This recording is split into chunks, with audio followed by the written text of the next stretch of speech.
Welcome, ladies and gentlemen, to Spa-Francorchamps for the EERC 24 Hours of Spa, which is going to be the season finale and the title decider for the second season of the European Endurance Racing Championship. My name is Ed. I'm going to be taking you through, first of all, the qualifying, and then at 2 o'clock, UK time at least, the race. So, you may be wondering, what is this title battle I just spoke about? Well, it's not in LM-P2, because that was wrapped up last time out at Laguna Seca.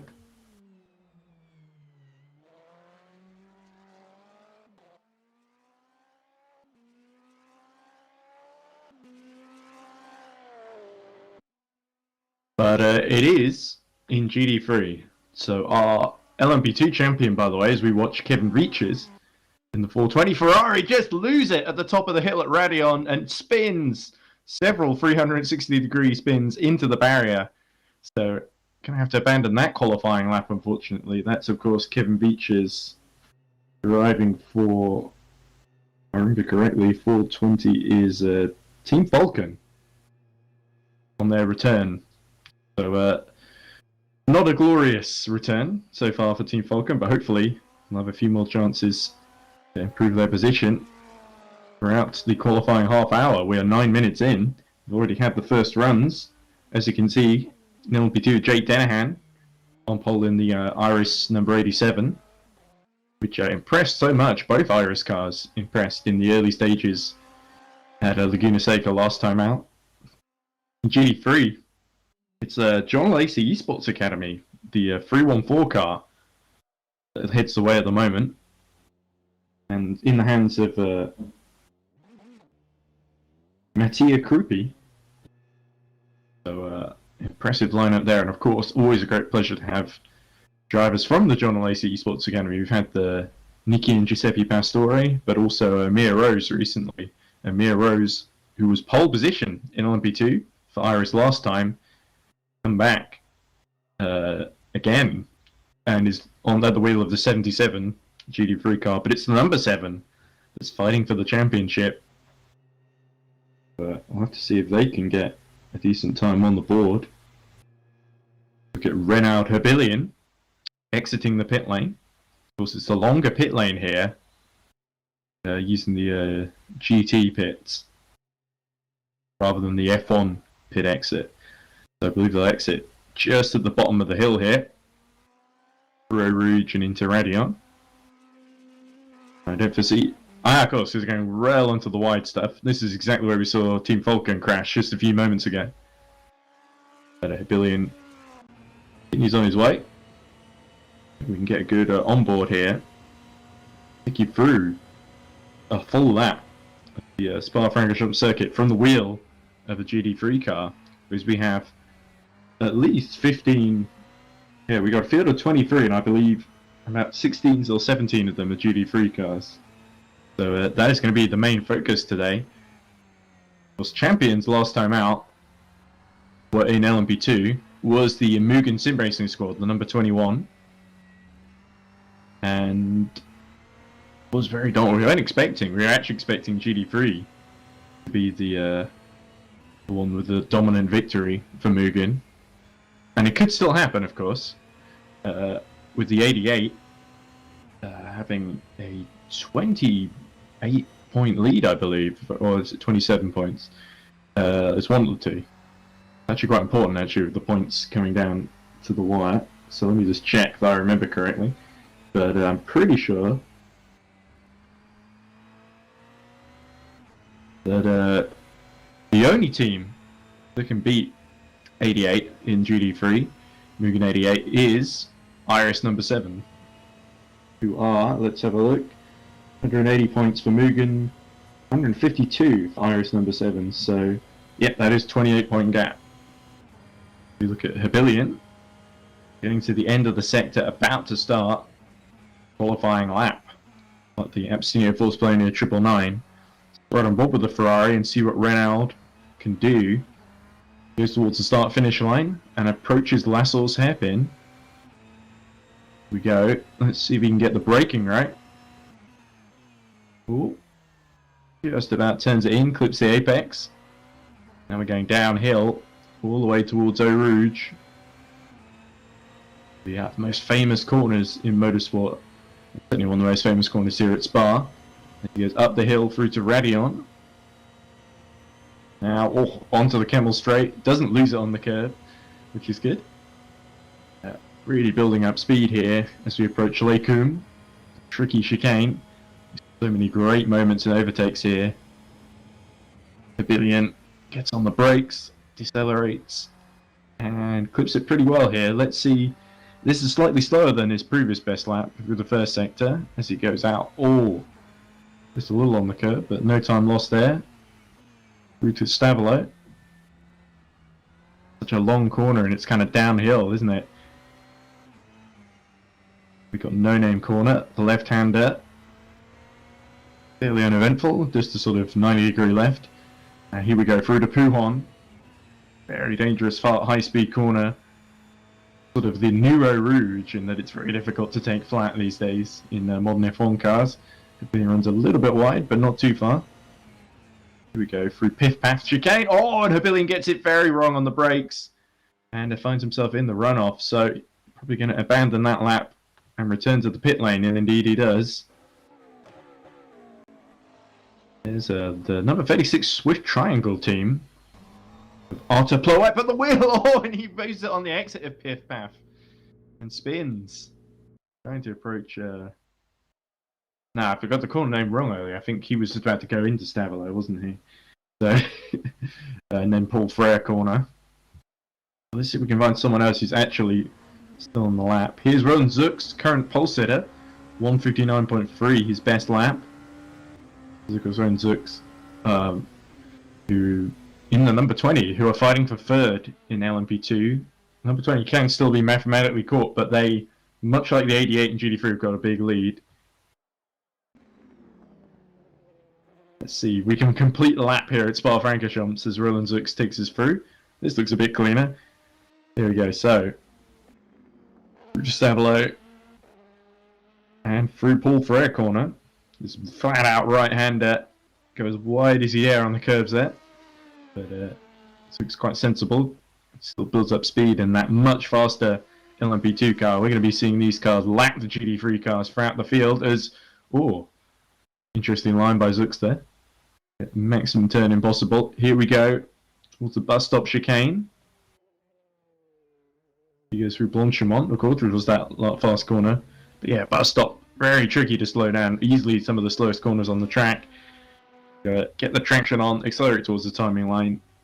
And actually, Roland Zux was on an outlap, so that explains why he was a bit twitchy through Blanchimont. So here we go. Let's see if he can bend his advantage. Closest to him is Danahan, of course, for number 87. Iris will be hoping to take 2 poles in a row. Mugen really want to hold on to that third place, so they've got to give themselves the best start possible as Zux. Oh, slightly down on his best, but not by much. See what the Mugen driver can do here. Good through Lecum. This car's set up on a real knife edge, really quick in qualifying.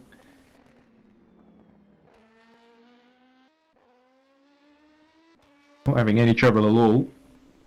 He goes through No Name. Approaches now Pujon. Suddenly turn all the way to the left here. It's a little bit wide on the curb, but doesn't lose too much speed. Oh, well that will. And it goes straight through the barrier. My goodness, that was quite sudden. He must have known he wasn't on a quick lap. We were watching. I wanted to put on a little show there. So, that was nice by Roland Zux. Look at Veaches. Continuing on. Let's see if we can find number 7 anywhere in the field. Because it is absolutely imperative. Ah, there we go. Of course, they're running second in GT3 behind John Lacey Esports Academy.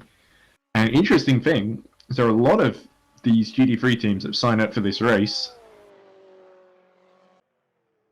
have done so because they're friends of Iris and they want to help with their title bid to put some cars in between them and Mugen 88, which is currently 5th. So in terms of the points, 5th would be enough, more than enough, for 88 to win the championship. It's 6th or better would do it for them. So if the 88 finishes 7th and the number 7 wins, then the number 7 can take the title away from them. And that is basically what has to happen for them to win it. But there they are in the garage. Certainly 2nd will be a great start for them. And you would expect the 314 John Lacey Esports Academy be sympathetic to their cause and play a little inter-team game as Kevin Beaches spins again, but just about saves it this time. Well, that was entertaining. Beaches goes that again for another go. Good to see Team Falcon back, by the way. They did not exactly as a little 007 on the side of the Ferrari. You usually see that on the Aston Martins, not on the Ferraris. But Team Falcon definitely trying to redeem themselves. They're no longer the Bond villains. They're trying to become the Bond, I guess. We'll see. We'll see if that pans out for them as we look at number 93. Rural Racing with Jerry Luring at the wheel. The 93 not got a particularly great lap, 2 minutes 16.7. Best lap in GT3, of course, at the moment is Matty Krupi's 2 minutes 13.2. Very long circuit at Spa here. Going to become very familiar with it over the next 24 hours. There's Luring, just about to finish. Is he finishing a lap? Yeah, this is still a timed lap, so we'll have to see. It's definitely slower, so I think then he's gearing up for another attempt. Porsche, it's the only Porsche in the field, I believe. They changed here at the last minute. They're originally going to participate in the Aston Martin, actually. Royal Racing number 93. See. Definitely add some variation to the GT3 field, which is always good. Certainly, the cars to have are the BMW and the McLaren, really. To see what kind of strengths the Porsche has. It should be quick in a straight line, that's for sure. See they get towards the first split. And they're 9 tenths down, so I don't think this is going to be particularly quick from Joey Luring, unfortunately. We'll see. Importantly, 10 minutes left in the session. Looks still on course to get pole for number 20 Mugen in LM-P2.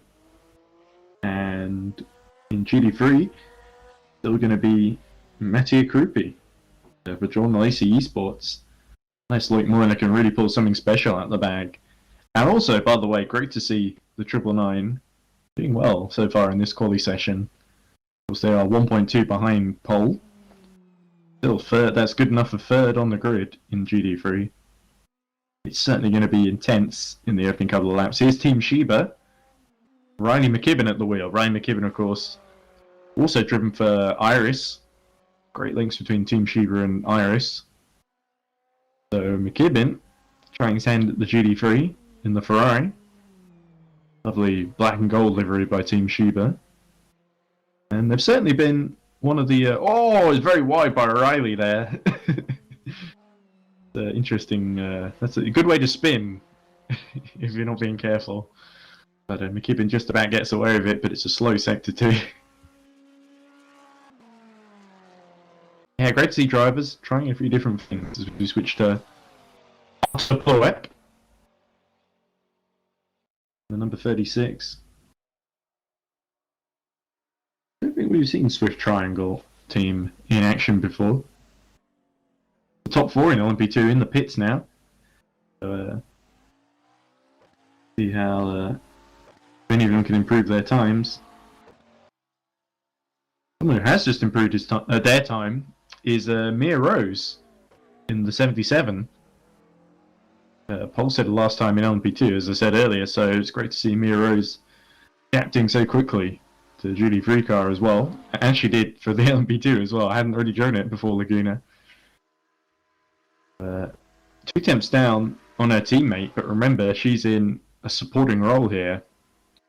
Their job is to make sure number 7 wins the championship. Number 7 can only win the championship if they win the race. So, effectively, 3 very closely knit entries, all helping each other out. And the first car that's not really part of the Iris lineup is the 35 Alton Motorsports, which is in its own fight to try and get into 3rd in the championship, trying to beat the 888 team. The 88 has been pushed down to 6th in this quali session, which would not be an ideal starting position, as Arthur Ploet is on a personal best lap at the moment. See if he can, with Triangle Team, out into the top 10 and out of the bottom 15. Would be a huge help for them. Not a lot of experience, but they've got a decent car here, the McLaren. See through Piff Paff. Nice line here. Looks very controlled from Ploet. He sealed the deal, finished the lap in a timely manner.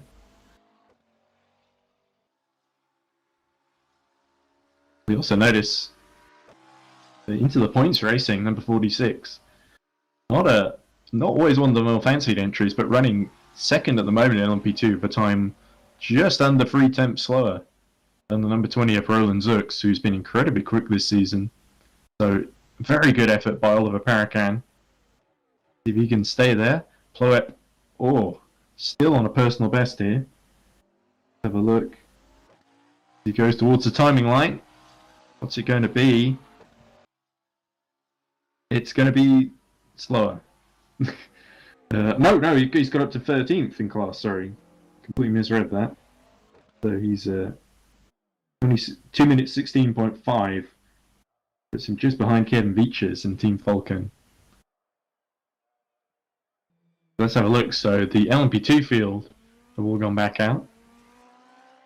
We get Herbilly in. Is this going to be a better lap? No, I don't think so. They stay in 5th. Absinia Falls Polonia, AFP looking for a better lap time than that. Let's look at Jake Denahan. Definitely one of the hard-working drivers at Iris. Doesn't always get the credit that he deserves, I feel. He's had a very good season. If the results sheets don't show it, then certainly his efforts on track should tell you how hard he's been trying. Let's see if he can sneak onto the front row. Take it away from Oliver Paracan. Kemp slower in the first sector. Right on board on the nose. Oh, very wide there. Actually, he realizes that and bails out. Have a look at Paracan then. Into the points race. Oh, he's up in the 2nd sector. This could be slightly closer to pole lap. I don't think he's in quite enough to get the pole time here.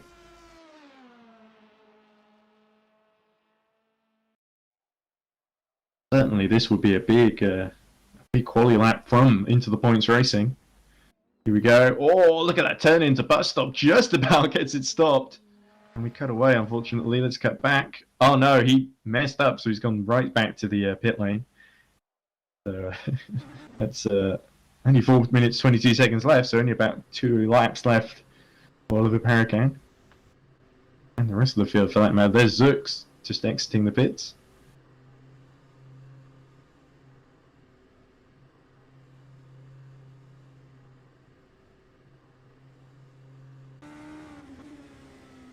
There's Martin Novak for Valley number 33.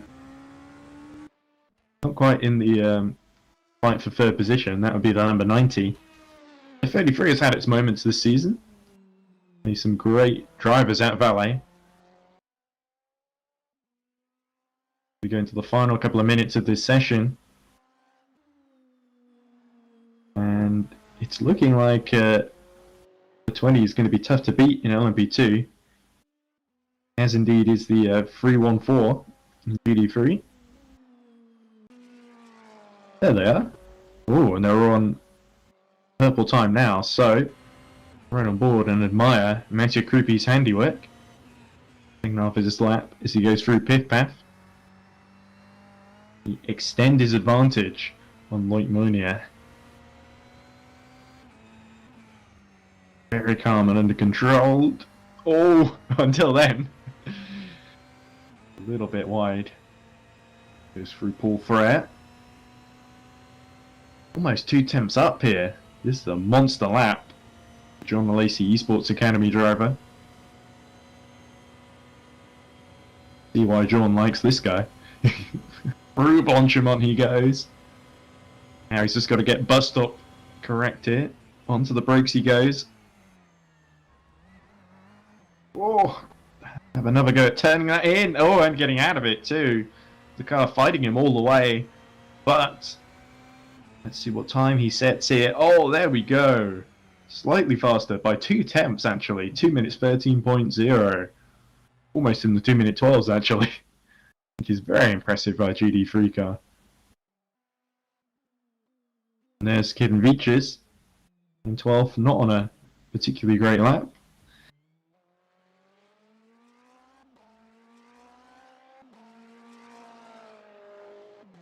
If anyone is setting the timing screen right, Fabian Ballet, who we haven't talked about very much for Reading Game Studios, was running in the top 3 actually, very briefly earlier. Ollie. And a set of green first sector, the personal best. As he goes through Stavolo and into Paul Frere. It looks pretty tidy for so far. Reading Game Studios driver do. Certainly been a lot of bad luck in recent races for Reading Game, but they'll be hoping for top 6 or 7 finish in the championship. It's certainly possible. Goes through the chicane, through the bus stop. And he just has to power towards the line. What time is this going to be? As he's only got a minute left. Oh, it wasn't particularly... Oh, there we go. And with only 50 seconds left, that might be it for Reading Game. Probably 5th is about the best they can do. Rafi Sellers in the number 90. And Zoltan Hives driving in the title-winning number 21 squad. They seem to have given up the ghost too, so 8th is the best that the 21 can do. Is a little bit disappointing, but I guess they don't need to because they've already sewn up the title. As purple sector by Jake Dennehan. Here he is.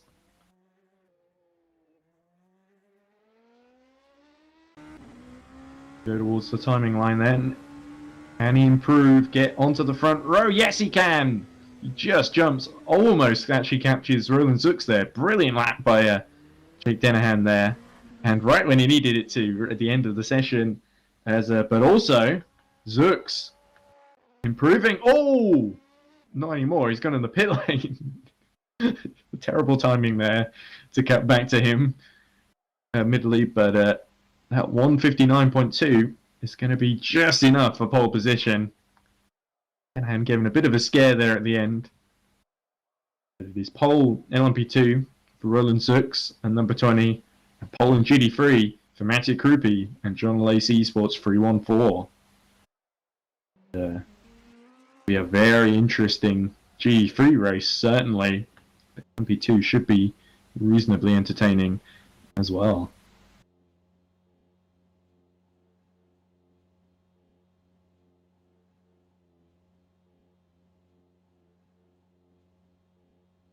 Look at Veaches just at the source, just chilling, I guess. Team Vulcan will have to make do with 12th on the grid for their return. Veaches was actually a little bit faster on that final. He did improve to a 2 minute 16.1.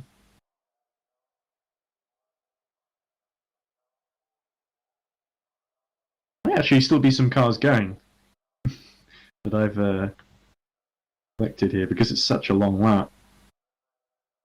Pavilion. Yeah, there we go. Pavilion's still out there, but not on a better time. Neil Evers, actually. Personal best Second sector for Fringavond.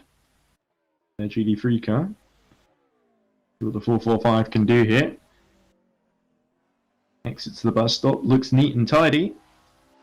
At least from the outside. He goes towards the timing line. What kind of lap is this going to be? It's faster, but only good enough for 8th.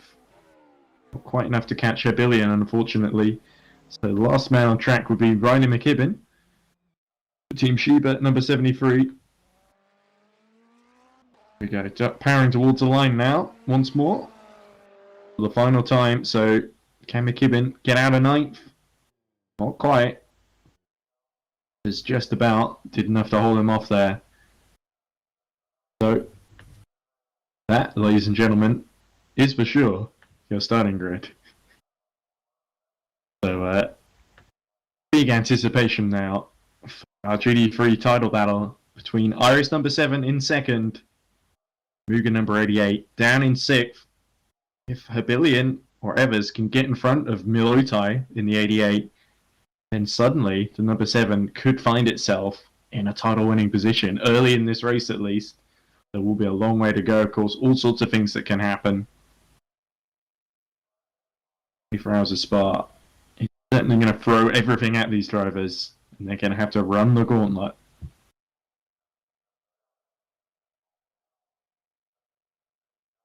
So, with qualifying finished, I was trying to think of a fancy word for finish, but finished was the only one that came to mind. I'm going to break now, go eat some lunch, and we'll be back 20 minutes for the start of the race. So don't miss it. In the meantime, you can watch the drivers doing warm-up. Yeah, we'll be back. The title battle will begin. Place your bets, ladies and gentlemen. Is it going to be 88 with a massive points advantage, or number 7 with their advantage on the grid, basically, and their amazing form from the last couple of races? Don't miss it. Bye for now.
Whisper test. Can you hear me now? Please write in the chat if you can hear me.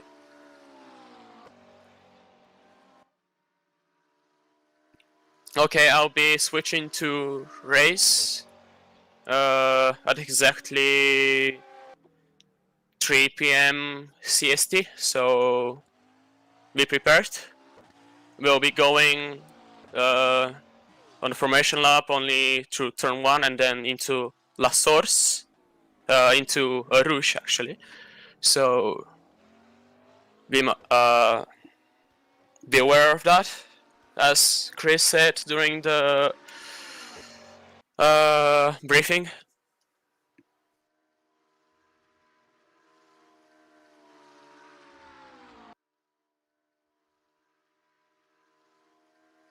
And for the GTs, please make sure you wait for 10 seconds, 10-15 seconds before you go, so there's no issue between the LM-P2s and your class.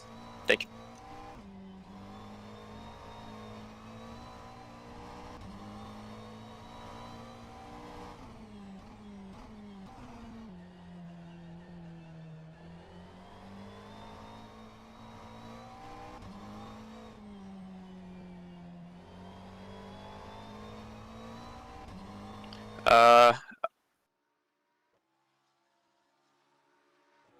Some didn't hear me. The formation lap will be only from the start-finish line into the La Source, turn 1, and then between La Source and Rouge, I will call green flag for the LM-P2s.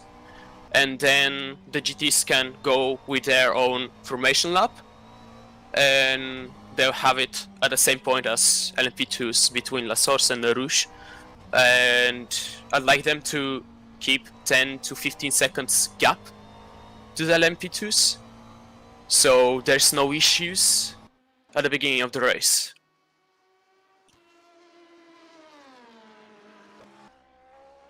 Okay, I'm going to the race.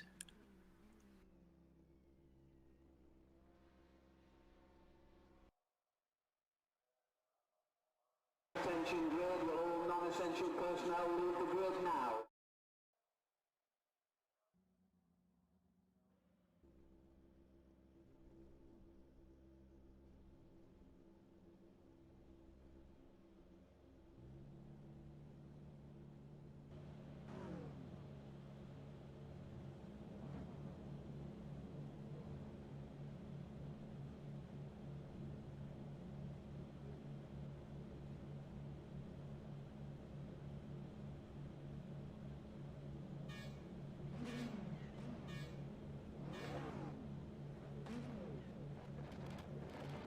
Okay, start your formation lap LM-P2s. GTs, you can wait for them or go slowly as long as you keep the gap.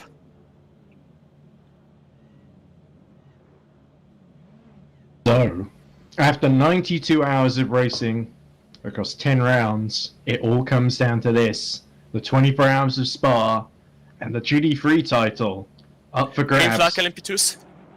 Between Iris number 7 and Mugen 88. GTs can go. We go. Looks like LM-P2s just been released and are going up to racing speed. Roland Zux taking his pole position then. Damien Ballet trying to go round the outside of Oliver Perican into the points racing. Didn't expect to get going so quickly, folks. The 24 hours is underway and Farian Ballet can't quite get all bumps into the back of Oliver Perican. Green flag GT3s. And the GT3s have been released though. There we go. Mattia Krupi gets away well, but Bukout has a monster start and gets ahead of Loic Muna. And that is absolutely crucial because Muna fighting for the championship here.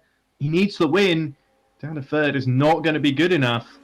And meanwhile, 88, Martin Malotai has slipped his way up a position past Felix Neuberger. Yeah, Bukout looking very menacing for the lead there. John Lacey Esports have got their hands full as Milotai passes Mia Rose for pole position. Oh, not a lot Mia Rose could do that. Oh, looked like on stream at least that was a little bit close, but Mia Rose just about hanging on. Right on board. She battles with title contender Martin Malotai and Mugen 88. Oh, bit of sideways action there. But not quite the start that Iris would have been hoping for. Not for sure, with the Ultimate Motorsports 35 in between John Lacey 314 and Iris number 7. But Mia Rose looking very menacing and tries to go down the inside at Piff Paff. Oh, she backs out of that one. And it's probably quite sensible to do so. No need to take a title contender out so early in the race. But Iris, they really need their second car in front of the 88. Tanked as a rear gunner here, so Mia Rose will be all over him like a cheap suit. And indeed, she is doing so. They go, building up speed as they approach Blanchamont. Oh, Mia Rose trying to have a look at the inside. But meanwhile, in LM-P2, Iris second and third, Denhan in second, Connie Bell in the 86s. Mia Rose tries to go around the outside of Martin Malotai at the bus stop. Oh, but just didn't have the overlap to come back out ahead. Meanwhile, Moyner is up ahead fighting against Wesley Bukout as Mattia Krupi starts to pull away already. So at the moment, the 88 is doing everything it needs to do to win the title here. But there was that stretch of success where they won 4 races in a row. They were 60 points ahead of Iris number 7. Iris number 7 fought back over the past couple of rounds. They've won the last 2. And they've cut the gap down to 28 points. Over half, actually. Oh, look at that. Malotai going very wide there as he tries to get the best run he can. Meanwhile, oh, into the points, going wide there. The Paracan in big trouble there. And now, is Fabian Bally going to go down the inside? Yes, he is. There we go. Reading game number 72 up to 4th position. The careless mistake from the 46 there has just allowed them through. But of course, LM-P2, they're really fighting for pride and possibly for 3rd position. The 87 certainly doing well. They're closing on the leaders actually, just within a second of them. So certainly a big battle here as the 2 valets get a bit close for company. The number 90 is very keen on taking 2nd position as well. But with the 20 leading, it'll be difficult at the moment as Zook sets fastest lap of the race, 2 minutes 0.1. Of course, he just finished the first couple of laps, so it would be kind of inevitable as we look at Moynier, already nearly 3.5 seconds behind Krupi. So Iris number 7 got the bit between their teeth as Paul Street Boys spin. That's Erdeli, Skazbolik's Erdeli, who's lost it at Pujon. Saw this a little bit in practice. Paul Street Boys struggling with Pujon. They're going again down in 16th position, but they're last in the field now. There's Nick Homewood, the 444 car. Won a race this season back in Mugello. Down in 14th position, not the greatest start for them either. But they'll be hoping to make up ground. They've actually got the 888. It's fighting for 3rd in the championship directly ahead of them. Driven, of course, by Gogo below. As, here we go. Bukout has, he's got Malotai all over him. I think Malotai was trying a few moves, so let's watch. Malotai now, he's cleared Mia Rose. Although Mia Rose is still right with him. He's having to go at Wesley Bukout, but Wesley Bukout, one of the best defensive drivers in the business. That's all Malotai had to think about. Getting up the inside at Aruj and Radion. But you have to wake up very early in the morning to try that one. In fact, he gets a poor run and Mia Rose is going to try and go round the outside at Camel Straight. Oh, I think Malotai might have just about gotten away there, but that was a very scary moment. Almost lost it going up Radion. He holds on to 4th position for the time being. Scary time for the title contender there. Desperately trying to get back on the podium and get himself in the clear so he doesn't have to worry too much about where the number 7 finishes. Mia Rose doing a great job trying to gain some positions here very early here at the 24 hours of Spa. Good morning, Ed. Oh, good morning, Adam. Nice of you to join us. This is Adam Thompson, who's just joined us in commentary, by the way. I got really caught out by the start of the race. I was starting a big speech about how we'd had 92 hours of racing and it all comes down to this, that sort of thing. And then he just, LM-P2 green, oh, okay, off we go.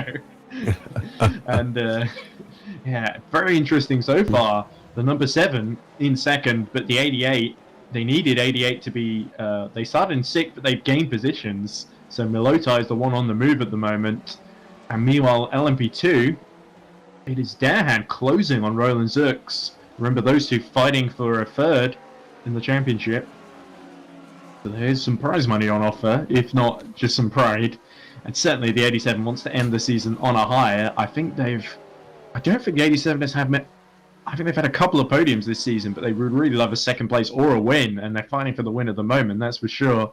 As we watch McKibben at the back of a train of GT3 cars headed by Mia Rose and Felix Neuberger and Milota just in front of them. But let's look at Danahan as we have a yellow in Sector 2. Not sure who that was for. We did see Oliver Parakan having a moment earlier, and Fabian Ballet brilliantly able to get past in the Reading Game Studios car. But this is the battle for the lead in LM-P2 we're watching on screen at the moment as Danahan continues to close on Roland Zux in this early stage of the race, but still 23 hours and 50 minutes to go. As we look at Bukat, who made a brilliant getaway, holding off Milotai. And one of the best things about probably the 24 hours of Spa was that we're probably going to see that battle between Ronald Zux and Jake Danahan continue on throughout the day. It's those drivers, even last time out, were very, very close to each other. So in the LM-P2 field at Laguna Seca, so we are definitely going to see a battle. I don't think the number 20 was at Laguna, but they missed that one. But the 21, they were close to their team. I think Zux was actually driving for the 95 DAC Hackers, so there was a great kind of four-way fight. But unfortunately, Iris didn't quite come on top in that one. Third and fourth, I think, in the end was their final position. Oh, no, third and fifth, actually. I think the 87 had a disconnection while it was fighting for the lead with the 86. But anyway, there's been some rearrangement, of course. Mia Rose now in the 77 GT3 car rather than the 86. Doing just about keeping 3 seconds behind, of course, the 88, who Iris really need number 77 ahead of the 88 as we look at Ives and Sellers actually close as they lap the leaders lap the Paul Street boys. But there was a great onboard here with Danahan as he went through Eau Rouge, as again Zux goes a little wide through the no-name corner as he approaches Pujon. So I guess we should stay with this fight for the lead then. It's getting close, and it's about that 1 second gap right now, but it looks like Jake Danahan does look like he's a little bit faster, especially through this second sector of Spa-Francorchamps as they head down the hill now to the third sector, and he's actually catching up quite nicely here. He's at 9/10 of a second behind the leader of Ronald Zux. Jake Danahan really putting the throttle down in that LM-P2 car. Yeah, he's really got the bit between his teeth last couple of these opening laps. Let's have a look at the lap times if I can find them very quickly for Jake Danahan compared to Roland Zux. There we go. So Zux last lap 2 minutes 01.6, and Danahan actually a tenth slower, 2 minutes 01.7. So his pace is starting to slow just a little bit. Now he's caught to the back of the Mugen, but the gap 8 tenths on my screen at least. It's getting closer for these guys, and here we go. Another lap started. Yeah, but Danahan still very closely matched actually between two. So I think Zux has started to respond to the pace of Danahan. 2 minutes 01.8 for Zux. 2 minutes 01.9 for Danahan as Adeli cops a penalty at the back of the GT3 field. A drive-through penalty. I imagine that would be for track limits. There was a big discussion in the drivers' briefing about track limits. So I think you get 10 though. So it might be that he's just. We saw him spinning earlier. It might just be that he didn't. There were blue flags and he didn't get out of the way early enough for the LM-P2 field. Looking here at the steward's decision, lap 1 incident involving the 753 and the Mugen Sim Racing 888 drive-through penalty for the PSB. 753 for an avoidable collision. There we go. Then is coming down. That might be why they spun. Actually, it might not have been on their own. There we go. But Martin Novak serving a drive-through penalty, not a penalty, but a pit stop, I think, which has dropped them to the rear of the LMP2 field behind the number 21 that was victorious, wrapped up the title of the race early.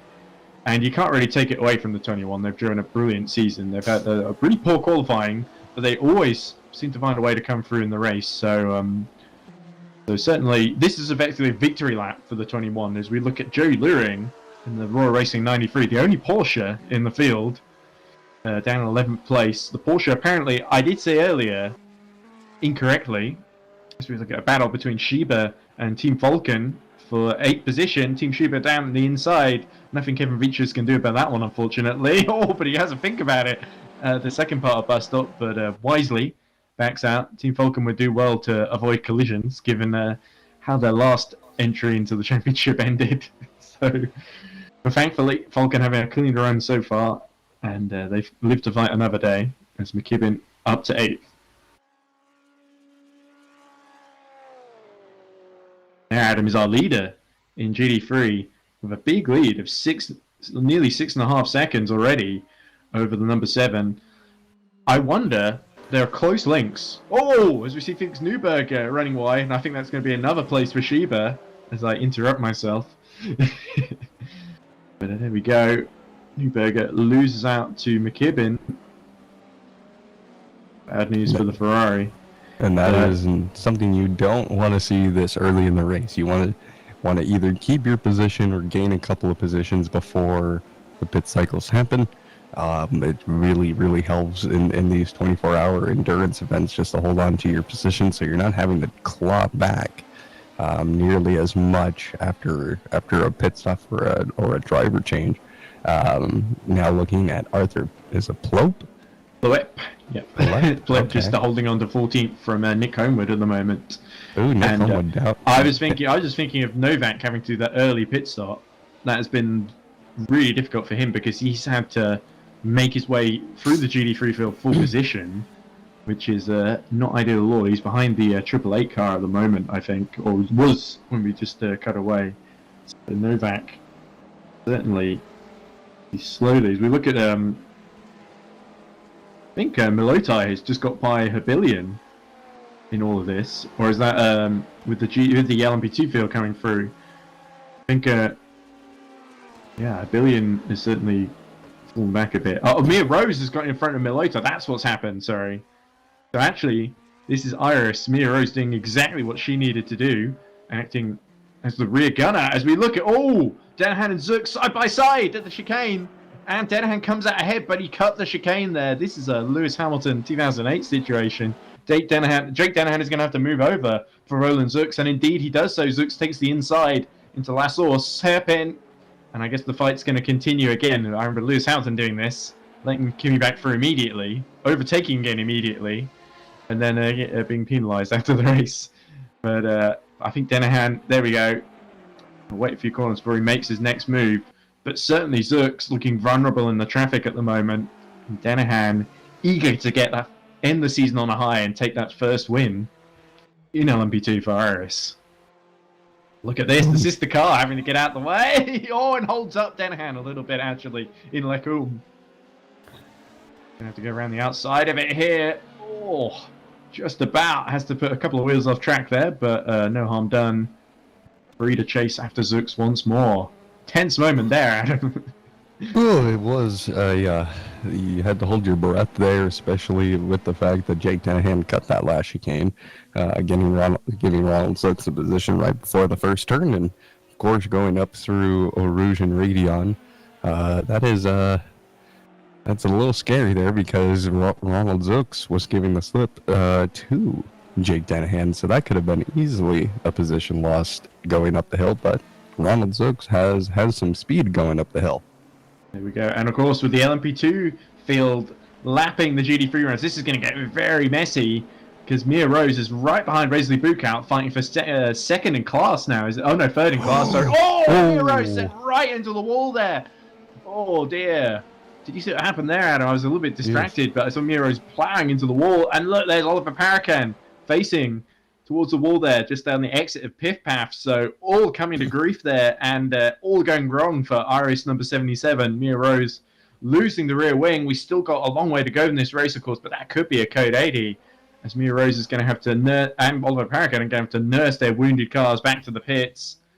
Was it Parakan who hit Mia Rose there? Was it which? I didn't quite see who that was. Parakan was trying to get by, of course, and that's a very difficult section of the course because it's just a little bit tighter than what is usual. Than what you actually did the previous So we're turn, coming into code 80 in 10 there seconds. And that's inevitable. Mia Rose spinning all over the show to try and get back to the pits. 4, 3, 2, 1, code 80. There we go. Code 80 called then.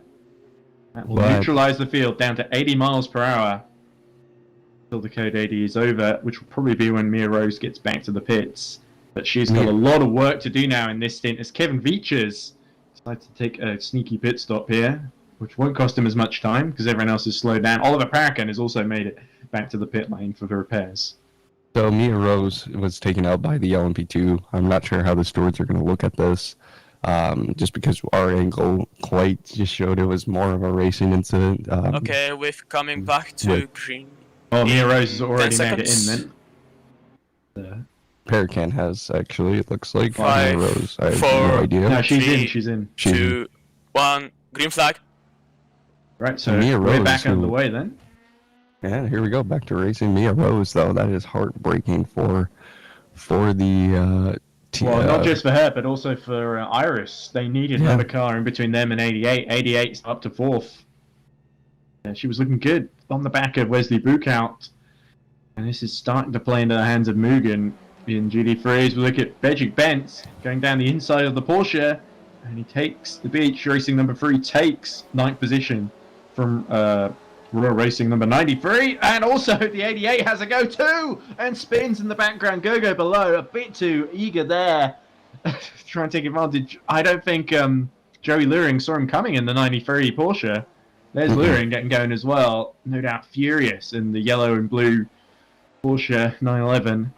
But yeah, that was a bit optimistic from Gogo below the 888. Trying to make up ground. And the game's leader. I hope it hasn't had too much damage there. It seems to be okay. But yeah, not the way you like to see drivers gain position. The stewards might take a dim view of that one too, right after they're done with the Mia Rose Oliver Parakan incident. The stewards room is going to be busy today. Between those two accidents, that is not the ideal start to a 24 hours of Spa as you would want, but all right, you got 23 minutes for 23 hours, 40 minutes to go here, so quite a while to figure everything out and gain those positions back. And Mattia Krupi, oh, it's below spin, so maybe there is more damage to the steering or the aerodynamics there, because that car not looking easy to drive, and he lets inadvertently the number 93 back through as a result of that. Yeah, let's look at the steering here. Oh, he's crapping in a straight line, so wheel took more damage than we thought it had. Look, there we go, just struggling to get it pointing the right way, so I imagine the 888 is heading towards the pits as well. How's the Porsche? Because the Porsche also took a pretty big hit. Doesn't look as bad. Maybe a little bit to the wheel looks centered, but oh, not so great over the curbs. But that might just be the Porsche not being the car of choice for Spa. But we'll have to see as below wisely dives into the pit lane. So yeah, there we go. Struggling. Some big dramatic action then. So Danahan has not had a great stint. He must have made a mistake because he's now 16 seconds down and starting to drop into the hands. No, not in the hands of anybody actually, but he was right behind Zux and is now 15 seconds down. So Danahan clearly not had a great restart after the code 80. And Civilian also in the pits very early. There must be some unexpected damage there. It really feels like the 88 has dropped down to 6th position. There they are. So what has happened to Milota? He's not had a great restart. He's right behind Neuberger. Neuberger in the number 1. Oh, as Milota goes wide. I think there's a problem with the car. Oh yeah, it doesn't look too good. Both Mugen GT3s running into trouble. Lotai looking like he's just struggling to keep it on the road here. This is really tense for the championship leader. Of course, they are still in the winning position because the number 7, they're still in 6th, and the number 7 isn't in the lead. Only the 38 points for the win is going to be enough. If they finish second, get the 27 points, best they can do is finish a point behind Mugen, and that's provided they don't finish.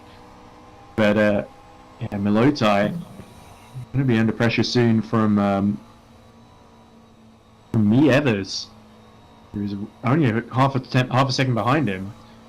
Yeah, look, Newberg is starting to pull away, so scary times for Milotai. He's just going to have to hang in there.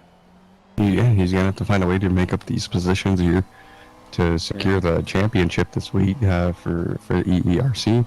Exactly, yes. And the question is becoming, with Krupi, it makes sense at this early stage of the race for all the Iris-affiliated, let's say, teams. The 314 John Lacey Esports, they're just going to pull away at this point.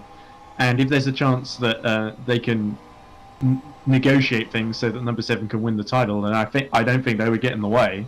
As we look at Ferro Rouge and Radion, Milotai, just trying to straight line it there, basically.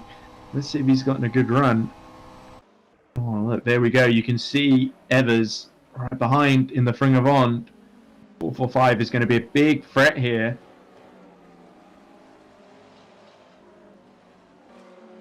And in fact, if you look at the 445, the side of the car, I think the 444 will have this too. It shows there's a little sticker on the side of the door celebrating their victory earlier this season at the 8 Hours of Magello. First victory for Fring of On in EERC. Well, for so many of the drivers, it was their first victory in an endurance race. So, I know Nick Homewood certainly said that. So, he's certainly very happy. Homewood running down in 10th at the moment, but desperately trying to catch up to Artur Ploep. Evers, a decent start, and putting the 88 under pressure here. Is the 88 going to fight this one to the end? Because if they fall down to 7th, then they start to fall into, we could lose this championship if the number 7 wins territory. Well, the number 7 currently 12 seconds behind the leader, but again, that does, that's opening up an opportunity for the undercut to happen or the overcut. Ooh, look how wide the 88 went there. It's not handling well with all this fuel in its tanks, is it? No, the tire's a bit cold too after the Code 80, but should have had time to warm up by now. And Evers has got a beautiful run here as they approach Bonchimont. Is he going to try and dive up the inside at the bus stop? We'll have to see. Milotai a little bit better through Bonchimont, actually. Has a little bit of breathing space now. I don't think Evers is going to do a crazy move, and indeed he doesn't. For Evers here, it's just about being patient right now. It's about waiting for this team in front of him to basically just make a mistake. Milotai just, is obviously struggling, and for Evers, it's just about. Well, for Evers, they're trying to win this race. They're not too far away from the leaders. Look, it's only 25 seconds or so. So Evers, it's about clearing this guy so he can gain ground and maybe get on the podium. For Milotai, it's about the championships. The Fring of On will not care about the title one jot. They want to get the best position for themselves, so they're not going to take pity on Mugen and sort of, well, I'll let you have this one. It's not going to be like that at all. Oh, no. They just want to wait for the mistake to happen. That's really it. Potentially, if the 88, if their pace doesn't improve too much, then Bentz, number 3, is only about 4 seconds behind, actually. So, this could be a very painful stint for the 88 if they've got damage that needs repairs. Certainly. They think it's going to be quicker to stick it out, which is why they're doing that. But, the 445 is going to throw the kitchen sink at them, and another wide run through no-name corner for the 88. Can't afford to do that too many times, all 4 wheels off track, because the corners here where if you do it 10 times or more, then you're going to get a penalty for exceeding track limits. So that's going to be in the back of all these drivers' minds and in the corner of their tally sheet. Don't go off track too many times. It's not where you gain advantage. Anyway, this is a bad run through Piff Path for the 88. Milotai under huge pressure here. I don't think Mugen, despite some of the brilliant performances the 88's had this season, I don't think they've ever been under this much pressure this season. This is the title up for grabs, and the 445 could take it away from them. Meanwhile, the great battle between Sellers and Ballet for 4th position, actually. But we're going to watch this one, the GT3 title battle, which is the one with big permutations and significance going forward. Levers still stuck behind, so maybe we can watch that Ballet Sellers squabble. Ballet giving all sorts of trouble to Bradley Sellers. Is that Connie Bell just in front of them? So certainly these three in a battle of their own, with the Hives not too far behind either in the 21, the championship winning squad. So we got a four-way squabble for third, sorry, in LMP2.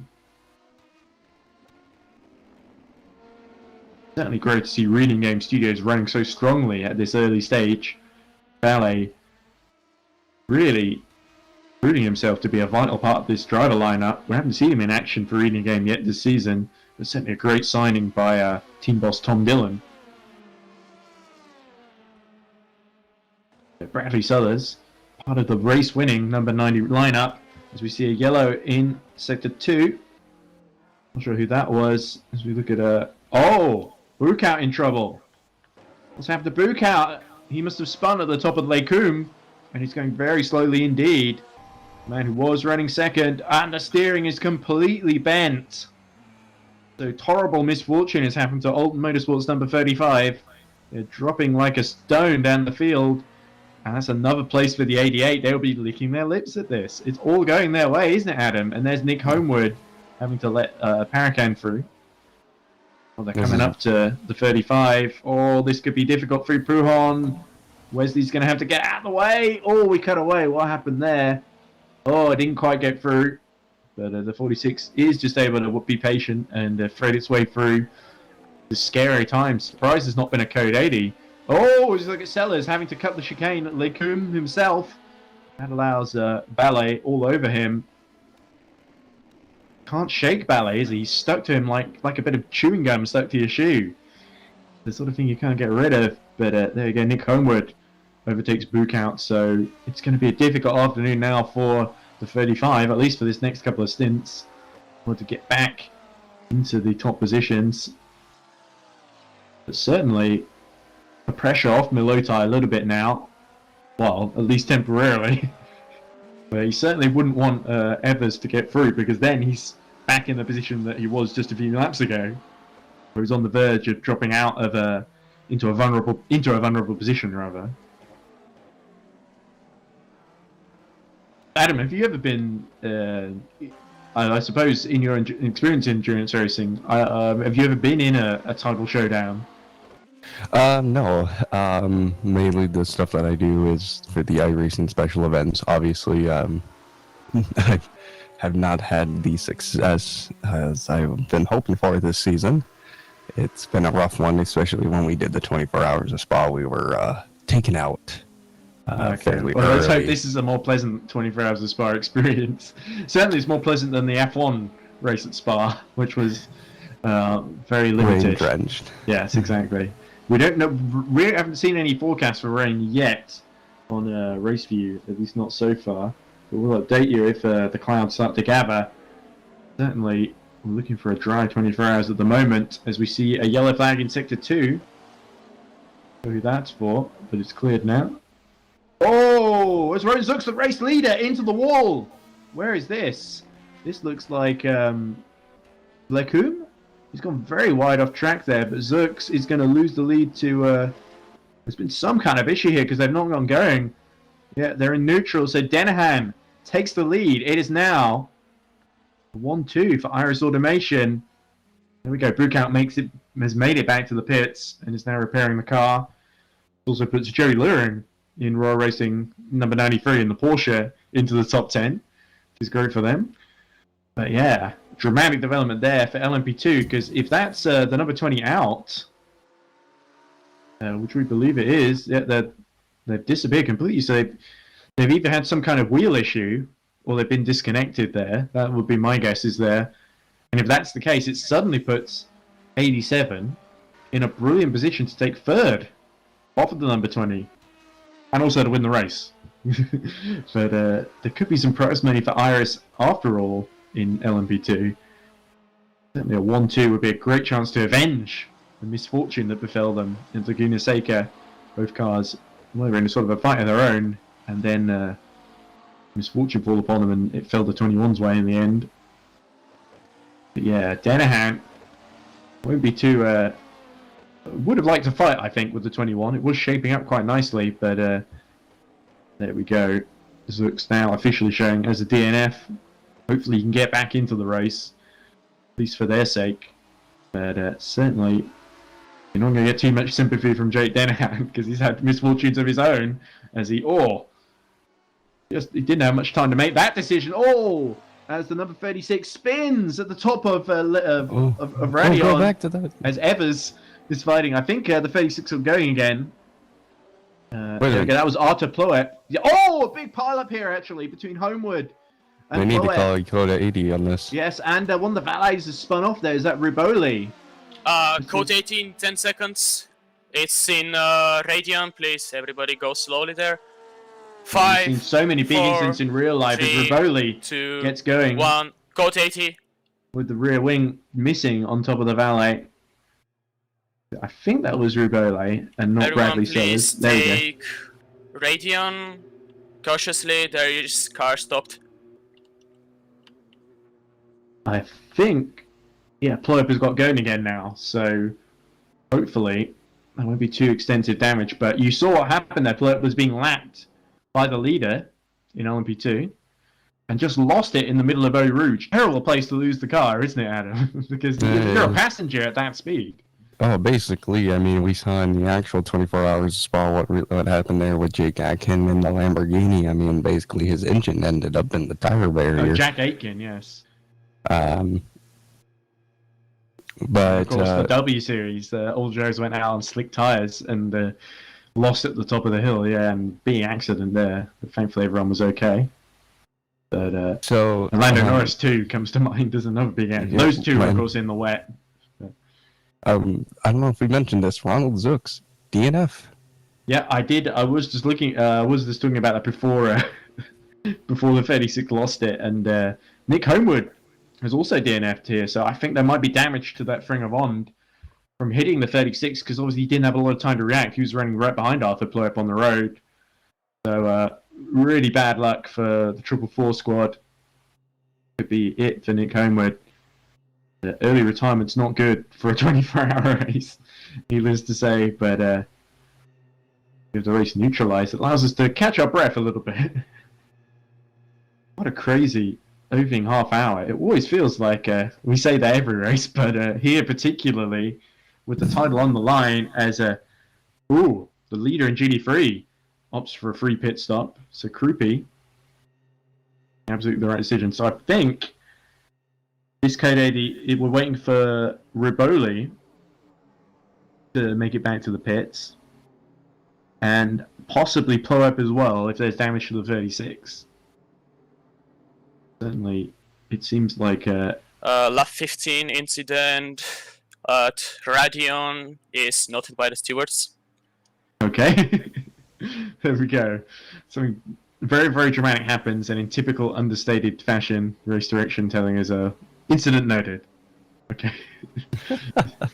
Right, so... Yeah.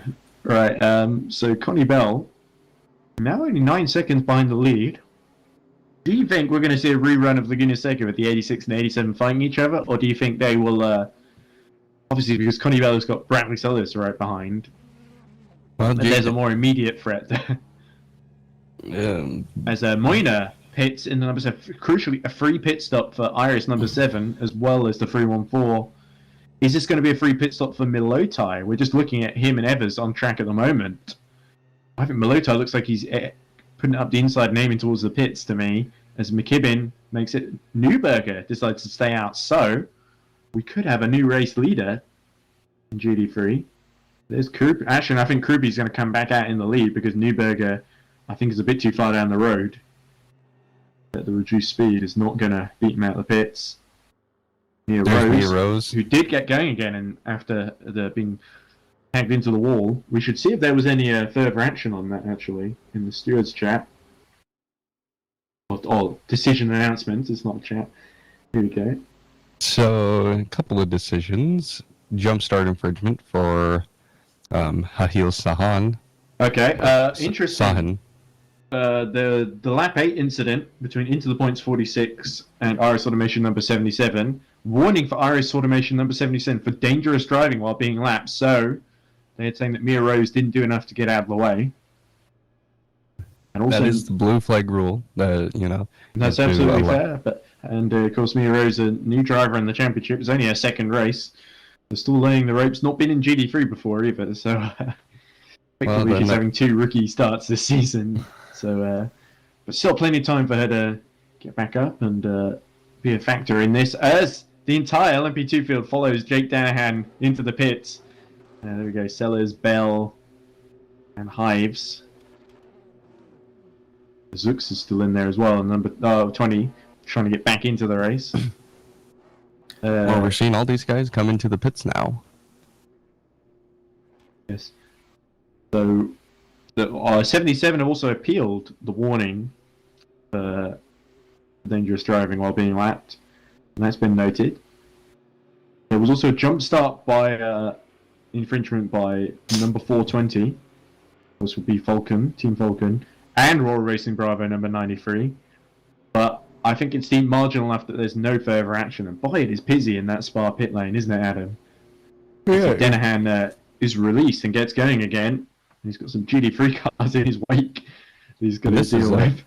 And this is a very long pit lane. This is longer. This is the longest pit lane you'll see at any endurance circuit, because it starts basically at the exit of pits of bus stop, and you don't get out until you are basically on the camel straight. Yeah. So it's quite a long pit stop. So you're going to utilize a lot of time. Will be very interesting to see how much time is going to be used here. Looks like for Jake Danahan, he is officially out. It took him how long in the pits? Oh, quite a while. What you say? I think it's at least almost like it's a pit stop will cost you like exceeding the time you're excluding rather the time that you're stopped. It takes you about like at least 2 minutes, a minute and a half, get in and out of that pit lane. So it's about 90 seconds, isn't it? Yeah.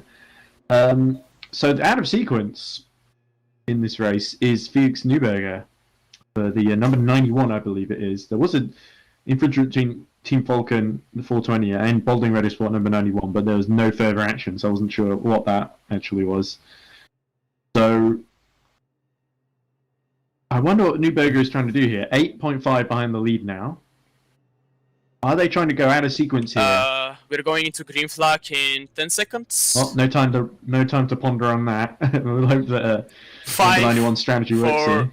3, 2, 1. Green flag, green flag. Yeah, the 36 just made it into the pits, which is what everyone was waiting for.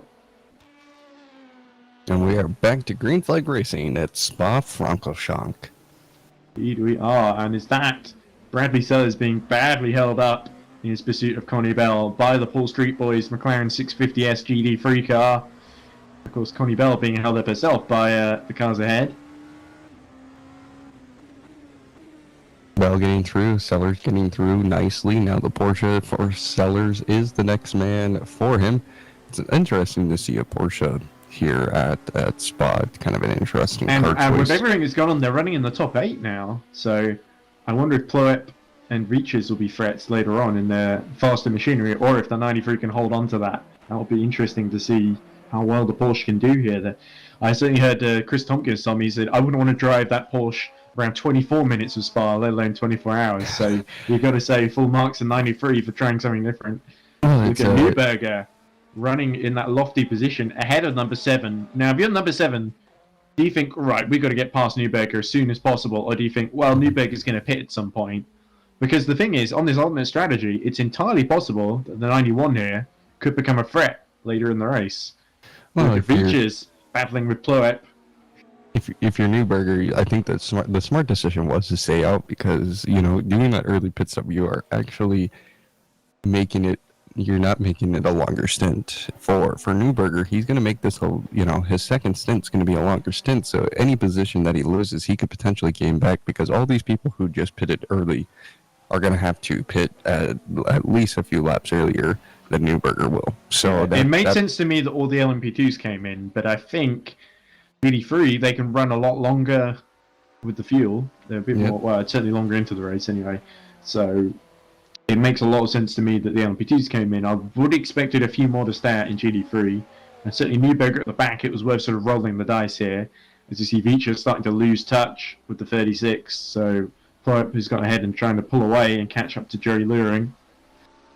Not sure as much Vichas can do here, because the 420 just does not have the pace. Interesting number for Team Falcon.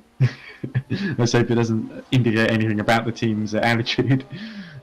But hopefully they're not driving under the influence of any illegal substance here. Anyway, there's Roland Zux back in the race, 7th in class. So he's still ahead of Riboli because Riboli had that accident. As you look at Ballet, fighting with that's Hives just ahead of him, and they're fighting their way through the GT3 traffic. So Hives looking to get back into the top 4. The 21 doing its customary charge through the LM-P2 field from the back. So we'll have to see if the 72 has got any answer. Here we go, the 21 held up badly by Abstinier Falls Polonia number 99. We go through Stavelo being held up again. The car just Ballet's got a good run here through Paul Frere. Yeah, that's the challenging thing about these endurance races for these GT3s. They gotta keep their eyes on the rear view mirror and in our factor, their relative, to make sure that no LMP2s are coming through the field, because you don't want to be one of those GT3s that holds up an LMP2, because they will dump you. They will dump you. Yeah, we've seen that happen so many times on some of the tighter, twistier tracks. You'd think Spa would be a better track for avoiding that kind of thing, but that's not proven to be the case. We've seen a couple of GT3s and LMP2s holding one another up and bumping into one another, or not getting out of each other's way, to be more accurate. There's a Delhi, still in the race, but a long way down, in 15th position, last, I think, on the road. Yep, behind Nick Homewood still, actually, so Homewood did get going again. That's good, we still got the full 24 runners then. Although Zux is starting to fall back down through the GT3 field, so I wonder if there's a bigger problem there.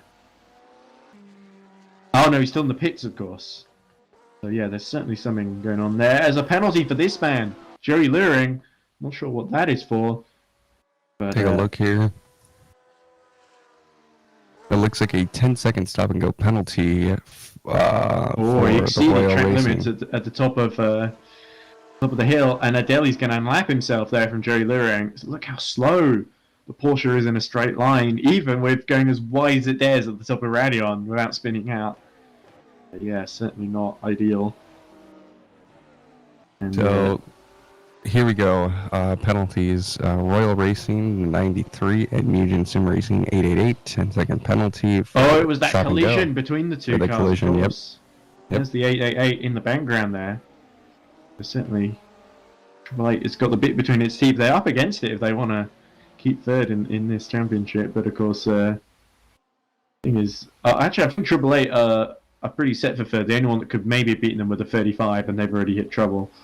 So yeah, actually, Triple Eight, regardless of how this race pans out, looking pretty good for third in GT3 Championship. It's a lead that's the big contested thing. Moynier still stuck behind Newberger and starting to lose touch with the 314, which isn't the end of the world. The 314 could be magnanimous and be kind and assist number 7 in their title quest, or they could say, "Wow, we drive for John Lacey. John Lacey likes seeing us win. Let's win. We don't care about you guys." But I do think there is an understanding and a friendship between the two, where the 314 will. Hopefully, it won't be so ridiculous where they'll have to make up, where the number 7 will have to make up a whole lap or something. But I think they will, if they're in a position to help them win the title. I think they will swap over second and first positions between the 7 and the 314. I would be very surprised if they chose not to, and I can imagine Iris being a bit, not upset, but a little bit put out if they didn't. But it's understandable, from a 314, especially with Krupi doing such a brilliant job at the moment. We'll have to see how his teammate does once he gets on board, of course, and if he can match that pace. But yeah, certainly a lot of wrinkles in the number 7's title quest so far, with the 88 still in 6th position, but when Newberger pits, it's going to be 5th position for the 88, of course, And Bentz, only 2 seconds. So Evers did actually get through past Milotai. We didn't notice that in the pits. There's Winia still fighting with Newberger, actually. There they are! Newberger all being overtaken at Pujon. So there we go. Muna is not going to be held up any longer. Newberger already being dropped, and with the second through to fourth in LMP2 negotiating them, Newberger had to get well out of the way, and Moynier took full advantage there. I'll be right back. Excuse me. Good thing. I was just thinking about taking a break myself, but I'll let you go first, and I'll stay on. But anyway, there we go. As we approach the end of the first hour, Moynier back into potentially a race-winning position later on, or a title-winning position, if out with the 88. Still a long way to go. A lot of things that can go wrong here. Riboli. I returned. Yeah, the Riboli. Oh, you won't go for long, were you, Adam? But Riboli continuing in the race, about to be lapped actually by Connie Bell, Bradley Slurs and Zoltan Hives. I think that's going to be a great fight to watch. So it will be interesting to see the pace if Munier can start to close, or at least pull away from Newberger, and put some clear daylight between himself and McKibbing, who we're looking at the moment in the Team Sheba number 73. And Team Sheba fighting for a podium here effectively with Ring of Ond. We're just behind in the 445. And we haven't seen very much from Sheba actually. They've been struggling really since they lost the Pastore brothers. But now they've got Ryan McKibben and a few other talented drivers on board. It's looking like Sheba could end this season high with another podium, which would be brilliant for them. Certainly one of the more impressive new teams in the series, especially in GT3, of course. But they've got their work cut out here. It's not going to be easy for the 73 to finish on the podium. We'll have to see how Newberger's strategy pans out as well, whether he can get himself into the mix here. But so far, his pace has not been particularly stellar. Let's have a look at the lap times. Briggs Newberger, last lap, 2 minutes 19. Moynier, 2 minutes 17. Evers and McKibben are in a sort of 2 minutes 17, 2 minutes 18. So, Krupi, meanwhile, last lap, 2 minutes 15.6. So, Krupi still flying. Looking at now Bradley Sellers. Ooh, and the camera's jumping all over the place. Sorry about that. It's Auto Director contradicting my decisions as we look at Mia Rose having to get out of the way of another LMP2 car. Sellers has got, look at that, Zoltan Hives all over the back of him. And his Hive's going to go up the inside. Oh, that's awesome. Oh, no, he thinks better of that one. Ballet is going to join this battle too. So we've got Connie Bell in second, Bradley Sellers in third, Zoltan Hives in fourth, and Ballet in fifth. How close Hives is. Rouge and Radiant. Certainly number 21 on the charge after its, as I said, after its poor qualifying, and Sellers is the next target. Hives really trying to put on the push here through Lacombe here as they come getting ready to descend the hill. This could very well be another victory for the 21. I think they've taken 5 victories so far this season. Cap their title off, winning it early with the 6th one when the pressure's off would be cherry on top, wouldn't it, at the Spa 24 Hours. I don't think they have won the early 24-hour race this season at Daytona. I think that may have been, or it might have been the 21, I can't remember. It's been such a long season. Like I said, 92 hours of racing. Make that 93 now, almost. So it's hard to remember exactly what happened. It's Connie Bell really taking an odd line through pit path, and that allows Bradley Sellers to close again. And so, because the pressure's off already, Hives can just go for broke here, can't he? And Ballet, of course, will be a threat from behind and has stuck with them very impressively, but I think Hives is going to be focused on waiting for Sellers to mess up trying to get past Bell, and that's when he'll strike. Looking at the sector times between the Hives and Sellers. Sellers is actually faster in both Sector 1 and Sector 2, so it'll be interesting to see what happens here. Ooh, Skulls and Hives getting a little bit closer now through the bus stop chicane. It'll be interesting to see. Yeah, that has been a big strength for them all season, as we see the sister number 20 car just in the background, 4 laps down. But that's been a big strength of the LMP2 Mugans all season, that they've been so confident under the brakes. That's why they've always seemed to be able to make the moves when it matters. Especially when they got fresh tyres on, they are pretty much a force to be reckoned with. The lap times for the leader. Danahan is... Oh! Big crash for the Triple Eight! Go below in the wall again, and this time the rear wing parts company and decides to become the front wing. There we go. Look at that. That is almost certainly going to be a Code 80 though. Oh, there we go, the rear wing. Let's go in the middle of the track actually. Not very safe. But that's really compounding and not in covering... I'm trying to make up words here. They're not exactly covering themselves in glory in this first phase of the race, the Triple Eight machine. Behind Team Vulcan, who have actually done very well to get into the top 10 now. There we go, below, down. Oof. Oh, he's about to be put down to 15th position there, I think, by the 36. Oh no, still in 14th. Yeah, so there we go, below. He's going to struggle his way back to the pits and try not to... Oh, don't get on the curb, you're going to spin out that way, my friend. But go below par, I think it's fair to say, in this race so far. And certainly... we just stay out of trouble for the remainder. Paracan, continuing in 6th position after his earlier adventures. We are coming into Code 80 in 10 seconds. No wonder. Flames spewing out the back of the Triple Eight machine. 4, as it hits the wall 3, again. 2, 1. Code 80, Code 80. Be careful, there is a car without rear wing coming into the bus stop. Yeah, did you see that? I think that was Connie Bell, who was just coming on the scene right as the Code 80 was called, and had to stop in the middle of Blanchimont there while the Triple Eight was ahead of it. But that was quite a scary moment there, but Connie Bell seemed to escape unscathed. I think so. I thought I saw she is. There we go. Exactly. Yeah. Look how close she was when the Code 80 was called. That's quite frightening. Ooh. There we go. I think... There we go. Diving into the pits now, so... Nobody decided to make an extra stop. If I were Newberger and I was close enough, this is where I'd make the stop, actually. But he's a bit too far back to take advantage of this one. As into the pits. So the Triple Eight's in the pits, the Code 8 will end. Into green flag in 10 seconds. Okay. 5, 4, 3, 2, 1. Green flag. Here we go. Very clear instructions from Giskitz of that, and the race gets back underway. Brilliant race direction by the whole team at EERC, the whole season, must be said.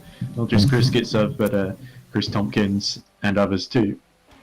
Yeah, the Code 80s coming. You know, we didn't have hardly any at Korea. Now we've had.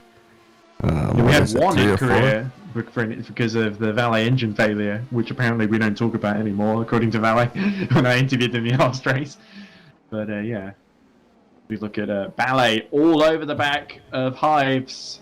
Look, Mugen have got the sister car here. Is the sister car going to try and unlap itself from the 72? Oh, did you see that? Yeah. It looked like Ballet bumped in the back as that was a horrible Lakum chicane for Hives.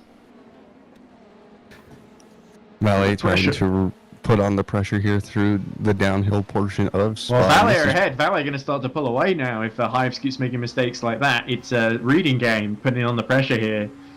And the 21, they already won the title, but the 72 really, Family and Valet really impressing me in this race, it must be said, for 72 Reading Game Studios.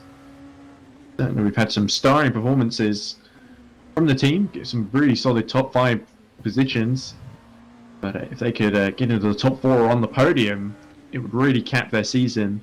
They've not had a podium in LMP2 in a championship race Reading Game Studio. LMP2 is such a hard category, with Mugen in it especially, and Iris as well, it must be said, to get on the podium. So it would be quite the achievement, as there's below the rear wing being taped back on with glue this time, I'm sure. Yeah, keep that rear wing on, yeah. Man. What I meant to say there was using sticky tape and glue, a combination of the two. I don't know why I would say you stick it, you Stick it with glue. Well, yeah, I don't know what I'm going for. It's got to be some strong glue. I'm mixing my glue metaphors there. Zoltan Hives in P4 currently. He is Yeah, under and look pressure, at that. though. Not a great final sector actually by Ballet. He's started to drop off a little bit and into the clutches of Of the other 20. Megan. Yeah, the number. Yeah, that. And we know what pace the 20 is capable of, so I think this could really drop them off the back of the 21 in this stint. And that could be their opportunity gone for the 72, but they've not been lapped yet, so we'll have to see how that develops. There we go. Zook's trying to go down the inside and lapping, so this is crucial for Zook's race too. He wants to be in contention at the end of this 24 hours. Was leading this race quite comfortably until that problem had befallen them. So, we go, and yeah, already 3 seconds now. They've lost to Zoltan Ives. Oh, big spin, and Riboli hits the front of Paul Street Boys' car. Paul Street Boys lost. Oh, big accident there. Is that that's hit them? That's one of the Mugans. I think that was that wasn't Zoltan Hives. It was Zoltan. There we go. It was. It's going again and loses position to Fabian Ballet, who I just said had lost that opportunity, and then that happened. So Paul Street Boys, oh, they're going to be in trouble for that one potentially. There's Deli getting going again with a seriously knocked car. Look at that steering, having to go right through a left-hander.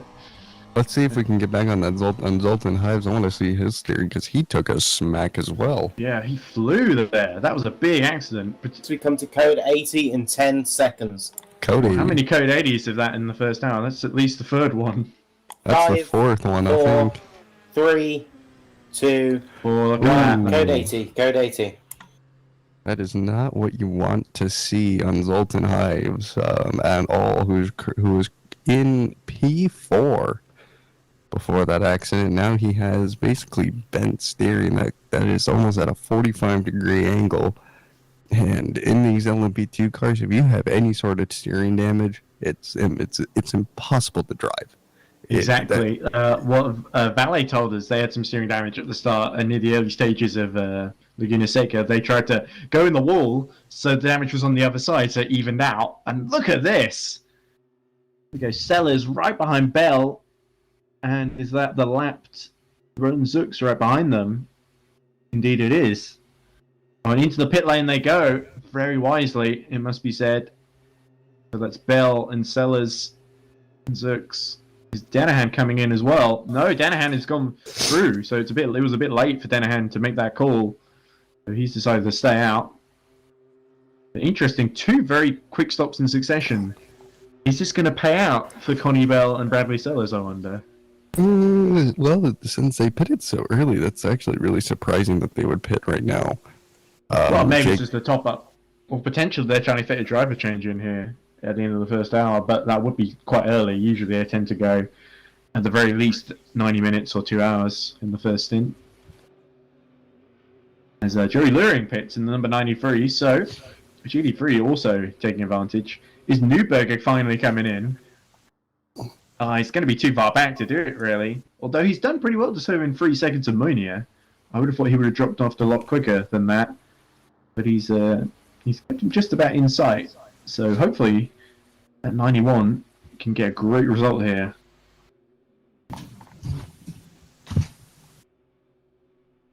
So once again, the pressure really on. Get out as soon as possible of the pits. And it looks like Ballet decided to stay out, so this is interesting actually, because I wonder Attention all drivers, we go back to green in 10 if seconds. this is going to pay out for the number 72 with the pit stops being so close together. If the 72 has actually pulled the blinder here and decided we don't need 4, 3, more fuel. 2, 1, green flag, green flag. Yeah, there we go. So back to green flag racing at the 24 hours of Spa-Francorchamps.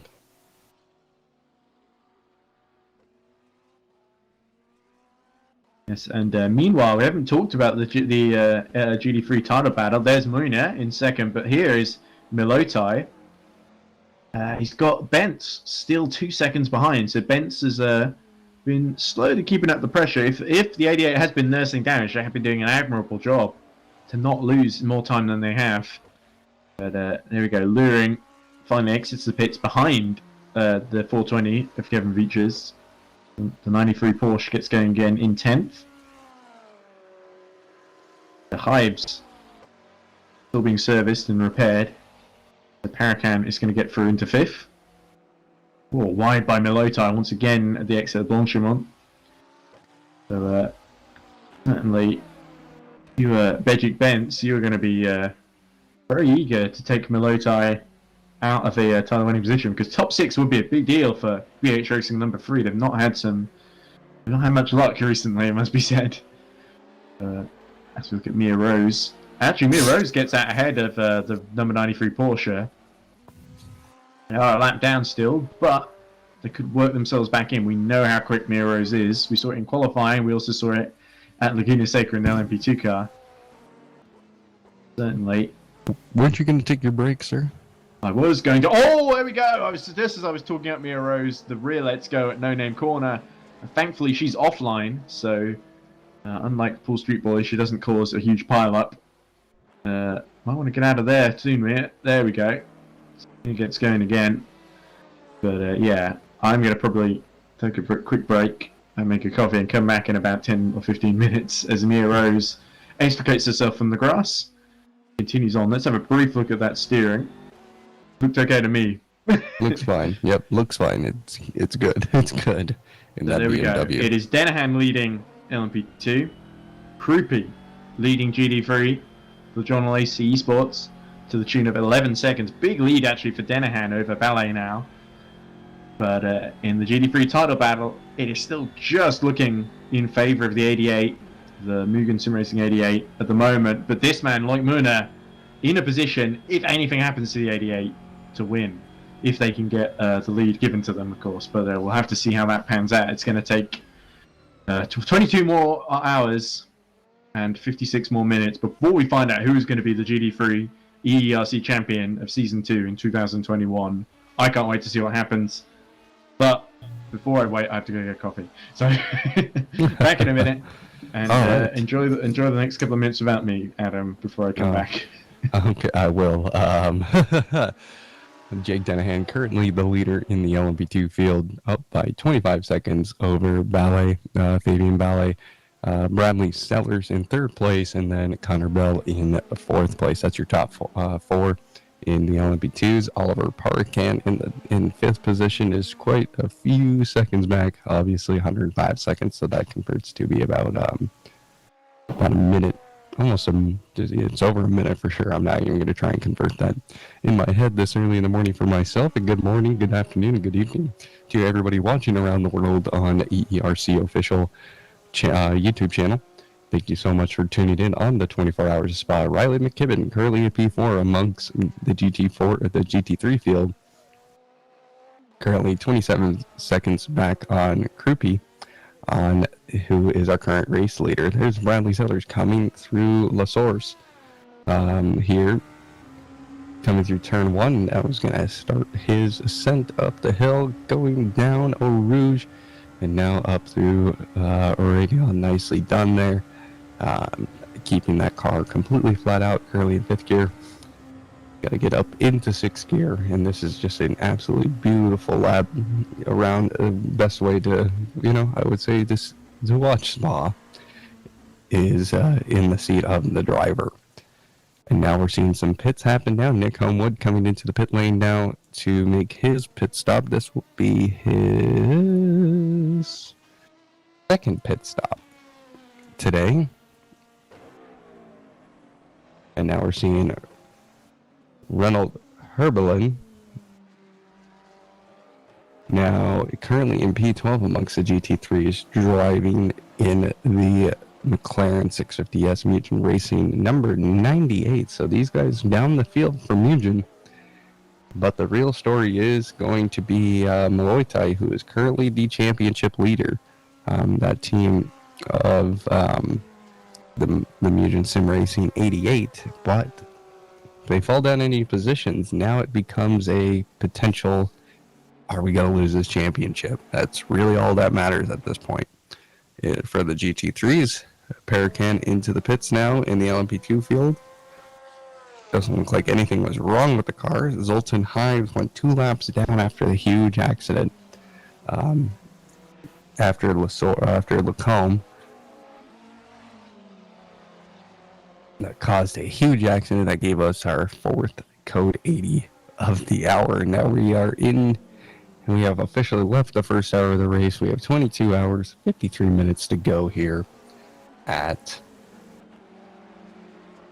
the 24 hours of Spa-Francorchamps. Of course, we would like to thank Sadler Computers for hosting the R-Factor server that we use.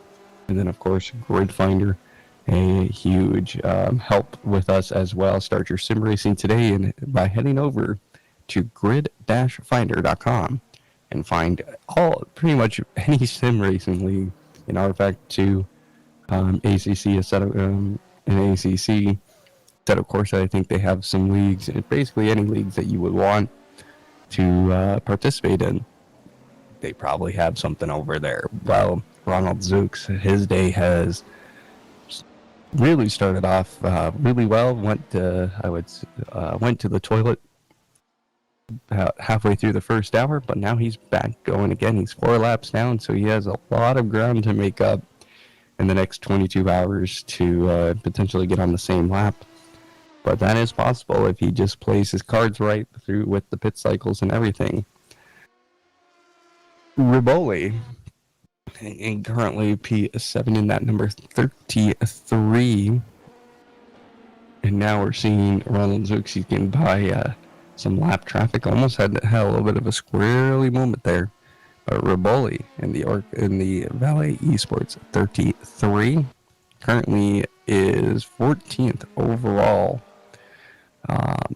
And 7th place in Class Newberger.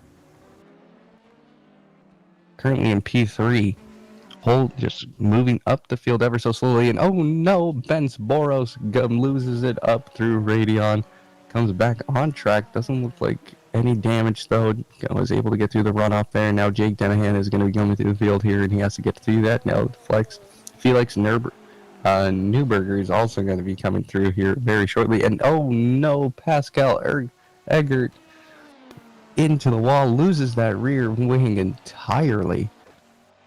That just looks like a normal car now without the rear wing of that car, and that might bring out a code 80. We'll keep our ears out for race control to see if that's going to be. Connie Bell currently in P4. After running P2 for the majority of that first hour. And Pascal Eggert still on the side of the road.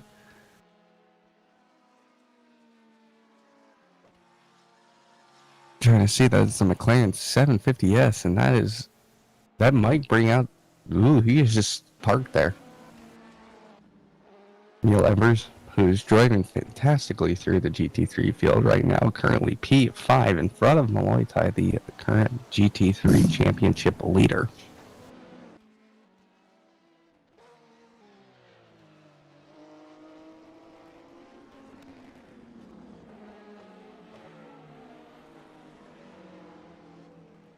It looks like that yellow flag has cleared up. Stop car, exit of Blanchimont.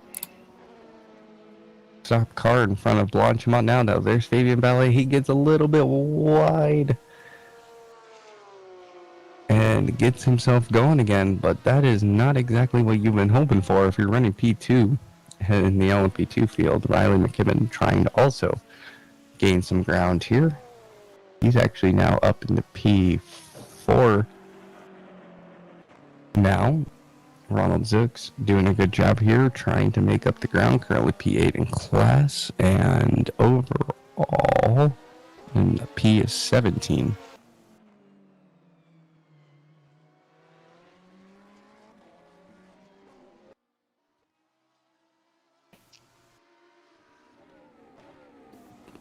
Kerga Blah trying to push the issue here after getting his rear wing taken out here. Now we're going to see some pit stops happening. That is Benz Boros, the man who is involved in an accident, looks like he lost his wing, and then I can't tell who that person is behind them. That is going to be Mia Rose again into the pit lane. Mia Rose was running fantastically in the first hour of this race. Got caught up in a huge accident with an LM-P2 trying to lap them, and ended up having to go back into the pits, getting a penalty for it, which was late. It has been appealed, and we have no idea what that appeal looks like at this point, as it has been noted. Felix Newberger just allowing the LM-P2 fields to go by, cars to go by. 2 hours, 48 minutes to go in this early stage of Spa.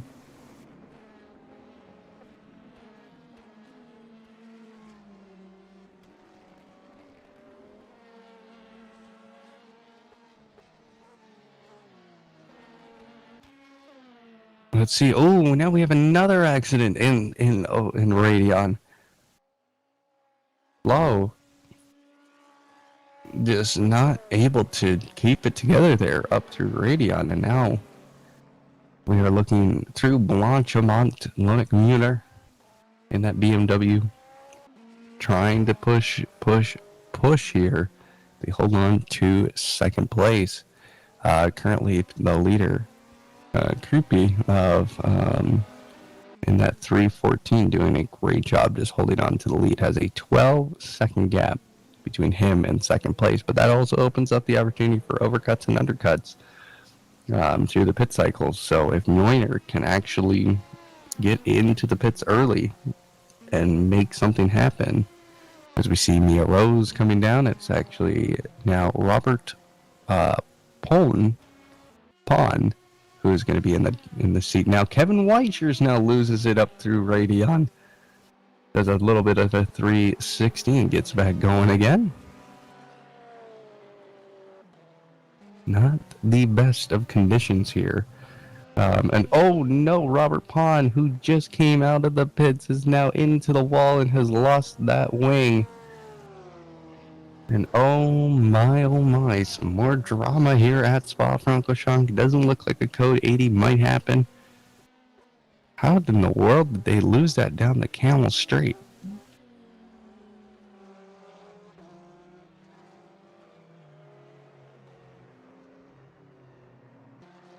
What in the world? What happened there? Riley McKibben now in P3, trying to gain the ground, but is over 15 seconds back on the second place.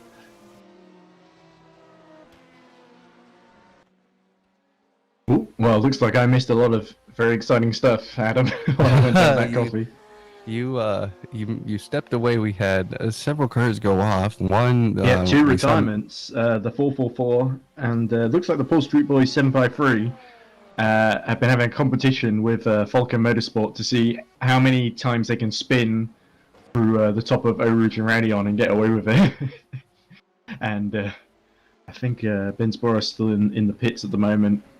To catch you up here, Mia Rose came into the pits. That was a driver swap. Yes, and then immediately Robert Pawn lost. I think he had an incident, didn't he? He lost. I don't know what happened. The camera went to him, and below he was still struggling as well. Or is that another pit stop for him? Because I see going wide at the top of Radion. I think, oh no, not again. Oh no, yeah, that was definitely him going wide. He is struggling in that McLaren. Oh, and it looks like Paul Street Boys have got going again for us. Wide, the pit lane exit of Radion. He's going to come very familiar with that. I think already has by this point. But there we go. Back in the race at least. And sir, I have to step away. I have to make a phone call, so I will be back in a few minutes. I hope your phone call is fruitful, and I'll talk to you later. Pull-up just lost position in the pits as Robert Pawn finally makes it in Irish 777. So still not really going to plan for Iris as Evers pits. This is crucial. So Emil Evers hands forth to Milotai, who stays out. Bentz is now about 7 seconds behind Milotai. Newberger also is finally pitting. So Newberger was able to stay out a really long time. May come out behind Evers here. We'll have to see how the pit stops filter out. Who gets out first? crucially, Bradley Sellers was able to get out ahead of Connie Bell, and he's actually closed a lot on Ballet. Of course, he's on a different strategy. But 8 seconds to get between Sellers and Ballet, and is still, at the moment, touch wood, going Jake Danahan's way in the 87 Iris car. So this is looking like it might be a rare chance for Iris to win in both classes. They have won GT3 2 occasions, haven't won LM-P2 once yet. Oh, look at that, below, just in the rear, step out as he enters the pit lane. Such a tricky pit lane entry at Spa. You've got such a narrow sort of passageway. The walls on either side. You don't want to light up the rear tyres too much. Neil Evers gets going ahead of Felix Newberger, so Bottling Motorsport number 91 will emerge back in 7th position. I think the 14 of Kevin Reaches is quite a way behind.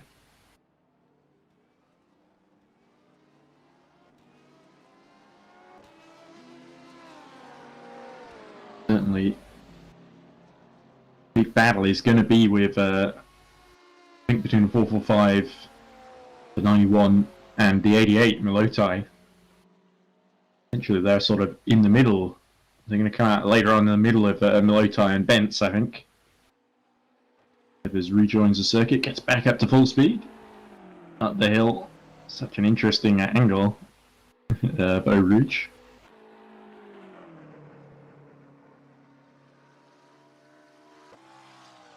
I think the closest battle on the track at the moment, Sellers closing on Ballet, which is now 6 seconds according to my timing screen.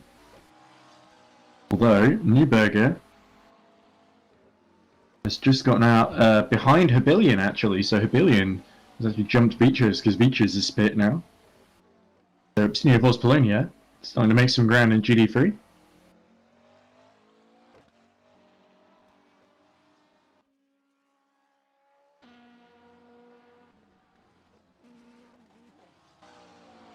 To Ploet.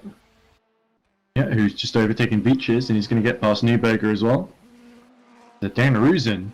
That's why it's taking so long. Dan Ruzen getting on board the number 91. So an interesting strategic decision by Bottling Motorsport. Let's hope Dan Ruzen can have a decent stint.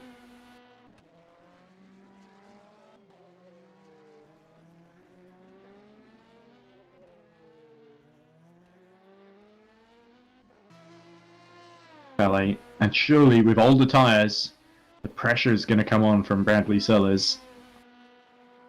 This could be a great fight between Bradley Sellers number 90, Danahan in the 87, and potentially Zoltan Hives later on in the 21. If he can catch back up, of course. He is 2 laps down. Didn't stop them winning at Laguna Seca though, after they had a difficult start there. 14 seconds ahead of Moiner, so Moiner has actually started to stabilise his pace a bit. He's kept Krippy a bit more honest in this phase of the race. Back for comparison, last lap by Moiner, 2 minutes 17.5. Last lap by Krippy, 2 minutes 17.2. Only 3 tenths slower. Was going a lot more quickly earlier on, so Krippy's best lap 2 seconds, 1.5 sorry, seconds faster than Lloyd Mooners in his first stint. Certainly they're well clear of Brian McKibben and Team Sheba number 73.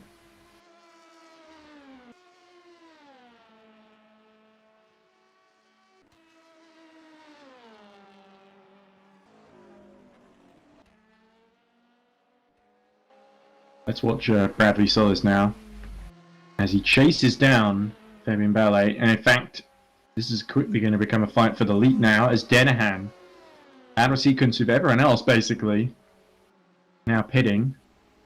He won't emerge in the lead, but he should emerge in 3rd I think, ahead of his teammate Connie Bell. In fact, through goes Fabian Ballet, so I don't believe this has happened before. Reading Game Studios number 72 leads in EERC, leads the 24 hours of Spa. Big moment for Fabian Ballet. but only 7 seconds ahead of Bradley Sellers on fresher tyres.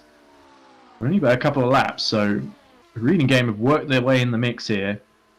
You see GT3 going very wide in the background. I think that was the Triple Eight again. Yeah, you can just see in the background, orange car of the valet of Bradley Sellers. And still being serviced. Unless they do a driver change, he should come out round about where Connie Bell is. See that? There's Connie. Connie's going through, actually. There we go, there's Danahan. There's Bell. So, the 86 and 87 swap positions. There's a big gap to Oliver Paracan, so Danahan will emerge in 4th position. And surely he will catch up to Connie Bell rapidly on those fresh tyres.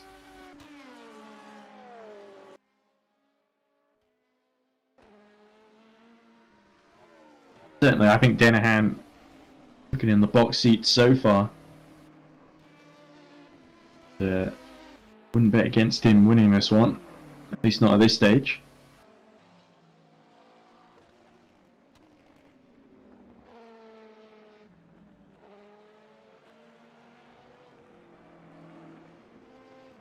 Oh, look at that livery on the Iris.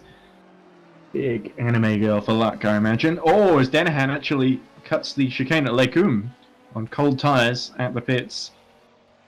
So, clearly, the brakes got cold or something there, and Danahan just had a little mistake. Won't help as Ballet hits the lap after Danahan. The Reading Game, I think, running the field longest. Bradley Sellers now takes the lead in the number 90. One glorious lap. Reading Game Studios were leading the race on merit. So we'll have to see how things play out here. If Reading Game can get a podium, it would be a big result for them. But 90 and the 87 are locked in a big battle for the lead here, I think. Ballet is going to come out behind Danahan.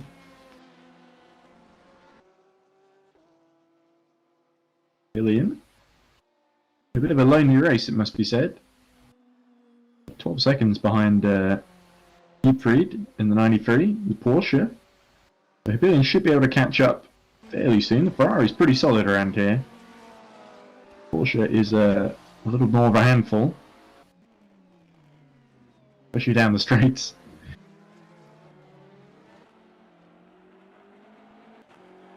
There we go. Ballet coming out now behind Danahan. Tom Dillon actually gets on board, sorry. Whoa! Zooks slapping the sister GT3 of Mugen. And his quest to get back in the race after that early disconnection. Zooks' pace has been very fast actually, especially in the final sector, but quite good enough. Not too much progress yet. But of course, long way to go, so we can't count Zooks out of this either. He'll make his way actually through the GT3 field. We've got McKibben, Moira, and Krupi to clear. So Krupi running 7th overall, by the way, in the order, ahead of 2 of the LM-P2 field, which really shows the how impressive that 314 John Lacey Esports entry has been. Certainly as some of John Lacey's distinctive flair that he teaches his drivers, no doubt. Oh, very wide through Puhan, actually taking as much curb as he dares.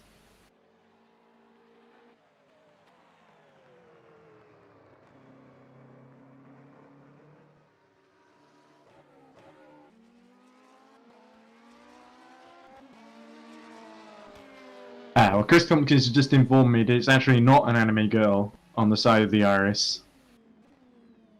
There's some meme involved there that I'm not aware of. I'm like really out of touch now. I'm 26, but I'm going to act like I'm a boomer. And I don't understand anything. Anyway. Buildup still going in the race, has recovered up to 10th. Alton Motorsports looking to end things on a high. To recover that lost ground from early in the race. They would be running, fighting for the second really with Munia, had they not hit trouble earlier in the traffic.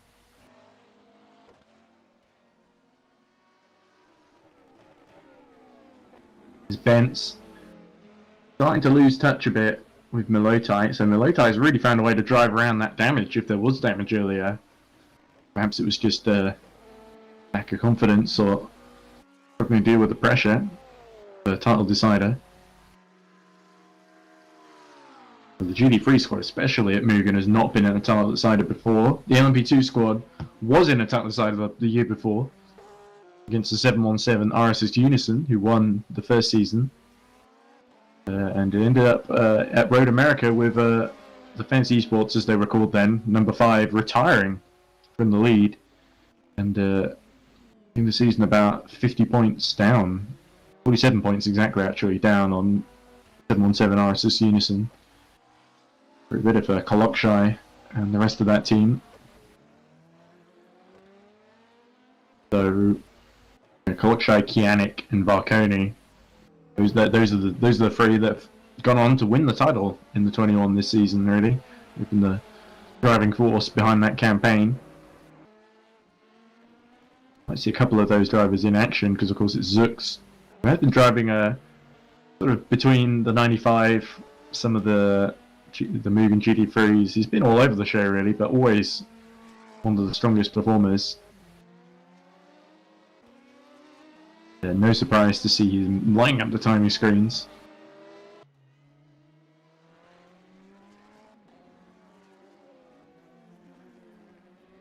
Gahan has just set his lap of the race, by the way. 2 minutes 1.076. I don't believe it's the fastest lap of the race though. That would probably be Zux, 2 minutes 1.021. Slightly faster. Not by much. Not by much at all. Zux still 16 seconds down on Marina in the overall order. It'll take a while for Zux to catch up to Krupi. Really shows the job that they're doing, as I said. There's Hebillion. Let the Mugen through.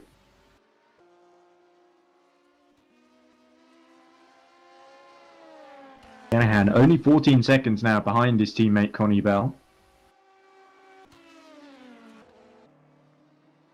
Dylan goes wide at the exit of La Source. We haven't seen too much of that yet.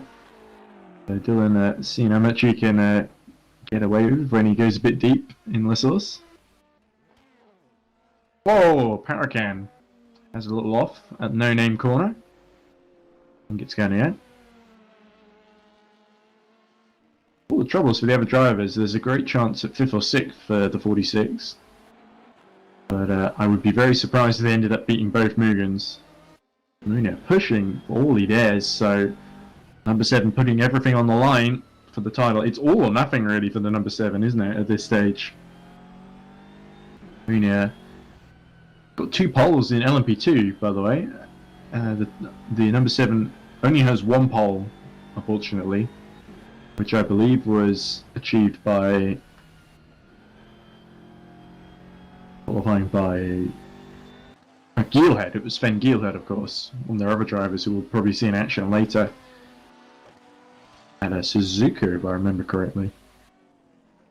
Yeah, number 7 always been really consistent in qualifying and the races. That's their big strength, really. Perhaps in terms of out-and-out pace, the 88 has been slightly stronger over the course of the year. With 3 or 4 poles to its name.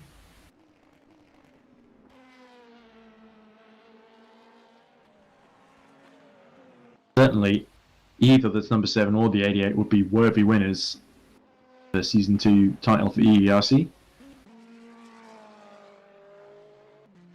Hurricane pits, so clearly that spin indicated the tyres were going off. Oh, luck up for Zux there. Certainly not leaving time on the table.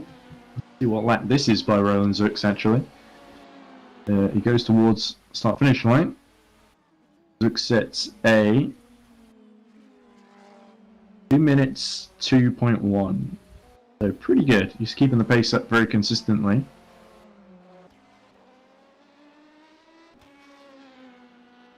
Ooh, looked like Ives just trying to lap Mia Rose. Not Mia Rose, in that car at the moment. It's Robert Pawn, of course. Pawn or Pound? I'll call him Robert Pound because that sounds slightly less explicit. But anyway, so Hives has jumped Parakin. Features has a little trip through the gravel and just about gets it under control. Features, that car does not look... Yeah, it looked a little unstable there.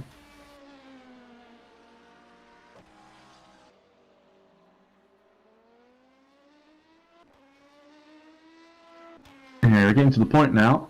Denahan 13 seconds behind his teammate Connie Bell. Where I think Denahan is going to be let through once he gets close enough, because I don't see any reason for Connie Bell to fight it too hard. Although you could say last race of the season, still 22 hours to go. Why not? There's Connie.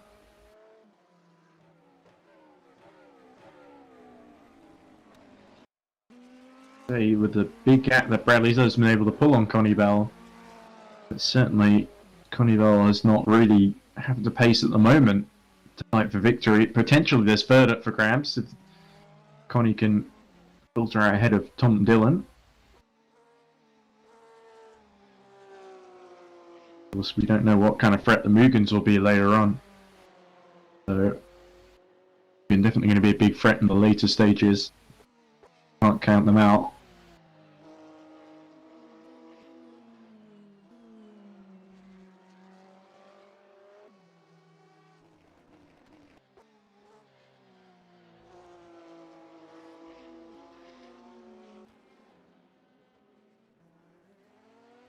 There we go. Jonathan Jones gets on board the Into the Points Racing number 46.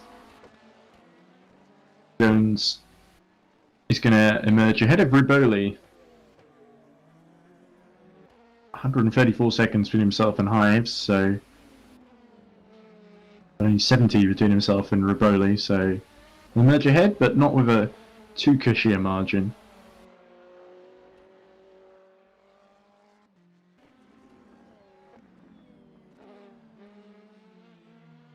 If Krupi can pull this off and decides not to pull over for the BMW, I think this would be the first win for a Ferrari in EERC in a while, at least, because I believe AFP won the season opener in a Ferrari, if I remember right. But 4 hours of NOLA in New Orleans, all the way back in was it January or February? Yeah, since then, slim pickings for Ferrari, just the odd podium for Evo All Motorsports. Number 35. Well, only 11 seconds ahead now. Actually, 8.5 seconds. So it's a matter of time, looking very inevitable. 86 and 87 will swap positions, or 86 will pit and get out of the way. Would also make a lot of sense.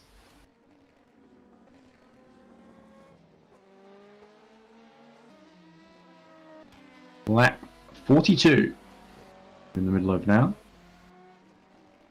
Bradley Sellers continues to lead and extend his advantage over Connie Bell. Denahan is sort of the net leader still at the moment.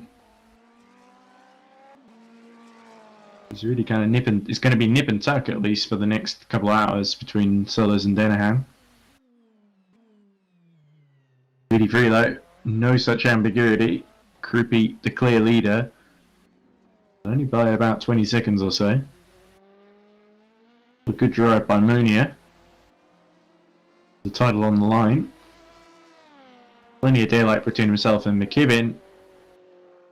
About 60 seconds ahead of Milotai, but only 2 cars ahead, which is not going to be enough. He needs Bentz about 9 seconds down on Milotai to join the party. He needs Evers as well to stay in the mix. Oh, a bit close by Jonathan Jones and the Paul Street Boys. Oh, just about saving that one. Another scary moment for Adeli.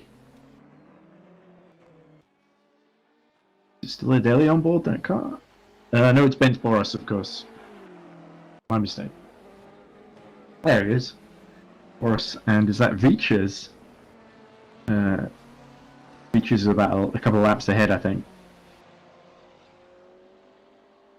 Yeah, Team Falcon will be a bit of a moment for Bence there. But the BH racing driver just about collects it at the last corner and continues on his way in a strong 5th position. 10 seconds now behind Martin Malutai. Malutai doing everything he needs to do at the moment, but this being endurance racing, it only takes one thing to go wrong and suddenly we're out of title position. Of course, Evers being a lap down does help.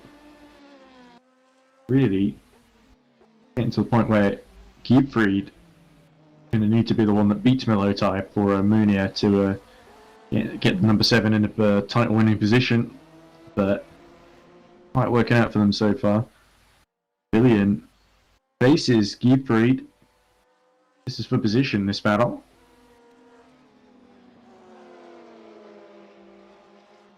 Also got the LM-P2, the valet just lapping them.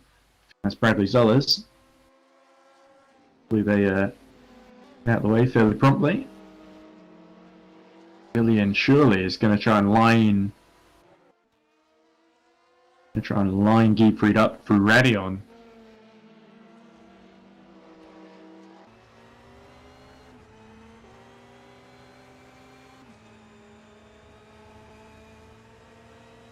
Actually pretty handy through the corner there. Down the straight. Ferrari's got a better top end. Losing all the time.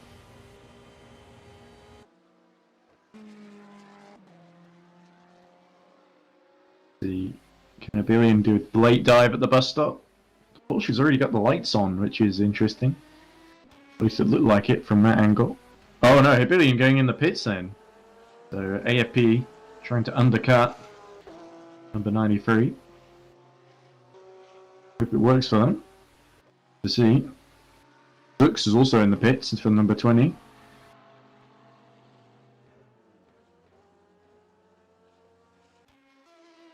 There's Zux just leaving.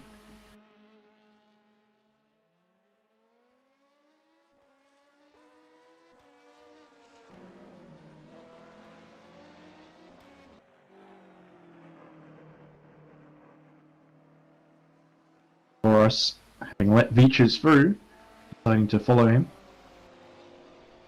Two cars several laps apart. Almost like the auto director seems to know that there's a title battle on because it keeps getting back to Loic Mounier.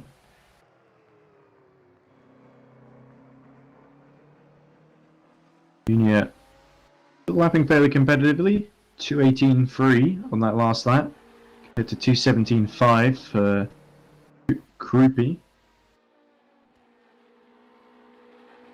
McKibben set a 2:18.6. So,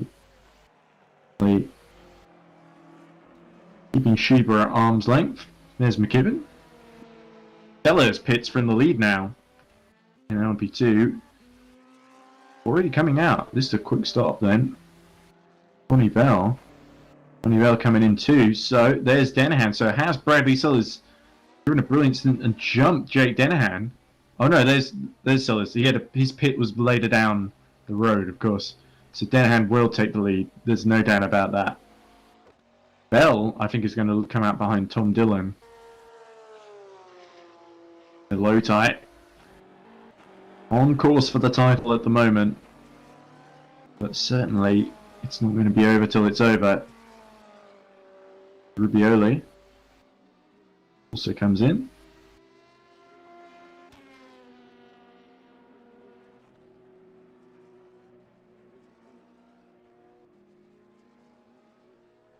Both valets in then.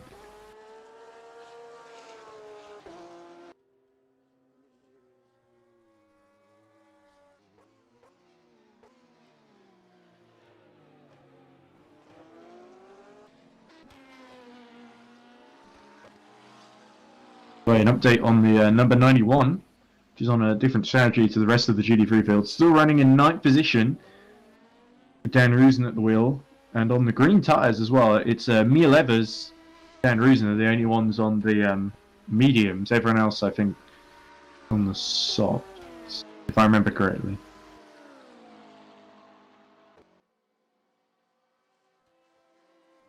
But unfortunately, Mia Levers not really able to make the best of the mediums. At 93 seconds down on Bedrick Bentz. Ooh, Shiba going very wide. Everything okay with Ryan McKibben's car? Have a look. Oh, sector 2. Cleared. That looked alright. Look out. Creepy. Hits from the lead in GD3. Sometimes they've stopped, so I think Krupi be a driver change here. Possibly. Oh, Boros lost the rear wing, so now we know what the yellow flag was for. Wall Street Boys having to just make the last half a mile to the pits. Oh, and spinning just before Blanchimont. Slow car in the last sector, be careful. Could be a code 80 there. Big moment for Paul Street Boys. Surely Boros can just make it back to the pit. Oh, he's going to come just in front of Features and loses control and spins right in front of Team Shiba number 73. But Shiba, luckily, had the presence of mind to steer well clear of that one. Clear. Okay, incident's cleared up then. As oh, the Iris is going a bit wide.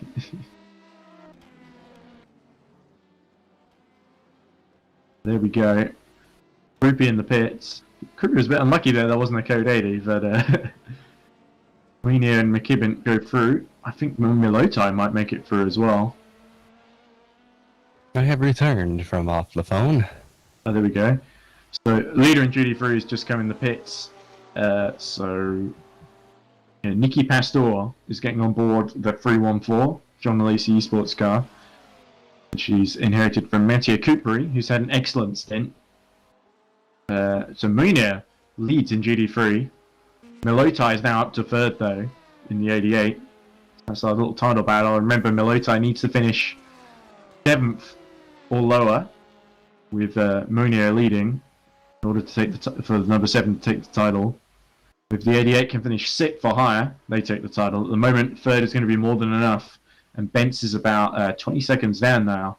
Milotai's had a really strong part of the stint here, and he's been able to keep McKibben just about in touch. And meanwhile, Emily Callison has gotten on board the 86. Denahan has retaken the lead, and Sellers has emerged about 55 seconds behind him. Tom Dillon's back in 3rd, by the way, as well.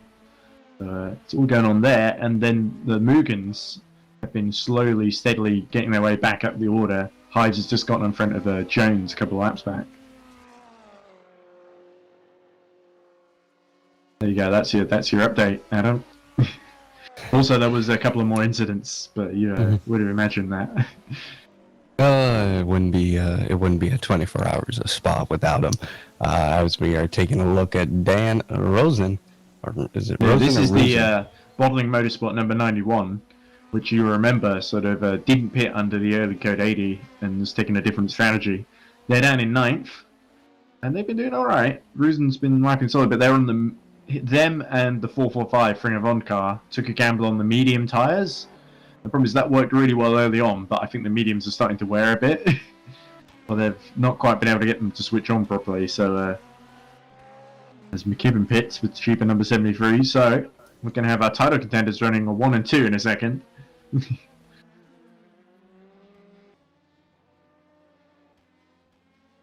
Yeah, closest battle on track really has been Dillon and Sellers, about 9 seconds between the two, I think, at a glance anyway. Although Zux, in the much faster Orica number 20, is chasing Luke Mooner for the lead of GD3. But this is only for position overall in the race, it's not in class, of course, and this should be an easy overtake for Will and Zux. As Milotai, McKibben and Bentz all in the pit lane at the same time. So Milotai is going to try and jump McKibben here, I think. And Bentz isn't too far behind either. And of course, Muna isn't going to be worried about that. Pastore is going to come through, back into second position. But really, number 7 and the 314 are sort of in a personal battle here, at least at this stage. But like I keep saying, the 314 could move over for the number 7 so the 7 can take the title. But that's not going to happen at this stage. They're going to have as much fun as they dare, aren't they? This is in the racing for the win stage, isn't it? So Pastore is going to be setting the timing screens alight, I imagine, as he has all season, really, when he's been in the car. 22 hours to go, 12 Oh, minutes. in comes Muna, so there we go. Going to be very interesting then, because he's going to come out about 10 seconds, I think, behind Pastore. Almost a whole lap ahead of McKibben, Milota, and Bentz, who are still being serviced, I believe. Oh no, McKibben has made it out. Milota as well. Bentz has just been released too. So. Well, here we go. We're going to filter out with Joseph Frederick Suto. Gets on board the BH Racing number 3, by the way. Evers a bit too far back to really overtake. Oh, there's Evers in the background, so he's going to get Suto.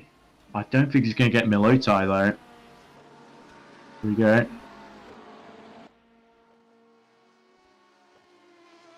Yeah, there's Milota. There's Evers. It's going to be very tight here. I think Evers is through. There we go. Oh, don't he just? Did you see that? Yeah, oof. Evers finally will be able to solidify P4. No, but he's been out there a while though on those mediums. I think Milota is going to potentially be all over him now. It's going to be an interesting fight to watch, that's for sure. Because I've been waiting on that because Evers' pace on the medium was just not quite. It's only just about good enough to stay ahead of Milota. I think he would have hoped to be further ahead. There we go. We're seeing it now. Going to be the battle to watch then. Milota trying to get back up into 4th position. And Muna, I think, about to lose the lead to Pastore as well. So we'll just watch this. But I think Pastore almost certainly coming through.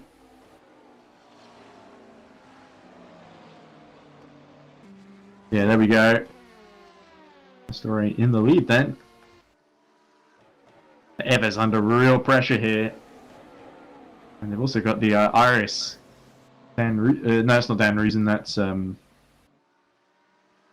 there's of course Robert Pound.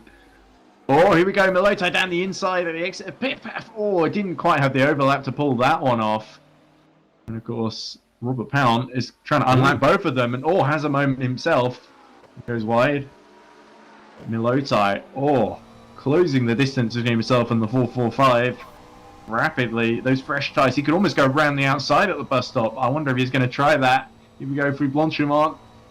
Oh, look how wide the 445 has to go. Evers under real pressure here. Milota knows he has to make this move really quickly. Here we go. Look how slow the 445 is through the chicane. And he's going to cut underneath him, but he's going to be on the outside for the source here.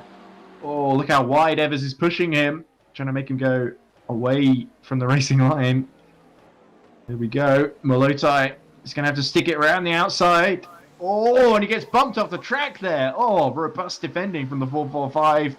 Milota is still there, and he's going to pick back up into the slipstream as they go into Eau Rouge and Radion.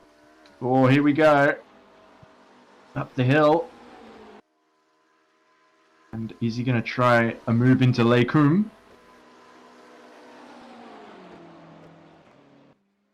Is he trying to break the toe here? All 3 of them playing with the toe here, but Milota going for the inside. Oh, and I don't think there's much Evers can do here unless he sticks around the outside, which he tries to. Oh, they make contact again. But through goes Martin Milota into 4th position.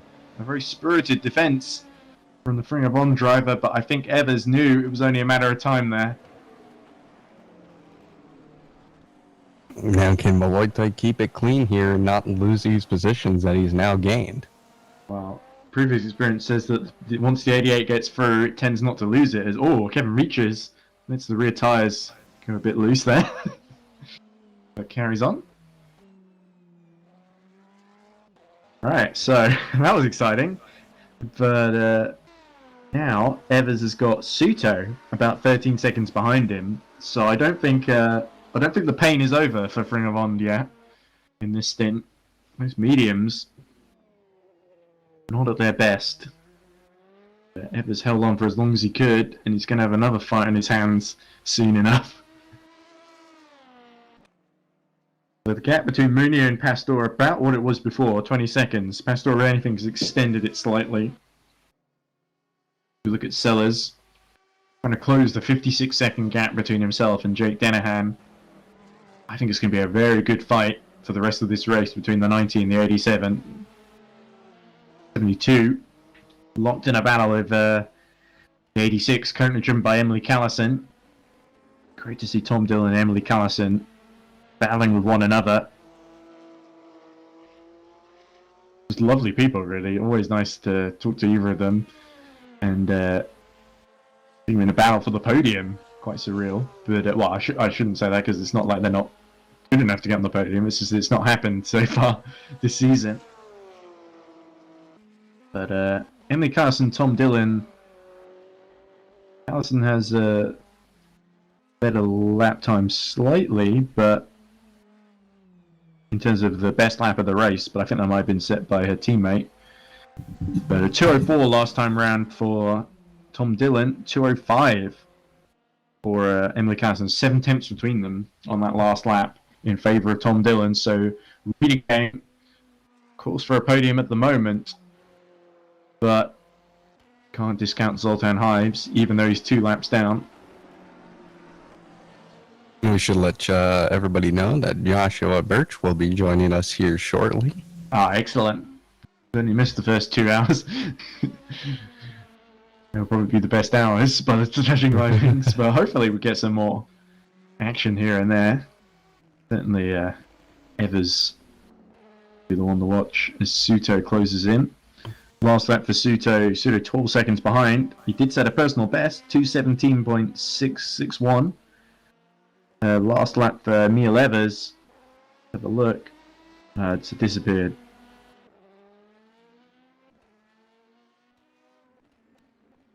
Well, now the field's somewhat spreading out here, but we can blame the pit cycles on that. So now at this point, it's going to be basically a race for just kind of some drivers going to have a lonely race here for the next it's a strategy couple of race hours. now, isn't it? Yeah. It's taking advantage of the code 80s when you can, and making sure you can make the tyres and the fuel last when you need them to. Occasionally there's going to be a couple of tense fights for position, but in terms of the title battle, it's really the 88s to lose at the moment. So far they're doing everything they need to do, as that the number 7 being badly held up by Artur Pluep. That's not going to help their case as he flashes the lights. Pastore, that's the guy he's trying to catch, and Luke Muir not having much luck at the moment. But like he's doing pretty much everything he needs to do, Luke Muir. Just that they've got Nicky Pastor up front. But it's certainly good to have the 314 in the fight rather than out of the fight. Of course, the bad luck for the 77 car has really left them out the picture, hasn't it? When they really would have hoped to have the car currently driven by Robert Paon in between them and the 88. That's not worked out, so going to take quite something, I think, for the 88 to lose the title at this stage, but that is exactly the sort of thing that has happened so far this season, so can't discount some kind of gremlin creeping in. We did see at the very end of Laguna Seca, the 88 had a screen freeze and lost second position in like the very final half hour of the race. It was very unlucky. They ended up finishing third in the end. It's probably a reason why this title battle is as close as it is, and it's gone down to nowhere.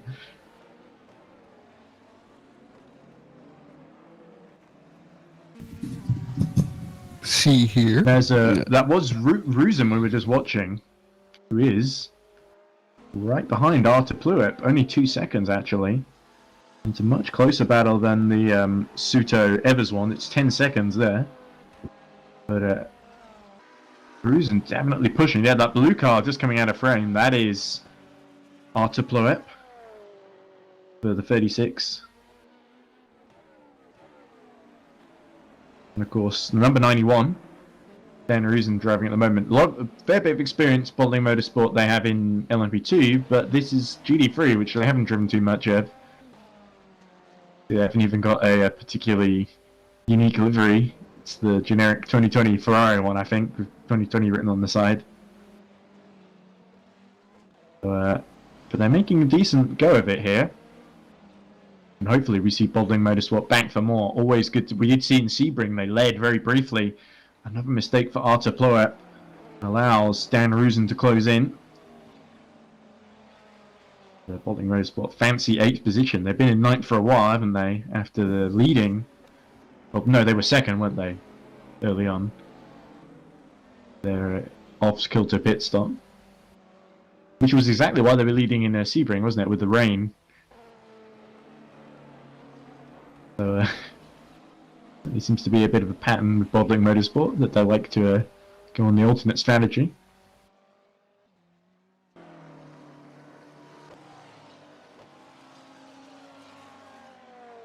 Yeah, Sellers starting to close a little bit on Danahan.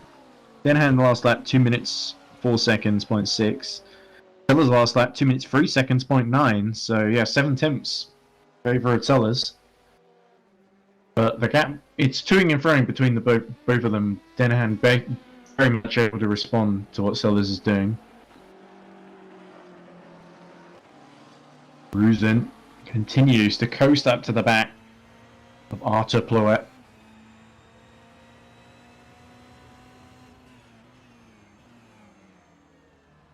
And this is where it's going to start getting interesting. What is going to be the strategy call here? I mean, we've gotten through the pits now. Now it's just back to racing, unless some Code 80s happen. Which, if another Code 80 happens, that's, you know, we're in for a treat. Oh, look at Ram Ruzen pushing as much as he can through there when the left-hand wheel's all over the curbs at the top of Radion. But definitely right in the slipstream here of the 36. And what can Artur Ploep really do here? Because Ruzen just looks so much quicker at the moment. As Danahan pits from the lead in LMP2. This is actually quite early. Oh, Ruzen. A little bit of a moment with the rear tires in the middle of Lekum, but saves it very well. Took way too much curb there.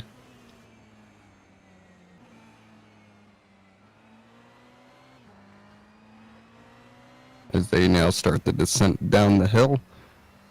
I'm a bit confused about Dan Ruzen's first name, because it's Dan with 2 A's, so I'm wondering if I should call him Dan or Don, like a naan bread with 2 A's as well, but I worry that might sound a bit too posh. Don. We're posh around here? Well, I don't know, I'm not particularly posh, but some of my neighbours are. But Danahan is going to lose the lead to Bradley Sellers then, temporarily. And I think Dylan is going to go through too, so Danahan should emerge just in front of Emily Callison, who's lost touch with Tom Dillon a little bit over the last stint. 22 hours remaining then, we've hit the 2 hour mark. Flying by, really. Yeah. I suppose I'd stop to have a coffee for about 10 minutes, so that would help. Oh, Ruzen's got a great run here, and wide goes Ploep through Blanchimont.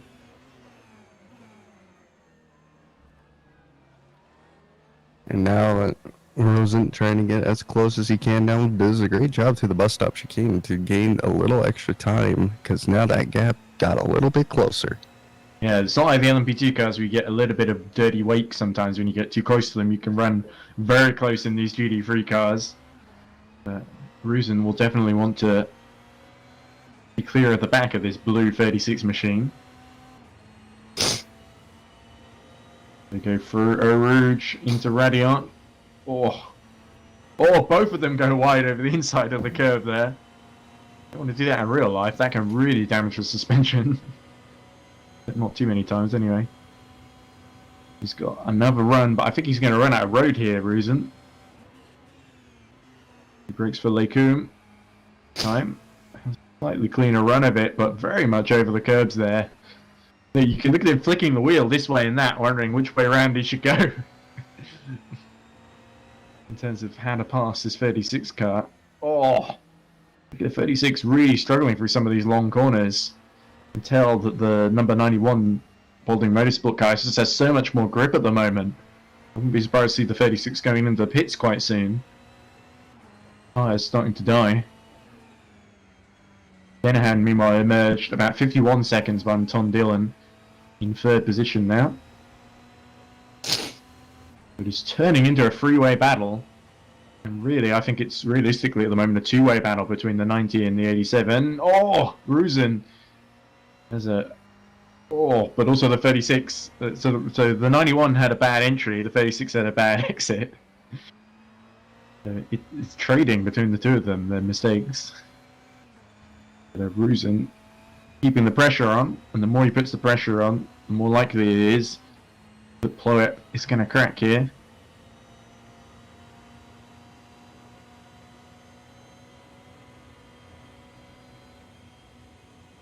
Have a great run through Blanchimont, but I don't think he's going to be close enough to the bus stop. Oh, I was late in the day getting on the brakes there, wasn't it? But he just about avoided barging into the side of Artur Ploet. That is scary though, isn't it? When you're trying to stop and you realise you're not stopping quickly enough at the exit of a long straight.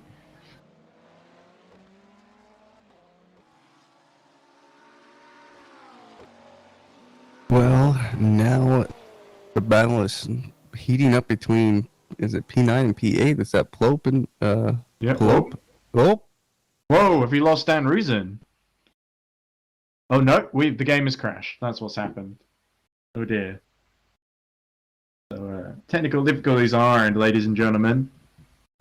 But hopefully we will be back as soon as we can. I'm gonna call for help here.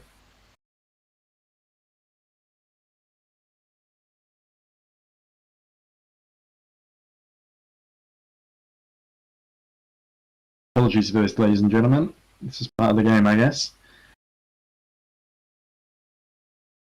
Pardon for the technical difficulties. Yeah, Wonder I if would the try whole and fix server it went down. myself, but when I've tried to fix it myself before, I'm doing a screen sharing thing, what often happens is I end up going in the wrong server, or I just end up making things worse, so I'm going to sit here and do nothing. Just update you on the timing screens, but it certainly...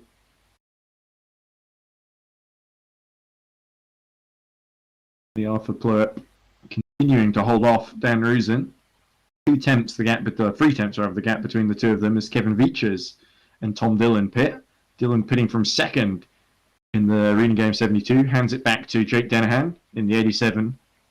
But the gap between Denahan and Sell is 43 seconds now and closing. Denahan getting the best out of these fresh tyres. His last lap 2 minutes 03.4.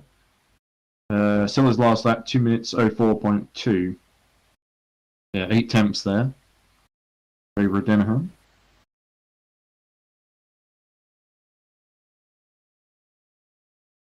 And big apologies, by the way, for this, for those watching, because we could stop the stream, but when we've done this before, it ends up with us having to make 8 different videos, and we're already going to have to do that for a 24-hour race, so we may as well just sit and bear it. Sure, we'll be back soon. Don't blab the server password, anyone.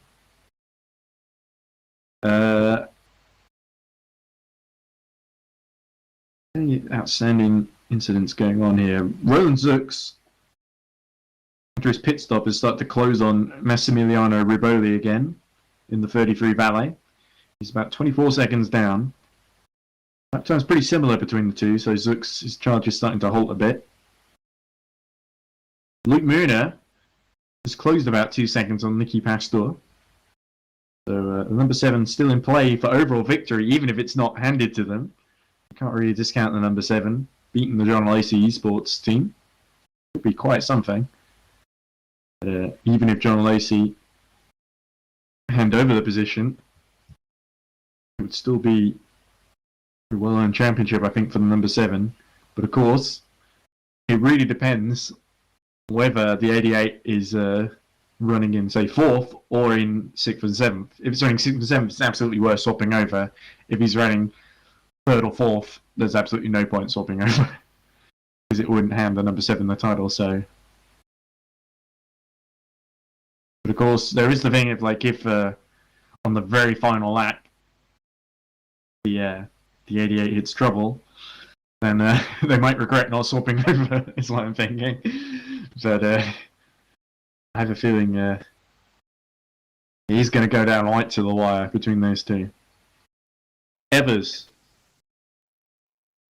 Still keeping the gap. It's fairly stable now. 9 seconds to Milotai, 11 seconds to himself and Joseph Frederick Suto in BH Racing number 3. So Evers actually keeping the tyres alive pretty well.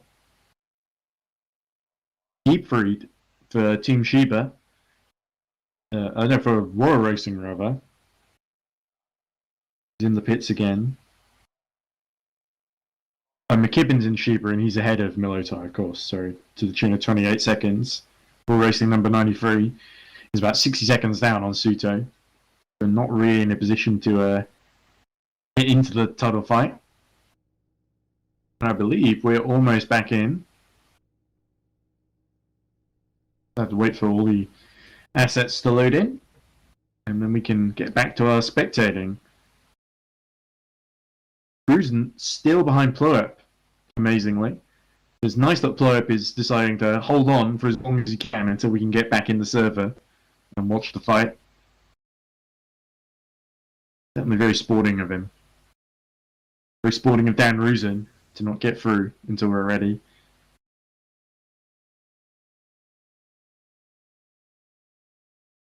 Caution drivers, stopped car on the exit of Blanchimont. Well, I would love to tell you who that is, but I have to get the driver tracker If out. you can't get going again, please reset to the pits. Last lap, by the way, was fastest lap of the race by Jake Dennehan. 2 minutes, 1 second, 2 minutes, 1.009. But Dennehan really setting the timing screens alight. The gap between himself and Sellers 38 seconds. However, Sellers still yet to pit in this stint. Allison did come out ahead of Tom Dillon after Dillon's pit stop. 32 seconds is the gap.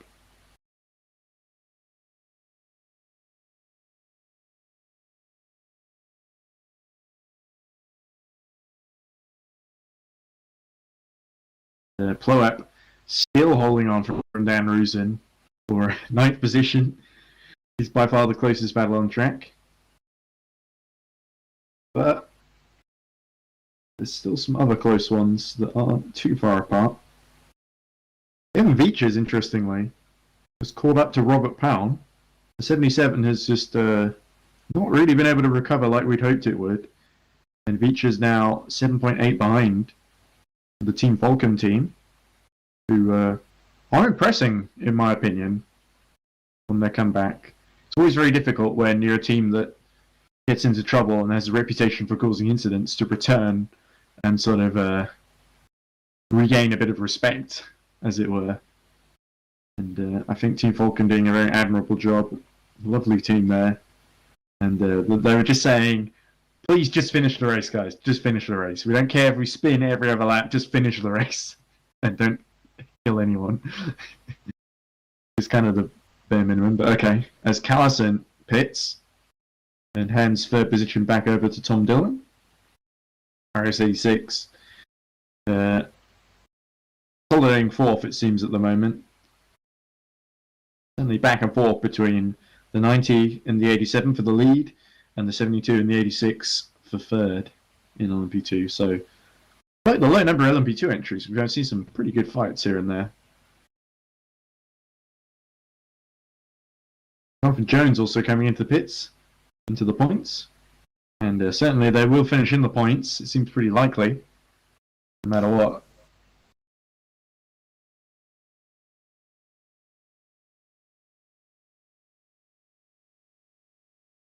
Rusen, as we speak, is very close to the back of Artur Ploep.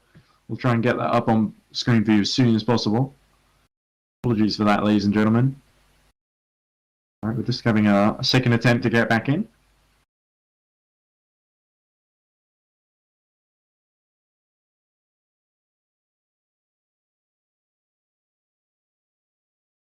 So Adam, anything you'd like to chime in with that you've observed that I've missed, or that you'd like to talk about, or you wait? Well, we're seeing some guys into the pits now. Herbillions just gone in, yes. We've only had one retirement from this race, which was the 444, which happened when Pascal Leggett had the big crash just before Blanchimont, wasn't it? Coming out of Paul Frere. Mm-hmm. What else? It looks like Zooks had the fastest Sector 1 lap time. Well, yes, purple Sector 1 in that last lap, but 2 minutes, 2.399, so not the fastest lap of the race yet for Roland Zooks. But certainly, the number 20, slowly but surely catching up to the Ruboli and Jonathan Jones. And indeed, Emily Carson, I think, could be vulnerable in a couple of hours' time. We'll have to see. Certainly a big gap for the number 20 to close in.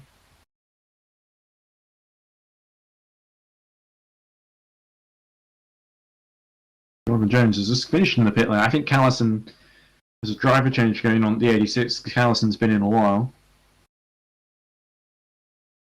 Actually let Zoltan Hives through into 4th position. So the 21.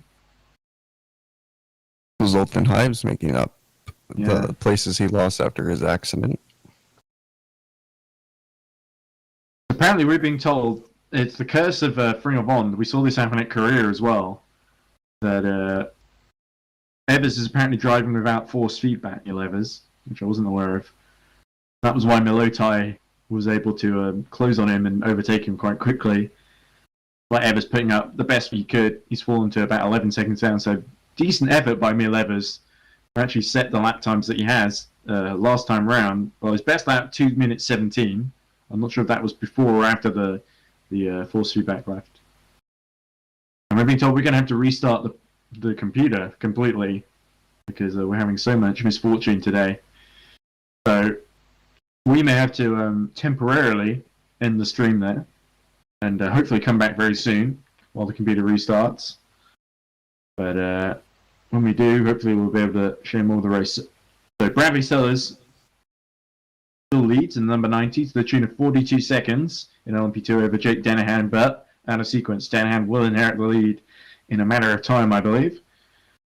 And then in GT3, it is still Nicky Pastor leading for John Lacey Esports ahead of Luke Munier. Munier not in a position to steal the title away from the 88, and Martin Milotai still running 4th, 30 seconds behind Riley McKibben. So we'll be back soon. Thanks for listening, and sorry about the delay. We'll be back as soon as we can. So take care. Bye for now.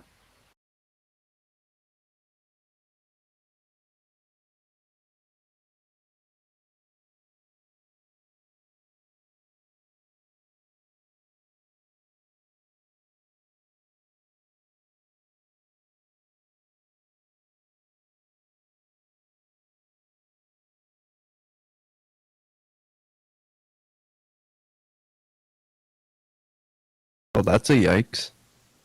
Yeah. We're gonna. Chris says we can take a break for about 10 minutes. So while he fixes things, it's just a bit unfortunate, isn't it? This happened right in the middle of that battle between Ploet and. Unfortunately, we missed the number 20 having running out of fuel and having causing a code 80, and then being pushed by its teammate back into the pits. Very surreal scene.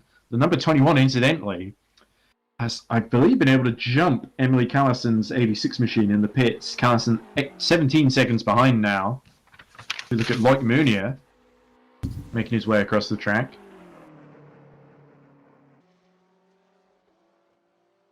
And in terms of that, it's still basically 87 and 90 in their own private battle already, with Tom Dillon 126 seconds back. And in GT3, it's Munier keeping Pastor very honest, but there's still that question mark of how it's going to go later in the race. So we're still waiting for Waiting for our other co-commentator to arrive. But,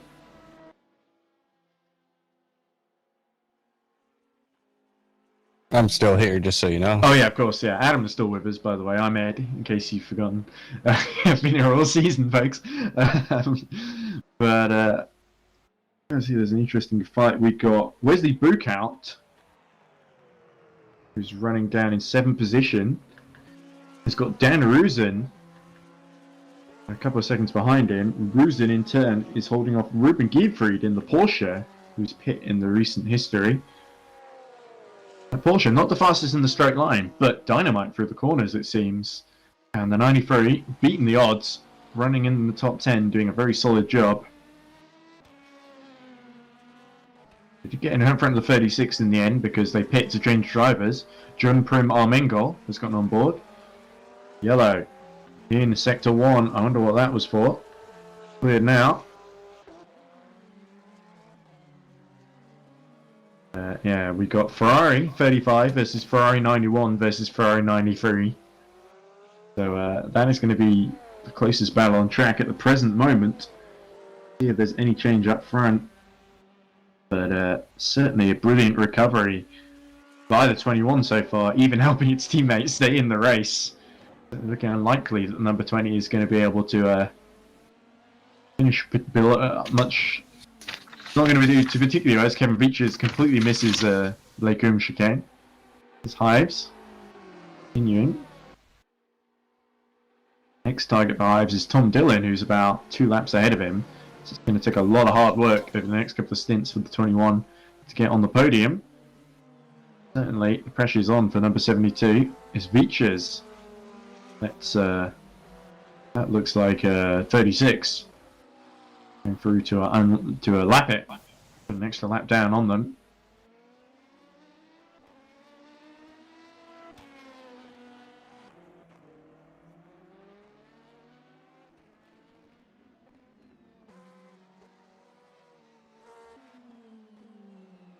There we go. Rusin continuing his charge on the 91's charge the last couple of laps. Continuing to close on the 35 of Bukout. And it seems, by the way, that only Frinavond have stayed with the medium tyres. Peter Schoenman pit for mediums. Everyone else on the soft, I believe. Because I think Rusin, who was on the mediums earlier, and they switched. They've gone much faster since, so need the tyre to be on. Rusin is very much cleared Giefried, actually. There's Jonathan Jones in the pits at the moment being serviced.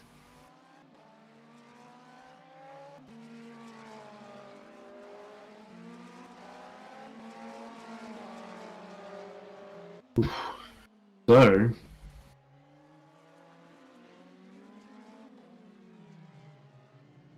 Alright.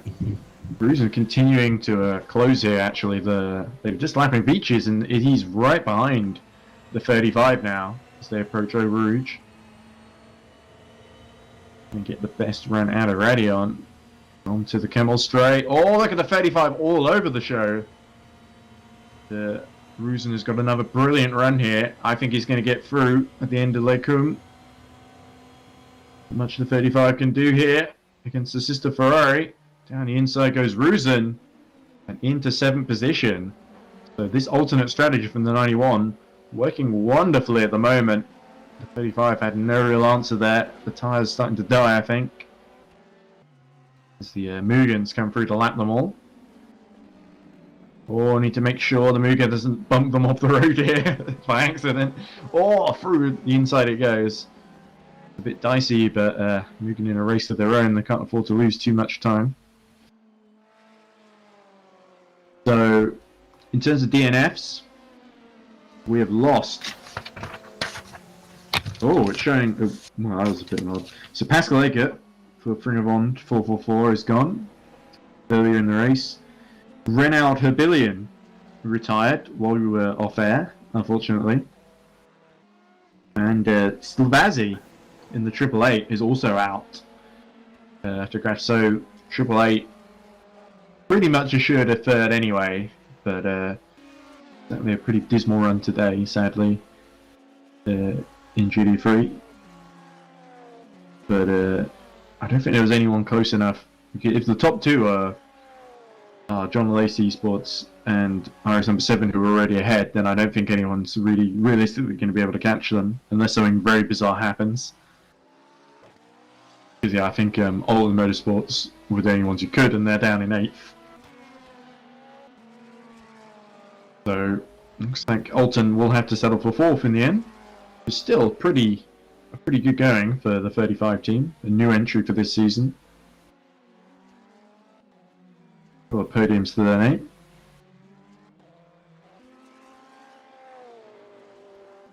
Ruzen continues to pull away. Next on his hit list, going to be Schoenman, as we look at Jones coming out of the pits finally.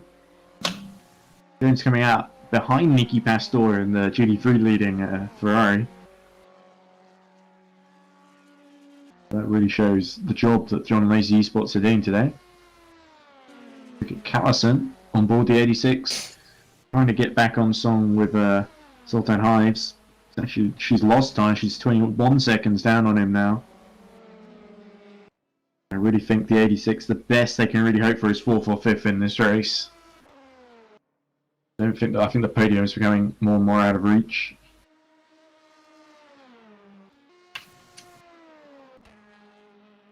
Well, Denahan now has increased that lead in that 87 LM-P2 car, 56 seconds. Oh, is it 56? It's showing 43 on my end, but that could be that the on-screen ones are accurate. I think it's definitely a bigger lead than it was, and Strachan struggling to catch up and stay in touch. But even 60 seconds, that can still be caught quite rapidly if something happens. So it's not anywhere near enough for Denahan to feel comfortable. He's going to want to put a lap on Strachan as soon as possible.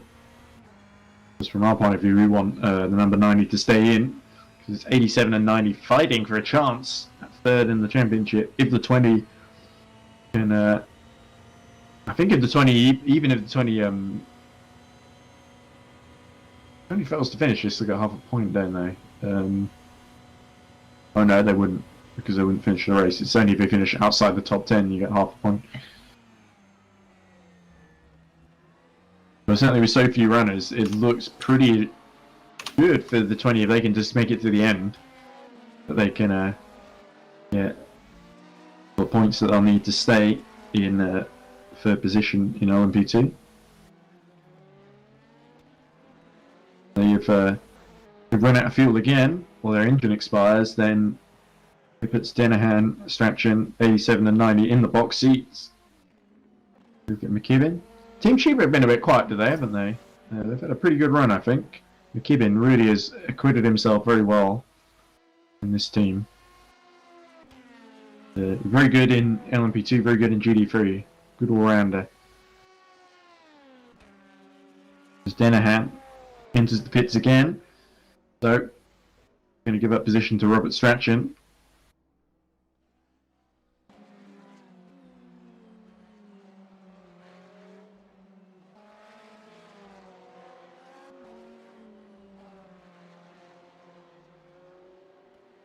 And Zoltan Hives has made up those positions now. He's up to P4, Emily Callison in P5, Rabilio in P6, Sutsu has not had a great start in this race, and then has just like I said earlier, it's gone to the toilet. Zux is doing really well to be 52 seconds behind Riboli, despite running out of fuel and causing a Coda hitting. You never know what you're going to see here at EERC. The original disconnection was not the 20's fault though, so I kind of don't blame them too much. They sort of were leading the race when that happened, and they definitely were. They were ahead of Denahan. So Denahan's still being serviced, by the way. So I think he should get out ahead of Tom Dillon this time. 112 seconds in which to do that. Look, there we go. There's Denahan being released, and Dillon, yeah, he's at the very bottom of the circuit, so he's definitely not going to catch up.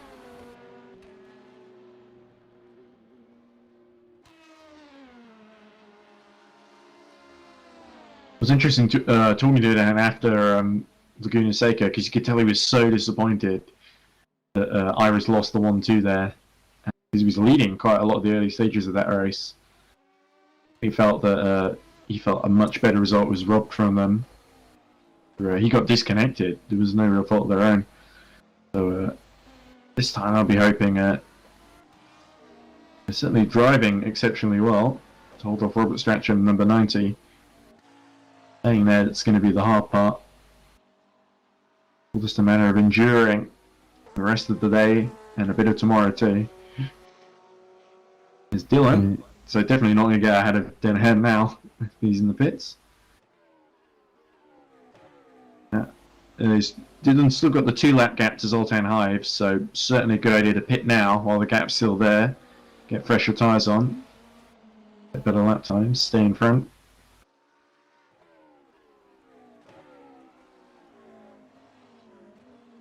Pluto here, watching 31 seconds behind Melotai.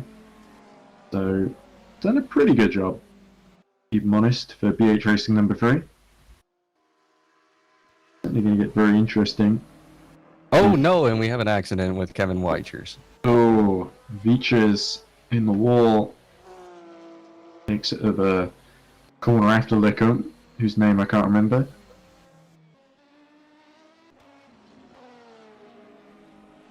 We could have a look at the YouTube chat, see if anyone has any interesting insight that they want to share with us.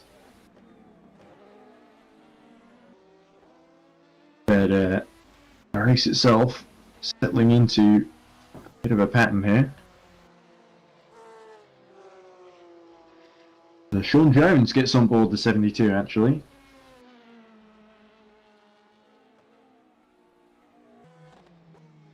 So driver swap for the Are we still streaming? RSR team. Oh, we are. Okay. Silly question to ask.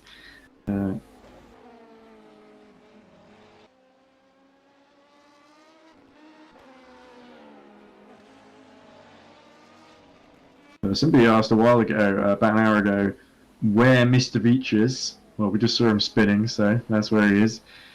Definitely down in 19th overall in the order, but 11th in class, I believe, just behind John Prim Armengol.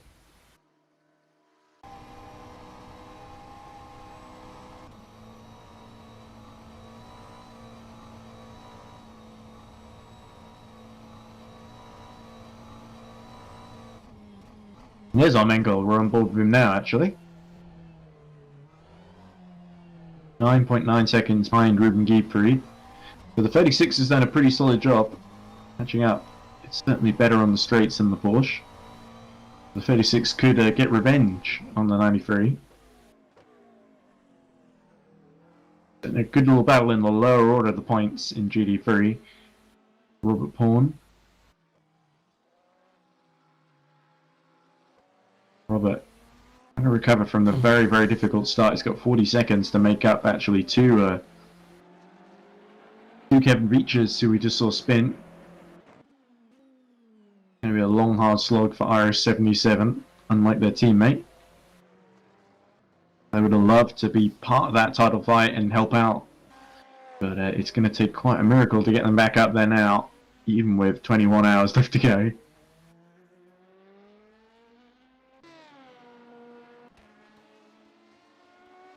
Strachan and Denahan have lapped almost the rest of the entire field. Strachan 54 seconds ahead of Denahan, and then they're a lap out of Sean Jones in third. Actually, I'm not sure if Denahan has lapped Sean Jones. Probably not. No, he has not, I don't think. 134 seconds, the gaps between Hives and Sean Jones. That's definitely closable. If I was 72, I'd start feeling a little bit worried about my pace.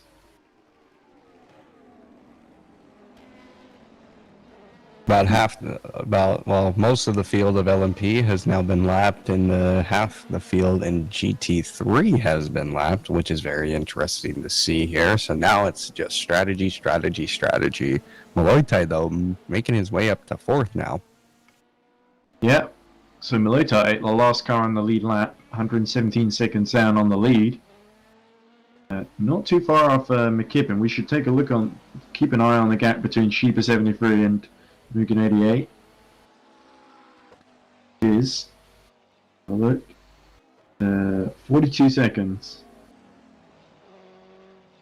The best lap's pretty similar, but McKibben's last lap 2 minutes 18.7. Oh, no, well, McKibben. that's not going to help. That's certainly, almost certainly handed it to Molotai now. But we're doing so well, looking good for the podium. Now, the barrier and nursing heavy damage.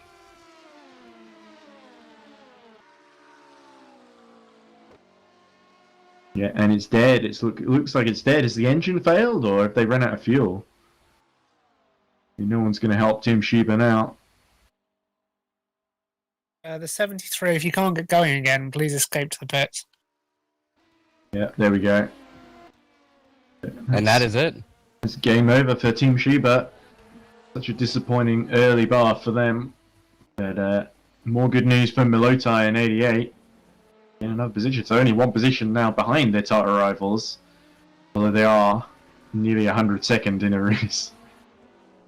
So, unless Big Trouble hits the 88, looking like it's going to be their title, isn't it? Both titles for Mugen would be a big deal as well. Because that's not happened before in EERC. But a bit of disappointment for the 73. We weren't sure exactly what happened there, but certainly terminal damage. Whatever it was. I think the engine may have just died there. My thoughts anyway, Adam, but it moves BH Racing number 3 up to 4th. It's going to move Peter Schumann in the 445 up to 5th. And move Dan Rusen in the 91 up to 6th. Bukout is going to move up to 7th. Efried will move up to 8th in the Porsche. Armengol is going to move up to 9th with Viches, I think, is going to move up into the top 10 then for Team Falcon. I'm pretty sure that the 73 is not going to be able to get going again from the pit lane. The engine dies, that's it.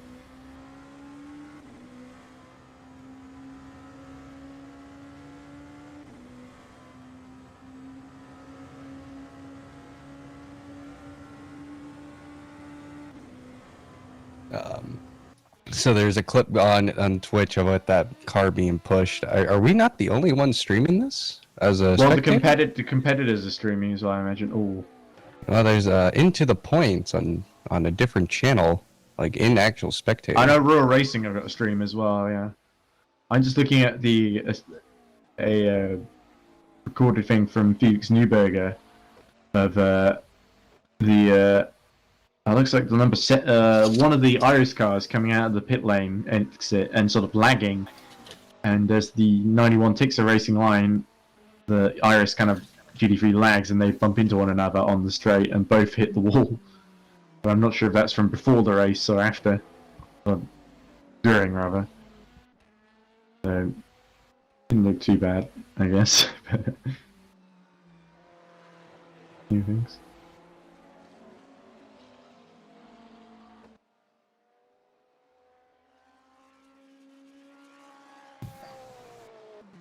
Yeah, I'm seeing that Into the Point stream, yeah. It's so unfortunate we had that crash. I would have loved to have seen that. Vegans bumping into each other.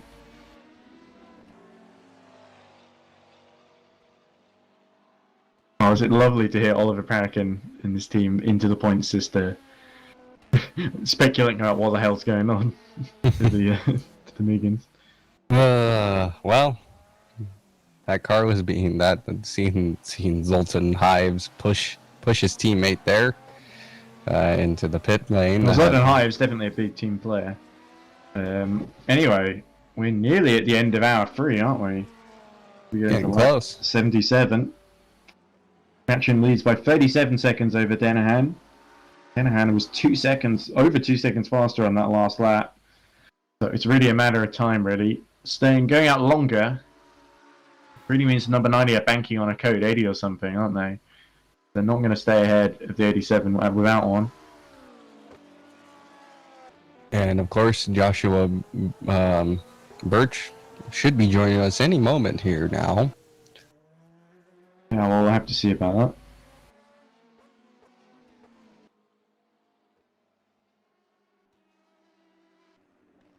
Josh also says he got home about an hour ago, and he's been a bit rushed. He says, not good after running in 4 hours sleep and about 7 double vodkas. Surprisingly okay, I'm calling it the James Hunt style, he said. Hopefully we'll hear from him when he's sobered up a bit, but until then, I'll have to hold the fort, I guess. Yes, Pastore hits from the lead in GT3, so Moynier, number 7, back in the lead, at least for the time being. Moynier just needs to keep it going here and not run out of fuel, not get in any trouble if he's... Yeah. To be honest, even if the 88 wins the title, it would still be a big deal for number 7. When you consider, like I said earlier, if they were 60 points behind at one point, to be only 28 points behind, if they lose the title by about 15 points, that would still be an impressive comeback in the second half of the season. Obviously, they still want to win it. They still could win it, depending on how things play out, as Melotai is also pinning at this point too. But fighting with the John and Lacey esports team for the overall win is still in of itself an impressive performance. So yeah, I don't think Irish number 7 would be too they shouldn't feel too disheartened even if they lose the title, because it's been a great season for them, and they're the only ones who've really been able to challenge into a title decider with it. We kind of thought the EAC Hackers might be able to, and they are very closely linked with Mook, and as it happens, both Hungarian teams, and ended up sharing drivers a lot. A lot of the drivers in the number 20 are from the EAC Hackers, actually, like Rowan Zooks. So yeah, it's really hard to. It's really been kind of a Mugen walkover ever since AFP put threw in the towel in LM-P2. Iris have been the only ones who really. It will be interesting to see how Iris do next season in both classes, to be honest. They have been very impressive. In fact, we're in a really slow moment as we see Callison going into the pits now as well. So, looks like the 86 really going to settle into 4th now as we see Beaches trying to unlap the 93 Porsche. Melotai, I think, is a whole lap ahead of Schumann, so he should come back out in 4th as well in this pit stop.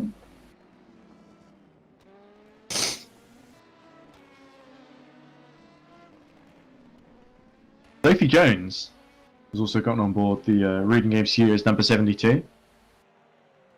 Great to see her in action. I think we've seen too much of Sophie Jones, actually.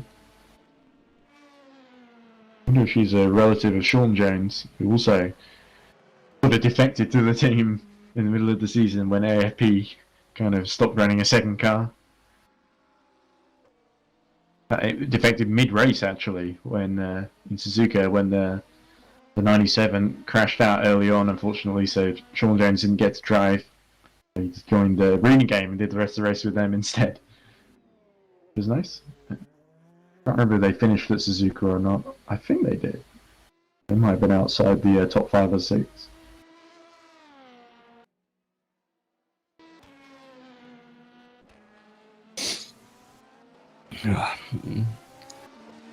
Anyway, still the leader of this race in the GT3 class. Sultan Hives in P4, as we're seeing now, just driving through the traffic here.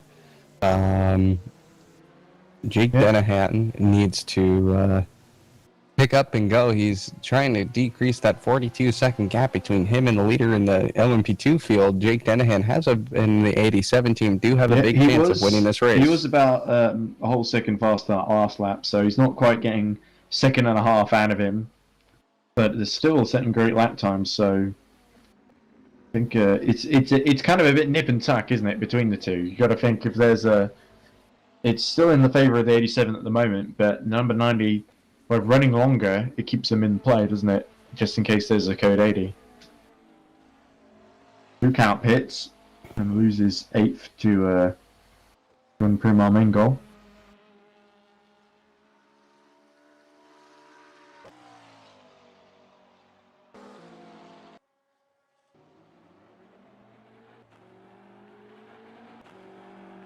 Pawn. Only 30 seconds now behind Kevin Veachers, so you got to think there's a good chance for 77 to get into the top 10 here. Would be a good comeback because they've had such a difficult beginning as Suto goes very wide. Now in third position, of course, with Molotai having stopped, so they just about snuck through, I think. There's a gap between Molotai and Suto. It is 24 seconds, I think. Oh no, 73 seconds. Of course, Suto hasn't stopped yet in this sequence. Benahan has taken another 2 seconds out of Strachan.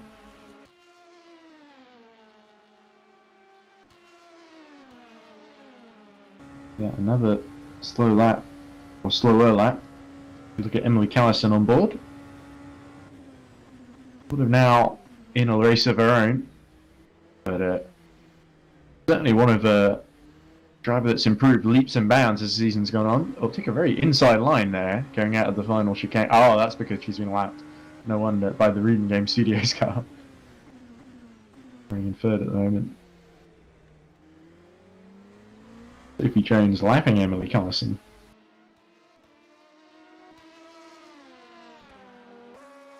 And that dreaded part of this race is now dawning upon us here, where the field's pretty spread out. Not too many battles happening on track currently, and Moina is pitting from the leading GT3, so that's going to hand it back to Pastor. If he can close that gap, that's the big thing. Yeah, it's been kind of nip and tuck. In the beginning of the first stint, the 314 was just pulling away, it seemed. But the number 7 slowly brought it back. Their consistency's really come into play here.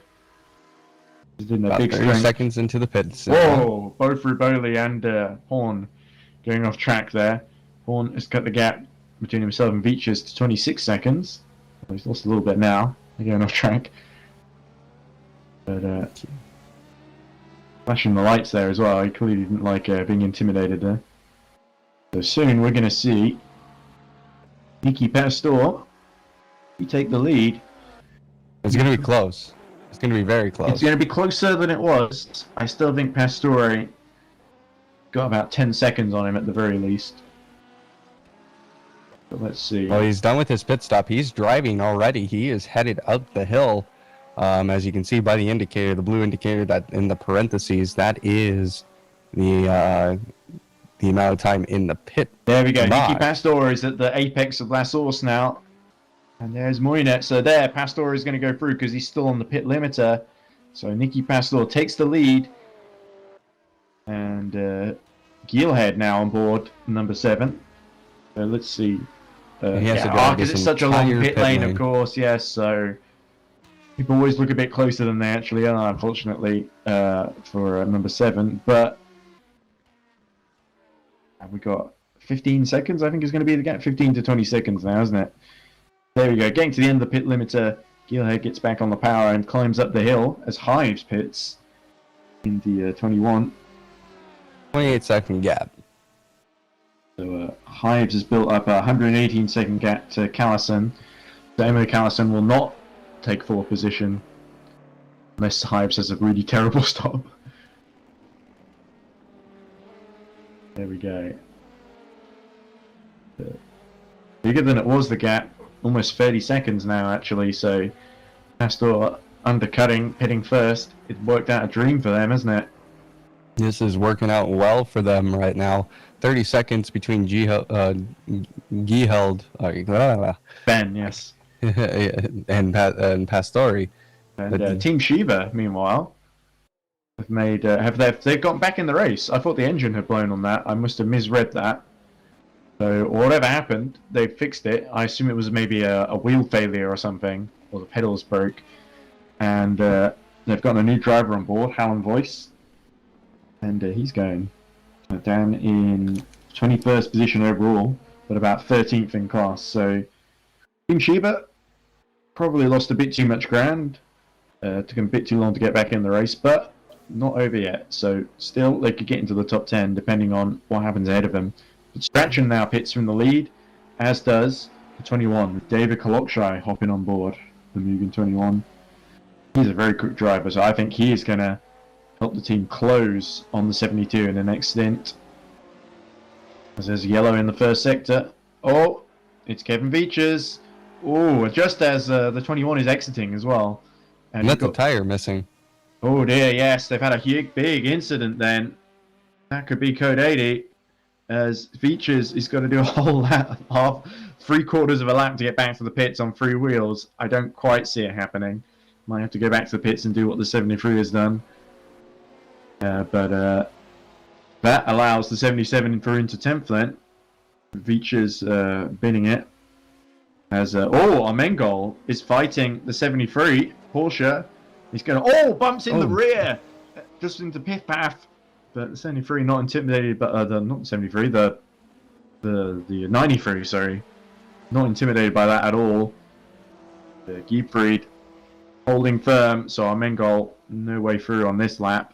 He's going to have to try a bit closer again and maybe go into La Source, I think, if he gets a good run at a bus stop. Strachan re-emerges from the pits and is a long way behind Jake Dennehan, I think. About 30 seconds or so. Hasn't hit the sector time yet.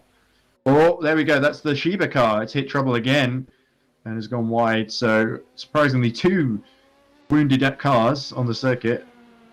Unless the Beaches has gone back to the pits, I think. So, they've teleported in. I think that may be a DNF for the Team Falcon, sadly. As Strachan re-emerges.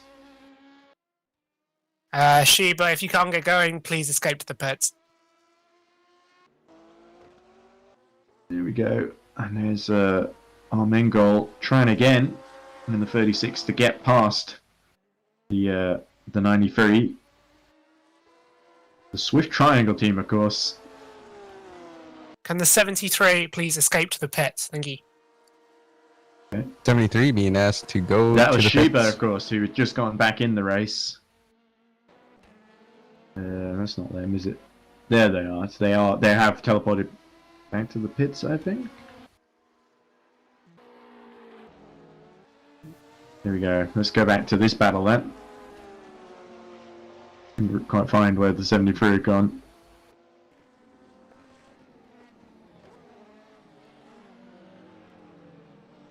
They were on the exit of Blanchimont, so I assume they either hit trouble again or the same issue from before popped up. Definitely very disappointing for Team Shiba, but the race carries on. We look at Armengol. Adam, look at this. He's once again really close into pit path and he's got the inside. Oh, but the Porsche turns in. Nowhere to go for Joan. This Porsche is holding its ground. It's very surprising to see that, considering Well, that it's how very this grippy Porsche in is the set up. corners. Look how much traction it's got. It tends to get a good run out of the corner and then doesn't quite have the top end No, against some of the faster GD cars. But the 36 Swift team, one of the more inexperienced ones, so they're just about holding on for the time being. But how long can this last? well, especially if you're in the slipstream of this Porsche, going down the Camel Straight. You know, it's ahead of them. There's a Riboli in the pits. Oh, Porsche goes wide into Francorchamps. The Riboli is being serviced, but that's not going to have too much consequence because he's going to come out way ahead of Ivesi. Now the gap between this Porsche and this McLaren getting smaller and smaller now as they head into turn number 1. Oh, Looks look down how the much Joan inside. closed on the brakes there. He's got so much more grip in mid-corner. So much more confidence too. And he's got a great run here. I think he's going to get him here, you know, on the Camel Straight. There you go, Yeah, through a especially- Rouge. This Porsche does not do well on long straights. So Whoa. like, oh, he gets a little bit squabbly, Joan does there. Yeah, he just lost a bit of a grip there in his wake. And now look, trying to break the toes, the Porsche. That's very clever. But the 36 already had a bad run, so they wouldn't have known that, of course.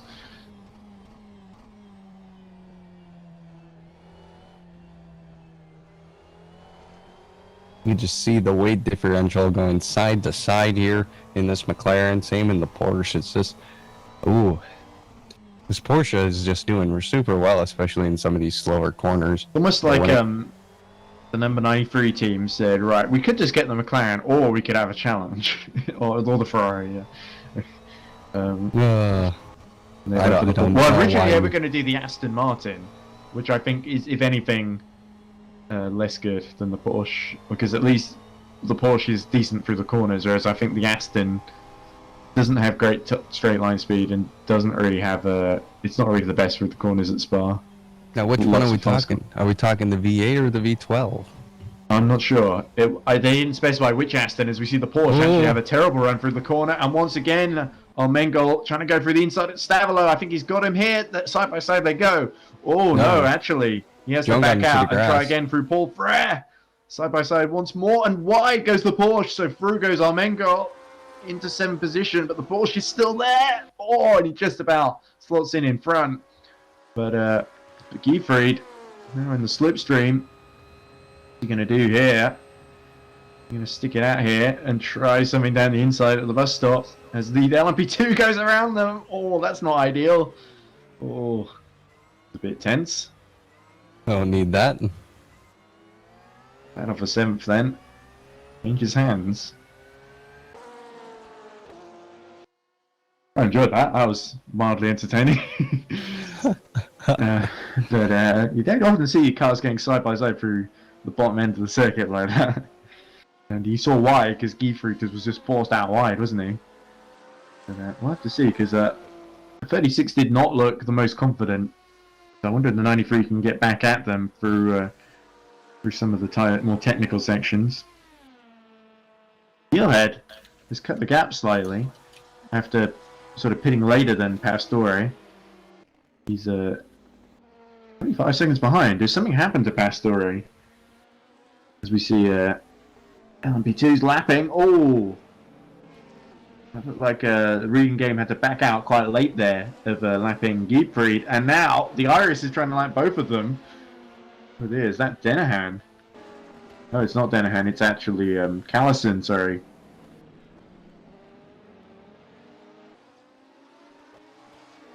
So yeah, Dylan being quite badly held is not Dylan. Sophie Jones, sorry, being held up quite badly here.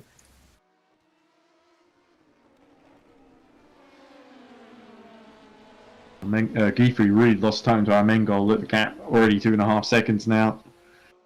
So that fight's concluded for the time being. The Porsche will have to make the best of 8th. Oh, Joseph Toff having a little wiggle there in the Paul Street Boys machine. They continue.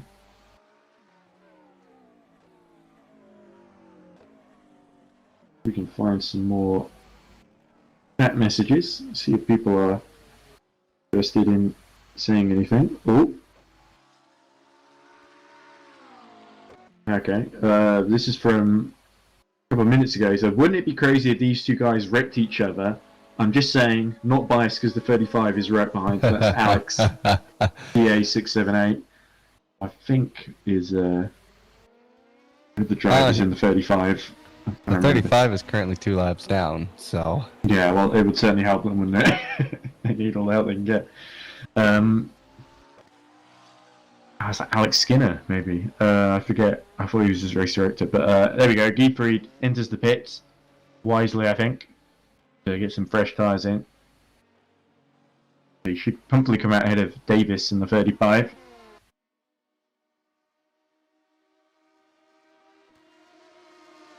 Of course, we're seeing... Chris Davis, of course, driving the 35 at the moment.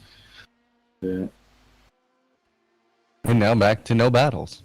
Yeah, we're just back to Strachan now 97 seconds behind Denahan, so yeah, it's not been great for Valley number 90. A couple of mistakes creeping in there. They've been consistently a bit slower, but they've still got a 58-second gap to Sophie Jones, who we're looking at the moment. Sophie Jones doing a really solid job, I think.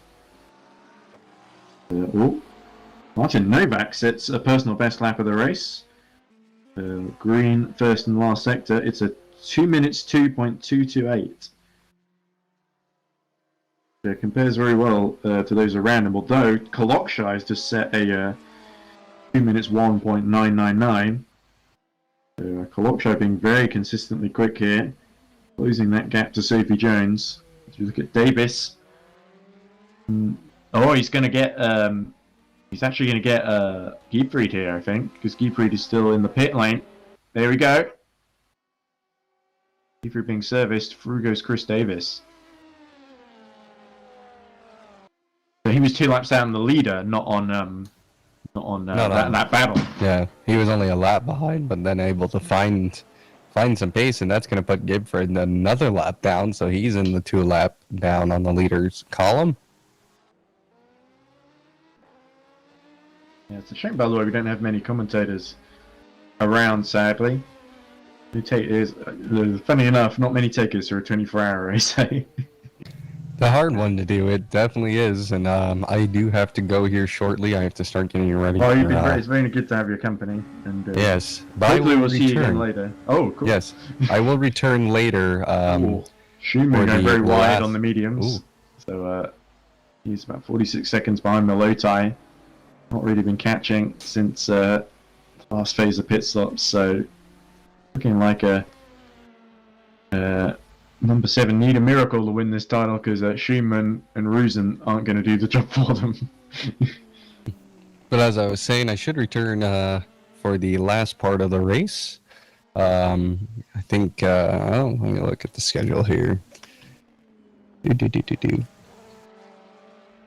I think I am slated to hopefully return by 7 o'clock British summertime. Is that it? British summertime, BST? Yeah. I'm hoping to return by then. That's probably about just after I've eaten dinner, so hopefully we'll meet you back over here. Yes, hopefully. And hopefully we have our other commentators who are available at that time coming in as well. So, but yeah, I do have to hop off. Thank you so much, Ed, for your company. Always pleasure working with you in these early stages. So, and to all of you watching at home, good evening, good morning, and good night from myself here, and I will hopefully see you guys in about 10, 15 hours. Okay. I'll see you tomorrow. See you tomorrow. There you go, it is Adam Thompson leads. Unfortunately, all on our own, so this is probably the point where I start asking people to come in to talk to me. Very tips, talk to me. Who should I ask? I'm trying to think of people who aren't in the car at the moment.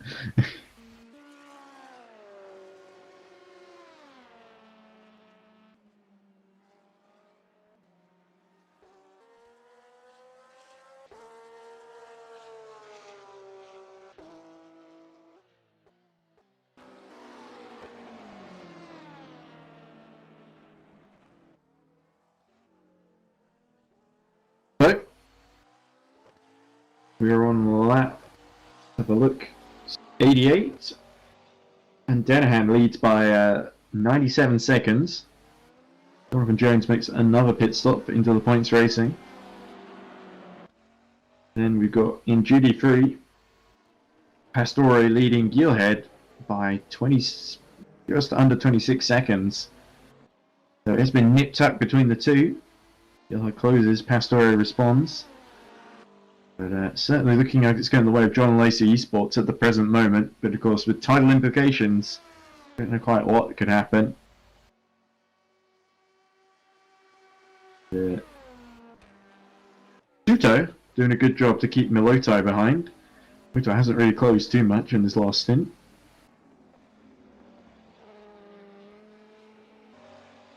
But even with the huge GT3 fit. Oh, Emily Carson sideways into the barrier. She just lost it coming out of like a Navalo.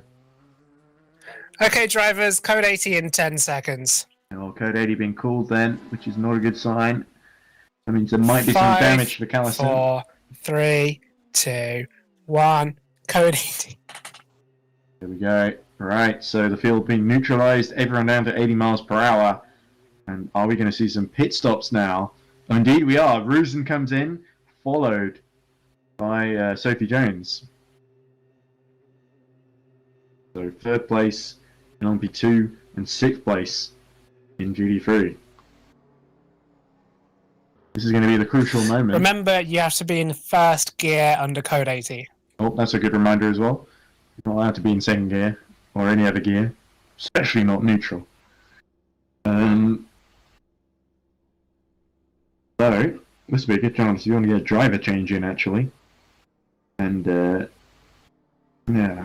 Robert Strachan and Valley number 90 really needed this code 80 earlier when they were ahead. What happens, they've sort of lost time. This is effectively a free stop for the 87 if it wants it. No, they've gone through, actually. It was called just as they went past the entry to the pit lane. Suto is coming in as well, so that's quite clever. Trying to get a free stop against Milotai. Oh, out comes. Okay, everyone, back to green in 10 seconds. So maybe this hasn't worked out for Suto then. He's not going to be released in time, but it's worked out brilliant for Sophie Jones and Callison. 5, has made 4, it back for repairs. 3, 2, 1, green flag. Here we go. So the code 80 is over and racing resumes.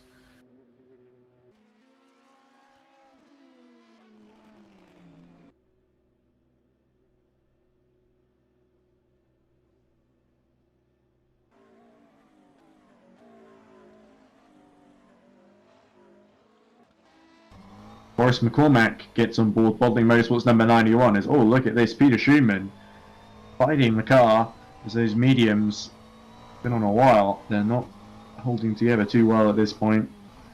He's beginning to lose touch with Martin Milotai. Suto still being serviced.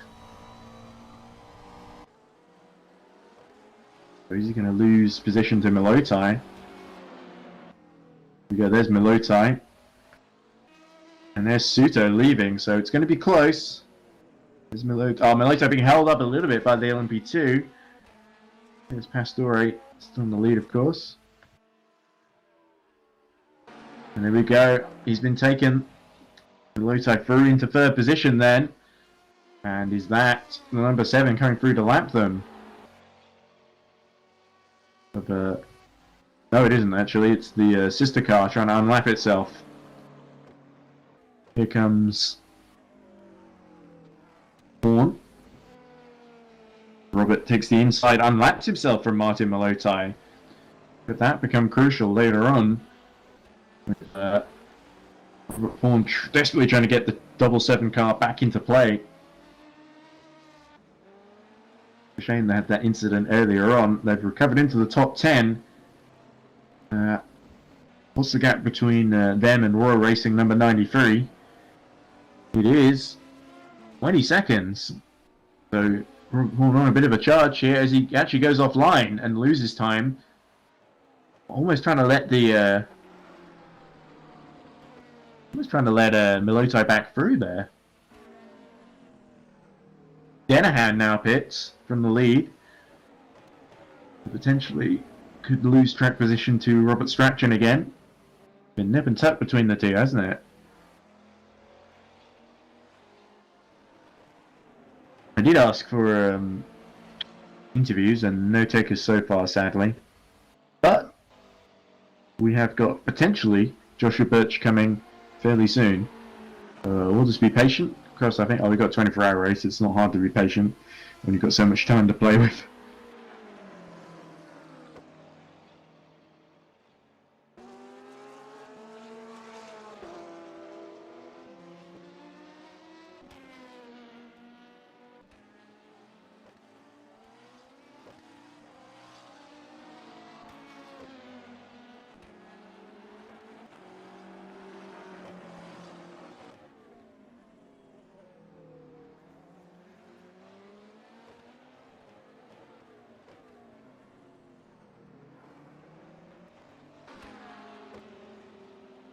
And Akos Forgax gets on board the 87 as Strachan takes the lead.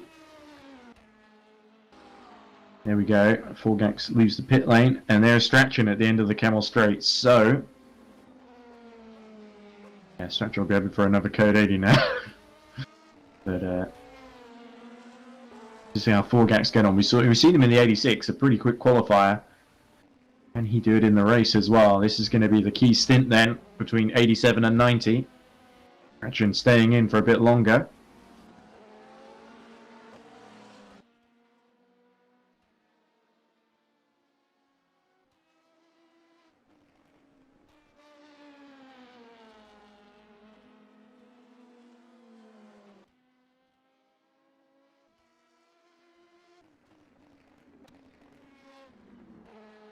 What can we look forward to now?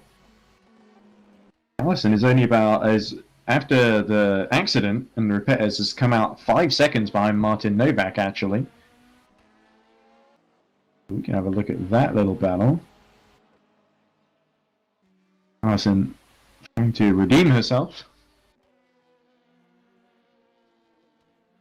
Although that said, it was just one little mistake, but with big consequences, of course. But certainly, I feel Emily Carson has developed into a really solid driver, able to get decent points when they're on offer. Still learning, of course. Doing better every race, making less and less mistakes. Let's see if he's got any response to Martin Novak. Himself a very experienced driver for Valet.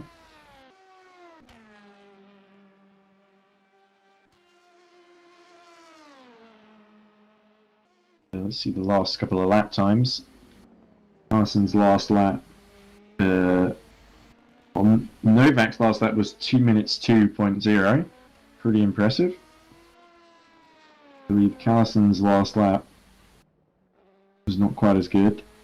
And she was about 4 tenths slower in the first sector on this lap.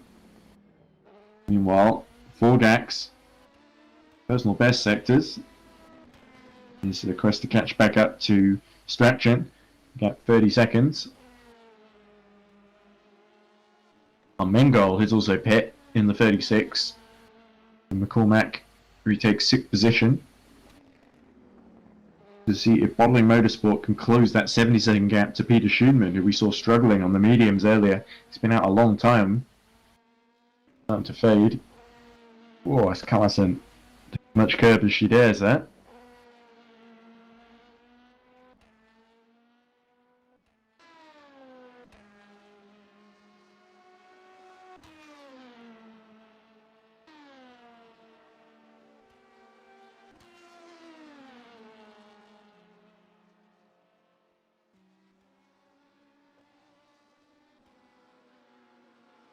Course, as we close in on 100 laps, the time to guess how many laps are going to be in this 24-hour race.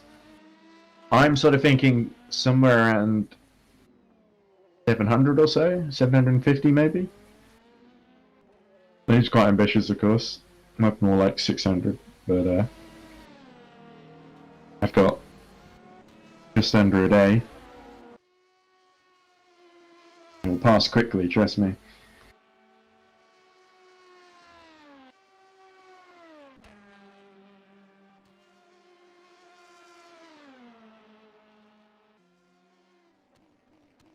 there's any mysteries in the live chat? Nope. If he's got anything interesting to add. Watching the show.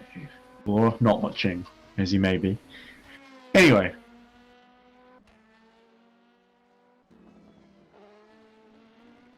Look at Callison. Just under 5 seconds the gap, so it's still fairly stable. A real chink in the armour for Novak. Oh, as Callison goes a bit wide, pushing for all she dares. That's because I'm watching, putting all that pressure on her. If there's anything else going on. Scratching. In the lead, but being closed in by Akos Forgax. I'm going to say it has been an impressive season by the number 90. Really great drives. Not least Suzuka where they won. Also last time out Laguna Seca they took second off of DEAC Hackers. Was runner-up in this season's championship. And you got to feel if it were not for some misfortune, double shift and the engine failure in Korea, few races where they just got caught out. Things that weren't really their fault, could potentially stayed in the title fight and made it go down to the wire in LM-P2, but it wasn't to be. They'll learn from the experience. They'll be back next season. Them, Iris, Mugen should be a great season. Of course, we don't know who else may join. You know, John Lacey Esports Academy have shown great interest. The other esports teams sure would be greatly benefit from the prize money on offer here. And let's also remember that in about 5 days' time, 21st of October, as we see Forgax going very deep into the bus stop. Interrupting me, but he gets going again. And he uses about a second to extraction. And while I get distracted, I should finish my sentence, which is about... Here we go, this is actually Gummich. And Pawn fighting for position, so Pawn has just gotten past Marvin Gummich. Aboard the number 93, so...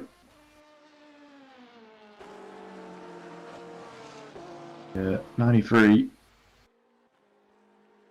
steadily being down the leaderboard in this race. The Porsche does not have the grunt to hold on to positions. Bit unfortunate, but great to see them fighting. They're doing the best they can, number 93. You can watch their stream as well if you want to hear their thoughts on the race as it develops. I think most of it's in German, of course, but still. The Mugen coming through to lap them. At least I think that's what's happening here.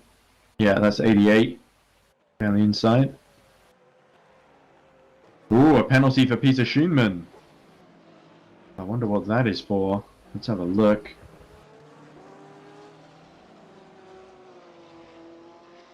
Oh, so this is for the 445 battling with the 88. Warning for Fringavond 445. You're only allowed one defensive move. So it could be this penalty has something to do with that.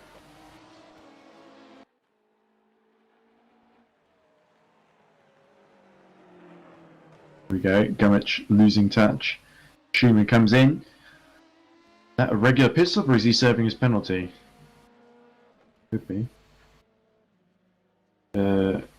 Steffi next asks, how is Strachan P1? Shake my head.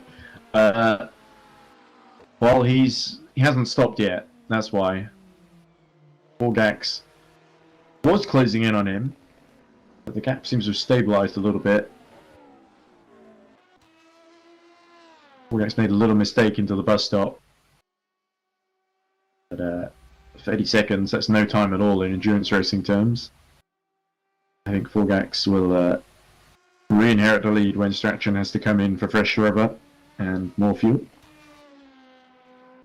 There's Kolokshai continuing on his quest. Catch Sophie Jones. The gap between the two is still a lap, but it was 2 laps earlier. So as we see Evers being given a penalty in the 445. So was that a speeding penalty coming out of the pit lane maybe? Oh, not good news. Pawn making his stop. Same time as Evers is coming in. But yeah, with Evers really themselves out with those penalties, it really takes away another challenge to the 88. It makes it look even more like number 7 is not going to be able to put itself in a title-winning position. The 88 won't allow itself in a title-losing position, effectively. Got a big gap ahead, big gap behind. Sevesi, bumps the back of one of the valet cars. Who was that? Was that Riboli? No, it was Strachan. It was the race leader. So, not great driving by Vessi there. But not intentional, I'm sure. See if that's investigated, but I can't imagine Robert Strachan being too happy about that one. No takers still. There are loads of people for interviews. Josh, I have no idea how far away he is, but soon on his way. There's some traffic jam somewhere. Oh! Lot for Sophie Jones, but only a dip in the gravel. No harm done. Forgax has got the gap below 30 seconds now, so I think Strachan really starting to struggle on those old tyres. watch for a bit actually. About to be unlapped actually by who is that? Is that Kaloch? No, it is Zux, of course. Why they I was probably why Hevesi, sorry. It's probably why the 20 bumped into the back of the number 90. 90's tyres are starting to go. It doesn't have the grip it did at the beginning of this stint. 90 staying in the game.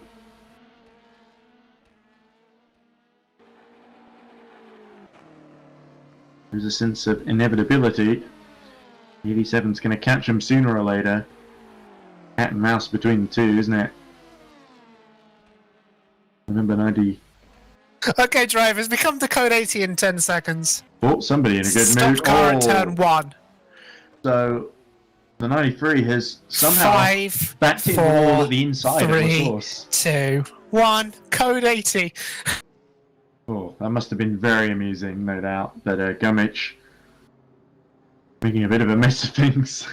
As in comes Geelhead from second in class. Our championship contender then, making a free pit stop.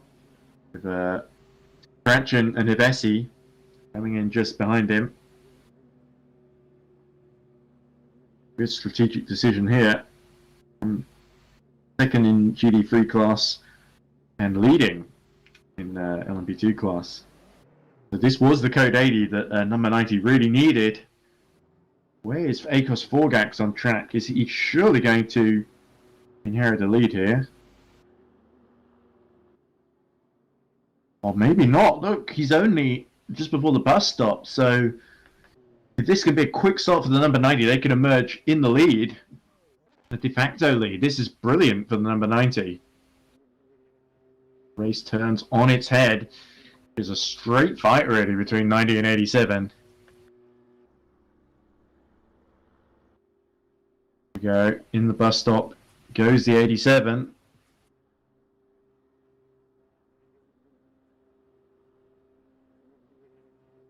Of course, this helps number 7 against the 314. I don't think Malutai is going to be close enough to get in the pits, so we'll have to see what the other GT3 runners decide to do, if they can get close to the pits before the code 80 ends. But it's going to be a long one, while Kremich tries to get back to the pits. Repair that rear wing. Comes Forgax. And Strachan's been released, so I think it's going to be very... I think the number 90's got them here, but they're right behind... Was that Hevesi? It is Hevesi. A face full of Mugen here. Down the limit, of course, at 80 miles per hour. Here they come, top of the hill. Forgax is still about 10 seconds down on them. So, race turns on its head, and Robert Strachan takes the lead. The de facto lead now. And number 90. This is exactly what they were hoping for. And it's played out beautifully. Is that what else coming out of the pits as well? That must be Bolton Hives of Kolochai, sorry. Yeah, there is Forgax. Or Akos. Unfortunately timed code 80 means now he has to actually fight the number 90 on track. Big development here then.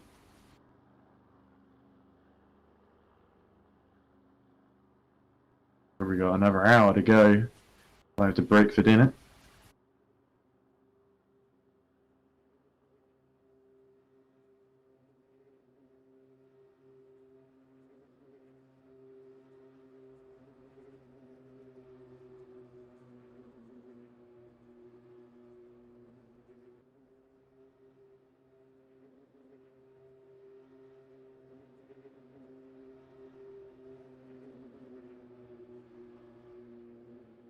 And the only problem for Robert Strachan is he's been in the car a while, and he's also got a Mugen ahead of him, like directly ahead of him, and pulling to the inside. It's like neither of them wants to give up even a little bit of ground, because because Robert Strachan realizes the Mugen is probably a bit faster and is going to catch up by the end, the 4th place, driven by David Kolochai. Look at all that smoke. What are these two playing at? It's actually flashing the lights. Or, well, keeping them on, rather. It'll be important later when it gets dark, of course. All that dust.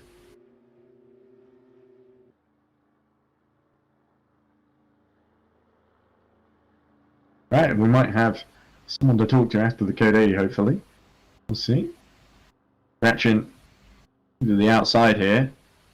Onto the grass. Almost with all four wheels. Rejoining. But these two are trying to sort of outpsych each other.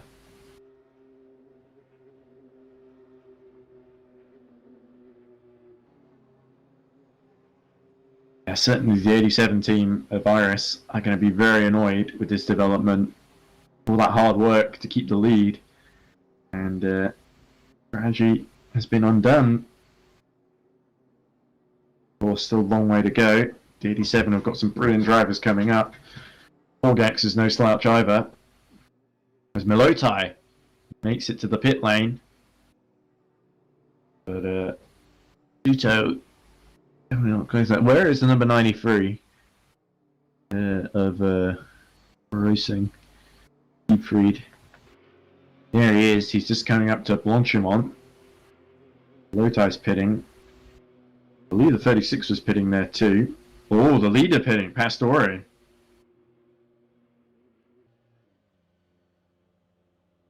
So, Nicky Pastor should be able to emerge in front of Geelhead. I have to see, but it could be a bit nip and tuck. Might be a bit too far back though.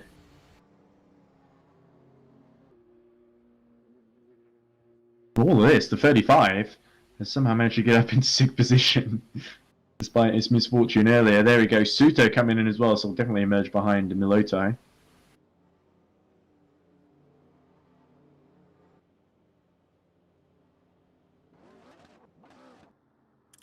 Okay, everyone, back to green in 10 seconds. Oh, it looks like they made it.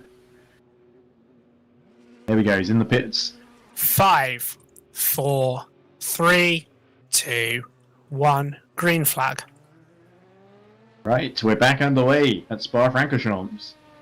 Suto, Pastore, Pribek Zolt, who's just gotten on board the 88, and Gummich are all stationaries. Novak is very wide. He got a bit caught out there by the green flag timing. But it is Robert Strachan who leads the way by 7.5 seconds from Agos Forgax. So a dramatic change in the lead there. And potentially it could be crucial, deciding third in the championship, as you look at Chris Davis being lapped in the 35. Developed Motorsports doing a very solid job, but 35, yeah, it's not really able to take too much more advantage of this Code 80. They're still in the pits, but McCormack lap down, I think. Oh, and we've just been joined by Joshua Birch. Yes, hello Ed, hello everybody. Oh, you've missed nearly the first 4 hours of Yes. 24 hours. You can thank the horrendous motorway network across from Sheffield back to And the probably coffee whoever shops. makes the vodka you've been drinking.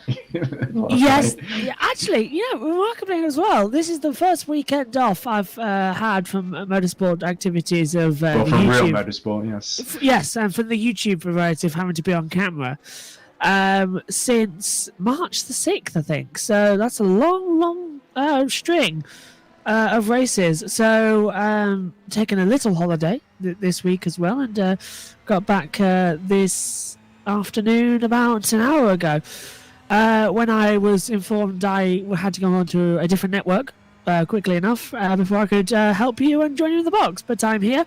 I'll be here a lot more tomorrow.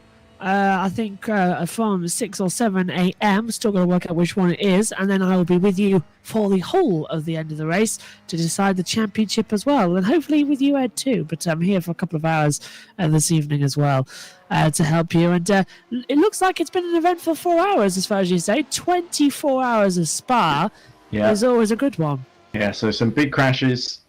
Dramatic. We just had a Code 80 that I has did swapped see. both the leaders around.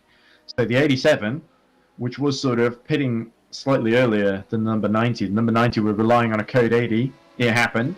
Now the number 90 is about 5 seconds ahead, but with the 87 closing.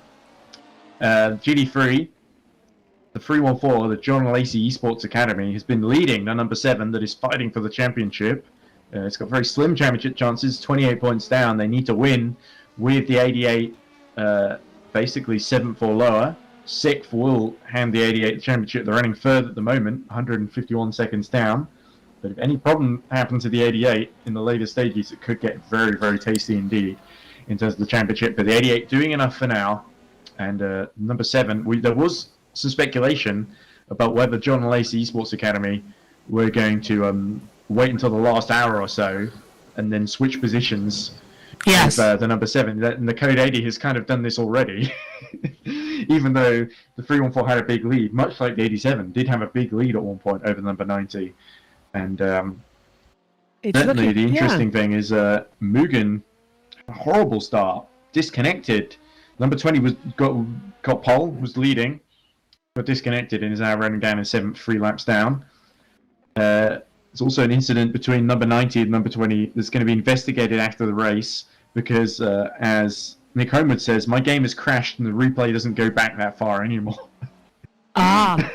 So gonna have to hold on to wait and go back and Don't take a ask look at me the when footage. that happened, that incident, because there's been so many. Oh no, that was when the number 90's tyres were going and the number 20 bumped into the back of it at the bus stop chicane. So it was just a little bit clumsy and then cost the number 90 a little bit of time. But they still came out in the lead, so all good, all's well that ends well. We've just been joined by one of the race stewards who's come to keep us company because I was alone for so long there. At least 20 minutes. Hello. Hey Chris. Oh! Forrest back spins and does a beautiful recovery actually at the top of Radion in the number 91. It says 1, but it's their Richards is number 91, so I'm going to keep calling them that. The Bottling Motorsport. It's running in 5th, running a really strong race actually, all things considered, as the Gavin Hevesi sets the fastest lap in the number 20 that's struggling to recover from a couple of incidents. And we just heard from Nick Homewood there that the number 20 bumping into the back of number 90 at the bus stop chicane is being investigated. Do you think it's because the number 90 was on really worn tyres, it seemed to catch number 20 out a bit there? Or do you think the number 20 should have been watching where it was putting this at the front end? Chris, are you there? I am here. To be honest, I'm unaware as the thing because I went to get some water to join We you caught here. it on stream, so if you need to use that as evidence, you can go Yeah, back I'm about I have to couple go of and have a minutes. look. I went to get some water before joining you, so. Fair enough. Water's So it's been- always good. It's been on eventful, footy so because- I think Josh needs a recap on any interesting things that he may have missed. yes. Did I do a good job there with the GD3 battle, Josh? Yes, I've been dipping in and out when I can when the signal was okay. But when you're supposed to be doing 70 on a motorway and you're going either 50, 30, or even 20, you do start to feel like you are in slow motion. So it was fun that we've got a 24-hour race to keep us entertained as well. I say us entertained, me entertained in the backseat with my earphones in as well, not listening to the 3 other people in the car. But it's been an interesting little battle so far. I do need a complete recap because try as I might, it's impossible to keep across a whole 24-hour race as completely as you are when you're in the commentary box. And It's you going to have be all a the access nightmare to when we data. wake up tomorrow morning, figure out what's happened while Yes. I've been asleep. But Yes. here we go. We actually got a battle for the lead between the 87 and number 90, and it's been this way pretty much the whole race, hasn't it, Chris? Yeah, definitely. The Valet and the Iris cars have definitely been close to each other. And the Irish really only losing the lead because of that code 80 happening in between. The number 90 consistently stopping a couple of laps later every stint. But slightly better on its fuel economy, I reckon. But now Forgax really getting into the slipstream and beginning to challenge. And not only that, but Pastore in the John Lacey Esports machine as Forgax has a little wobble in the middle of Oru Dradion. But Pastore now within 1.5 seconds of Geelhead. So there's going to be a fight for the lead in both classes. You've joined at exactly the right time, Josh. I always do. As Stratskin, his last lap time was a 2:06.003. when Forgas was a 2:03.188. So yes, much Strachan being faster. really held up by, I think, Paul Street Boys Yeah. there. One of the GT3 cars just getting in the way. But thankfully, it's clear now, so we've got a clean fight between the two for the next little stretch of road at least, until the next GT3 car or LM-P2 comes along that needs to be lapped. If he wants to make a manoeuvre, I think it'd be dangerous to do it into Fania. Although, saying that, the 90 gets a big slide. Fanny's the coming out of chicane. I've Blanc. been calling it Piff Yeah. for some reason because my memory has failed me. Don't worry, it's both. It's actually both. It's Okay. Piff Paff and I'm using it's the Fania. native language. Yeah. In the native language is Piff Paff, but for the translation is Fania. But my Native point language in Ardennes is the Ardennes region is Flemish, isn't it? Yes, yeah, just on the border, isn't it, between the Believe so. Netherlands and Belgium itself, as the Ferrari gets in the way. We But just this seen a is- change of position further Yeah. back in GD3. I believe Davis in the 35, old motorsports car, just got past Armengol in the 36. Looks like Pastore is right on the back of Gilhode as well. Yeah, there we go. We've got two battles. I don't My know where to word. look. Oh leaders off! no, Oh, that no. was just a error. That was Has just it a changed? Lag. lag. Yeah, it did Lags. lag. But Right. anyway, we will also switch now to the battle with slight title implications. Niki Pastor catching up to the back of Sven Gielhed. GT3 car a little bit different than LMP2. You can Oh, risk the late manoeuvres, so watch out at the bus stop. But maybe coming out of Blanchimont, will be flat out. Let's see if he can drag it up to go side by side way before I'm going to send it up the inside of the bus stop. and if you're wondering, by the way, why the 445 has jumped back up to 6th position, they've been given back the laps they lost due to, I forget what happened to the 445. Was it the disconnect? There was certainly some issue that happened to them where they were struggling they had to keep coming to the pits, I think. There was a penalty, wasn't there? There was a penalty. got I Stewards. think the game glitched and they just lost 5 laps for no reason. Oh, so we Niki gave it them Pastor back. looking up the inside at La Source and has to back out at the last minute there. Gielhed, didn't even really think about going to the inside as Forgax has now dropped to about 8 seconds behind Strachan, so something's happened. Ooh, there we go! Whoa. That's fun at No Name Corner. So I was wondering what was happening to the 87 there, and Forgax makes a mistake, which now puts the ball back in the 90s court, so they were unlucky, and now a mistake has really put the momentum with Valet number 90. Number 20 keeps hitting trouble, then potentially number 90 is in prime position to take third position, but of course, if the number 20 can still finish, even down in 7th, that would be enough points to stay in third as Forgax gets held up again by the number 91 Ferrari. And just has to go around the outside of it there. So bad to worse for the 87, but still 20-second gap. That's not unbreachable. Forgax needs to get his head down now and press on there, but not responding we're about well to see to the another, pressure.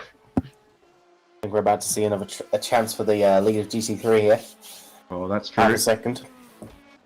Here we go. And they're being lapped by the Reading Game Studios number 72 of Sophie Jones, who has done a superb job, it must be said, to run in the podium positions.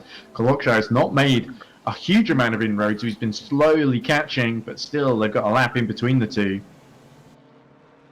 So let's give a watch. Let's give our attention to this battle. And this is going to be very interesting, isn't it, Josh? Because these two sort of working together for the championship. But there's personal pride at stake. There's so much time left in this race. These two, they're racing drivers. They want to battle each other. The win is up for grabs. Doesn't look like the title is up for grabs for number 7 at the present moment, with the 88 only a position behind, but 149 seconds in arrears, of course. We're only coming up on 4 hours into this race, and already there's so much drama happening as well. I mean, a race cannot be won this early as well. They've got to keep it calm. Anything can happen as well. And you can't risk losing laps repairing There's an damage. LP2 round there. Yeah. Who was that? I didn't see who that was. Was that the 87? No, the 87's closed 3 seconds on Strachan. Logic would have been the reading game because it just overtook them. Oh, it would be, yes. So Sophie Jones actually making a mistake, falling to 86 seconds now behind the lead. But Pastore, very determined. We've seen some brilliant drives this season from Niki Pastore, especially with Team Shiba early in the season. And now a member of the John Lacey Esports Academy, hopefully we can get an interview with John later in this race. I'd love to see what you have to say to John, but I imagine he's very busy. Remember, he's got his son Giuliano racing in Formula 2, I believe, with Trident. Is he still with Trident?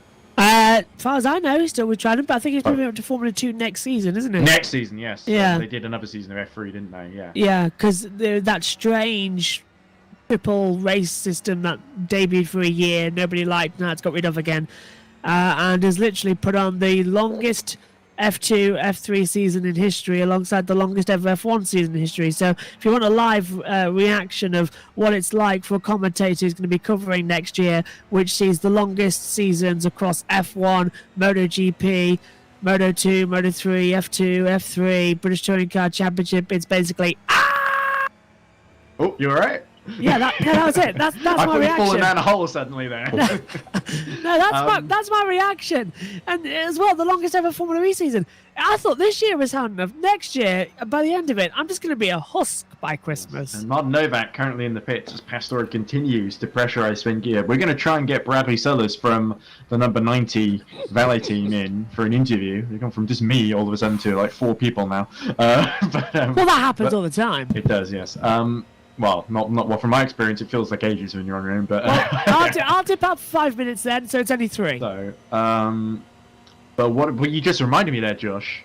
Oh, yes. Something that I know Chris will be very keen on me mentioning this is that on the 21st, in like 5 days' time, well, it'll be 4 days' time by the time this race ends. We're going to have Yellow Flag in Sector 3, and that's cleared. We're going to have a touring car race. Yes. What's it going to be called? EERT? Is it going to be called or? I believe it is. Isn't it? I was reading I think it. it's EERC Touring car. TCR, Okay. I think, yeah. EERC TCR, wow. Okay, let's see how many R's and C's we can get into that acronym as very wide from the number 7. Let's see if it gets a good run out into Eau Rouge. But yeah, very much looking forward to that first round at Donington Park.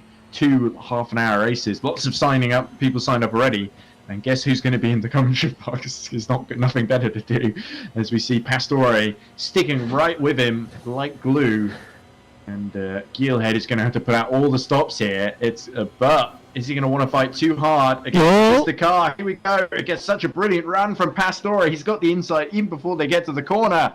And through goes the 314 back into the lead of the race. Brilliant stuff. And Geelhead has no answer at this stage, despite getting really lucky. It was very marginal, especially compared to number 90. I think got really lucky for LM-P2. Number 7 only just got out in front of the 314. And 314, which had such a big lead of almost 20 seconds earlier in the race, is now going to start to extend its advantage. But it has got 3 GT3 cars to lap right in front of it, so this battle might not be completely done and dusted. But Geelhead, there's a sense of, well, it's not the end of the world if the 314 gets through, because they might still play the team game if events transpire to go against the 88, basically. But at the moment, the 88 doing a very tidy job, doing everything it needs to do to clinch that GT3 title. But the pressure is only going to grow in the next 20 hours. Robert Strachan has a moment of his own through Down the at Rivage. Rivage, yes, Beau Rivage. And into no name now. Bit cleaner this time. That's exactly where Forgak spun. As we see, is this a battle for position, or is this Gomic being lapped here? I think it could be a position. They're both 3 laps this down. is Evers and the 88 lapping him. Right. You say it's got no name, turn 9. It's actually got 2, although it's never been officially put down on paper. It's got its old name from the layout originally used is Speaker's Corner, because that's where the commentary boxes used to be for the speaker on the track. But in 2018, it was called. It was renamed Jackie X, so it's the X Corner, or X really. I think it's been officially noted as X now, but everyone still calls it no name. Yeah, I call it Brundle because he used to say no name a lot, so that it just flies around. It's I kind of wish they kept it as turn 9, just no name, because it was like every other part of the track has got fantastic, eloquent tongue twisters, and then it's just got no name at turn 9. Like you go down the Kemmel Straight into the Coms, down the hill through out of Malmedy, down into Rivage, into turn 9, and then into Puong. It was a bit of funny, like a tongue in cheek, like you don't deserve a good enough name. I they're think the supposed to- yeah. engineers would prefer it to have no name because Yeah. they make it very difficult remembering the names. Yeah, I remember. Wasn't it Lewis Hamilton who got in trouble with Mercedes because he kept referring to Cops, Maggots, Beckett's? And it was back in 2010 when it had all changed around. So he was calling Cops Turn 1, but it had just become Turn 9. So you can see why it has that issue. I'll dip out 5 minutes because Ed's got a guest in.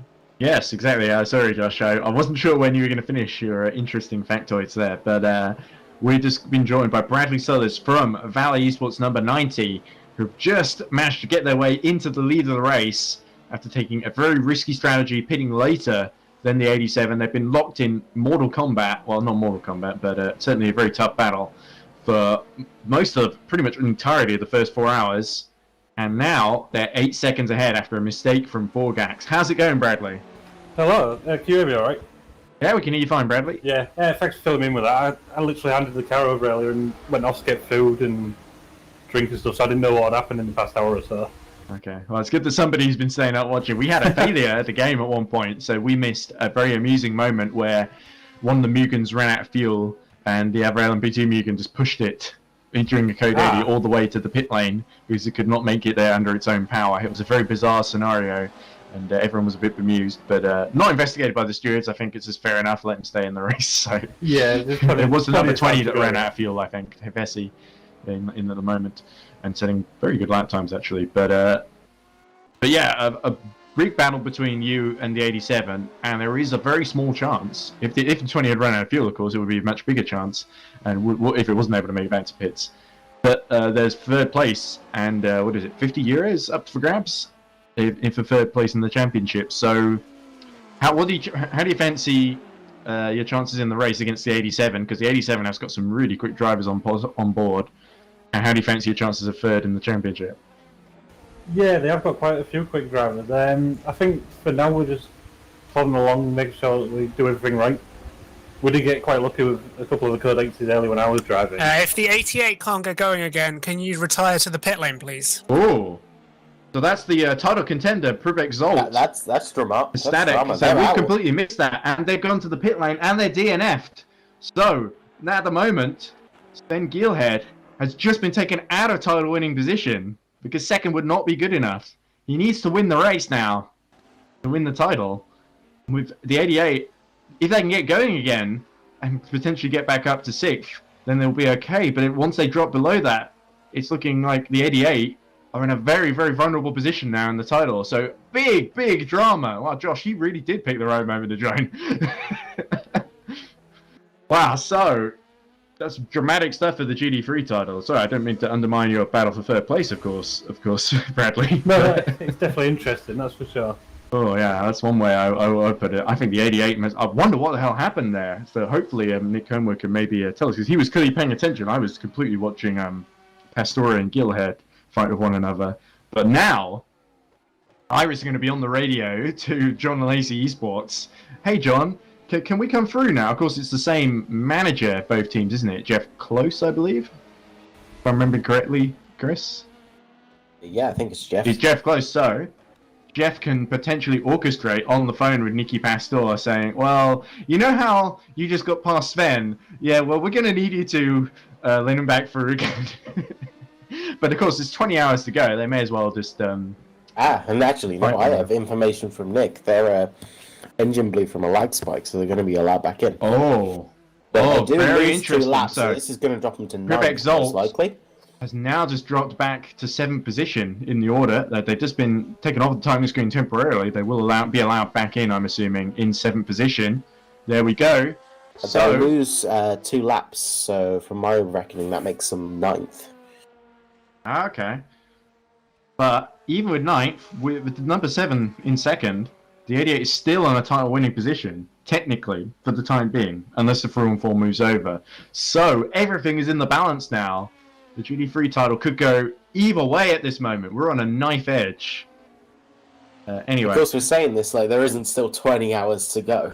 I know, but we got to keep the excitement going. This is what commentary is all about. It's about keeping people awake for 20 hours. Except for me, I'm going to bed at some point. But I'll be back in the morning. So anyway, Prubek Zolt Let's see if we can pick him up coming out of the pit lane. There he is. And so unlucky to get that lag spike. We've seen it happen to the opposition, especially the number 90, rather cruelly in the final hour of Korea. But this time it hits the opposition. It hits Mugen in the other class, of course. So I did ask you a question, didn't I, Bradley? And then something crazy happened. So Yeah. so how do you feel about how your stint went, by the way, Bradley? Because of course, sort of the 20 was leading and then had disconnection. And then it was really just a case of sticking with the 87 as close as possible. And always we see Moscato in the 77 missing Lecom and rejoining. Obviously, it's you. What was my question? Where was I building to? What was the decision made to? When was the decision made to stay out longer than the 87? Because that really was what has played into your hands, hasn't it? Yeah, I'll have to go find out because I've literally been back 5 minutes before I came here. So, but look, we've been trying to save fuel, save engine, save tyres, just to get to the last few hours. And that's the whole plan for us. Okay. Well, let's not reveal that to the 87 squad. when we interview them, we won't let them know. Don't worry. We'll pretend that you're going flat out to try and push them, and they'll think, oh, well, they'll crack. I think it'll be a case for everyone to a certain extent. Oh, yeah. Everyone's playing. Especially with 24 hours. Well, with 20 hours left to go. So, and finally, in case we don't get to talk to you later, Bradley, reflecting on the season as a whole, it's been a pretty strong one for the number 90, actually, considering first full season in LM-P2. There's been some brilliant races. Obviously, Suzuka ended in victory, and there's been a few podiums here and there, like a last time out second at Laguna Seca for the number 90. So, is there a sense of disappointment not to be in the title fight, or do you think, well, actually, we did better than we thought we were going to do, so we see this as preparation for next season when you're going to get a real title challenge on against the likes of Mugen and Iris? I think we can take a lot away from this season. I mean, we've all been swapped around with a couple of the different cars a bit, so it's not been quite, I can't think of the word. But it's not been the most consistent with the lineups. Obviously, we've got guys like Bekenya is really quick, especially at Korea and in Sebring as well, although he was driving for Heimdall at that point. He's been in and out of the lineup, and then everyone's been jobbing in at Valet and mucking in when needed, I guess. So it's worked out pretty well. We all get on quite well, and we're all around the same pace, and then there's a couple of people that are a bit faster, but we're all helping each other quite a bit. But it's a good atmosphere, and a lot we can take into other races and like next season and stuff like that. Yeah. Well, best of luck for this race. It's Forgax has just gone in the pit, so you're going to have a big lead at least temporarily. Potentially, he's trying to undercut now. So Rob could have some breathing space for a while. Yeah. Just in case they call you in the pits now, I think maybe to react to that and change drivers, I think I might see you off. But I wish you best of luck for the rest of the race. It's gone brilliantly so far. Best of luck with the night stint if you're doing the night stint, because that's going to be tough. But also, best of luck, and we'll see you again for next season if we don't get to talk to you at the end of this race. So have a good race, and stay safe out there, Bradley. Thank you very much. I'll see you soon. Yeah, cheers. All right, so Sophie Jones is just exiting the pits now from her pit stop. So she's been in a monster stint, really. Like I said, I can't talk highly enough about keeping that lap gap to David Kolokshai, which has been absolutely crucial to keeping the 21 behind. But Forgax remains in the pit lane, remains being serviced. So, what's the strategy here, Josh, from the 87? They're trying to undercut, surely. They're disappointed that they got caught out by the Code 8. Well, not caught out, but they're just unlucky because there wasn't much they could have done, really, when they decided to pit early. It sort of put them in the sequence where the 90 could always pit after them. And we're getting confirmation, by the way, the 88 allowed to rejoin with -2 laps to their total. Engine was blown seemingly due to a lag spike. So, yeah, definitely huge misfortune for the 88. Was doing everything right up to that point, but they rejoined 6 laps down in 10th.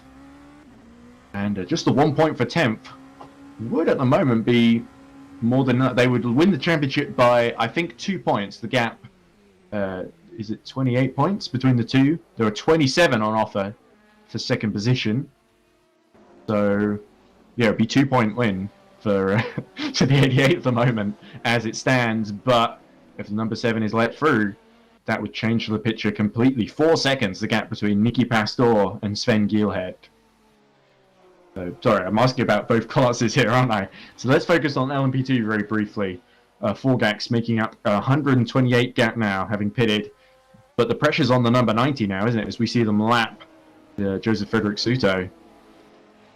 Because they've got to respond to this, surely. In a few laps' time, at least. They want to keep their advantage in case, for example, there's another Code 80 that they can pit under and gain time on the 87. But the number 90, it sounded like Bradley was playing a very cool strategy there. Well, I mean, an intelligent strategy. I mean, he's a cool guy as well, but don't want to blow too much smoke up people. Got another message in the steward decision chat, by the way. Incident involving Iris Automation number 77 and into the points number 46. Driver standard We have warning a for both cars. Oh, there's Marvin Gummich having another off. We just had a Code 80 because of him about half an hour ago.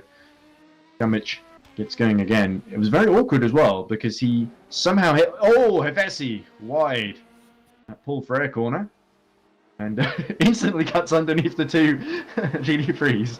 So Hevesi not wasting any time there. But it was very weird with Marvin Gummich. He somehow went rearwards into the wall at the inside of La Source before the corner. I don't know what happened, whether it was in contact with another car there, but it looked very odd. So there's been a driver standards warning for both 77 and into the points number 46. So into points 46 in LMP2 and Iris 77 in GT3, of course. So the into points racing 46 had a bit of a dive bomb on 77, but was far enough alongside to warrant some space when 77 turned in. So 6 of one, half a dozen of the other, as they say. Yeah, definitely. It's not the first warning the 77 has got for dealing with LMP2 traffic. There was an incident earlier on in the race. Yes, I when think Mia it was Rose with was the driving 46. It was with the chopped 46 them off. right at the beginning, where just as they were doing the first round of lapping, effectively, when the field was still very tightly bunched on, was it lap 15 or something like that? Or was it just before that, lap 8? It was either lap 8 or lap 15, somewhere around that kind of area. And basically, the 77 with Mia Rose at the wheel turned in, didn't see the 46, and the 46 inadvertently punted the 77 into the wall and destroyed its rear wing, caused a lot of damage that the 77 is still recovering from. Diego Moscato at the wheel at the moment, down in 8th. But of course, with the misfortune for the 88, the 77 all of a sudden comes into play because they are just behind that crucial 7th position. And if the number 7 wins, as we imagine, it is technically on course to do so if the 314 moves aside, then the 88, if it's going to catch time, it's only 2 laps down on Gummich and then another lap down on Moscato. So it's going to be absolutely crucial that the 77 plays the team game and keeps the 88 behind as we get further and further into this race, isn't it, Chris? It's imperative, in fact. Yeah, definitely. Definitely you start to get some team games here regarding the 77. It's very much the 77's job now to keep the 88 behind, because with the best will in the world, I think in 20 hours there's a chance that the 88 can crawl back those 6 laps. We've seen them make up big gaps before, haven't we? There's some very quick drivers in that 88, so I wouldn't put it past them. So yeah, a very unlucky misfortune, but the title is still on at the moment, as long as Gielhed is stuck in 2nd position, 4 seconds behind the affiliated, let's say, John Lacey Esports team. It is, of course, possible that Gielhed could beat the 314 completely on merit, but at the moment, they will need a little bit of help. They will need Pastore to have a little innocuous spin, or perhaps a very long pit stop to change drivers. It's the sort of thing that I'm sure the stewards will be watching very closely just to make sure that the 314, because technically they're not teammates. John Lacey Esports and Iris Automation are a completely different organization. They just share a lot of drivers and a lot of friends. Not least John Lacey. Oh, we got more stewards decision. You've been busy, Chris. You and Nick and Chris. The rest of the team. There's a Davis in the pits. Chris and me. Okay, yeah. But 35 has dropped behind the 36 again. It's a nice little fight developing, actually. for sixth position between the 36 and the The 35. 87's been given a drive-through penalty. Ooh, that is big Dangerous news. driving. Yeah, there we go. Against the BH Racing number 3 car. So clearly the 87 ACOS pushing to catch up after his mistake and his pit stop. And it is working against them so far. If they make too many mistakes, we could see Sophie Jones come into the picture for second position. But a lap between them at the moment, so Sophie Jones has probably got her hands full trying to keep Kolokshai at bay. So Forgax playing 87 out of it at the moment, but of course they've got very quick drivers coming up, so I'm sure the number 90 will be cheering at that penalty message, because that is exactly what they wanted to see. It's all going Robert Strachan and Bradley Suller's way at the moment. So I'm back. Hello, everybody. Oh, sorry, I didn't realise you. I kept cutting to you, and then no one was saying anything, so I Sorry, carried on. I was had to leave the box for a second. I am understanding there is a penalty that has come through. That Yes, I'm for the reading. 87. Big news for the 87, actually, because Forgax bumped into the side of BH Racing number 3 and has been given a drive-through penalty. He's serving it He's now. serving at the moment, yes. We see that on stream, just for posterity, not for because it's particularly exciting. Here he is, just coming out. Only a drive-through, thankfully, so it won't be the race ender. Which Could otherwise have been. which control line are we using? Are we using the Formula 1 or the 24-hour? It's the 24 Formula hours. 1 control line, I believe. It's the... I don't think 24-hour the pit game lane, though. picks it. Yeah, it's the endurance pit lane, but it's not the one on the right. It has to be an endurance pit Rouge. lane in order to fit in all the cars. Yes, yeah. Yeah, true. I love this pit lane, as you see it coming through now, the classical one. I still wish Formula 1 would use it, but I'm not really a fan of what they did to Spa. They've sort of removed the soul of it with the start-finish line. I think the problem was it was downhill, right? Yes, yeah. And the thing is, I've seen in other esports races where with that downhill start, it makes the whole starting procedure different because you're sort of rolling a little bit before the start, even if you haven't got the clutch on right, and it often leads to sort of chaos, in my opinion. So I absolutely Yeah. even though having the source is the first corner in itself creates chaos, but It I led understand to completely Fredson why they've done it. stalling. as we see. I think there's one thing that should be mentioned here is that using this endurance pit lane makes drive-throughs particularly painful because you think it's a good amount of the track if you think about Yeah, it. You're and stuck now at with that 60 pit kilometers stop- an hour. Yeah. Forgax is now a lap down on Robert Strachan. Oh. Because But- he had just made the pit stop was 100. He was 120 seconds down or something like that, and now he is one lap down. So yeah, that bang is on going to what be you were saying, difficult for the Chris, 87 yeah. to make up. You got to say, if you're number 90, you're feeling very happy with how it's going at the moment, but still, things can still happen. They can lose the number 90 time later on if they're not careful, so they need to avoid that if they can. Here's Gabor Hevesi. He's had his own share of misfortune today, but still in the race, still in fifth position, and fighting to make up that 3-lap gap. We are sort of getting a situation where we have got... In fact, Sophie Jones is only about 4 seconds behind Egos Forgax at the moment. And we've got Kolokshai 71 seconds behind Sophie Jones. That's still just over a lap, but it's going to start converging, isn't it? That battle for second between these three teams. And then you've got Hevesi about 2 laps behind his teammate. I mean, with Sophie next to Forgax, it's definitely not out of the question that when Strachan hits, There we go. Sophie we just may have clearing enough of the lead. clearing the 77 and the 88. The 88's trying to unlap itself from the 77. So the 77 already has a chance to play the team game if it wants. It will be interesting to see, but I have a feeling the 88 is coming through sooner or later. It's been behind for a few laps now, and there's been no blue flags, of course. because it's unlapping itself, so there wouldn't be in any case. So It's only when they're in front, isn't it? Exactly, yes, silly me. Yeah. I forgot how racing works for a second. I'm not the fan of the blue flag. I keep saying it as Speaking well. of blue flags, the 445 has been given a warning for ignoring the blue flags. The 88 has just unlapped itself. Well, no, it was Yeah, it was a lap ahead of 445, wasn't it, or something like that? Yes. But this is from before the 88 had its problem, I think.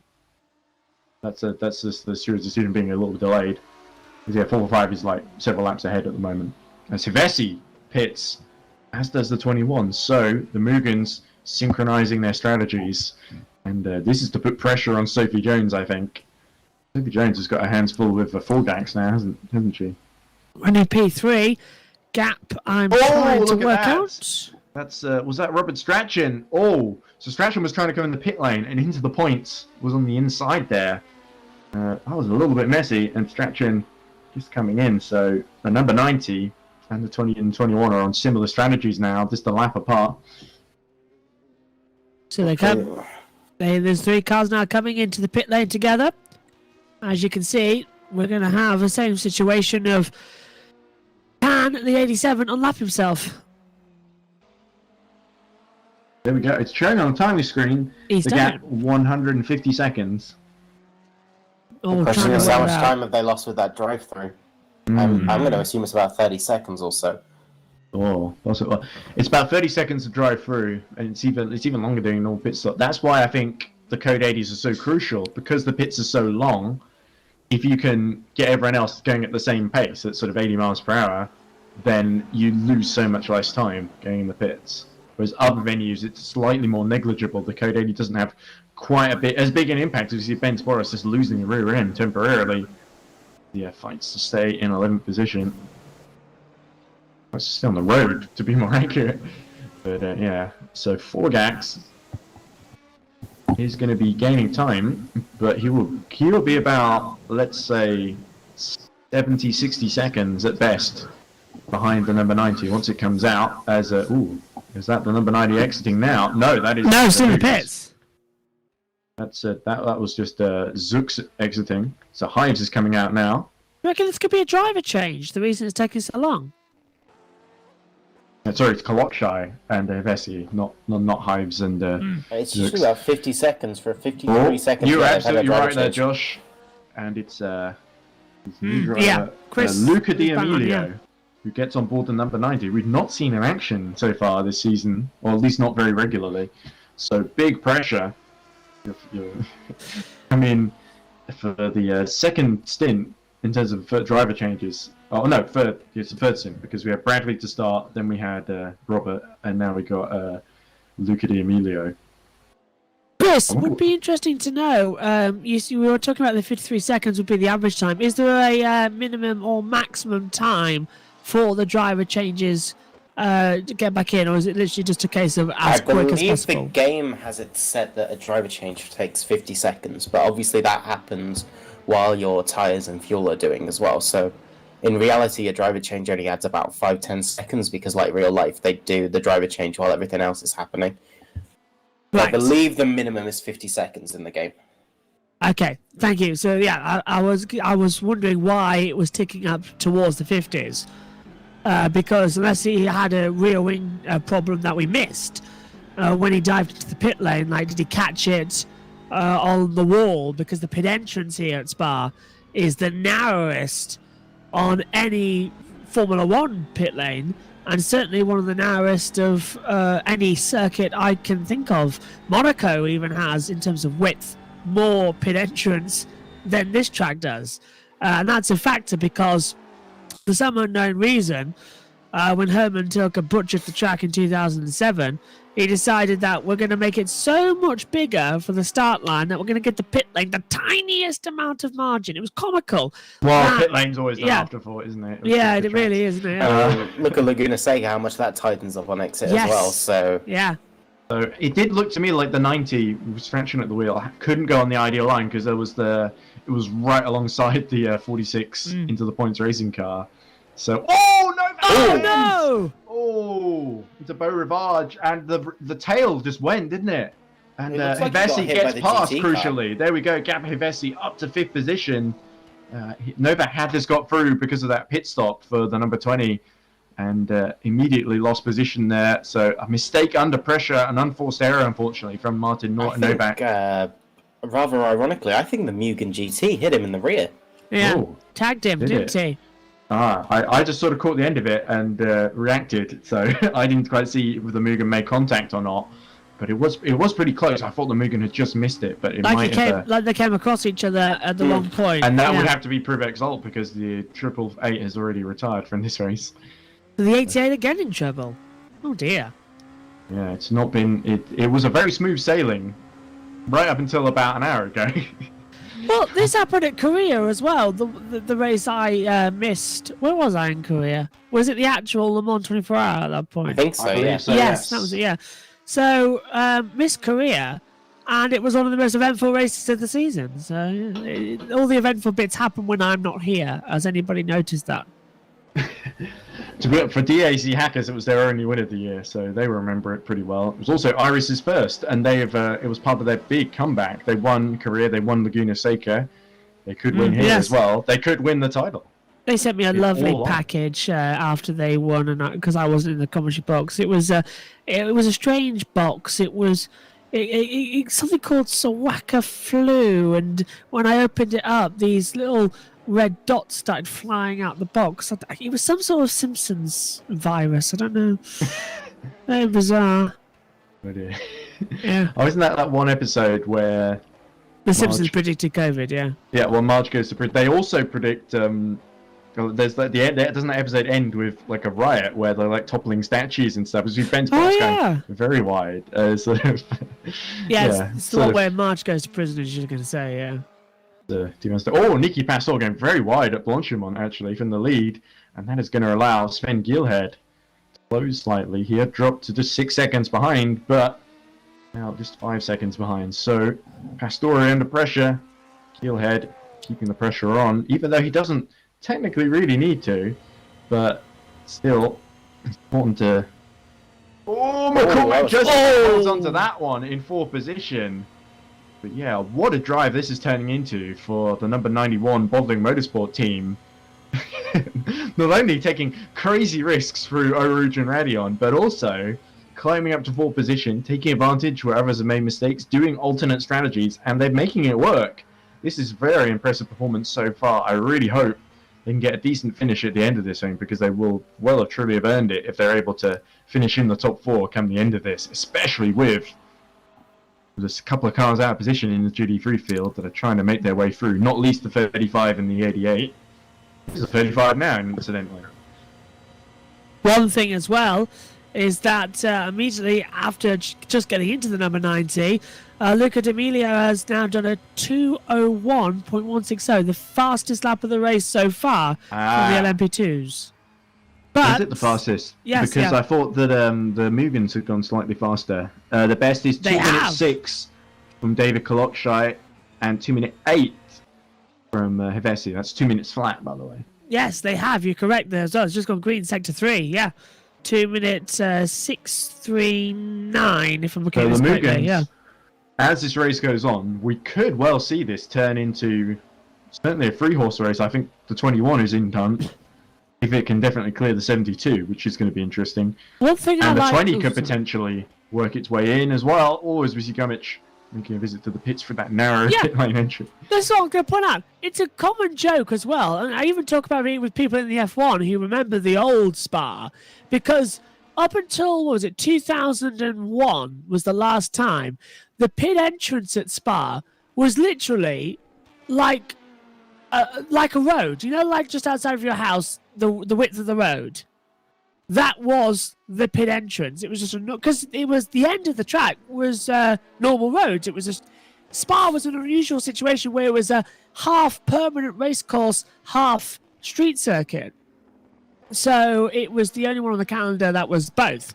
So the last sector was comprised of public road. It was half a motorway. So the pit entrance was part of that motorway. It was one lane, and it was massive. I mean, Fisher Keller had his crash there as well. Oh, of course, yes. Yeah, in the infamous 1998 Belgian Grand Prix. And it was massive, and the debris was all across it. We thought it was on the track, but it was in the pit lane. So it's a joke that it's gone from being as big as a motorway to as slim as a racing car, and barely getting it in as well. And so we've got a spin at the top of Radion. Boris has a bit of a moment, yes, as you say, Josh, but collects it up. Certainly not the most dramatic Paul Street Boys have been at the top of Radion, but a little update on the battle for second in LM-P2. Sophie Jones, lap times have been a second or so slower. Whatever that was at the top of Radion, I don't think the final Bond appreciated it. Ooh, certainly not. It's the sole remaining thing of on the 445, fighting really with to get on the podium essentially. I think there's basically, I see a very big fight between Suto, McCormack, and Evers, between Beatrice number 3, Bodling number 91, and the 445 Farina Bond. That's going to be very interesting. But anyway, as I was saying, Sophie Jones, the gap is now 7.3, so she's been keeping Forgax honest, but slowly dropping back over the past couple of laps. Kaloksha, of course, with that insane pace as we see Prib exult in the 88. Straight line, Oruch and Radion in his quest to catch up to, that's still the 77, it hasn't unlapped himself yet, so the 88, he's stuck down there, 6 laps down at the moment. The pressure is on, isn't it? Because they know... Pressure's massively on, yeah. Yeah, they know that Sven Giller is only 4.7 seconds away from being in a title-winning position. So, do you think Mugen are going to be on the radio to John Lacey and saying, hey, they want your man, Pastor, to move over. We'll pay you this much money so you can keep the win and we can keep the title. If I was managing Mugen, that is what I would do. But, I don't think Mugen has to worry about that, to be honest, because I think the John Lacey car is just naturally quicker. That's true. Wouldn't that be But race there's the fixing? allegiance, isn't there? It would, yeah, and as an admin, I'd have to be like, nah. Yeah, I was going to say, be careful with what you say here, Chris. you might be having a bit of favour there. Yeah, I'm being a bit cheeky there. I shouldn't encourage people to break the rules. But I'm sure Mugen will play fair. Even though they've been bitten by some bad luck, I'm sure they've got the pace to eventually get past the 77. Moscato doing actually a great job, doing everything he needs to do at the moment. As Suto dives into the pits, I believe this is going to allow the 91 McCormack into third position in class. He's 67 seconds down, so it's entirely possible he can jump him. Suto stops. One thing I always say about the rules is that never break the rules, but they can be bent. And just manipulated into their own understanding. For instance, ultimately, yeah, go on. Ultimately, it doesn't really matter what Jeff Close tells Nicky Pastor or any of the drivers of the 314 to do. It's up to the drivers how this plays out, regardless of what happens, isn't it? So, I mean, for instance, if there was a suitcase full of money that was accidentally left at a table where they were happening to discuss the drivers maybe not moving out of the way, and then they accidentally leave the suitcase and he accidentally gets picked up by the other person, and then they accidentally give it to their drivers as well. I mean, that's not technically breaking the rules though, is it, Chris? In theory, no, but why would you do that for €50? In all honesty, yes, exactly. No, to be fair, I would be. It's 325 for winning GT3 class. So. Yes, yeah. If that was the I would. Full of 1p coins. Yes, okay. Yeah, that was what I was going to say. Give the chocolate coins instead. There we go. There's our new third place runner, Christoph Toff. He's just gotten on board BH Racing number 3. But McCormack worked themselves into third position in class, and what a result that would be on one of their first ever, I think it's their debut for Bodling Motorsport in GT3. It would be quite a result if they could get a podium here. They've not had great luck in LM-P2. A couple of decent drives where they were able to get themselves high up the field, but they weren't quite able to stay there as the races progressed. Can they buck the trend in GT3? Much like this team, Renavant, who was coming out of the pits, it was Christoph Toff after his stop, BHO's number 3. So I thought we had an off at the top of the hill. That pit exit Toff has is emerged. a weird one. 91 seconds ahead of the number 36 Blue Triangle team, or whatever they're called. Actually, last little thing on pit talk, as it's been dominating this hour as well, because they're trying to adjust the exit runoff at the top of the hill from Eau Rouge up towards Radion, after what we've seen this year with Aitken's crash, the W Series crash, the Formula 2 crash we had as well. Not Anton Hubers, but there was a second accident in the wet race as well. Even the Formula 3 had an accident at Eau Rouge as well, and at the top of Radion. They are looking as well to drag the back of the exit at the top of the hill. But to do that, it's quite difficult because the river's right there. So they're trying to create what Zandvoort have and sort of have a slight banked exit. But that banked exit is going to be where the pit exit is for the endurance racing. So we're going to have, if it goes through, that is, a planned change before 2024, an exit of the pit lane for the endurance, which is banked. That could be quite interesting. But I don't believe that the Oh, look at that! Oh, that's the 6th place Martin Novak losing it right behind the Mugen. Just the tyres clearly had enough, and they cried enough, and he's saying, right, I'm coming in, I've had enough. So... back to you, Chris. I saying the whoa, big crash! The Christoph Topp, just after jumping on board, BH Racing number 3 has spun out of Blanchimont. It's not raining, is it? It's suddenly gotten very dark, and I'm sure that's just night drawing in. But yeah, the number 3, that's completely compromised Christoph Topp's chances of getting back into podium position. McCormack has also pit now, which puts Springer onto the podium. So, can't see any. It's sunshine at La Source, but it is. No, it's listed as clear on yes, and Novak has lost position to the 86. Emily Carlson has handed over some time ago to Daniel Skikaluna. Skikaluna doing a solid job and getting back up to 6th position as Toff looking forlorn without his rear wing. Loss of drag. He would have lost drag. Sorry, yeah. Yes. Yes. Drag is something you want to have because you need to brake. Chris, do you want to try third time's a charm? Yeah, third time. Look, I don't believe that the changes they're doing at the top of Eau Rouge and Radion aren't because of the crashes we've seen. It's definitely a good side effect, but I believe that the changes are because they want to host the 24-hour bike race here, and they need to homologate the circuit for bike racing. So is it for the... I didn't know they were wanting to host the 24-hour bike race. I know there's been some interest in MotoGP, but that's the first I've heard of the bike race. I believe they've already got the contract for the 24-hour bike race, and these are the changes they need just to sign it off.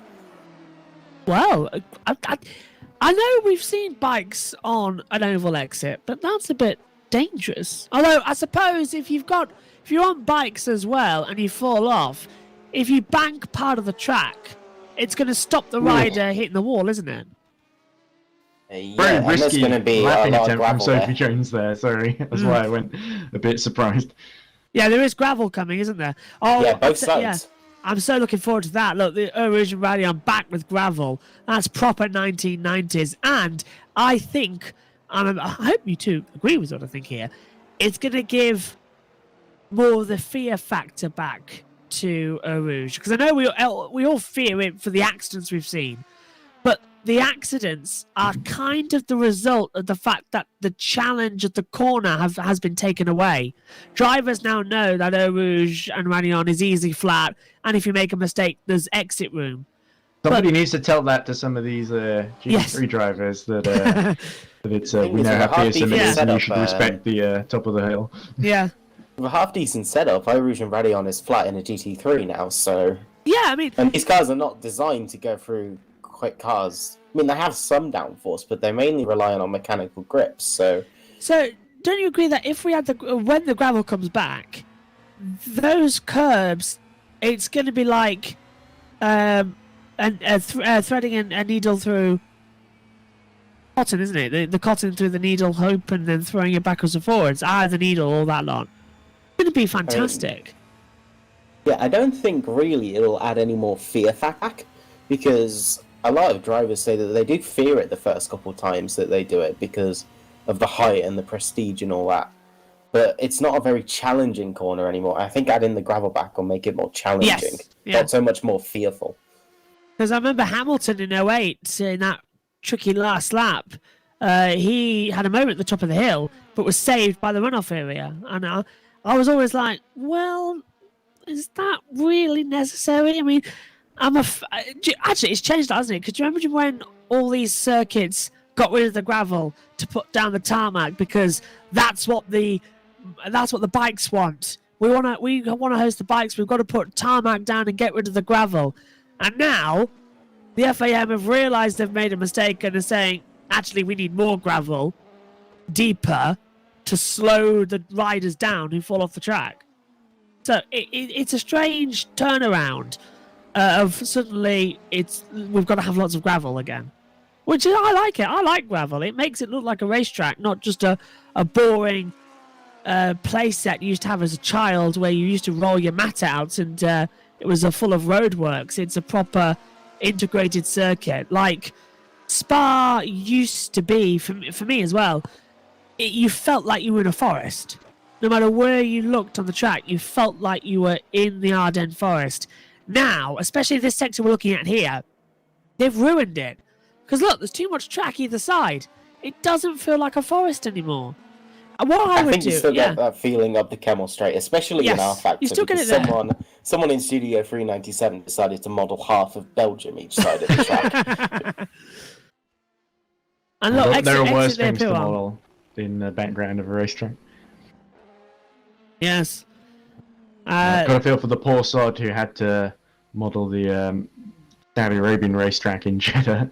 In fact, if you see the Assetto Corsa version of that, all the track advertising lists a series of human rights abuses and for the regime, and it's pretty extensive. There's quite a lot to fill all the advertising. Codemasters say they've done it.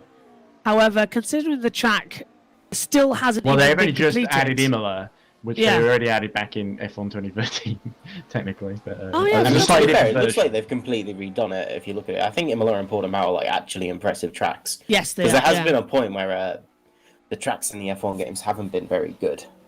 Reality, if you think Austria is still completely wrong, Spa is still that weird bump in Eau Rouge instead of a compression. Well, it was Which because look up. all the F1 drivers drove it during the lockdown last year, and they realised, wow, this is nothing like the real circuit, and they haven't done a great job here. To be fair, I think I'm very annoyed at Codemasters that they didn't fix Spain. Because I'm annoyed that they didn't fix online multiplayer, and they've not done so for That 6 or too. 7 years. Oh, Or 10 I tell you years, what. I mean, you actually. don't want to buy F1 2016 for the 5th time. No, you don't. Yeah, exactly.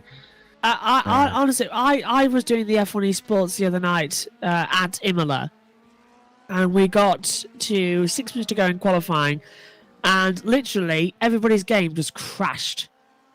So we had to restart the whole thing again, and it gets to the point where you can't be bothered to sit there and defend a product that has got so many obvious holes in it. And you do sort of wonder, and this is just my own point of view, you do sort of wonder, what has Codemasters been up to the past year? Because they've got this brand new software with the PlayStation 5, and so Well, far... they've been bought by EA. Yeah, That's what they've been up to. They've been raking in the money, yeah, and but... saying screw everyone else. yeah, basically, yeah. And I haven't actually seen any graphical improvements from, say, PS4 to PS5. And I just don't understand what they're up to. Where's the They've new added game ray engine? tracing when you're not in game. This is, but like in replays and like at the start for it, there's ray tracing on the new Xbox and PlayStation. But other than that, really, it's just been general polish over F1 2016, Again. and it's been that way. It's F1 2016 5. Yeah. I think F1 2019 was probably the last good game. I Well, don't have any issues with 2019. I'd go for 2017. Yes, that was a great one with the I'm new probably cars. going to have to leave very soon for dinner, guys. I'm not sure when exactly it's going to be, but I'm just looking at McCormack as Evers has dived into the pits for Frinavond. So I think McCormack is going to... It's going to be quite close, actually, between himself and And Neil Evers, who was driving at the start. I think McCormack is going to get him. Here we go, because Evers is just coming around La Source down. So there we go. You can see him in the background. So McCormack retakes third position. But Evers has got fresh tyres. And has he kept with the mediums? Yes, they have. So they're the only ones doing this alternate strategy, trying to run the harder tyres. And as you can see on the side of the 445, proudly celebrates the 444's victory at Magella, which was the first win for the team and a brilliant moment, brilliant finish. Certainly when we do our season awards tomorrow morning, I'm imagining, and we're really bored and there's nothing going on, that's going to be one of the big talking points of the season. But there we go. Evers rejoins the field and is about 37 seconds out of Toff. So he's going to chase after McCormack now, and it's going to be a battle for third. Every time I hear the name McCormack as well, I'm reminded of an old school friend as well, which just really does give you weird images in your head about linking. You hear one McCormack, then you suddenly remember one, then you remember another that you've heard, then you remember the fact that it's also the name of a supermarket, and you also remember the name. It's a name of a brand of sweet, and then you remember it's a brand of ice cream as well, and it runs through your head, the names, doesn't it? As I can't remember what you said, Ed. I think it was in a Formula E race we were talking about something. I can't remember what it is now, but we ended up going on quite a long spiral. We did, yes. I think it was... Doesn't narrow it down. No, where was it? I think it was Valencia race 1, because we had that very long safety car start with nothing happening. That was probably it, yeah. Well, that's 16 races next year. I had to listen back to that. Yes. Figure out what it was I was talking about. It's probably something completely nonsensical. Well, 16 races next year. I know you're only doing 14 or so. Oh! Daniel Cicaluna has a little moment coming into the bus stop, but just about collects it up. He did a bit better than Martin Novak. Spinner. But Toff beats both of them and spins at Pujon in BH Racing number 3. Ever since that pit stop and Toff has taken over, they've run into trouble. They were about 37 seconds behind Frienavond. It's going to be more than that now. No offence to Toth, but doesn't this happen quite often when they take over? Well, he's having a tough time. Oh. Sorry. Ruined. I'm really hungry. You managed to go 9 races without making that joke. Oh! Oh my Okay, God. drivers code 80 in 10 seconds. Number 36 there. So Kolokshai in 36, there was just a lapping attempt that went wrong 5, there. Forgax 4, dives into the pits in 3, 87. 2, 1, code 80. Here we go. I'd imagine that's for the incident we just saw, but Probably, yeah. Let's see if we can look on board, see what the damage is. Oh, a little bit to the right there. Let's see if number 21 is alright. Actually, no, we've cut away to... yeah, there we go. So, number 72 briefly takes second position. Let's have a look at on board here. Here we go. Let's see if we're to the inside. The steering looks okay. Might be aerodynamic damage then. The 21. Certainly a big incident. Everyone reacted very quickly at race control. that was an As they did incredibly indeed quick at call, yeah. the... yeah, I think the 87 died almost immediately in, so... As the leaders in GT3 are coming in too. So everybody diving in for an opportunity to take new tyres. Yeah, so now You've got to, the 314 and the 7 are on Sorry, the same say strategy that now. again. Say that again, Chris. You've got to dive in here to take advantage of the code 80 because of how long the pit lane is.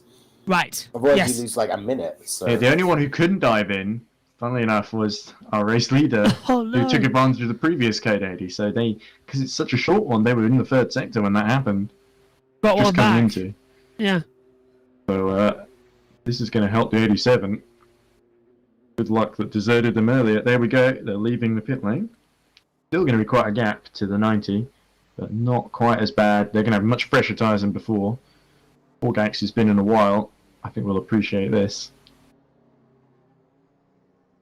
The Hevesi and Novak also come in as well.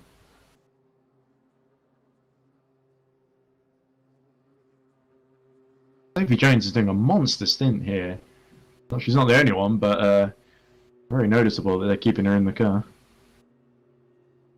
So this is the really weird exit of the pit lane that cuts to the inside of the track as well. And if you have a moment at the exit of Radion, you couldn't find yourself caught up in an Okay, drivers, accident. Not back of your to own green accord. in 10 seconds.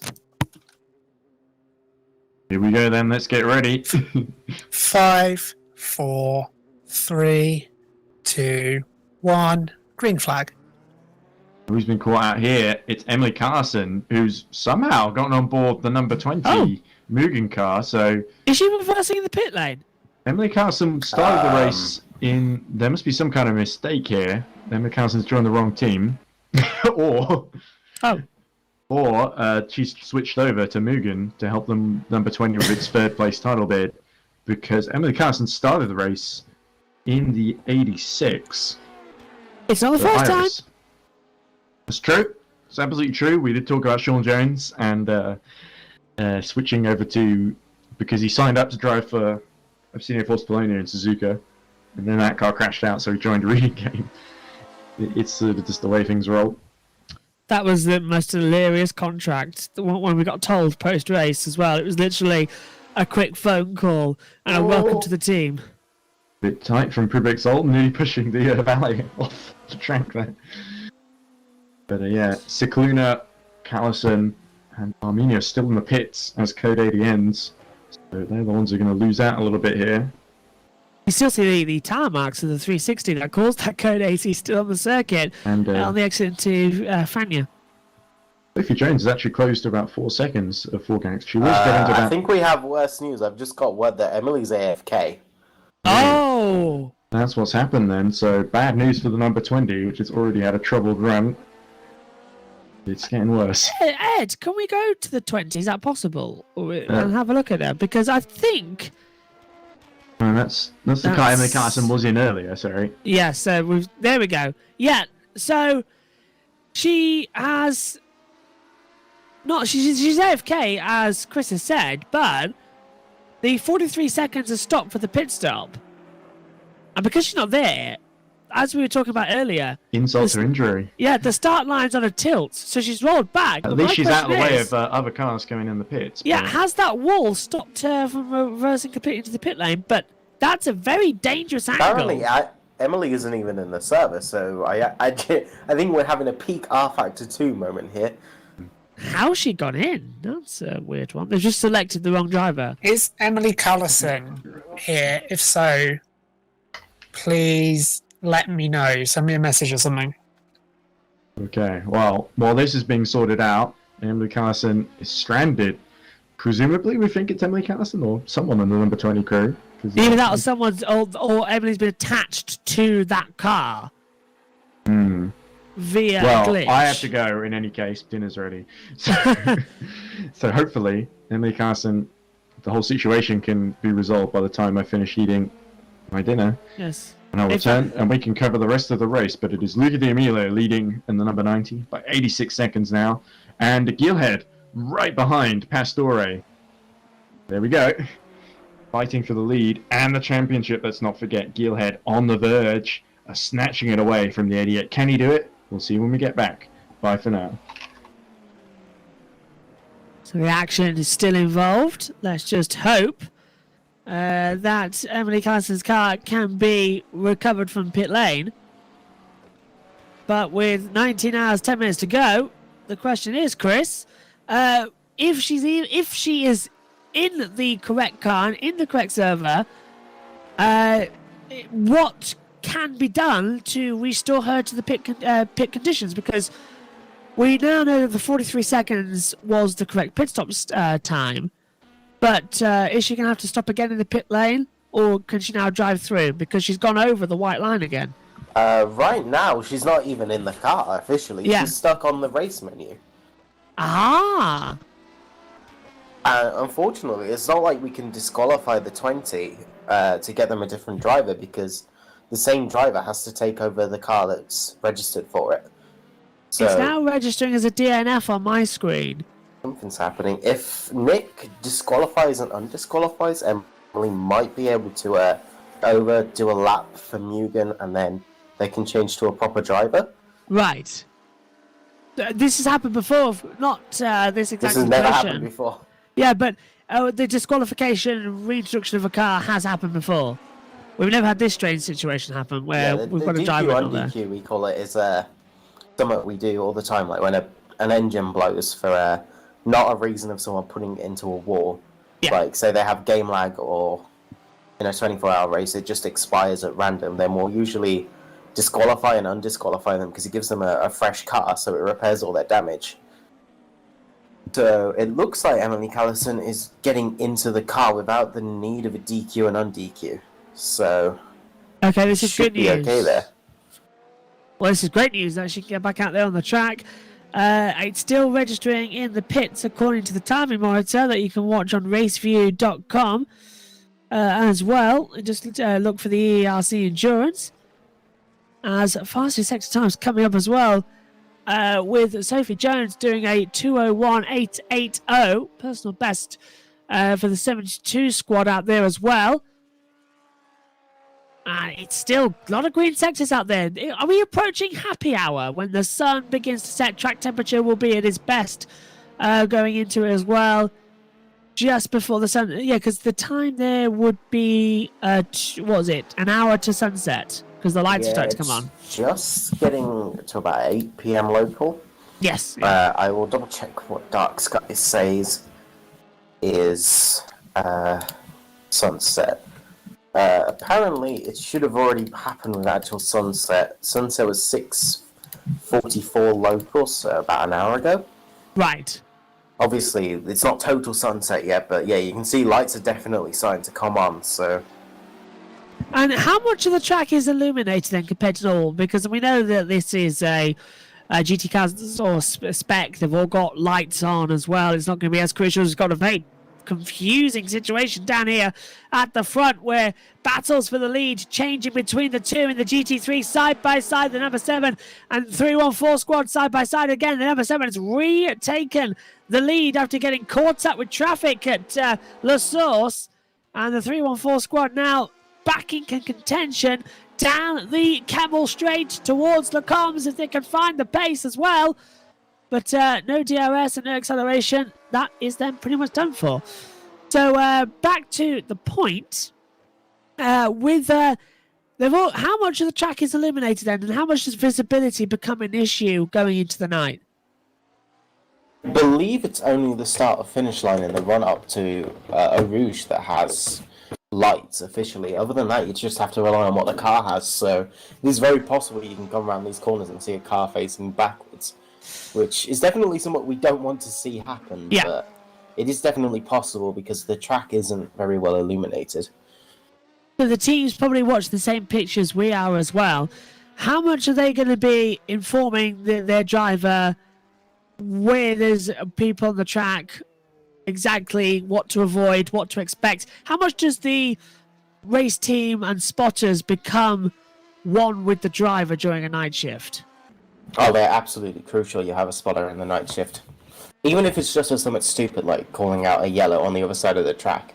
It's because you can go around these corners not having a clue what's going on. Like, in the day, you can at least have a rough idea. Yeah. You can see if, like, say someone's spun, you can see the tyre smoke through the game. And you can also see lights and stuff. The only, like, hope you potentially have in night is because these lights on these cars are so powerful, you can see it flashing past. But it's absolutely crucial to have a spotter at night. As number 753, Zoltan Kovanas just goes off at the exit of Blanchimont before the bus stop chicane to complete the lap time, just getting out of the way of one of the LM-P2s. As Novak now just in P5, 4 laps down at the moment as he comes round Rivage into turn 9, which we'll be debating the name of, but if it is the X corner, as I've been Googling as well, as I'm sure Chris said as well earlier on, it's been officially called it. That's now turn 9 is X. Pua, of course, a double quick sweeper. Little twitch there mid-corner. It's nice seeing the LM-P2s going around Spa-Francorchamps at full crack once again. As just receiving information about new fastest first sector times as well for the race leader, 33.098 on the board. So no rain predicted at the moment. I think you said earlier on. I've got clear skies on my monitor. Because I presume with it being Spa, R Factor have adapted in the random weather forecast that we can have here. Because I've known it snow during a World Endurance race a couple of years back. I mean, yeah, it all links to the live weather from the real world. So if it's not raining in the real world, but R Factor can do localized rain, so it is completely possible that with the size of the track, we can have rain at specific points. But I do believe there isn't any forecast. I think we actually got lucky because it was raining all week, and it's going to rain all of next week, but over the weekend it didn't rain. So we got absolutely bang on weather The forecasting. opposite. Yeah, We've got the exact opposite of what happened in Formula 1. Oh, I'm just glad we're going to see some racing at Spa this year. I completely agree with you. The Formula 1 race there was an absolute disaster, and definitely one of the longest 4 hours I have ever spent in a commentary box, with literally nothing happening. The biggest mistake Formula 1 did then was they didn't go right at the start. Yes. Yeah, they should have gone then, really. Like, yeah, it was bad, but it was still just about raceable. Yeah, they people were delayed saying it too that. much. Yeah, they As soon as delayed they it. delayed it, they had no chance of raining because it was getting worse. They should have started it as I agree. They should have started it on time, run the 3 laps, and then if it was still bad, then we should have red flagged it because they wasted everybody's time that day, and it was clear that there wasn't really a shot at running. I think we could have got the hour in, but by the time they decided about doing the hour, that time had passed. The best of the weather conditions had passed. Which was because we had a little lull where the rain had stopped and everybody got quite excited. And then by the time that the stewards got their act together and Michael Masi had said, right, we're going to do 1 hour race, we'll start now. We couldn't complete the hour before we lost the light because sunset was 45 minutes into that hour. So it was a very strange day and definitely a headache one as well to try and switch back. We're up at 19 hours to go. I've just been informed that we're likely going to call a code 80, not because of an accident, to try and sort this with Emily, because right, quite frankly, with us focusing on this, it's unlikely that everyone else will be able to run. So that's the. Oh, and is this Emily now coming down the pit lane? Yes. So I believe so. here she goes. So There we go. If she's pitted and this works, then we shouldn't need the code 80, but if it breaks again, then it's likely going to have the code 80. Right, just to try and help the team out, the number 20 squad get back in. So fingers crossed, 19 seconds currently in the pit. Okay, everyone, we're going to code 80 in 10 seconds until we get this driver swap issue sorted out. I can't watch the race and do this at the same time. So code 80 in 5 seconds. 4, 3, 2, 1... Code 18 force. You expect to see everybody in the pits. And if they all get stuck, thank God we just ticked down to 19 hours. Yeah. This could get spicy. 134 laps have been completed. So is Emily stuck again? She's 16 seconds, 17 in pit box. It's 43, got stuck at last time. So we're about 20 seconds away. And the race leader's in. Race leader is in the pit lane. The number 90 squad as well. So there is work going on. Thank God for that. I was very worried for a second there, Chris, that there was no work going on and we just lost the race leader again. But it's all good news. And I think the GT3 cars haven't made it to the front yet. There is the number, the 36 running 7th overall, but the 7 car is just into pit lane now. See? I think perfect. not pitting here is a mistake for anyone who's decided against it, because this isn't going to be something that's going to be able to be sorted quickly. It looks like the driver swap's gone through, but they have default setups, so they're going to need a DQ on DQ to get their setup loaded. Right, because Gabo Vessi has taken over now at the number 8. Sorry, in 8th place, the number 20 squad. So yeah, they've removed that setup. Either they've employed a different driver to go in, or they've just mixed it up and put the completely wrong driver in. I know, Chris, you're with the steward, so you can probably hear exactly what the reasoning will be when you get it, and you'll put it up in the steward's decisions chat, presumably, or Nick would as well. From what I've heard, Emily accidentally rode on board with Mugen instead of Iris, which can happen sometimes when you do your passenger select. Because this now it's a like a drop down when you click passenger, but it doesn't give you any feedback as to what team you've selected. And it looks like Mugen accidentally selected Emily instead of the driver they wanted. But Emily wasn't there, so.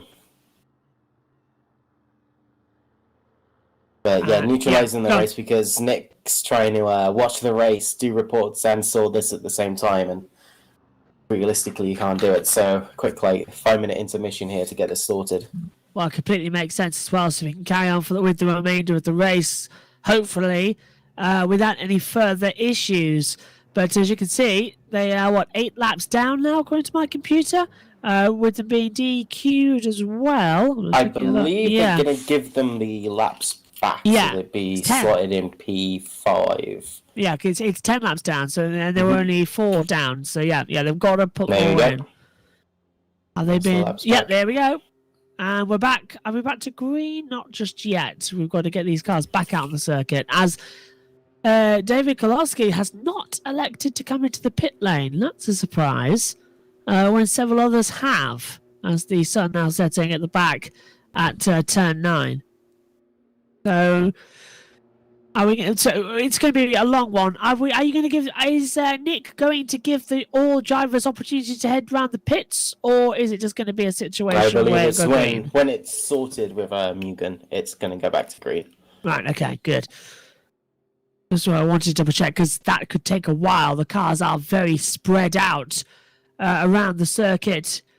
Just the gap between the top 13 at the moment alone is about 78 seconds around this track, and it's a 2-minute 1 lap time at the moment. The laps we've been doing, we see a lot of these gaps will be inflated because of the code 80. So I believe that puts P1 and P2 right next to each other if it's only a 12-second gap. It's going to be 3 or 4 seconds at racing speed. I've just worked. You're correct there. Yeah, I was working that as well. So is that more? Yeah, it looked like Luke D'Amelio had an issue there. So we don't need another code 80 for the code 80 as they come through. 93 into the pits. Yeah, having Mugen do 1 lap under code 80 just to make sure everything's sorted. Okay, that's good news. As Luca just clips the grass coming through Puong. The number 93 squad as well, from that camera angle we just saw as well, does make it look like a Pikachu. I don't know if that's a livery choice, but it reminded me of a Pikachu. For those of you unaware, that will be a Pokemon. I hope I'm correct, and Ed's not going to come back and say, why did you say it was a Pokemon? I saw Detective Pikachu with Ryan Reynolds. Yeah, it's Pokemon. I'm relieved that I got that one right. Christoph Tothnen coming through. Don't worry, I'm not going to make any jokes about that. I'm really not. As they swing back. 18:55 to go. Nicola Piastro just second place in the GT3 squad. 9 seconds now separate the two battling GT3 cars for the race lead.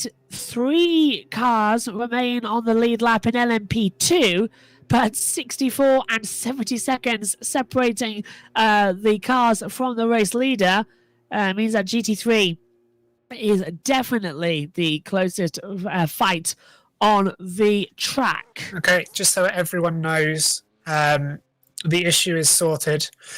We're just waiting for the Mugen car affected to cross the line to make sure their lap count is okay, and then we'll go green. So, nearly back to green. Thanks for your patience. That's brilliant news. So we'll wait to go back. And we'll get the countdown from Nick as well as they all come through. Reminder that on our social medias, it's EERC.info and it's at EERC_official as well across Twitter and Instagram. And you're already watching on the YouTube channel as well. On board with the 72 now, Sophie Jones, Yellow Sector 1. But I think we are still under the code 80 as this is the 86 squad now. Just making a pit stop, as you say, Chris. Foolish not to under this effective free pit stop they're going to get in this race. Yeah, definitely. With code 80, all you're going to lose is your stationary time. So it turns like a 2-minute time loss into a 50-second time loss. So just ticking down 7 minutes, I've calculated. We could have been under this full code 80 now. Yep, 7 minutes we've been under this. So race leader now completing their second lap under code 80. Laps 1, 3, 4 now in the books. With 18 hours to go, I wonder how many laps we are actually going to witness today. I'm going for the ballpark. We could see around about 600 or 700 laps in this if we run the remainder of it free. That could be quite fun. I think it's about 30 an hour, isn't it? Yeah. Actually, that seems a bit. Yeah, about 30 an hour would be LM-P2 pace. Be a bit less so. Yeah. Yeah, about 700 laps. That's quite a lot. Are we going to break the servers? That's what I'm worried about as well. Whenever we do a 24-hour race, I'm like, do not break the servers. We usually run pretty robust servers for the 24s, so we should be okay in that regard. But then again, this is R Factor 2. Yes. I And, can't wait. The We're 2 whole, R Factor 3, yeah. The whole anecdote of the straw that broke the camel's back is very much R Factor 2 in a nutshell. Remember when it came out as well, and everybody was raving about how it was a massive improvement from the original R Factor, and how it lasted for about a month until Everyone went back to R Factor because they realised that there was no content and all the UI was absolutely awful. One of my favourite parts of R Factor was the German village, the festival, and all the different racetracks you can have, and you can have any car as well. I loved that. Going up the mountains. Okay, everyone, you'll be pleased to know we're back to green in 10 seconds. Brilliant news, yeah. That village, so 5, fantastic. 4, 3, 2, 1, green flag. And away. We're back. Well, that was a brilliant fix, and we are now racing again. But yeah, that's Oh, no, we're not. No, we're not. No, that's at the exit of the curve to Paul Frey. Nick. Yeah, Nick, code 80, because Martin Novak in the 33 has hit the wall at the exit of the curve to Paul Frey. And the car cannot be controlled as it approaches the fastest section on the track, Blanchimont as well. And it's nearly Okay, everyone, it we has go back hit to the code GT3. 80 It's hit in Christoph 10 Toff. seconds. Oh, that is tough. Look for Toff. 5, 4, 3, 2, 1. Code 80. Yellows breed yellows is the American saying as Martin Novak tries to get back to the pit lane. Why is it always the 33 car that has trouble in Spa? It's just something about them. Max Verstappen, numerous issues he's had here at Belgium. As Borgas now in the second place in the 87 squad. So, 59 yeah, seconds anyone back. who for some reason didn't pit under the last code 80 can now pit now.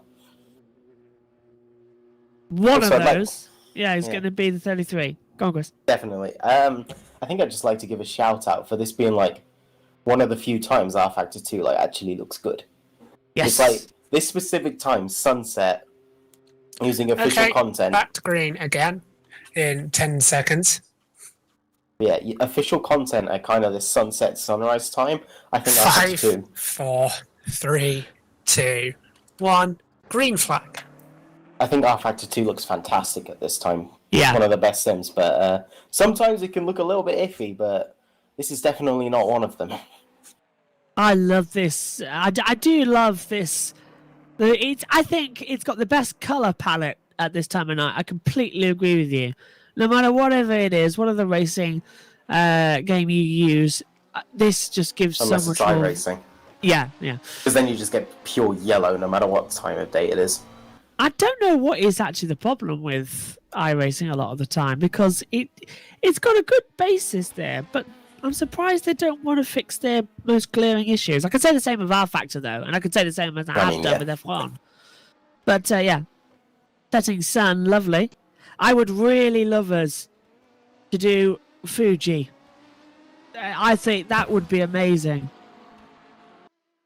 Yeah, we did it in yeah. Season 1, but there is a chance it may come back for Season 3. We're still finalising all the tracks in that regard, but it is definitely on the shortlist because it produced an amazing race last season.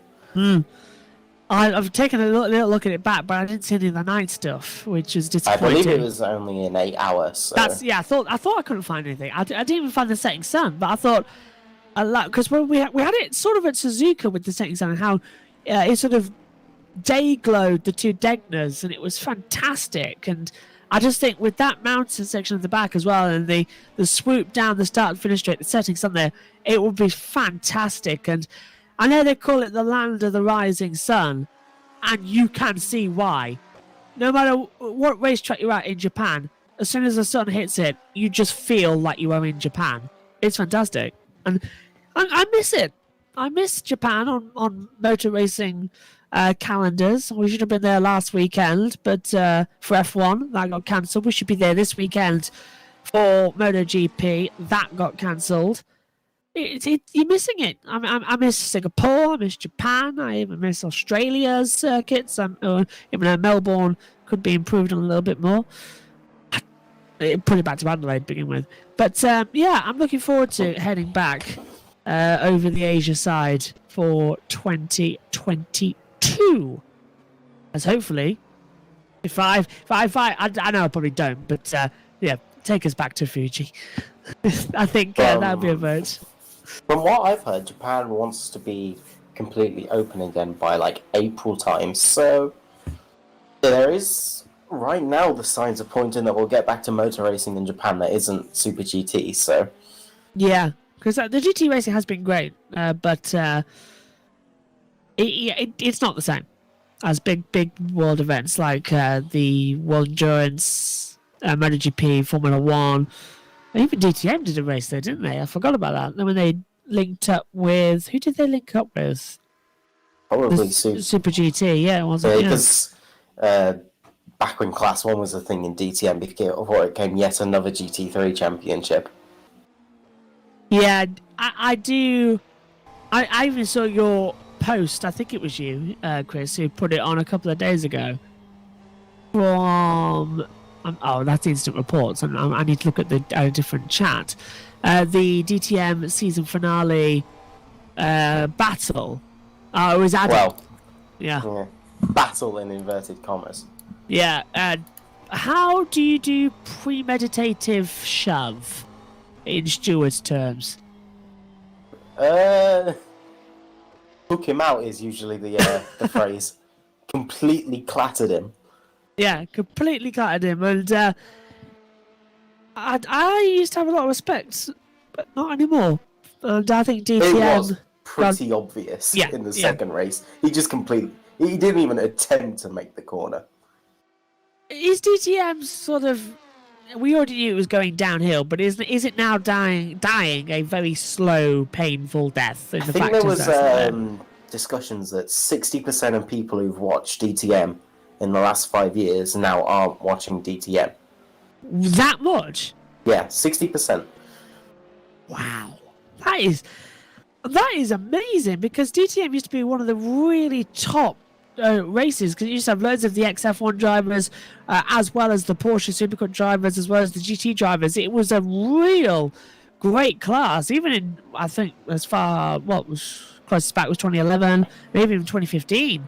Had some decent drivers in it. So for it to go down that hill that quickly, and absurd because all of the factory cars pulled out of it to go into Formula E.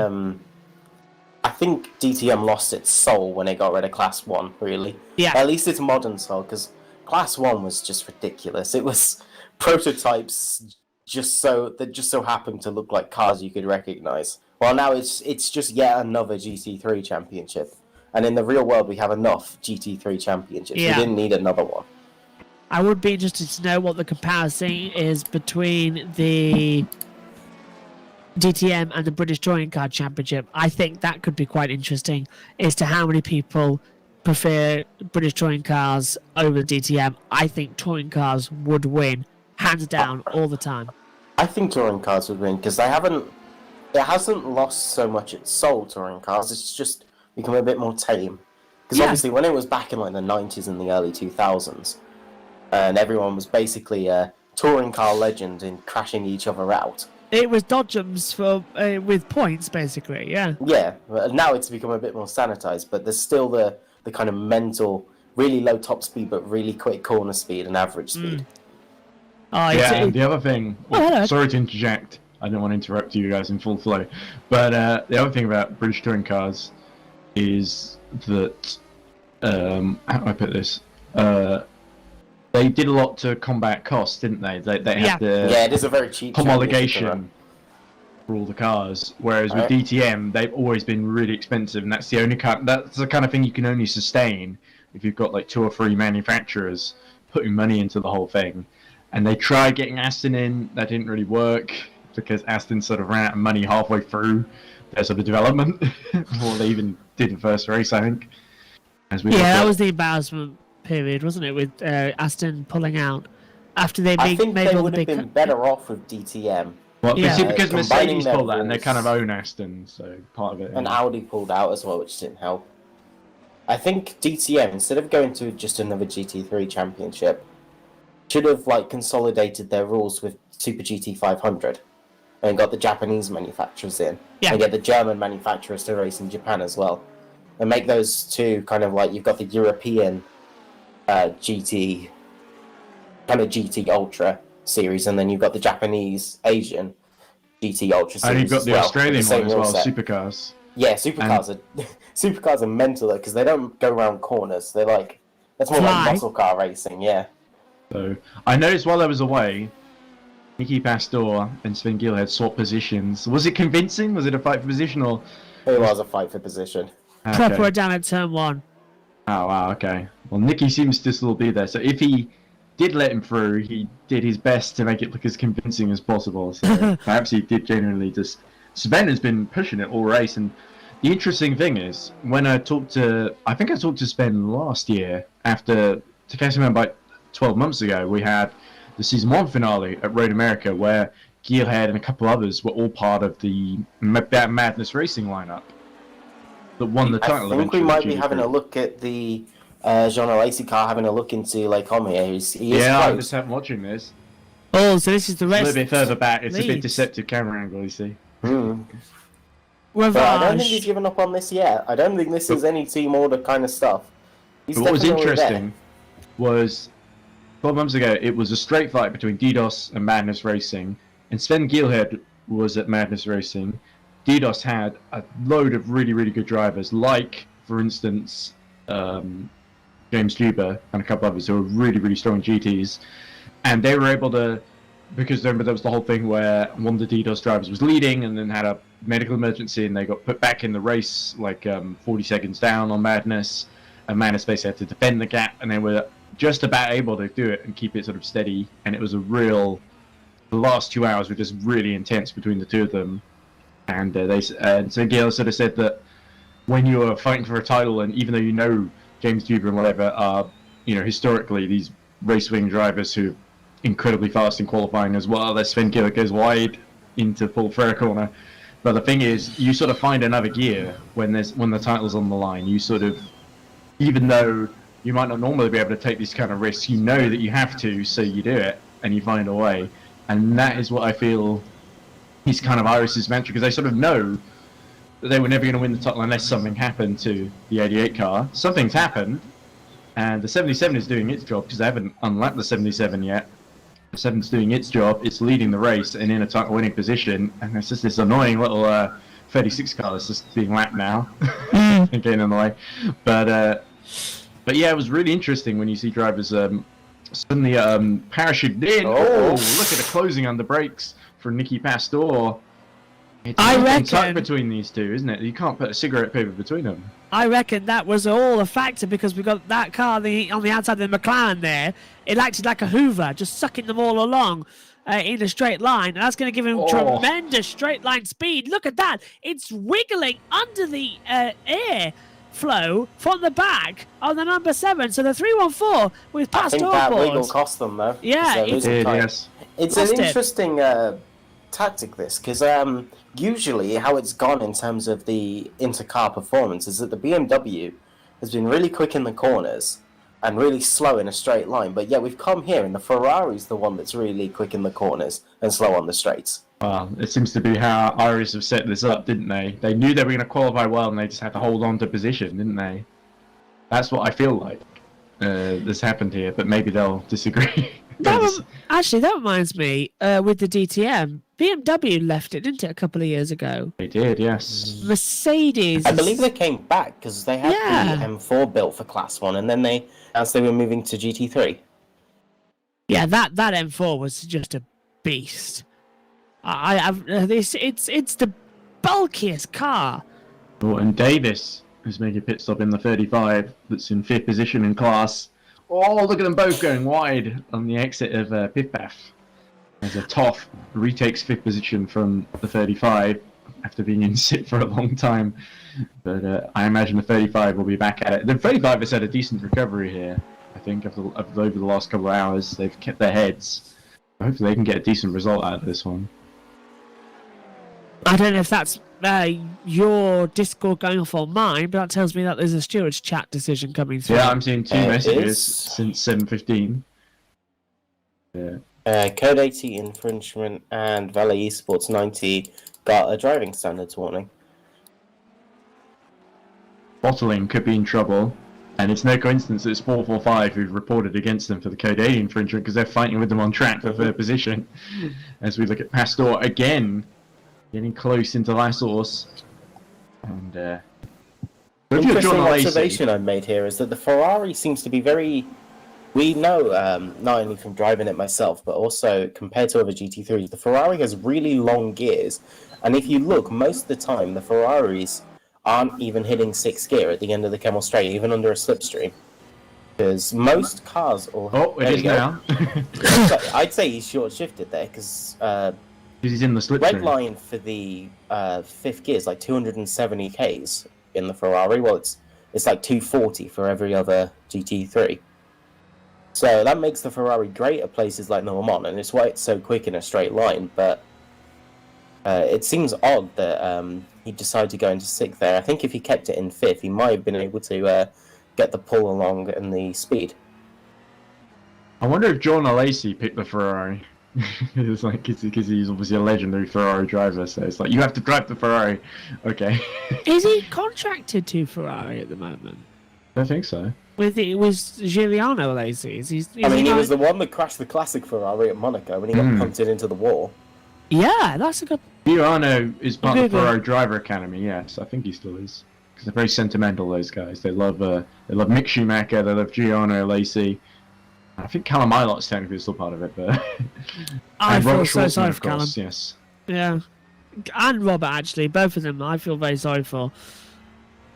I'm surprised Callum Ilott hasn't already been given the Alfa Romeo seat, in all honesty. Well, it's all because of this rumoured thing that Alfa Romeo are going to... the Alfa Romeo Sauber is going to be sold to Andretti Autosport for next year. And it'll become either Alfa Romeo Andretti or just Andretti Autosport for the next season. And it's all coming to a head that the big deal is that if Andretti do buy the team, they want their second driver to be American. I mean, to be fair, it'd be nice to get some American representation in Formula One. Yeah. But it'd also be nice to have an American team that isn't completely useless. Yeah. I think Haas came into it. They started off good, but then they just literally lost their way. And I can tell you when they lost their way. They lost their way when they signed Rich Energy. The 2019 car wasn't bad, though. It's just they could never get the tires to work. When the like rare chance, like the 1 in 100 times that the tires actually worked for the Haas, it was the quickest car in the midfield. Yeah, by they a scored substantial points. margin. They did score points, but they lost out on the was it £50,000 or something or dollars, and that didn't help them. No. Yeah, and then that logo dispute as well in Monaco didn't help. And I'll tell you what, the stewards weren't really clear there, and I think they were a bit deliberate because it was announced on the Wednesday that the Rich Energy logo was copyright infringement of white bikes, and then on the Thursday, the first time the cars went on the track, they got a black flag and disqualified from the session and to come into the pit lane. They then claimed it was for a radio issue, but the radios were completely fine because we were hearing them, and they were talking to each other. So it was something to do with the fact, and then all of a sudden, before free practice 2, the logos had disappeared from the car altogether. Yeah, it was a copyright issue, and it's a very bizarre situation that Gene Haas let himself in for that. But looking at his NASCAR approach to things, it doesn't surprise me. Well, if Gene Haas had his way, we'd be having a Haas World Championship by now. So. Yeah. Because wasn't the plan he'd come in and be world champions in 5 years? Yes, it was, wasn't it? Yeah. This is why you don't make 5-year plans, yeah. Well, Renault wanted to be world championships in 5 years, and they've managed a race win, but with the best one in the world, they kind of locked into it when Bottas went bowling in Hungary. Yes. It's funny that both former Williams drivers, Bottas and Stroll, caused big accidents at the first corner in Hungary, and Williams scored their first points of the season. Yeah. That was a late move by the valet there to lap Nicky Pastor. That's going to be fruitless though, look. And away. And that's cost Pastore the chance of a run this lap, so... Yeah, it's been nip and tuck between the two of them. Oh, really giving some love to the curb there. But, yeah, very entertaining to watch, isn't it? And the title on the line, you've got to feel so much pressure on Sven Gilhead here. More pressure than probably he's ever had to deal with. I think they've been listening to the stream because he stayed in 5th this lap. Ah, okay. Yes, yeah. Clever Nicky Pastor. Right, we'll have to see how this pans out. But wow, it's been such a pleasure to actually get a title, because we thought at one point in Laguna Seca that both titles were going to be wrapped up, I think. Yeah. And that didn't happen. Yeah, definitely. Which is good. So it's great that GT3 is going down to the wire, and even though circumstances have played into it, I don't think the 88 really deserves to be down in 10th at the moment, but it's given them a big challenge to rise to. 18.5 hours to go. I don't think they're going to finish 10th. Yeah. I think it could get very close by the... Oh, yeah. This is what it's like on board, you know? They just die out of nowhere, the LM-P2 cars. As that held up. GT driver, I can say they do just appear. It's like driving on the motorway. Well, it's also, it doesn't help that this is the... Here you go. Here you could look a little bit to the left or right and you get the mirrors. Oh! There's a... That looks like Ironically, 87. the Iris. Whoa! And the Mugen. Are those two fighting for position? Not anymore. Well, Sophie Jones is only about 6.5. Sophie Jones has really impressed me to keep Akos Forgax so honest for so long. But I think Avesi is about 105 seconds behind his teammate, and his teammate is about 2 laps behind Sophie Jones. But they're not really close to anybody for position. Just touching back on the Alfa Romeo Sauber thing that we're talking about with the American driver, it's a rumour of 2. It's either going to be Colton Herta making his way over from a fantastic IndyCar 3 seasons, into Formula 1, or, considering the fact that Colton doesn't want to give up a realistic and possibly a definite title for IndyCar in 2022, they're going to look across the way and see who else they've got in their ranks, and it could be either Romain Grosjean making a return for a season, or, what I've been hearing on the grapevine, Ryan Hunter-Reay. Interesting, because Andretti also have a Formula E seat that's going spare. Now Maximilian Gunther has gone to Nissan. They've got Jay Dennis, and then they've got another seat to fill. Of course, they've just lost BMW from the Formula E team. So it's basically Andretti get to pick the drivers again. So And you know depends. what? one of the Brian rumours is says? that Carl Kirkwood is being lined up. He's one of Oh. the Indy Lights guys, the United States guy. So it'll be interesting to see if who Andretti end up picking, because they've got a lot of options. Regardless of whether the F1 deal goes through. Chris?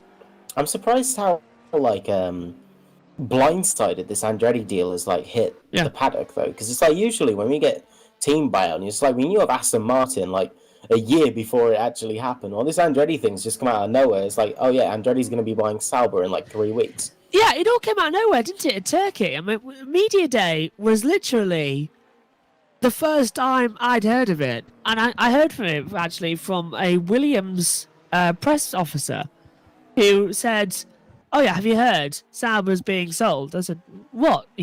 Petter's giving up on it? And he said, no, Alpha don't want to be there Petter anymore. Solberg? Yeah. I mean, Peter Sauber. Peter Sauber. Why am I talking about Petter's bloody Sauber? Yeah, Peter Sauber. I said, oh, Peter's giving up. And I said, no, Alpha don't want to continue the deal beyond this year. So the old man's selling up. I was like, oh, wow, this is interesting. I mean, again, like he sold up to BMW in the mid Didn't Alpha sign the extension this year though? Yeah, that's why it's come out of nowhere. They don't want to continue for some reason, because I think they want to go off and And do... Alfa Romeo Andretti would have made more sense with the deal, but the whole Alpha doesn't want to continue. That's genuinely come out of nowhere. And it's bizarre, because that Bottas has signed a contract for Alfa Romeo next year, and he will be an Alfa Romeo driver, not a Sauber driver. That's a separate contract. So I've got no idea what's going to happen. There's a realistic possibility that Sauber gets sold, because of course Alfa Romeo just leased the team. The entrance is Sauber Motorsports, and Andretti, and then Alfa Romeo just own the team name and all that lot.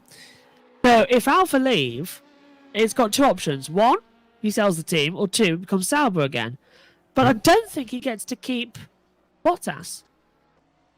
The same reason that Leclerc wasn't a I Sauber assume driver. that part of the discussions with Andretti would be to transfer Bottas's contract over. Yeah. I mean, I don't think that's something that they would have picked up. Yeah, if you vow to be Bottas, would you rather be with an Alfa Romeo named team who's struggling to score points and finish inside the top 15 and struggle to get a Q1, 15 out of the 18 races so far, whatever we've had?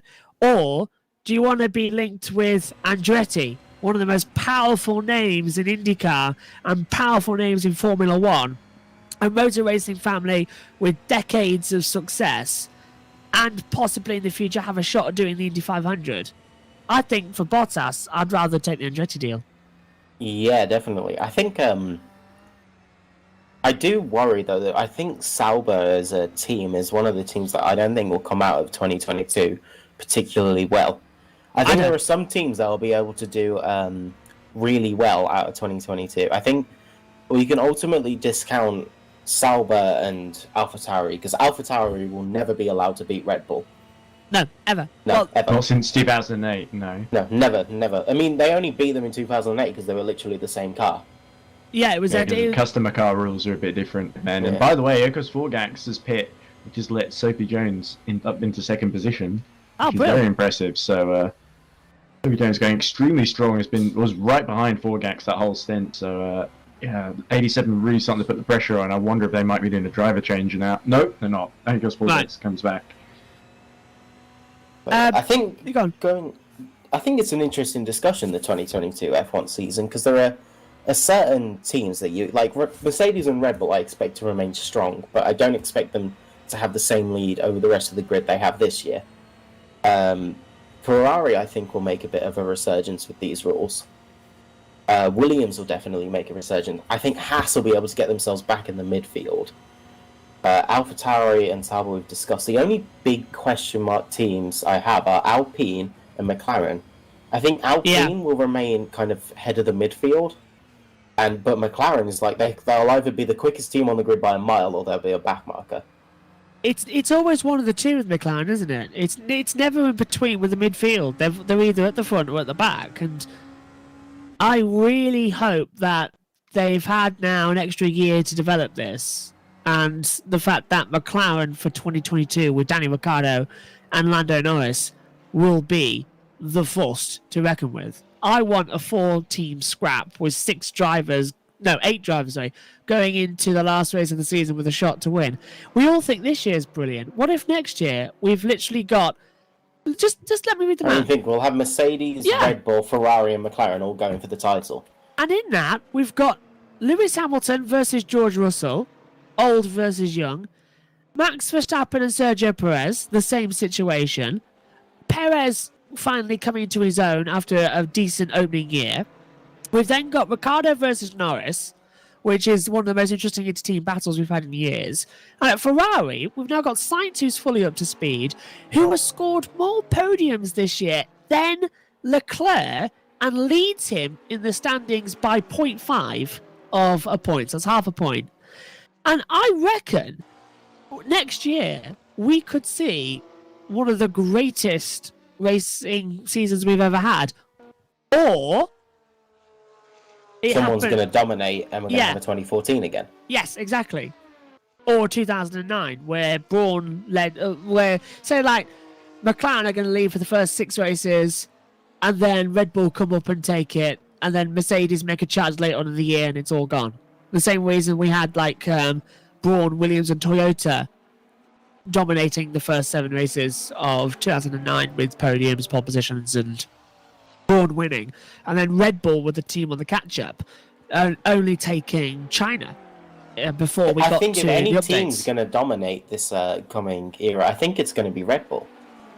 Because let's be real, this entire car reset gives Red Bull the chance to fix what they've had since 2019, which is a car that is very on the nose, and a car that very much is only really suited for Verstappen's driving style. And I don't think that's because they've been developing it for Verstappen's specifically. I think it's simply because Verstappen's gone through that maturing phase and like development phase with a Red Bull that does that. And that so his driving style in Formula 1 has been designed explicitly for that type of Red Bull. So Red Bull either have to go all in on Verstappen and build a car with the same characteristics as now, or they get a chance to reset and have a 2-car team again. But Verstappen has to go through that adjustment period, and that will cost them the chance of 2022. Red Bull, the chance to get 2023. Red Bull can't go down the same route that Mercedes have gone down, where it's a 1-driver team. They've sort of learnt this year that they need 2 cars to win the championship. I think because they had an argument very much with Albon and Gasly that they were young and simply just weren't ready for the top team. But Perez was a race winner when he came in. Like, he was already one of the best rated on the grid. And he's come in and struggled. So really, it exposed Red Bull a lot this year. I think also the fact is that Perez, it wasn't Red Bull throwing Perez a lifeline. It was Perez doing Red Bull a favour. Yeah, definitely. I think Perez has a lot more weight in that team than anybody understands completely. If Perez could just wake up and decide to lead the team tomorrow, and Red Bull would be stuck, because they can't promote Gasly back up, because... Helmut Marko would never promote Gasly back up, because he admitted he was wrong. Yeah, and he doesn't do that. They're not going to put Tsunoda in, because let's be real, he's had a crap season. Tsunoda strikes me as a driver only there for his nationality. Which is the Honda link. I feel that to a point, but he was very quick in Formula 2. Yeah, I knew you were going to say that. He was great in F2, but for some reason he's been shocking in Formula 1. And it's literally like he's switched he said off. himself he doesn't understand why he got the contract renewal. Yeah, I thought he could do with another season in F2, to be fair. Yes, I think so as well. But they ran out of... That's the problem with Red Bull. They ran out of people to put in the seat. I mean, without looking external and keeping Albon in Red Bull. Yeah. Because they wouldn't put Albon back in AlphaTauri, because what if Gasly beat him? Yes. Because that would have just made 2019 and 2020 pointless. They want Albon, I think, back in the Red Bull team. I think Albon is probably the only person who could come back to the Red Bull team. Yeah, he needs to go through that development with Williams and then go back into Red Bull. I forget that Albon is back on the grid next year, actually, with Williams alongside Latifi. An interesting pair up there, I think it's because everyone was expecting it to be Bottas or someone from F2, and then Actually- Albon just appeared out of nowhere. Yeah, I was expecting it to be Jack Aitken. Yeah, Aiken was a name. I was very much expecting it to be Jack Aitken, but if you remember, when that announcement came, it would be Albon. Aitken had just had his Spa crash and had broken his arm. Yeah, it is possible it was that, but it really did. I think Albon was like a name that only appeared for like a week, and then it happened. It's the same thing with the Andretti thing. It just Yeah, pops up out of definitely. nowhere. I think that means we need to focus more on the bottom end of the grid, because if we find out next, Way more interested. yeah, because it's the talks for Andretti and Sauber and Alfa Romeo. That's happening at Kota, but on the Friday night, I think. So by Saturday morning, it'll be gossip all around. But if that's been in development for a while, then I think it's a testament to the journalists not looking throughout the entire grid and just focusing too much on the Hamilton-Verstappen aspect. I mean, to be fair, it is the first time we've had a proper title fight in, Oh yeah. since 2016? Do we even count that? What? Rosberg Yeah. finally being able to do it and being like, yeah, now I'm out. Yeah, that was always an interesting thing with me. It's like he didn't let Lewis beat him again, did he? He went out No. on top. I thought it wasn't, as some people put it, Rosberg running away scared. It was Rosberg.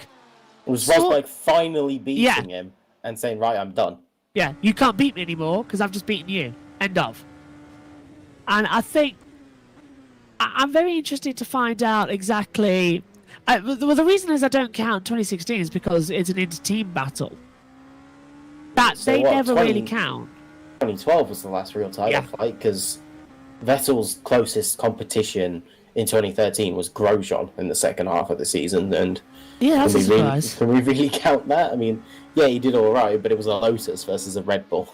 It was a Lotus with no money that couldn't even pay Kimi Räikkönen, or Red Bull with literally the biggest Yeah. energy drink corporation backing them. I think Red Bull walked 2011 and 2013. 2010 was won by luck for Vettel. It should have been Webber's, to be fair. Is it okay if we invite Jeff Close, the team principal of Iris and John Lacey Esports, in for a chat about Absolutely. the actual race? Go on. Okay. Right. We've just been joined by team principal of Iris Automation and John Lacey Esports, Jeff Close. what? Hello, Jeff. Hello. So we're really interested in the very close GT3 battle between Sven Gielhed in number 7 and Niki Pastor in number 314. So obviously there's a title on the line with number 7. At the moment, they're on course to win it. So what are your thoughts on the 314 being so close? Are you trying to control this battle, or are you just going to let it play out and then see where we are in about 18 hours' time? Well, first, I don't own the 317, so they're on their own. Okay, so... But we are friendly with each other, so we won't give each other such a hard time. Okay. Jeff, So hello. Is there been a meeting in a cafe where an accidental case of money has been left behind in order there's been no contact between your two cars? Well, still, again, there's not both my cars, but we are friends, like, Yeah. we work together. And I want to ask about the sister car as well, the 77 that Diego Moscato's in at the moment. Obviously, they had a really difficult start to the race. They were a bit unlucky with a few penalties here and there, but they're still going, and they've been able to keep the 88, and driven by Adam Serege, a lap down. They're not allowed them to unlap themselves. So is the job of the 77 to basically play the rear gunner here and to basically shadow the 88 and keep them behind as the race continues? You're damn right with that.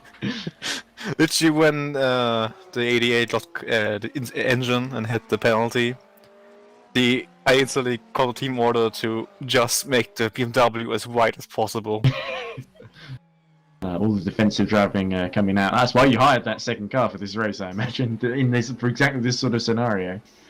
Yeah, and we had pretty much put in this pretty much same drivers as in the 7, like same pace-wise.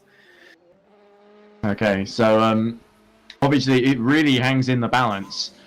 If you guys can pull this off, would it be the greatest comeback? Because you got to think, after Portimao, you guys were 60 points down or something like that. After Mugello, we were in threat of losing P3 even. We were a bit worried about that, and now we are in the shot of winning it all. So it's been a great it's quite a final couple of comeback. races. Yeah, taking your first win in Korea and another in Laguna. Yeah, that's also a little thanks to our new driver, like. And we're seeing Diogo in a battle at the moment. Oh, and round goes the 5th place, number 36. But through goes Diogo, and Matja flashes the lights wildly. Sorry, that just happened. And Diogo pulls to the inside to let the 36 back through, because he almost inadvertently, I think, spun them out of the way there. Oh, that was a bit dramatic. Oh, do you have any thoughts on that, Jeff? That Probably was the right good for move. my driver, to be honest. Probably right for Diogo to let him through. Oh, 36 just completely disappeared on my screen. Not sure what happened there. I hope they didn't get too much damage from that. Yeah, but Diogo was side by side there, and then the 36 mysteriously vanished. So I'm not sure if that's an issue on our end, or if the 36 is genuinely just had a disconnection suddenly or something like that. But, I just saw it. sorry, I invited you at the right time, didn't I, Jeff? Yeah. All the things suddenly started happening, and so I have no idea where it went. there he is. So Primislaw, Matt Jett in the Swift Triangle team. I called them Blue Triangle earlier for some reason because the car's blue, and I remember the name had triangle in it. But yeah, that's very disappointing for the 36 squad. They were doing it. They were having a great race, but the 77 up to 5th position. But That's also, quite a recovery unfortunately, drive on them. yeah, unfortunately, that's also the 88 up to 9th. So Yeah. Yeah, Yeah, the well- 36 is in the pits, so exactly, yes. So can the I 36 rejoin assume without Nick will be losing too looking many into laps? that. Yeah, let's hope so Yeah. for their sake, because it was actually looking like a decent debut race for the 36. I hope you have nothing to do with that. Oh no, nothing to do with I me. even felt bad when all of our drivers was driving the number 20 Mugen car. No, well, that's the PSP just taking Yeah, the they just long had route. Zoltan Kovacs just had a bit of a moment there, but continue as usual. So, When the thing happened with the number 20, I immediately came to the Mugen guys and said, I'm sorry, I have no idea what's happening. oh yeah, in fact, Emily Callison was in the chat saying, "What? I don't drive for Mugen. What's going on here?" So it was a very bizarre R-Factor 2 moment. We've had a couple of those in this race. Not I least, we even had the stream completely cut because R-Factor crashed on our end. The amount of action happened in the first 4 hours is impressive. Let's hope the next 18 can live up to that. I hope that it's a bit calmer, because Oh, yeah, from your end, yes, absolutely, because it's going away at the moment. Oh no, it's just Kovacs going in the pits. I thought he was going in the wall there. But yeah, there we go. So I didn't have any more questions, Jeff. But Chris, Josh, do you have any questions? Josh, I know, has just stepped out for a bit, but he'll be back fairly soon, I'm sure. Not that I'm aware of, to be honest. So. Okay. Well, best of luck, Jeff, because I know it's a hard-fought title, and it's one that Iris have been... I think they knew early in the season there was this thing. We knew we can win a race, and as soon as we can win a race, we know we can fight for the championship, and we can beat Mugen. Looks like the 36 car got DQ'd for headlights. Because they spamming, didn't have- so they they did- got Oh. they forgot to turn them on. Would have been because they flashed them. Yeah, shit. Oh, bad language. Oh. Oh, never mind. They should be let back in. Come on. Come I on, Chris. believe Nick is sorting that out.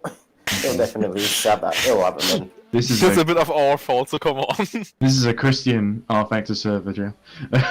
You better not be swearing my Christian R-Factor server. Yeah.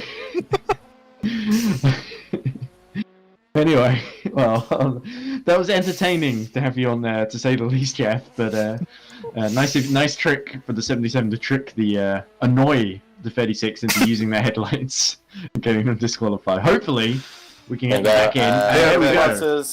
They'll have 2 laps removed though, because Nick had to get involved. Yeah. Well, not only is the 36 back in the race, but it's still currently ahead of the 88. So, but oh, big Oh! crash for the 46. That's Sandro Van Another Sand wing. in the barriers at Eau Rouge on the inside. Oh, missing the rear wing, and that was lucky escape for the Mugen there. Just Ed, avoiding every it. time you scream or anything, I'm afraid it's a GT3. Oh, it's the number 7 Iris. That's the worst thing about it. Okay, drivers, code 80 in 10 seconds. Well, that was predictable. Oh my god. 5, 4, 3, 2, 1. Code 80. There we go. So the field neutralized. Sikuna and Evers take a Oh, we well-timed got pit side by stop. side. Looks yeah. like the McLaren's just got ahead. Oh yes. So the 36 just got back out in time, and crucially, it's still ahead of the 88. So even better for the championship actually, because the 77's a bit higher up the field now.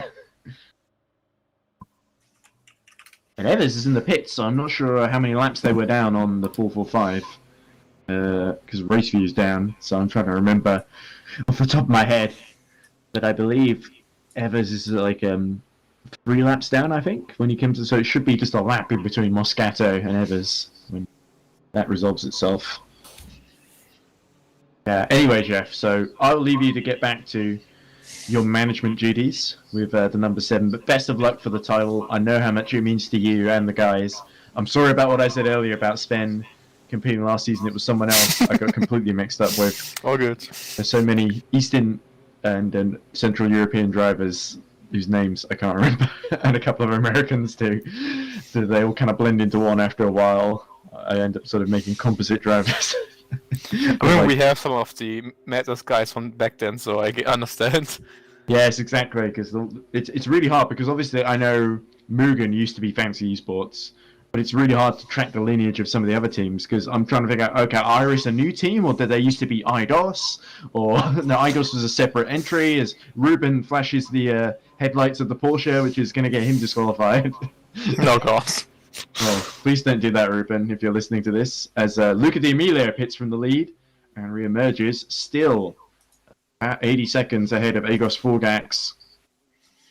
So it's all going the number 90's way, and they're inching closer and closer to beating the number 20, but the number 20 needs some misfortune in the same style the 88 has had. Speaking of which, here comes the 88 into the pit lane.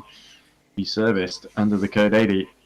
So the 88 has got it all to do. All the pressure is on Adam Sereje and co. to catch up those 130 seconds to Ruben Giebfried. The long, slow journey back into title-winning contention. That 6th place currently held by Chris Davis, where they need to be by the end of this. And how many laps is that? They're 6 laps down, aren't they? So they're 2 laps down, aren't they, Chris, on where they need to be? Anyway, sorry, wish Jeff. you You best can of leave. luck I didn't want to kick you out, but you can for the leave race anytime to you want. commentary, and Yes, it's been quite the journey, and hopefully I see you in the end of the race with a smile on my face. Oh, well, it's been in the morning, so I have to stop at like midnight because my parents want to go to bed. But other Well, than yeah. that, I'll be up in the morning hopefully, and then have a few breaks, but hopefully make it through to 2 p.m. on Sunday. Best of luck And do for the you. and do the post-championship interviews. I can't wait to speak to your drivers and see what they have to say. I'm sure it'll be Alright, see ya. interesting to hear after 7 and the 317 crew in discussion at the end of this, and the 88 as well. Oh god. All the protagonists. Right, anyway, cheers, Jeff. See you around. Alright, see ya. There we go, Jeff Close. An exciting time with so much on offer here. Let's hope there's a great result at the end of this for them. Even if they can't win the championship, hopefully they can at least win the race and be on the podium, because it will be a great way for Iris to end the season, and they can maybe get on the podium with the 87 too. 9 seconds within themselves and Luca D'Amelio. It's a big order for the 87 to close in over the next 18 hours, but if anyone can do it, it is Jake Danahan, Akos Forgax, and the crew at Iris. Ruben Giebfried sticking as close as he dares to the gearbox. Is that the gearbox in the rear of GD cars? I can't remember. But he's sticking right to the rear wing. I know that's definitely there because it's on the Okay, outside. and we're back to green in 10 seconds. Oh, here we go then. The race is about to resume. 5, 4, 3, 2, 1. Green flag. Here we go.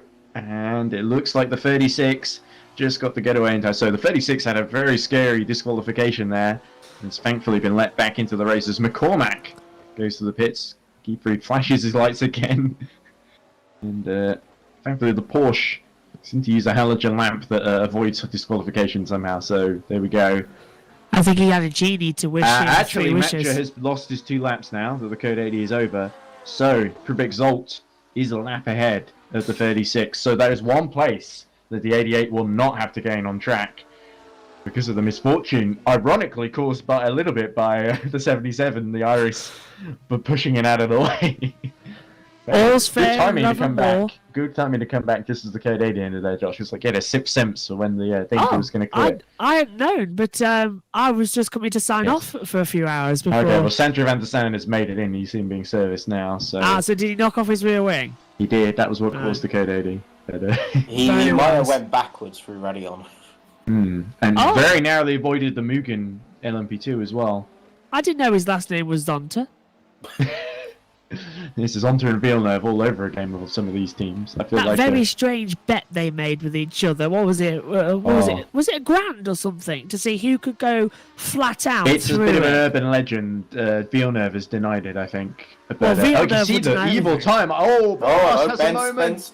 Through goes the Paul Street Boys. The rear wing hits the That's outside okay. barrier. Back to code 80 in 10 seconds. Oh, They cut off the mark as always. you can hear the resignation in Nick Hammond's voice 5, there. 4, 3, 2, 1. Code 80. Oh, Van der Sande He's isn't even out of the pits. really Neither is quick. Novak, so that's actually helped Novak a little bit on exit. Oh, Hallows rather. Hallows gets on board the 33. I'll never understand why people who've just lost their rear wing feel the need to go flat out. There's going to be a code 80 anyways. I don't It's highly understand likely why there's Paul gonna be a Street code Boys 80. keep going flat out constantly when Oh, expecting a different result to happen. It's a bit Rizonta and Villeneuve at BAR in 1999. In fact, interestingly, there's a great Spotify podcast called F1 on the Edge, and one of the stories they have is about that, and also about how the Trekkie, who was taking some test BARs to Monza for a test after the Belgian Grand Prix, Yeah. had to be diverted at the last minute and go to Spa with the test cars. The test cars that had basically stock error on them and had to be converted to race the following day at Spa. And they ended up finishing 13th or something in the race, but they said it was like the most satisfying feeling because it was such a rush job overnight to sort of get the cars prepared in time, and they worried that they were going to fall apart. And in the words of Eddie Jordan, if my drivers did that, I would have sacked the pair of them. didn't he actually hire Zonta a few years later to replace Frentzen? A lazy. Lacey, sorry, yeah. Oh, no, didn't Frentzen no. leave? And then he No. hired a Lacey after from Prost. No, you're right. Didn't? Oh, I can remember that. He did 2001. Zonta because Frentzen left very acrimoniously on the eve of the German Grand Prix, yeah. 2001. He hired Zonta after, I think, 1 or 2 races. And then it was a One in lazy. Hockenheim. Yeah, because then come Belgium, Frentzen went to Prost, and a lazy went to Jordan. And the thing was that a lazy was actually going to continue up until 2003, but Eddie made the deal with Honda to become another manufacturer. And Honda wanted, oh, surprise, surprise, Honda wanted one of their fast up-and-coming Japanese drivers in Takuma Sato to be in the car. Is this ringing Well, a Sato bell? just won British F3 though, as well. Yes, so yeah. But as is this... Forgax hits from second under Code 80, so it's a revenge. 90 pitted last Code 80. Immediately another Code 80 is thrown. Everyone who didn't pit under the first Code 80 gets another shot. Yeah, is it ringing a bell that Honda wants a Japanese driver in one of their cars? Yuki Tsunoda. Well, Yuki. Yeah. Well, the thing is, Honda pulling out technically in the next season. Yeah. So he's basically going to have to rely on being a Red Bull driver to stay beyond 2022, I think. He'll be gone after the mid-season. You reckon? You think Marco will have enough? Oh, that's a good point. Oh, well, it depends who they hire instead, because who they got? Liam Lawson, maybe? Or Oh no! Yuri Vibbs? Actually, no, Liam Lawson will be all right. Liam Lawson will have the super license points, though, will he? Yeah, that's the question. Well, that's because of Mr. Van der Linde pushing him out of the way. As we go to this is the 6-hour mark then, elapsed. We've got 18 remaining as we continue under code 80. Right, I'll take the opportunity to step away for an hour or two, and I'll be back for another hour later on, and then you'll hear me more tomorrow as well throughout. I'll be the constant. My plan was to get up and start commentating at 9 in the morning. Oh, I'll be doing a couple of hours earlier then. Oh, okay. Oh, I'm sorry to leave you on your own. I could try again up early. Honestly. Oh, it's all right. For the week. Well, for those who want to lose.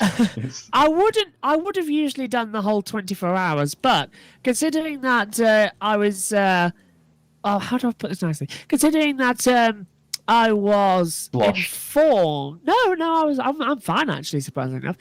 Considering I was informed that there was an opportunity to go down and have a very rare night out for me in the middle of a motor racing season, I thought, let's take that opportunity. And surprisingly, staying up until 4 a.m. in Sheffield in some of the most, in some of the best nightclubs in the whole of the UK.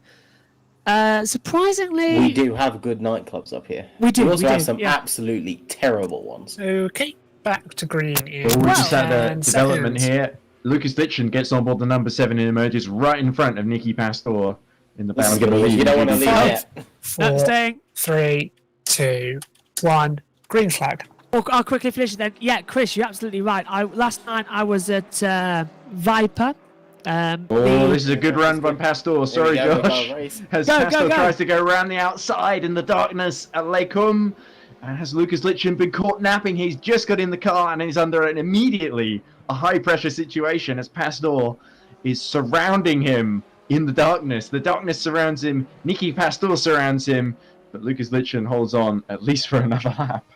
As Vince Boris looks somewhat forlorn as his rear wing is replaced.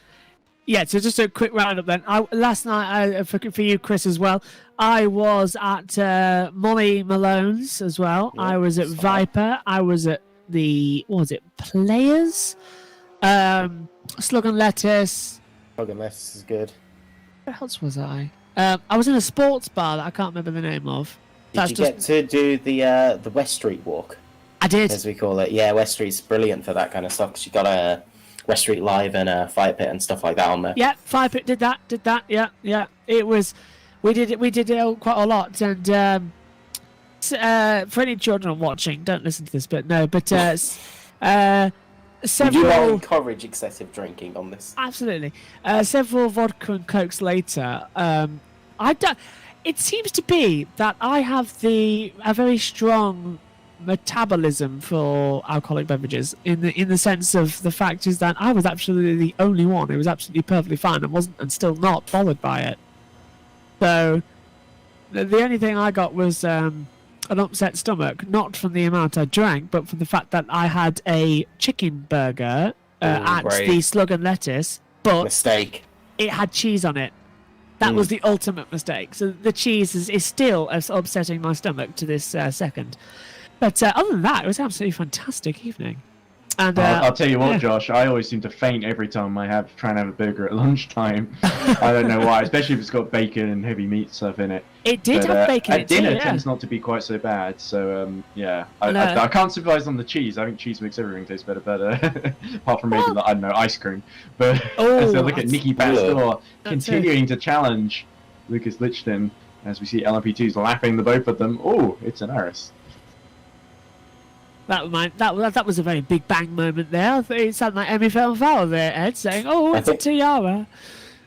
In fact, I want to isolate that bit of the commentary and get it as a text alert. Oh, it's an iris. Oh, it's a Mugen. Oh, I do it for every single it's team. A text message. We should record our own, remember Mario used to record all those lines for the Formula 1 games that would never get used unless you use crazy commentary. And that's a win for SimTech. Yeah. Pacific Grand Prix wins. It's a Keith win. Wiggins will be happy with that. What was it? My favourite one it's a win for Nakajima. I was like, Taki really? Inoue. Heinz Harold Frentzen. No, I tell you what, the perfect one. Williams number 1. Of course, yes.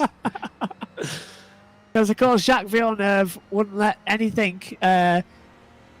Jacques Villeneuve would not let a video game of a racing series he was in use his name, but he would let his rubbish music use it. Well, also Jacques Villeneuve famously released, what was it?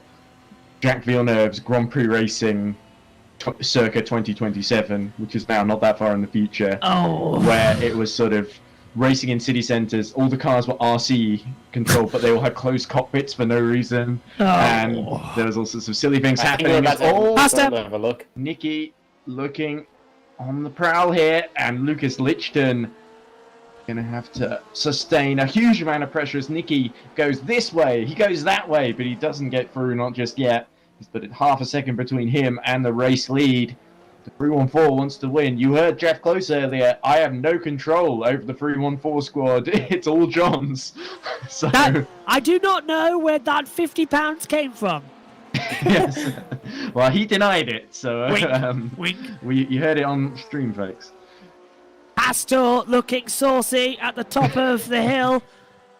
Oh, and the Lichten. I'd say the Ferrari got a better run there. Yeah, and the Lichten having to It's be gaining. Yeah, here we go. I don't think it's close enough yet. It's still half a second gap, but well, we got he's traffic definitely up gaining. ahead. The 11th place car up ahead of them, which is of course it's Joseph Toff, isn't it? Who's in 11th? Look at this, Pastor. Oh, there we go. Nicky Pastor just going all over the road and off it as well. I just realised I got distracted with what I said because we went on a nightclub tour.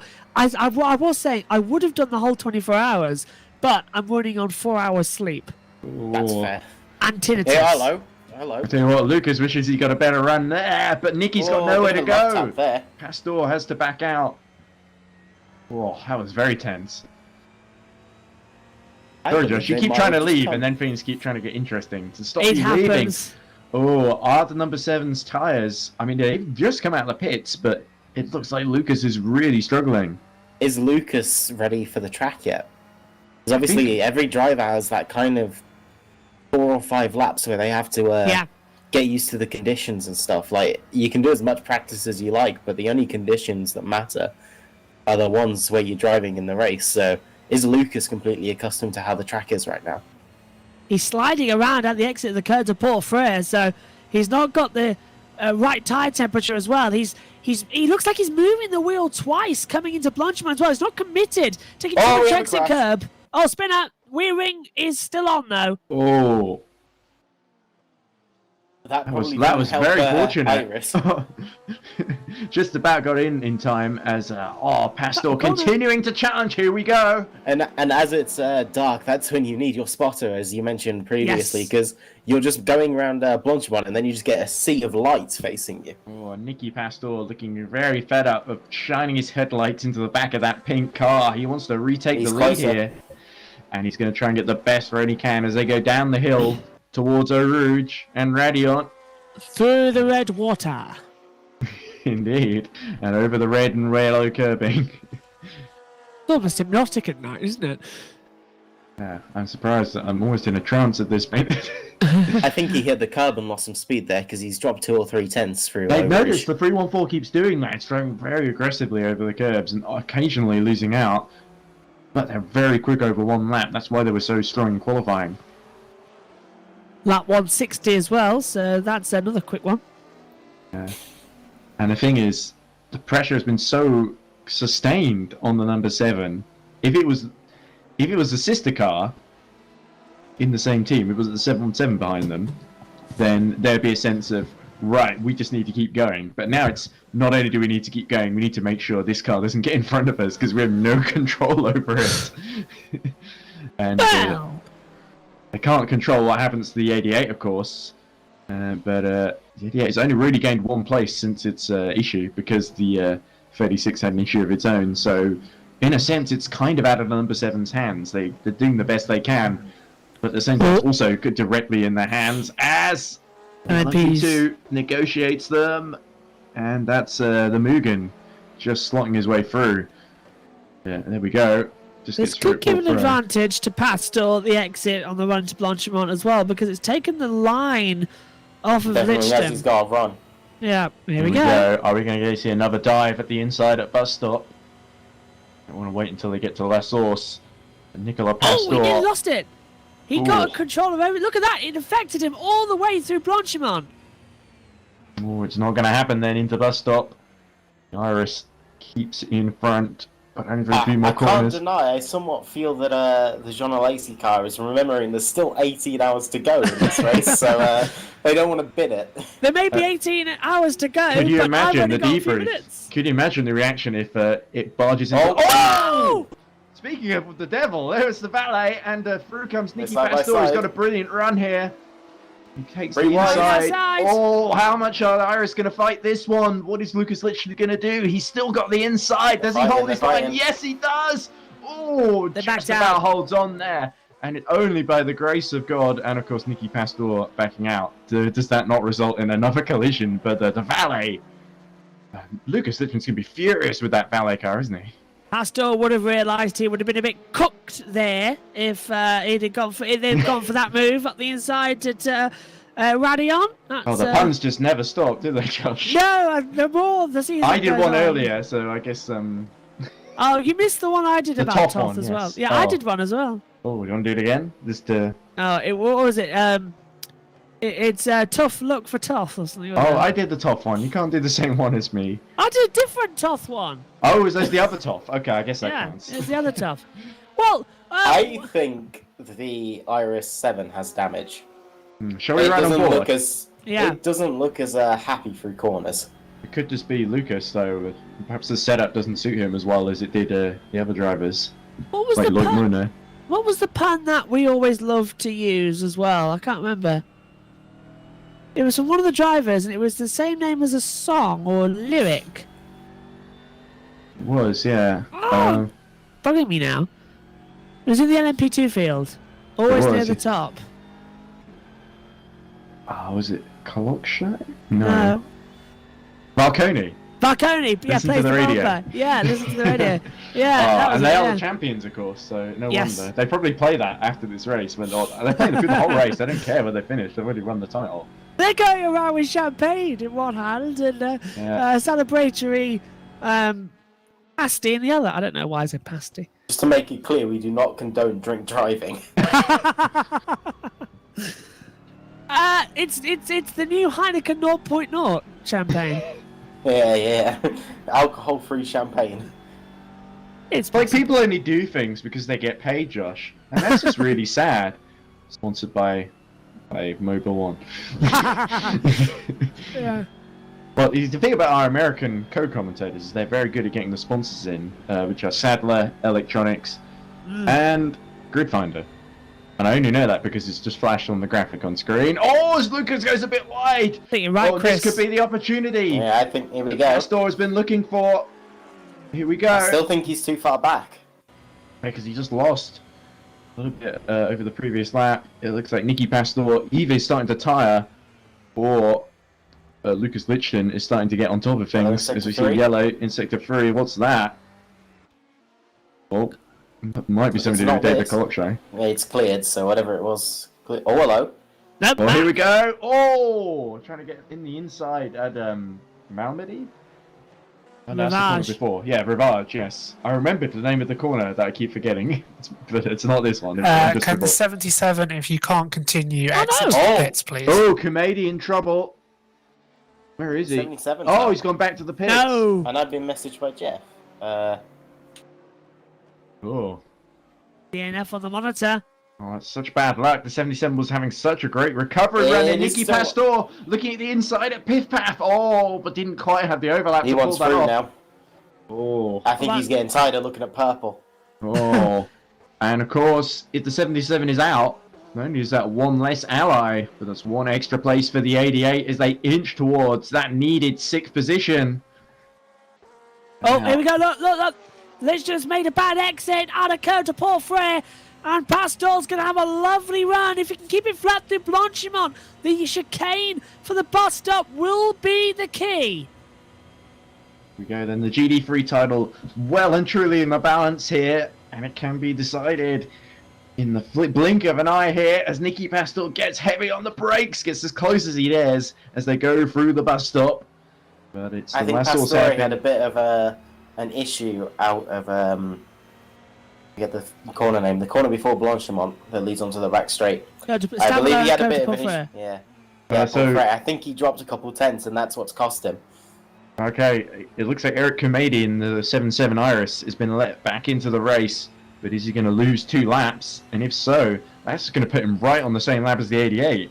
Here we go, look, through a Rouge, up the hill into Radion, and It's closer now. Close. Yeah, this is it.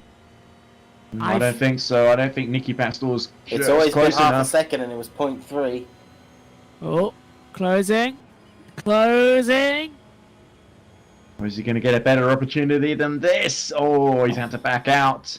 There we go. Kumadi has lost his 2 laps now, and he's emerged just in front of the 88. I would love to tell you what it says on the timing, but that's race view's gone completely down for me.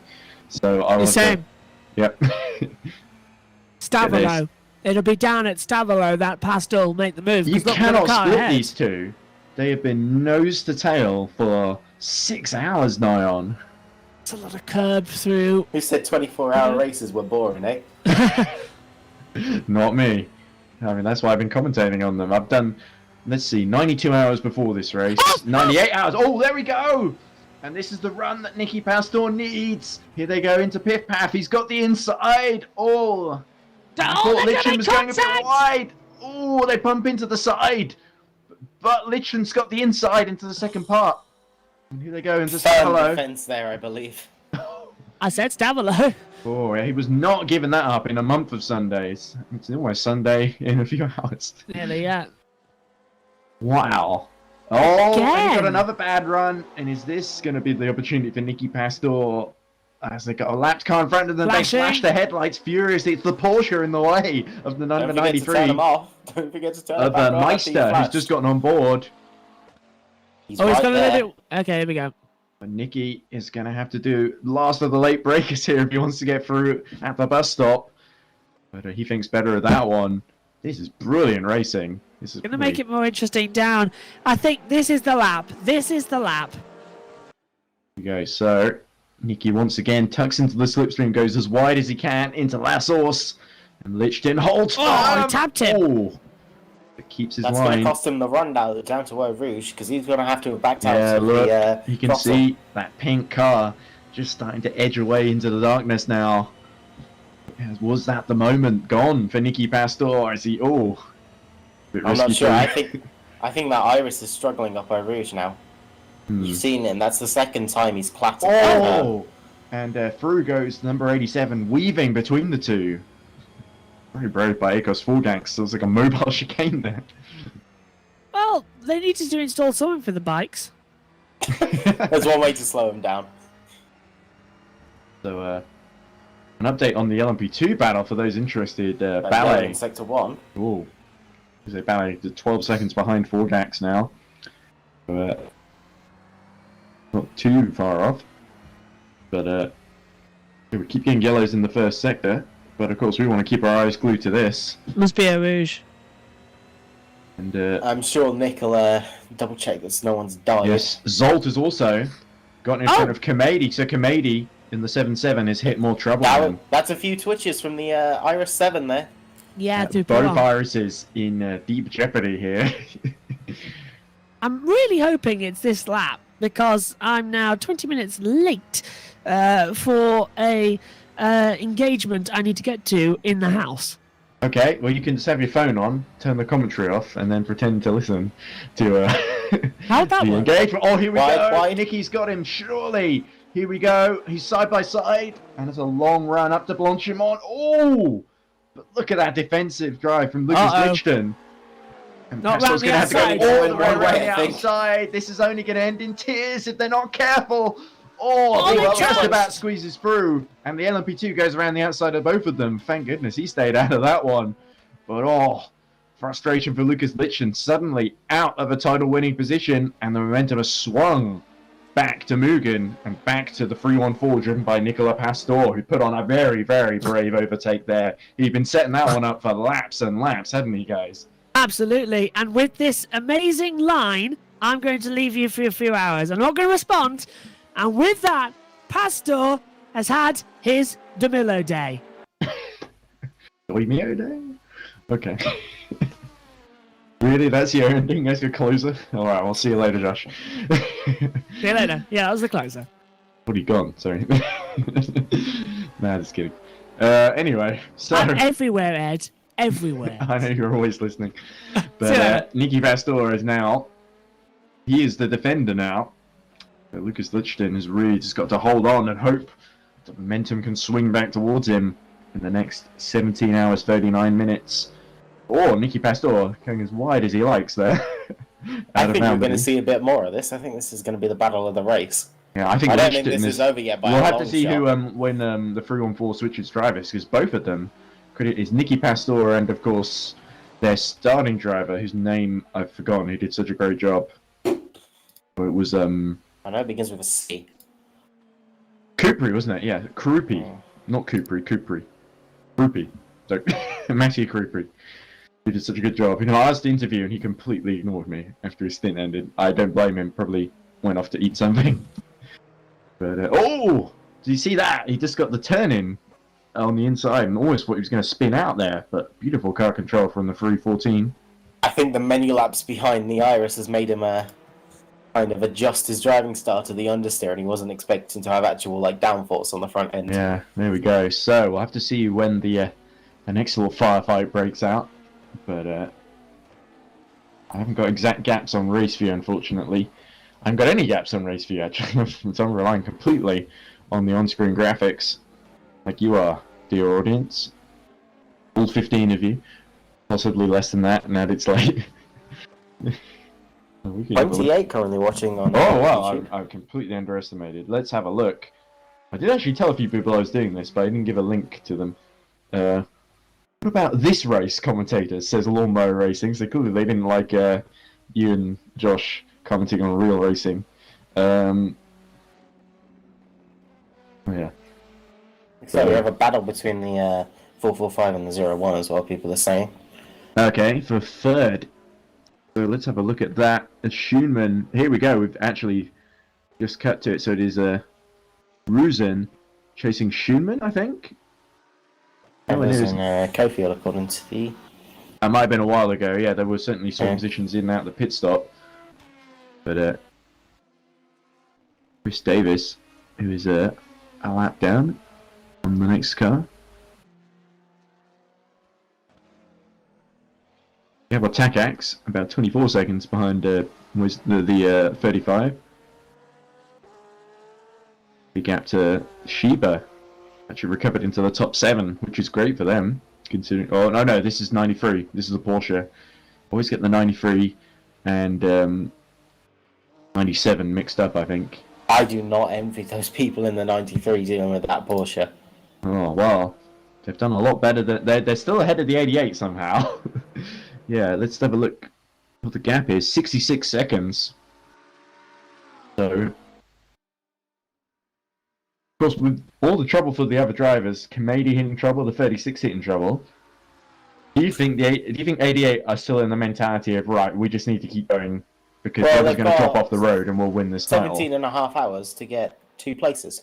They won't be panicking just yet, certainly. No, if it was an hour to go, then maybe they'd be panicking, but it's still a very long way to go in this race. Key to victory is staying out of trouble, as it's always been.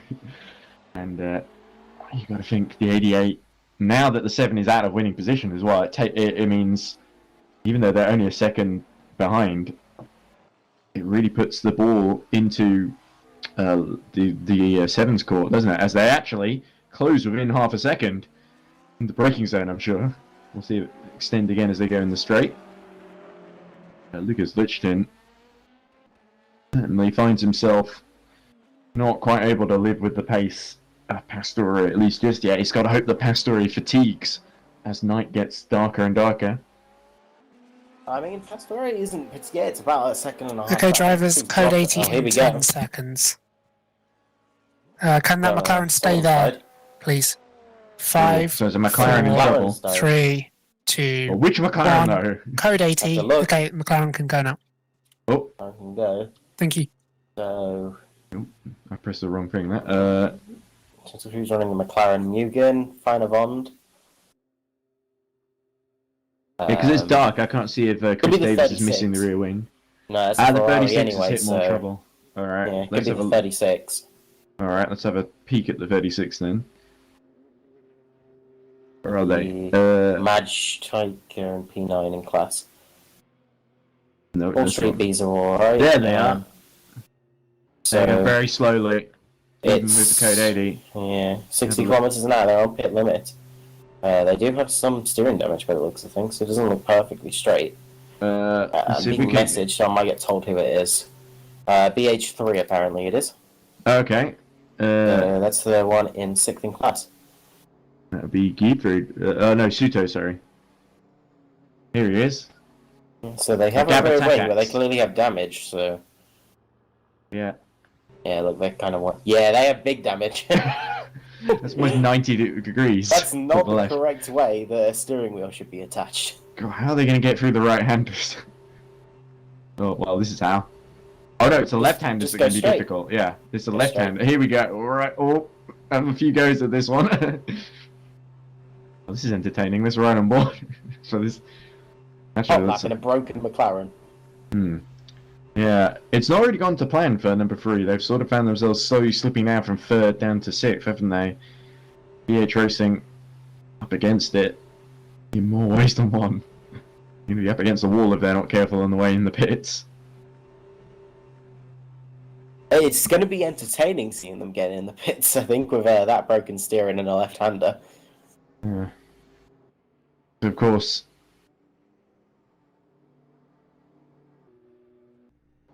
Yeah, it's 21 seconds between Neil Evers and Kofeld in the 91 Bottling Motorsports, so I think it's going to be a great battle for the podium between those two, depending on how the strategy works out. Of course, I'm not going to taking... take the advantage of this Code 80 just to have a very quick comfort break, so Drop get it. some water. I'll stay on that. Alright. Keep people entertained with my babbling nonsense. So we have a few stewards reports. So 7:44 p.m. Report from Bottling Motorsport 91 against Valley Esports 33 for lap 131 incident. Warning for Valley 33 for driving standards while lapping slower traffic. Rookie Monsters 481 will be allowed back into the race with -2 laps from their total. That would be... that might be Lavazzi. We look at Forgax in the pits from 2nd.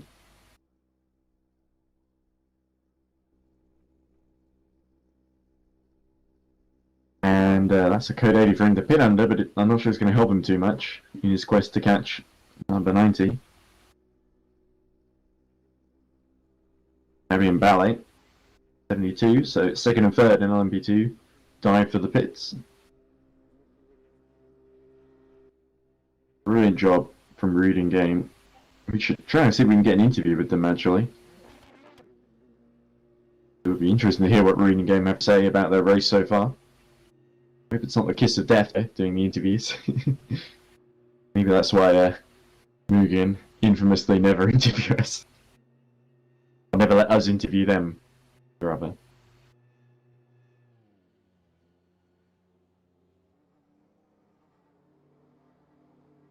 Anyone for a Reading Game is in about, who's not driving. The Rookie Monsters 481 is Arta Ploep and Prismadraw Meitja. The 36, basically. It's not actually Rookie Monsters 481, it's 36. But, same car for all intents and purposes.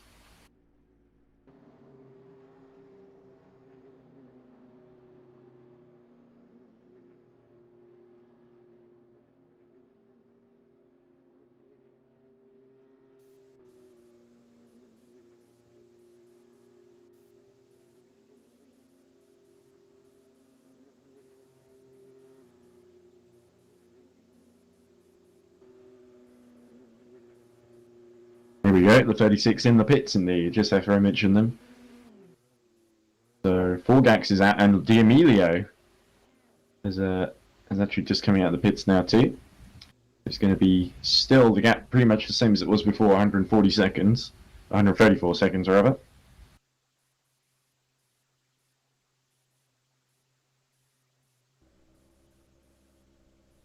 Lachlan Andrews, I think, has just gotten on board the 35.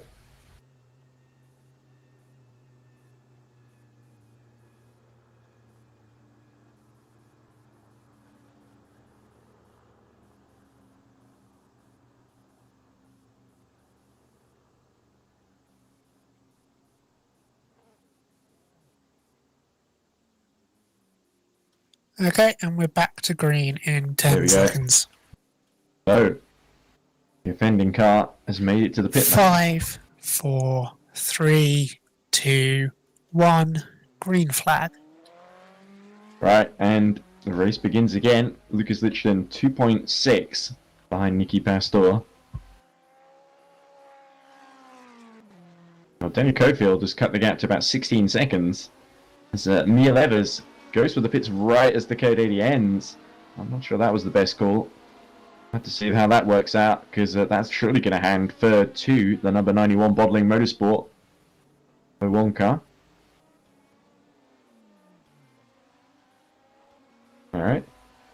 So Joseph Frederick Suto might be coming into the commentary box in a moment. Let's see if we can locate him.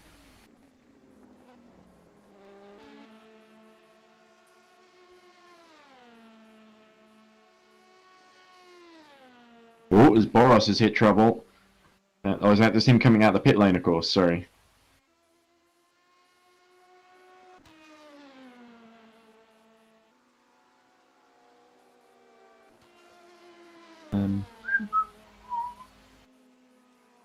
Okay.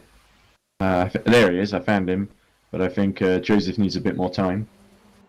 Oh, Lachlan Andrews spins on his first lap out the pits. So that's a big deal for him. Not going to help them get on the podium. Alright.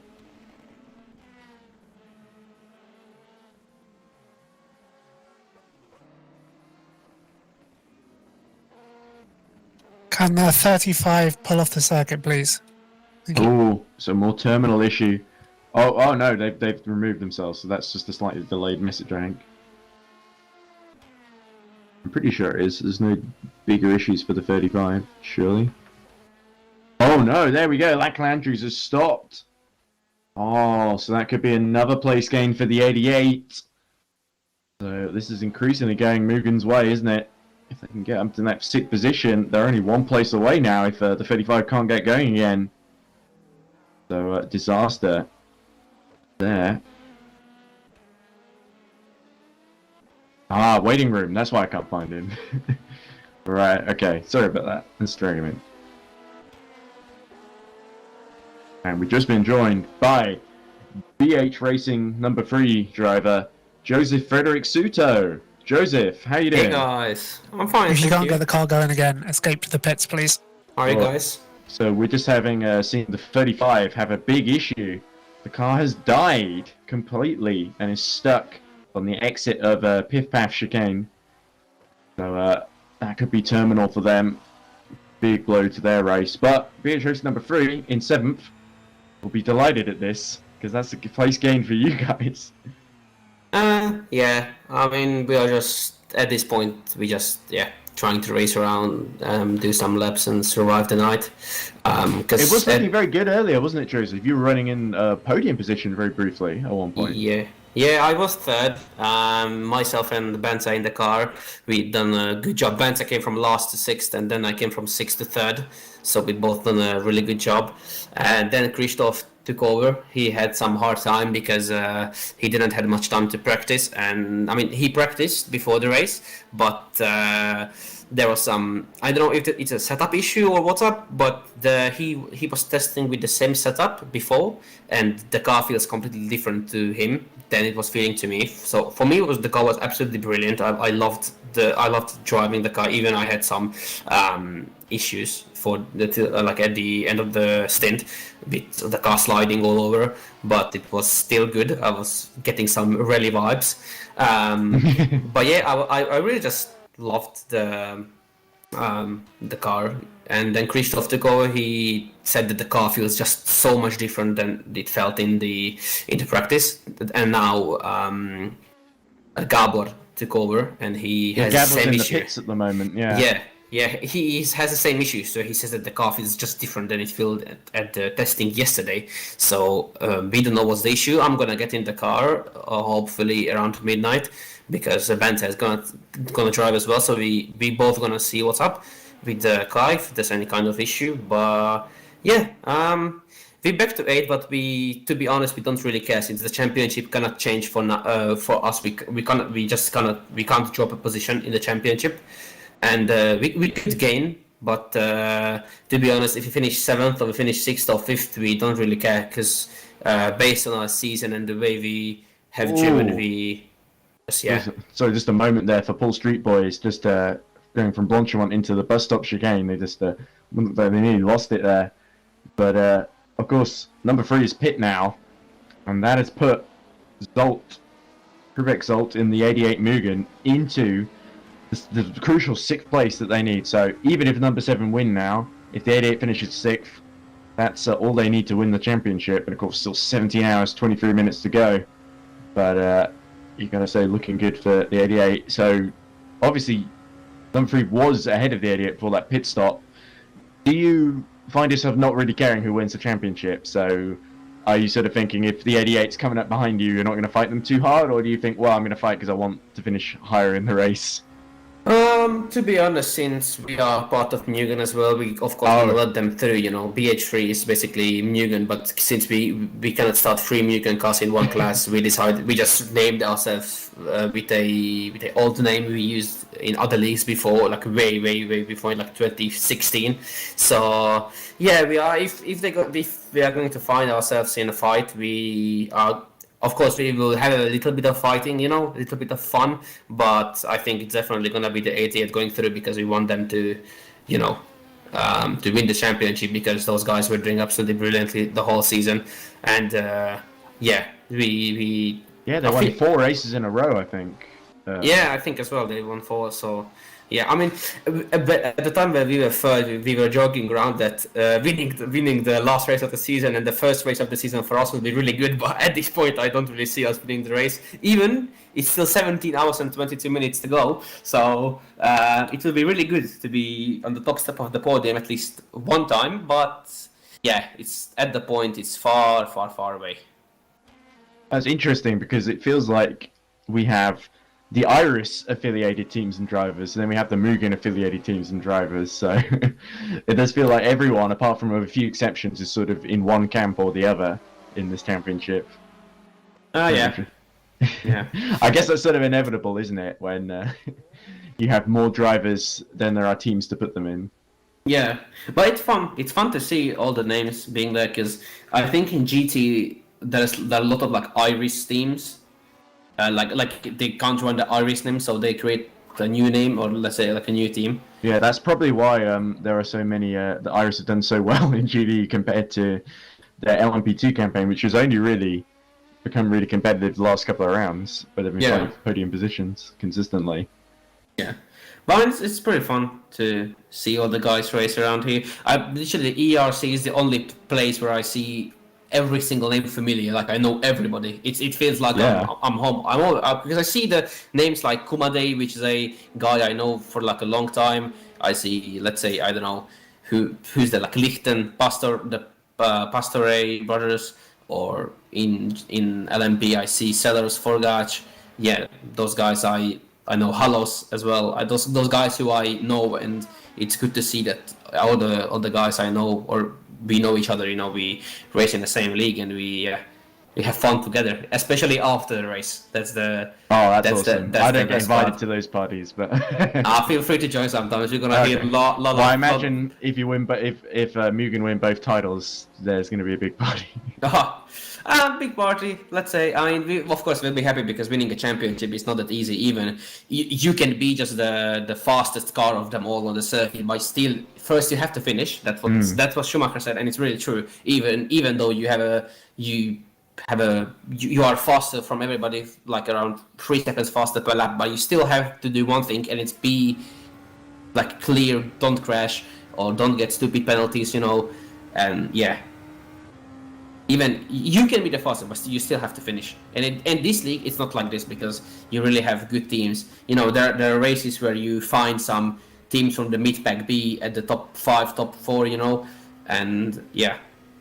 Yeah, it's very competitive. It's become, I would say, even more competitive than last season. We've had, I think, 5 different winners in each class, if I remember correctly, because we've had the 2 Mugen cars have both won races in both classes. We've had Bond won a GT3 race, which is pretty crazy. We've had Iris win in GT3, and we've had Abstinio Force Polonia, I think, win in both classes in the season opener. So yeah, that's 5 different ones in each class, if I'm counting correctly. Oh, we've got DAC Hackers. I know it's technically, that's also a Mugen team, but yeah. But I know DAC Hackers compete in other series as well. I still think it counts as a different team because it's a different. Obviously, all the points go towards the 95, so it's a different set of drivers. Well, even though they've come on board to the 20 for this race, it seems, and they're doing pretty well in their recovery drive in the LM-P2. So obviously, looking forward to. It's been a very exciting season. Tomorrow morning, by the way, to fill time, I'm going to do all my season awards. Is there any award that you think BH Racing number 3 should be eligible for? Yeah. Okay. The Nico Hulkenberg team.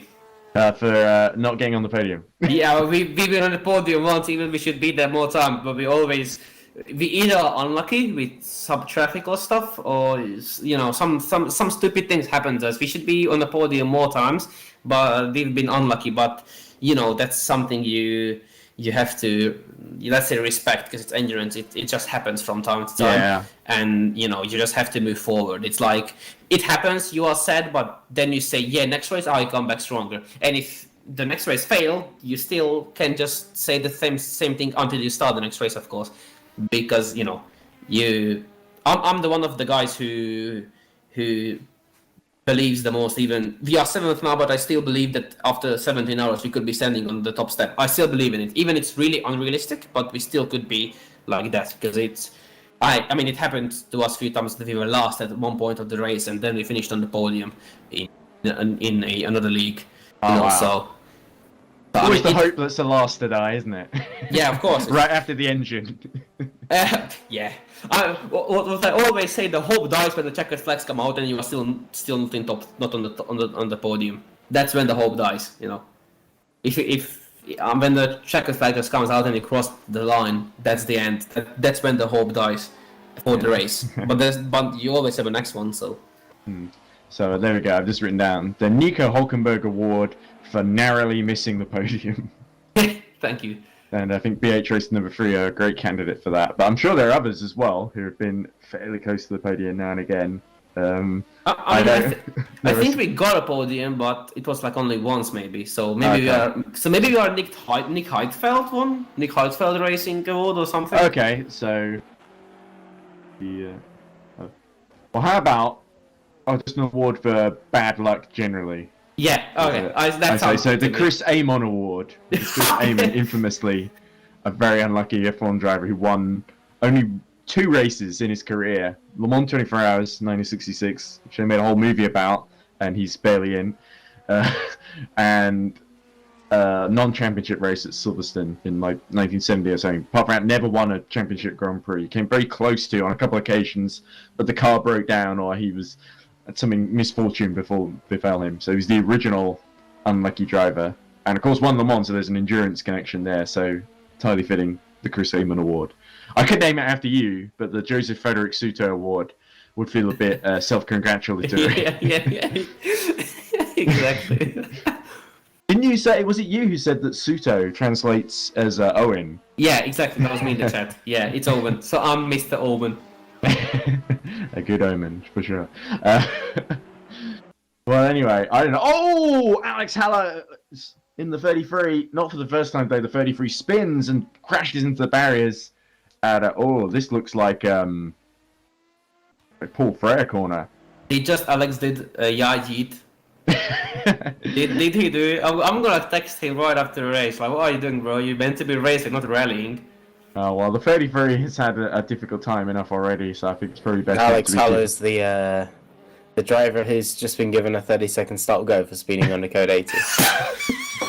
Oh dear. Well, I mean, that's how you would react if you got that kind of news. If I would just die. Oh, he's just coming in to serve it now. Because a lot of people wonder why we have the rule for you need to be in the lowest gear for code 80. Just think about a real car. When you're in a lower gear and you're going downhill, it holds the speed. He purposely put it into 6th to do 90 instead of 60. When heading down through Puon. There's a video in the decisions chat. Well, the problem is he did it on purpose. The thing is, though, the 33 is so far behind that that didn't really help them. So, yeah. Oh, it's from his stream. Oh. Oh dear. Well. 88 kilometers per hour. Oh my god. Well, I hope Alex Haller's just learned his lesson and doesn't do it again. I think the 30-second stop go will give him a reminder for that. Yeah. It's even worse to stream while you're breaking the rules. Yeah. We do notice. That was a very Daniel Apt move, wasn't it? Like, remember when Daniel Apt decided to pretend to be playing and he streamed it when actually he got someone else to fill in and pretend to be him and cover their face. It reminded me a bit of that, except even more brazen because he didn't even try. At least Alex didn't try and hide it, and he was very honest about it. I'm really honest himself. I mean, at the time, you don't really realize you're making a mistake, but then you get a 30-second, and then they send you the clip, and you're like, don't you read the rule book every waking hour when you're not driving? Well, I don't, but I understand them. Yeah, I mean, after a while, when the race direction moans and repeats it several times, especially when there are new teams and drivers competing, you do tend to pick these things up, I guess. Yeah. But anyway, we've following Ben Sporos for a while now. Let's see if we can blow someone else. I mean, the only thing I don't really have to, like, even, I don't really have to, like, read, or I always know that when there's a code that you have to be in first gear, otherwise Chris is gonna, like, you can find an AK-47 that's gonna shoot you. He's gonna break your legs. I wouldn't go that far, but no, the hammer would come out. Oh, the hammer. Okay. Mom, bring the katana. Hammer time, yes.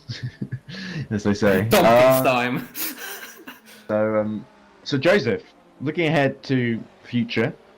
Yes, sir. Which is where we're going to spend the most of our lives, the rest of our lives. Yeah. But I'm glad you go back into the past to see how things went. But yeah. There's two things. First, there's the touring cars on in about 5 days' time, on the 21st. So there's going to be an EERC touring car series at Donington Park. Do you know about this? And if you do know about it, are you taking part? Yeah, I know about it, but I don't think I'm gonna take part because fair enough. I'm racing in so many endurance races. I in the last 4 weeks I had endurance races, so I have to take some time. I had like 6 hours of Monza races, and I hate the Monza circuit. Last time when I finished the VEC 6 hours of Monza, I was like, I don't want to race in this circuit for the next 3 months. And then immediately I had a Formula 1 2021 league race in Monza, and I was like, yeah, brilliant. I just said I don't want to race here, and I'm here again. I mean, it's a different game, but yeah, you're right. I wouldn't want to play F1 2021 Monza either. Me neither, don't worry. But looking ahead to next season EERC then, are there going to be any changes at BH Racing number 3? Have you been in talks about moving up to the main squad, or do they like having you as one of the lead drivers at BH3? Myself and Benta, we were thinking about moving up to LMP2 because both of us were racing. We started racing LMP2s. Your good friend has just spun it at the long right-hander, and he's just getting into no-name corner now, but it's all good. So yeah, we were thinking about moving up to LMP2 class, and yeah, we don't know if we go with Mugen or BH, but we'll have to see because there might be some changes in the team. So, about this league, but yeah, we'll see. Oh, that's interesting. Nicola Pastor flashing his lights rapidly. Hey, come on, I just spawn again.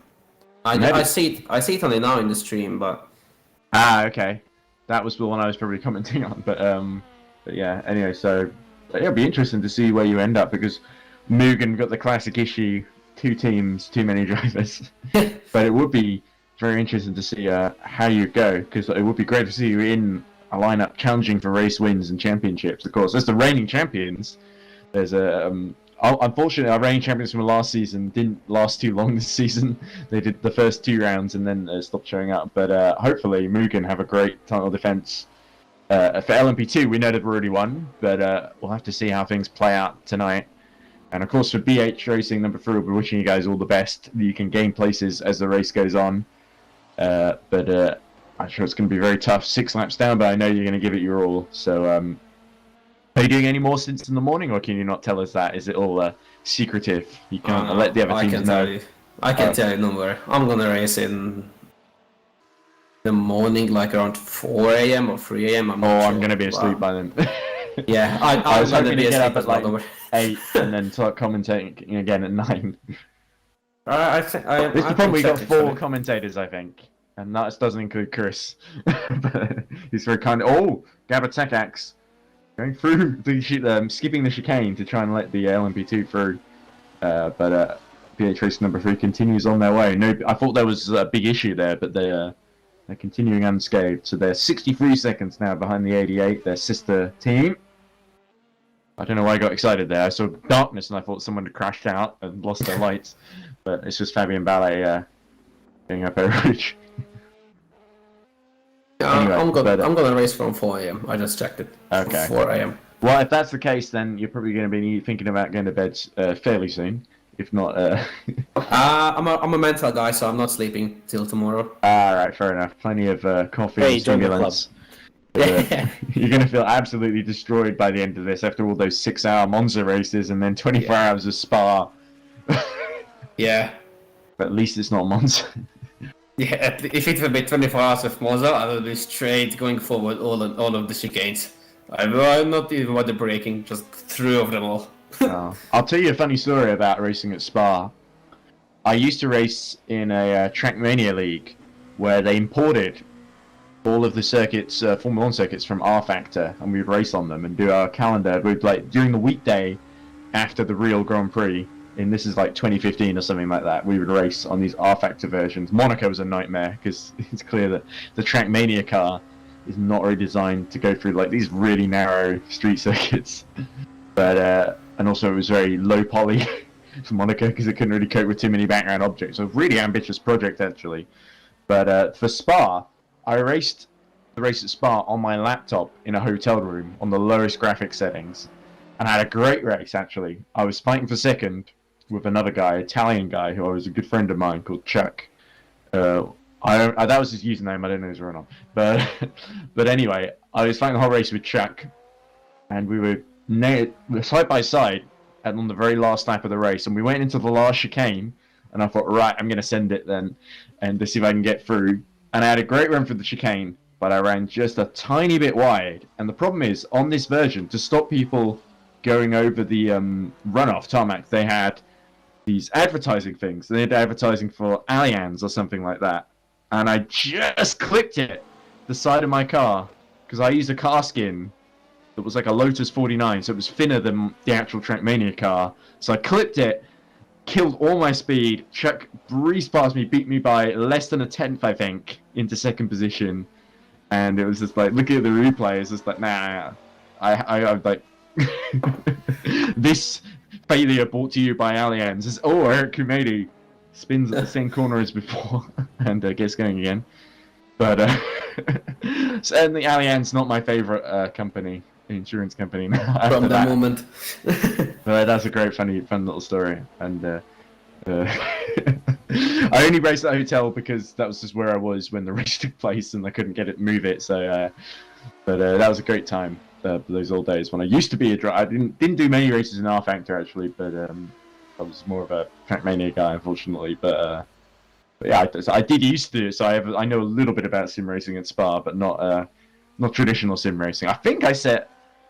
Oh, was it the fastest lap of that race? I'm pretty sure I did. I was like only about 6 or 8 seconds behind the winner of that one, and then I won the one after, which funnily enough was at Monza, which is very different because in Trackmania they allow you to drift in that game, so the lines are a little bit different to some of the F1 ones. In fact, Spa was a really drift-heavy circuit actually, because especially the no-name corner I remember was like always drifting into Pujon and into La Source especially. You're trying to get the best run out of it, and that was really fun. But Nice. anyway, I won't keep you, Joseph. If you've got other things you want to do, you're welcome to stay if you want. But me and Chris, I guess, have got things there.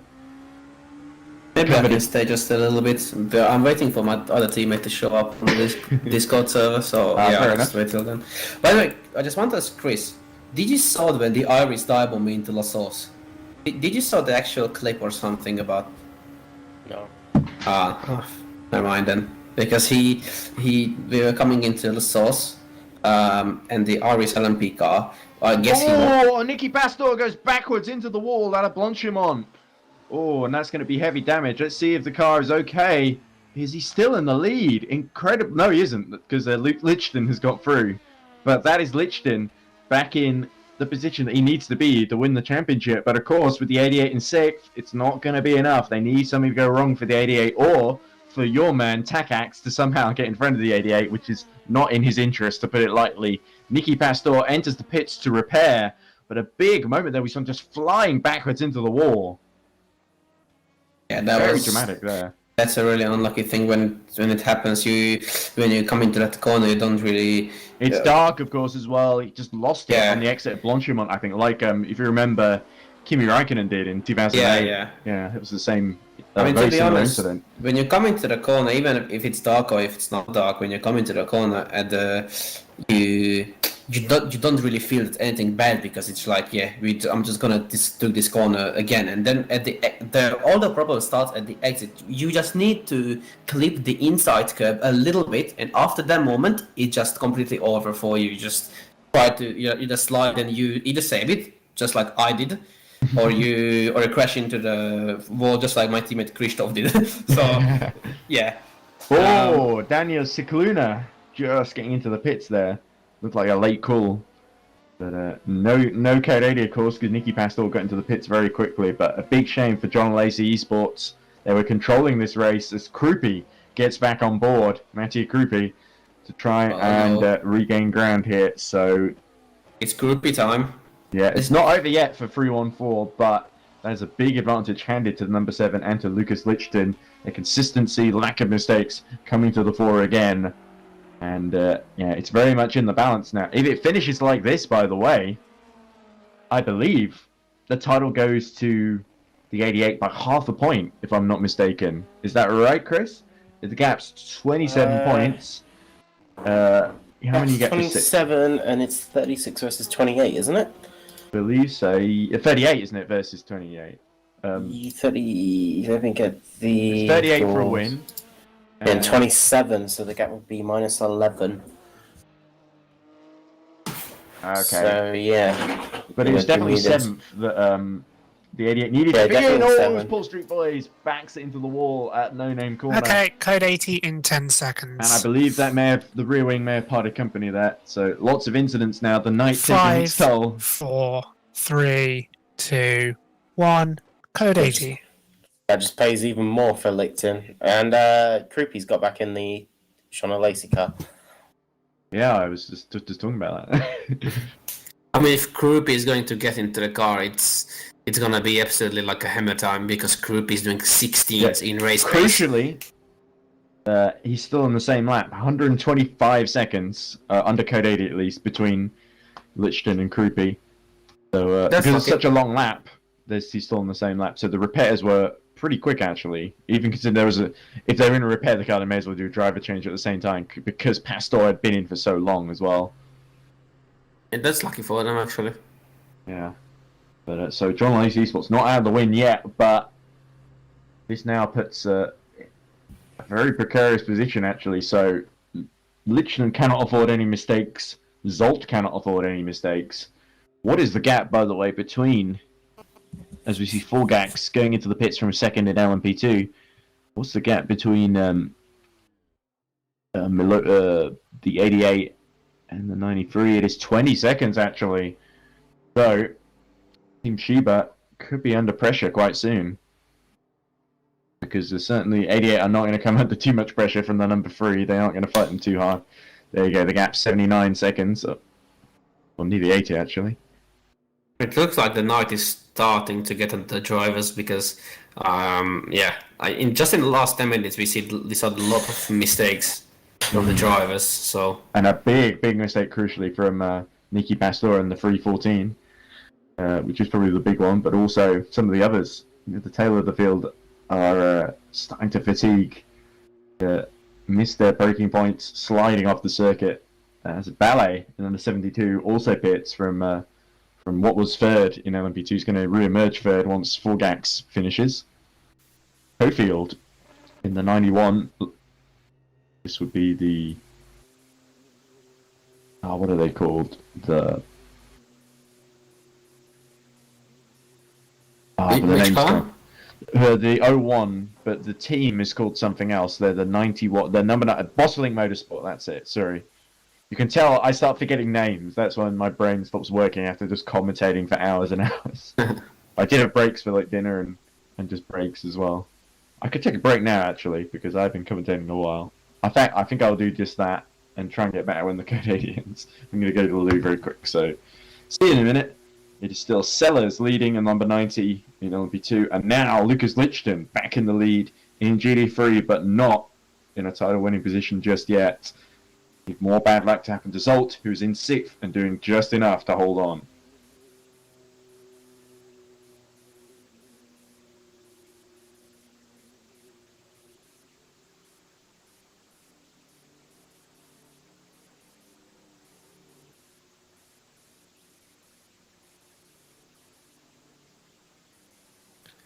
Back to green in 10 seconds. I think Nick's 5, whisper wasn't working. 4, 3, It is. 2, I hear him. 1. Green flag. It wasn't before. I heard all the psst, psst. Oh yeah. By the way, Chris, how is your day going? How is the stewarding going? It's alright. It's actually been fairly quiet for the most part. That's nice then. Mm. It's a quiet race for us as well. Apart from the other spins and the bad stuff, we didn't really have issues with any traffic or anything. I think it sounds kind of crazy because obviously I'd always want more cars, but I think we got a good amount of cars for Spa. Like, it's still busy without being crowded and mental. Yeah. Imagine 36 cars starting this race. Jeez. I mean, what, they have 50 do the real 24, so... Yeah, I think it was. Or imagine that today there was the virtual Le Mans 6 hours of Spa, or 8 hours of Spa, whatever it was. Yeah. And they were like, I think 64 cars maybe, or 54, I'm not sure. Like, a lot of cars.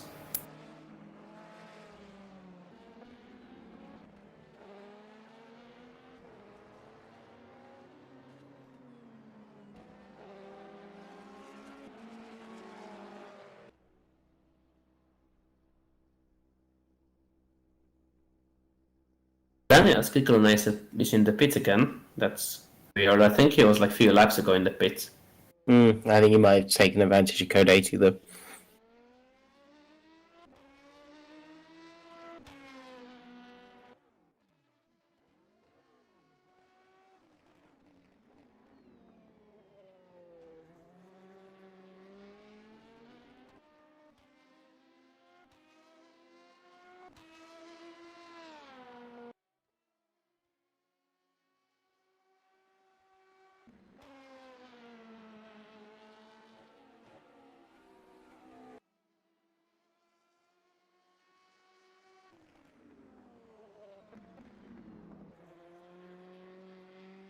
I'm back. Welcome back. Okay, sorry about that. I left the code 80 thing on. I should remember that when there's a code 80, it's going to end while I'm in the bathroom, so I should preemptively end it, even though that looks a bit silly, but because I don't know when I'll be back from the bathroom. Oh, that looks a bit busy coming out of the pits.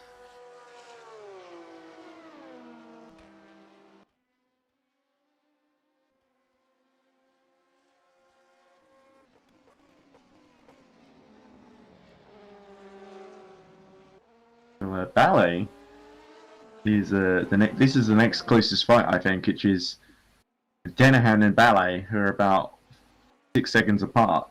But of course, Danahan was one of the fastest drivers on board the 87, so I imagine, with Sellers having been in there so long, Danahan is going to start to close in slightly this next stint.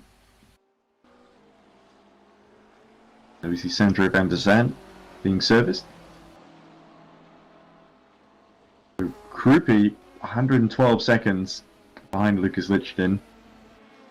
But really the pressure is on Lucas to keep that advantage for the next couple of hours. Look at Kumedi, who has proven misfortune to others, been able to get Something himself back. happened to my teammate. Let me check him. Just in a second.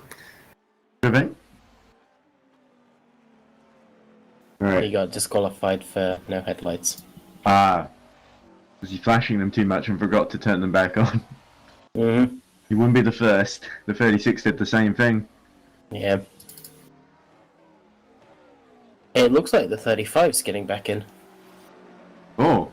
What happened to the 30? Oh yeah, because they stopped, didn't They they? had a wheel issue, apparently. Oh, well, that was really unfortunate. Oh, and it's saying Alex Hallows, who we just saw make his way through traffic. He's retired now. That's not good. Oh, great lap actually by Danahan, who's closed 5 seconds actually on Bradley Sellers. Oh, it's a really bad lap by Sellers. Race view is still down, so I can't unfortunately see what laps are just set. But definitely bad news for Alex Hallows and 33 Valet. It deserved a bit better than that.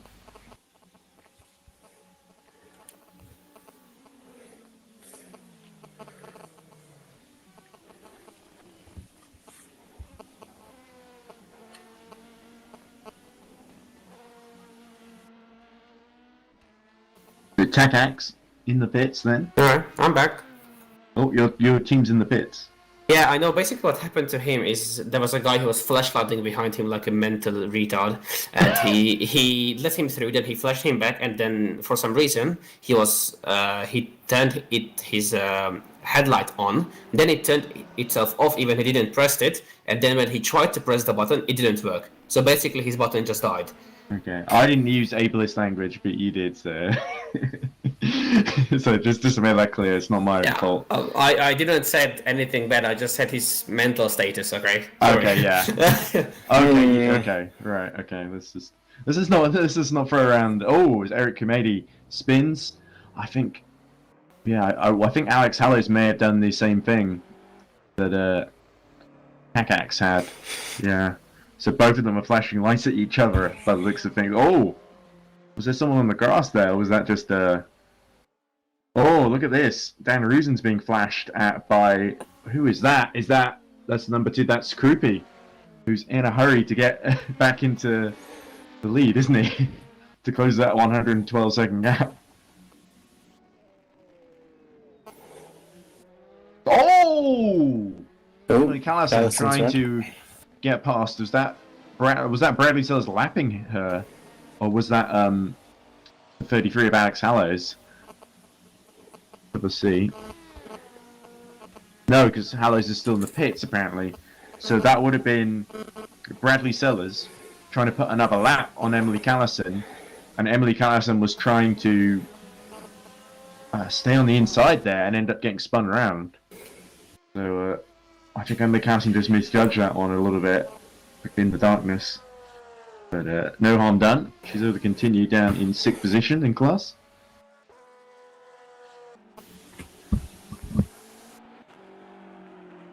Oh, I'm going to see this footage of Alex Hallows in Gear 6 under Code 80. Just see what that is. Sneaky little Alex tried to go faster.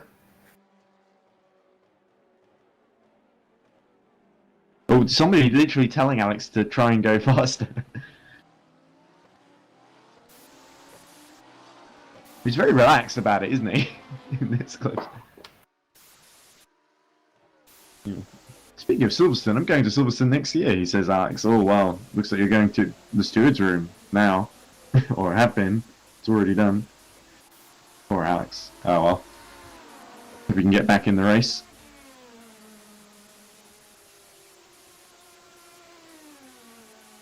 Anyway.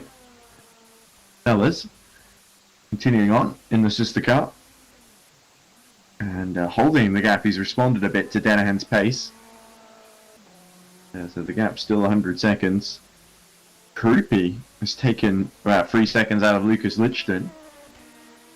The gap from 112 to almost 109. It was 109, now it's 110 again.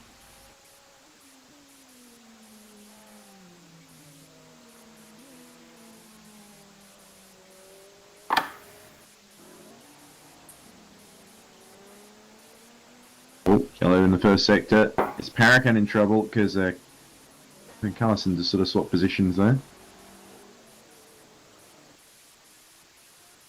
No? Okay. Figure out what happened there.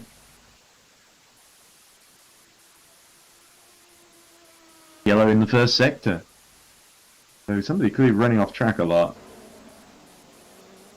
Ah, it was your car actually. There it is. And it's in 10th, and it's fine. Oh no, that's not, that's Wall Street Boys, sorry.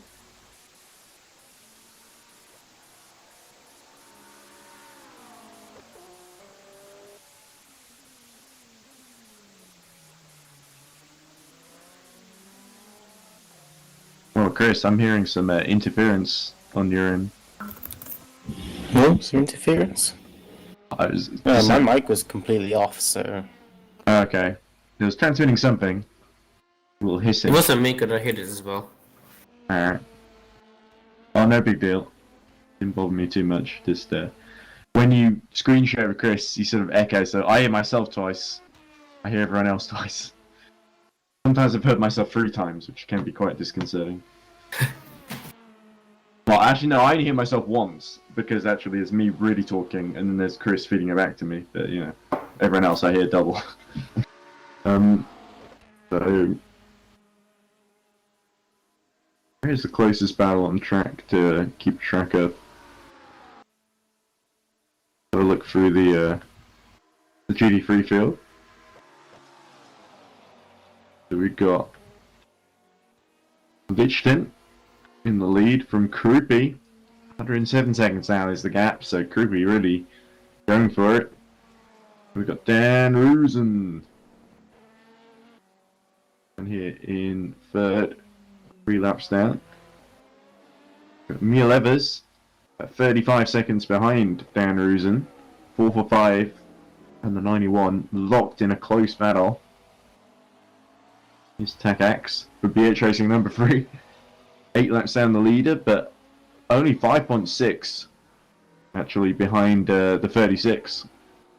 BH Racing making good progress here.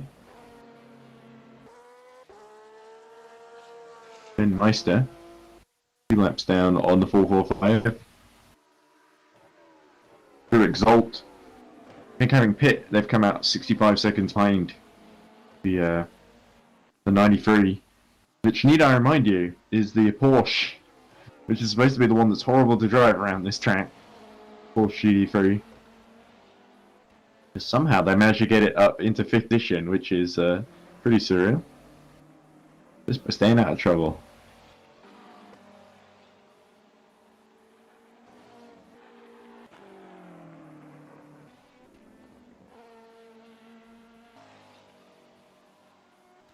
Takax closing on the 36 driven by Przemysław Matyka. Przemysław Matyka. You're welcome. Przemysław Matyka. Okay. Thank you. That's very helpful, Joseph. The Polish name is always hard to pronounce. Well, certainly for an English person who anglicizes everything.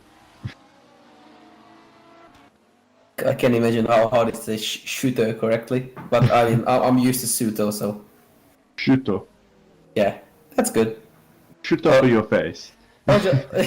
Or just Joseph Frederick Owen. Okay, so Lichten pits, Sellers pits, the leaders in both classes then. So both of them should emerge back in the lead then, but it's going to be a bit nip and tuck, especially between Lichten and Krupi.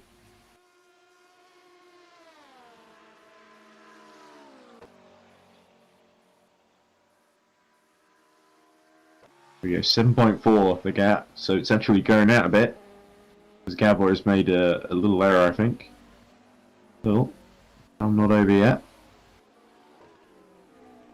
Good battle. I haven't used the battle graphic yet in this either. This will be a good time. Alright, boys, I'm gonna head back to my teammates. Okay, fair enough. Alright, guys. Thanks for your company. Yeah, thanks And as well. best of luck for the rest of the race. Thank you, and have fun commentating. We will try. We will try. Yeah. Let me find my room first. Oh, it's there. Alright. See you guys. See ya. So, the race continues then. Oh, big spin for Gabor Takacs at Puhon. Luckily, he avoids hitting the barrier. That was unfortunate. Yeah, just as he left, all his good luck deserted him. And Denahan is about to take the lead in LM-P2, and Krupi is about to take the lead in GT3. So, all change. Sellers actually drops behind Ballet, who is still right behind Denahan. This is really a three-horse race in LM-P2, isn't it? That's very surprising, definitely. Chris. It's been a lot closer than I think people would have expected.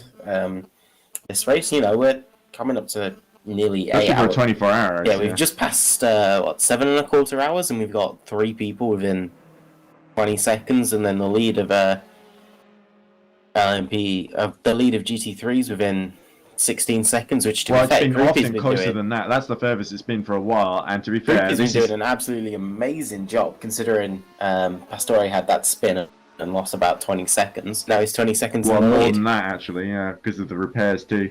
And Lichten has emerged, of course, 17.5 behind. But Lichten now on the fresher tyres. Krupi has got to hope he hasn't taken the best out of his tyres, so we'll have to be keeping an eye on that. I don't know why it's saying in the battle between Denahan and Ballet that DRS is active. I'm not sure if I pressed the wrong thing there when I was using the 1v1 battle. Let's try extended battle. This might work better.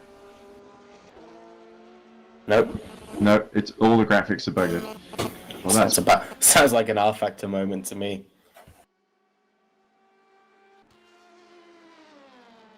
Your best option would probably... Yeah, that's probably your best option. DRS active. Is that when the rear wing falls off then or something? not sure these cars were designed with a DRS in mind. I was thinking maybe it might be because I had the lead car. There we go. This is working a bit better. It's only the lead 2. Is that in both classes? Let me check.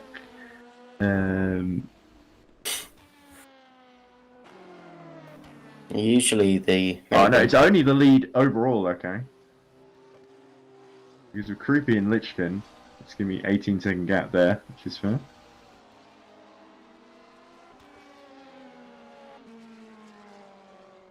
Are you surprised that the 21 and the 20 haven't made more swift progress through the order to the podium? I think this entire field has been a lot more competitive than people. Really, I think a lot of people come into these races expecting Mugen to dominate, and if they don't win, something's gone wrong. But I feel like the whole field has like stepped up, and it's produced much. Despite being a smaller grid, it's been much more competitive. Indeed, yeah. The quality has certainly gone up. Although it is a shame that neither of the champions from last season were able to really defend their title for different reasons. Admittedly, Madness Racing no longer really exists. I mean, Madness became Iris, so Okay, well, no one already told me that. I assumed Iris just came out of nowhere. I know a lot of the drivers from Madness Well, joined Madness Iris. was kind of Lucas's team, and I think Jeff kind of took it over and turned it into Iris. Yeah, that would also explain why DDoS disappeared. Yeah, Mhm. DDoS was Liam Ranson stuff, and he went to run his own league that died. Ah, okay. And then there's a more clear line to me between Fancy Esports and Mugen, because they sort of just combined with Pimps Racing Hungary, didn't they? Mm-hmm. But whereas Madness and Iris, there's a less clear link to me, because it's sort of, it's not just it's Madness, but with a few more drivers. It's more it's a lot of different. It's like I said, different person in charge as well. So that's why if I'm doing my season awards, for most improved team, I would put Mugen as a because they were Fancy Esports in the first season, whereas I wouldn't put Iris as a sort of improved version of Madness because they feel like such a different team to me. And I think Iris, to be fair, is a much more stable and they're better. Even though they're it's going to really take something for them to win the GT3 title. I really think Iris overall in both classes seem to be a bit stronger, a bit more well-resourced than Madness were, in my opinion. Yeah, definitely. I think they combined somewhat with other teams. Like they took the stragglers of IDOS when. That Iris and IDOS, that's confusing for me. As we see, is this one of the Mugen's in trouble? It looks like because Hives is in the pits. This must be Moguli. He's just come to a dead stop That looks at like the a dead engine to me. chicane. Oh dear, Mugen in trouble. What it perished before LM-P2. Right.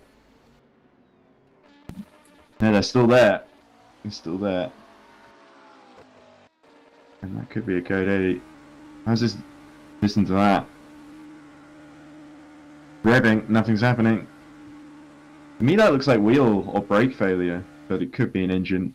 There we go, into the pits. So that's the 20s day done. And that opens the door for the 87 or the 90 to take third position. As we look at, is that Gala Takax missing the rear wing? Or is that, no, it's the 36, isn't it? Yeah, this is why the battle graphic is annoying and not helpful. Yeah. I mean, Takax is in as well, so it might have been contact between them. Oh yeah, we didn't see. Well, we saw Takax spin, and I think the 36 has come to grief somewhere as well. There was no code 80 there, was there? That I missed?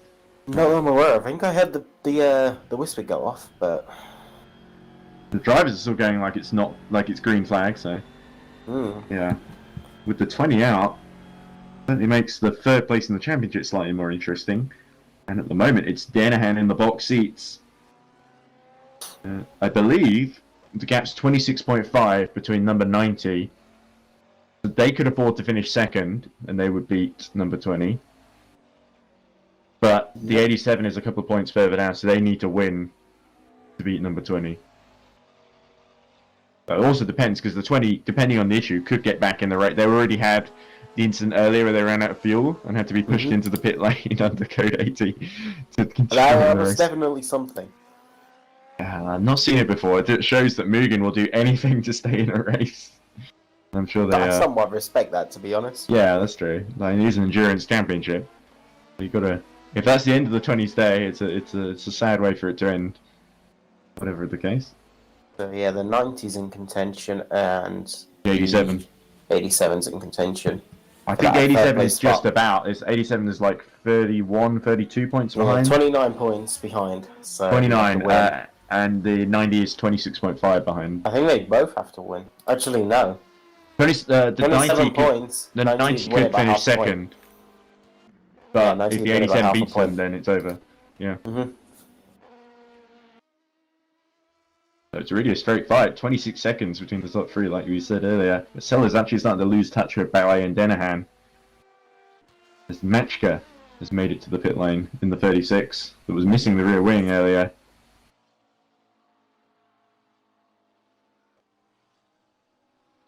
By the way, I've been desperately trying to get in contact with Reading Game Studios, and they've completely ghosted me. So they must be really intent on winning this one. I think Tommy usually pays attention to me. Tom, Or else. you little... So and so. He doesn't have to. He doesn't want to. It's not like essential because he's got a race to win, dear boy. But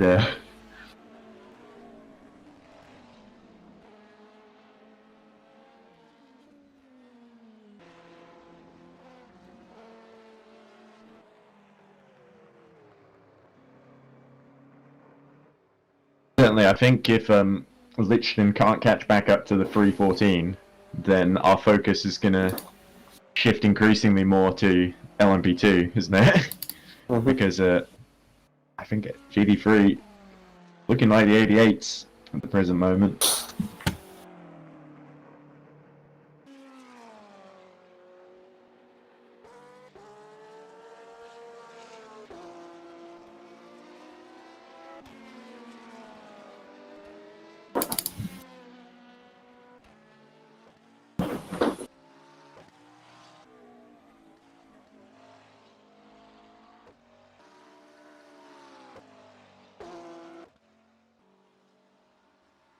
But yeah, looks like Maguli's still DNF'd, so unsure exactly what's happening there. I'm sure Nick might be able to bully us a bit more on that.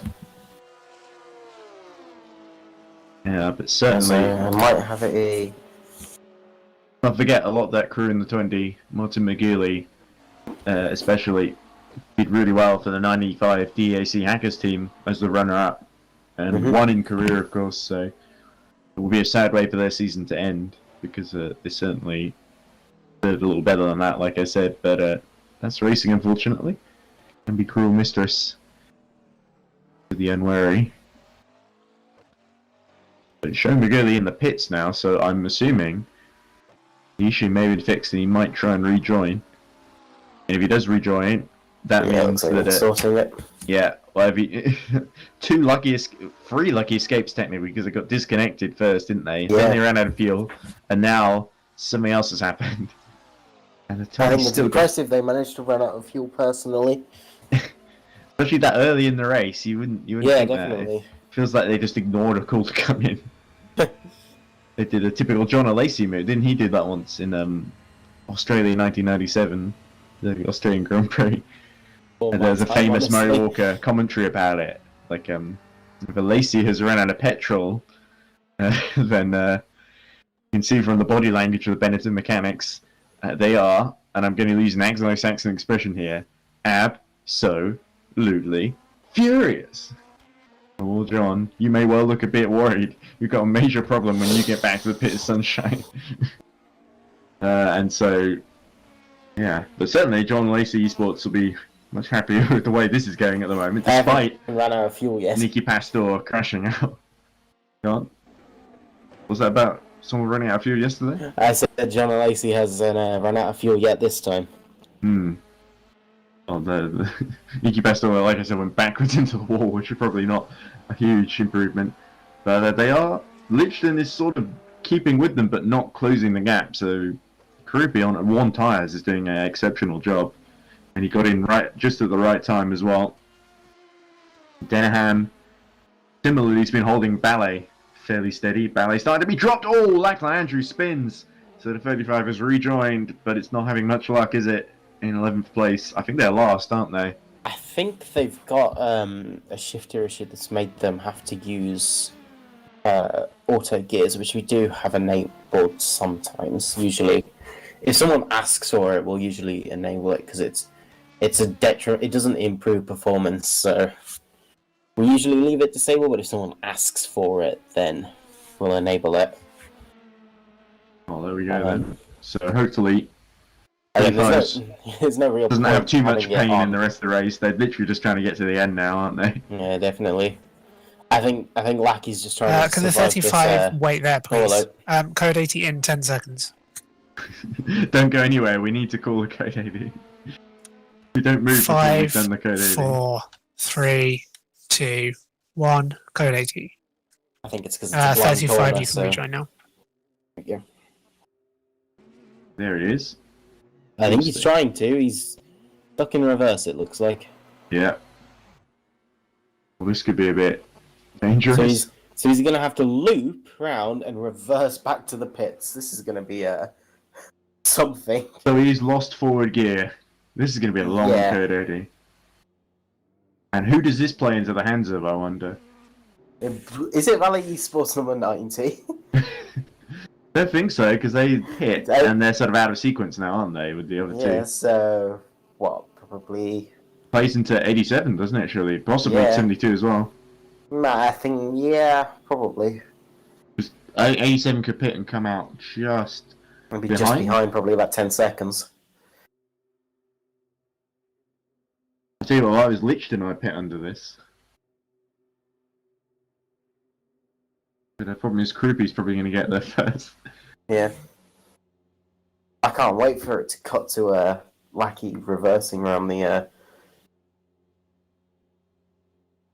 Lackey, is that what we call him? That feels a bit Lackey. like a stooge or a... Yeah, because his real name's Lachlan, so... Yeah, exactly. Lackey. So... That's what he calls himself. It's what he calls himself, so it's what we called him. If we can't get the 35 going, can we return to the pit so we can resume the race, please? Oh, there we go. Gave up on that one. Green quite flag quickly. in 10 seconds. Oh, did somebody come in the pits there? Look like a valet car. Oh, Yeah, it's Callison. Callison. 5, 4, Spa-Francorchamps. 3, They'd already committed. 2, 1. Green flag. Unfortunate. But that's the way it goes sometimes. Of course, they were both quite far down the field, unfortunately.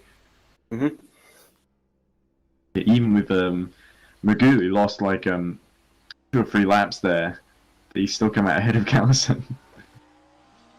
Yep.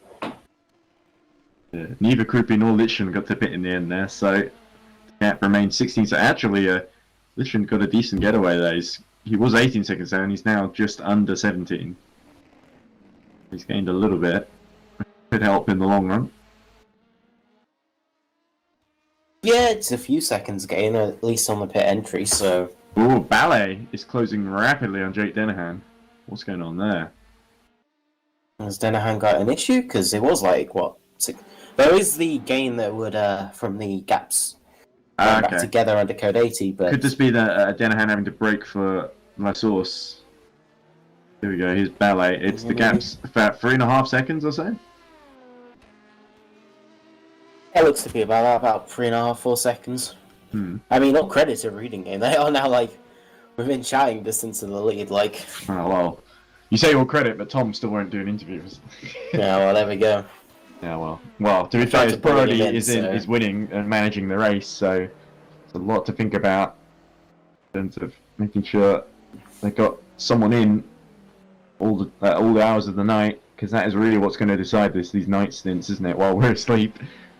Well, I'm asleep, and you are probably managing this whole thing. You and Joseph are staying awake for the whole thing.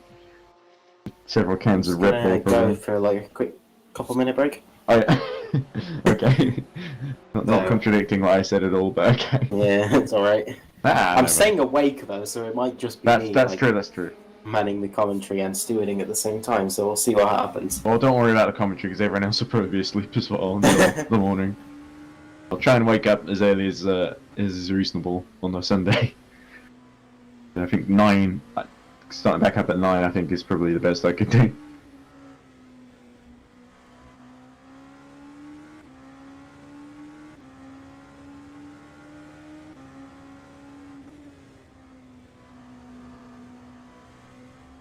So anyway, 18.5 hours remain, and still very, very close, especially between the 72 and the 87. 3.2 the current gap. Ballet can see Jake Dennehan the end of the straight. No doubt he'll be thinking, I can smell blood here. I can smell Reading Game Studios' first victory. Not only would it be their first official championship podium, could they take their first win? That is a tantalizing prospect. And not only would it help their own championship, it would stop Dennehan from getting into third. So I'm sure the number 20 crew would certainly be keen on that. Of course, if 20 can just carry on in 5th like they are now, that would be enough to clinch it.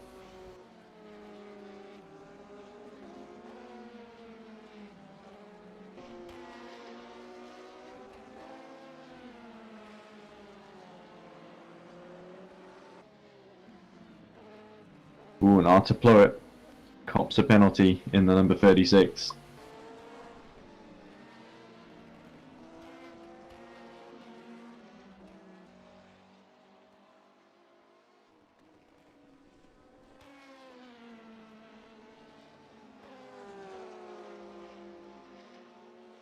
Not sure what that was for, of course.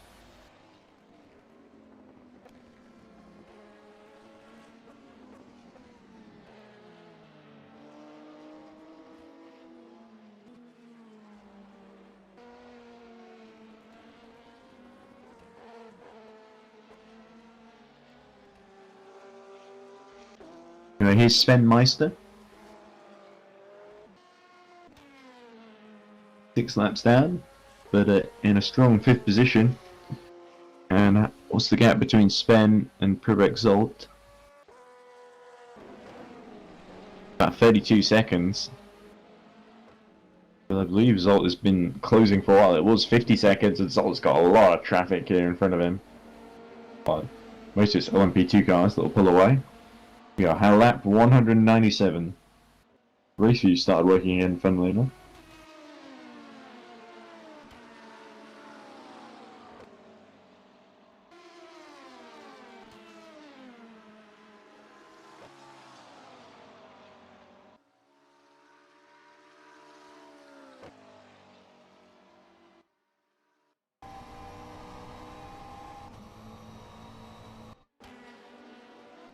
Ballet getting to within 3 seconds of Jake Dennehan, continuing to put pressure on the 87. Both of them are starting to drop Bradley Sellers. Now 39 seconds down. Was swinging towards Valet, now swung the other way.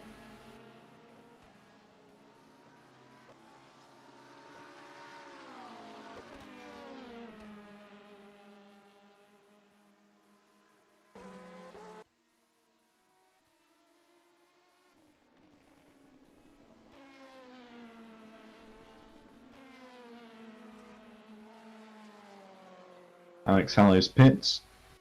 Valet number 33.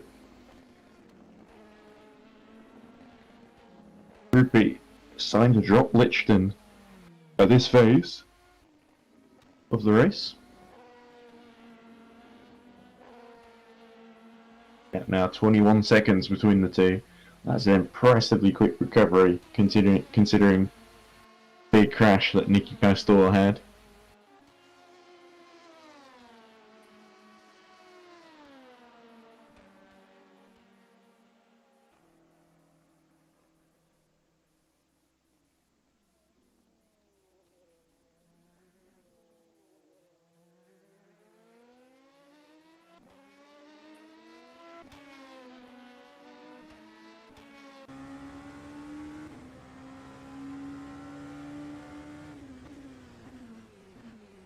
And Dennehan sets a personal best final sector of the race. Whilst that 2 minutes 02.8. Fabian Ballet 2 minutes 2.9. So, very close. Ballet pushing for all he's worth, but the gap back up to about 4 seconds. Dennehan does not want to let this win slip out of his fingers. Two of them gradually start to play the number 90 out of this one. Of course, could turn around.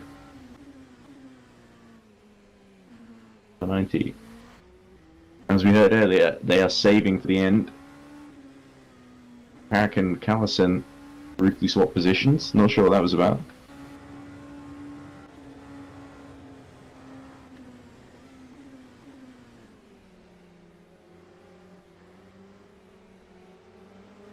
Let's through.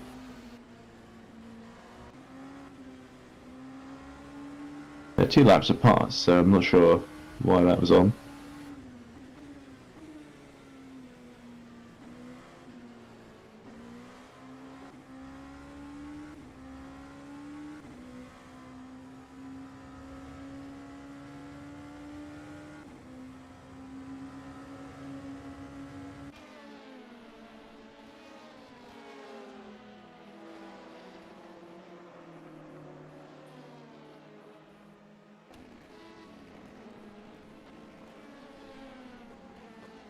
Ballet continuing. Put pressure up on Danahan. That's not best first sectors for both of them.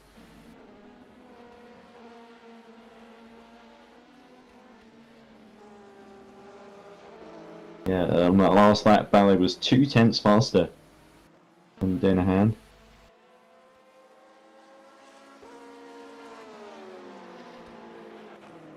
Pressure not going away. Danahan will have to respond. Keep responding. Keep the 72 behind him. Very rare battle indeed this. The 87 versus 72 of Reading Game Studio.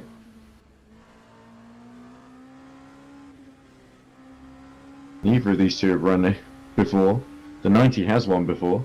The 21 has won before, and the 20 have won before.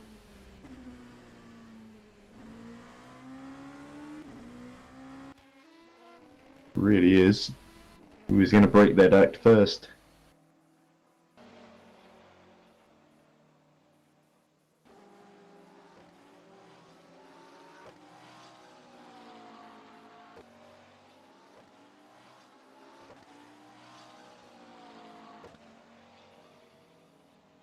Oh, and there's Emil Evans.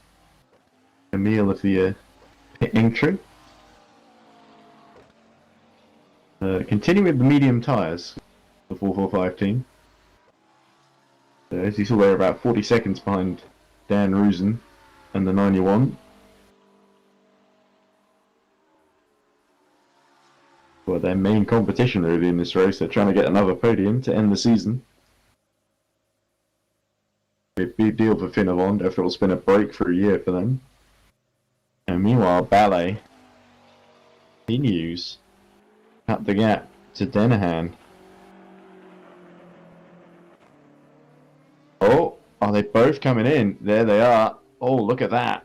Looks like I've choose a perfect time to come and pit as a. Oh, Callison in the gravel. Yeah, but she gets going again. So we got a pit lane battle then between Reading Game and Iris.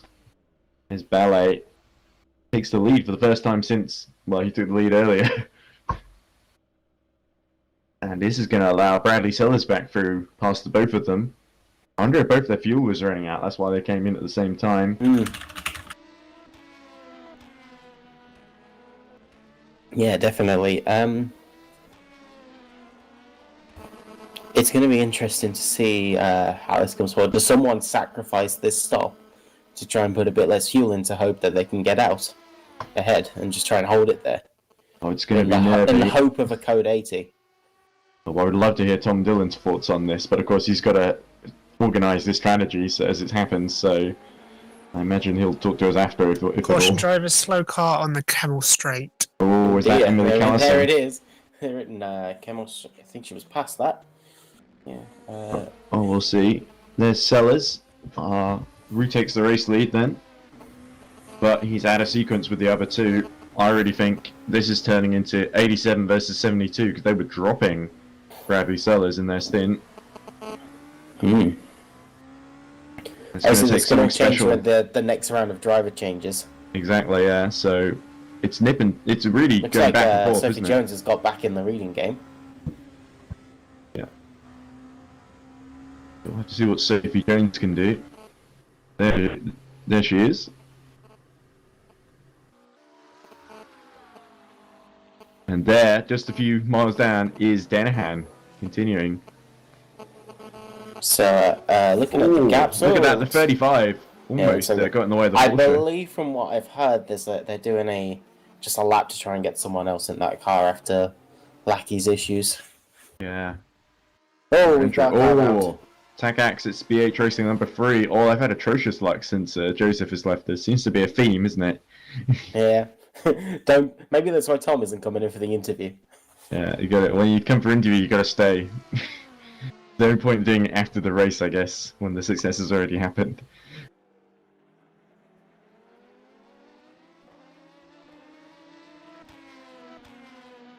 I'm enjoying this, but I must admit, I'm glad that I signed up to Touring Cars because that's going to be 30 minutes action rather than 24 hours. Yeah, 24 hours should be interesting.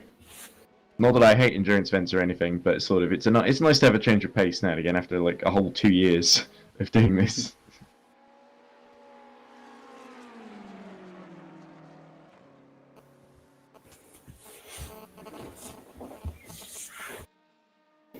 There we go, the gap.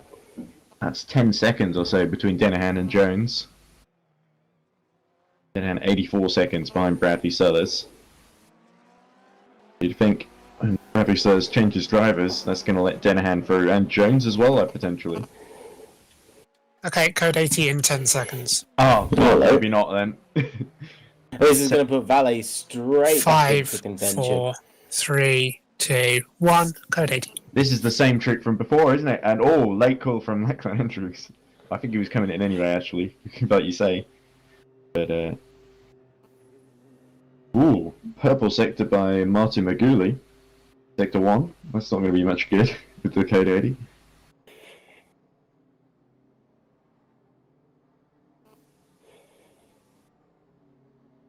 Where is Bradley on track? So Zolt has made it in 88. That's quite crucial for them in their championship. They're well on their way, aren't they, at the moment? Yeah, definitely. As for where Sellers is, see if Racy's working for me. I might get lucky. Oh, there he is. I'll spell it. Oh, no, that's Parakin, sorry. Right, that looks like Piff Path. We might just about get in until won the Mugans. I'm unsure as to who the code 80 is for. Me too. Well, we know it could be for Bradley. He looks Doesn't look alright. like it there.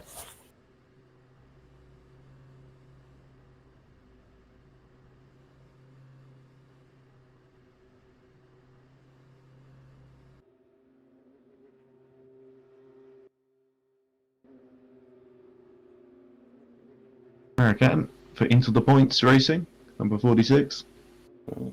10 laps down on the leader. Been a bit of a lonely race recently after some action-packed beginnings. Looks like it's BH Racing again. Oh no, wow.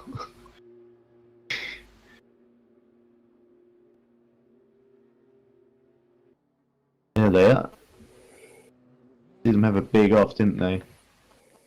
The Zolt coming out the pits.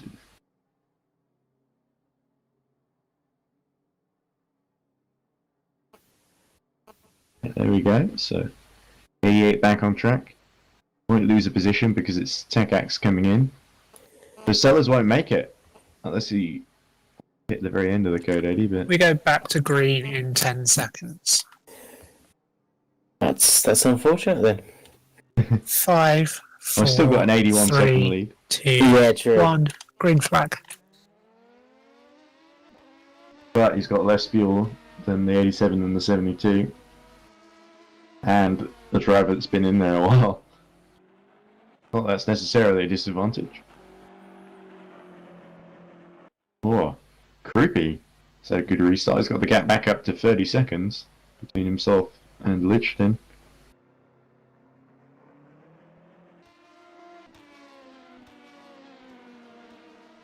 Our good friend Joseph Frederick Suto might be stepping in the car anytime soon. Oh, there we go. That's a PSB round. Yeah. That looks like Puhon. I think you'd be correct there.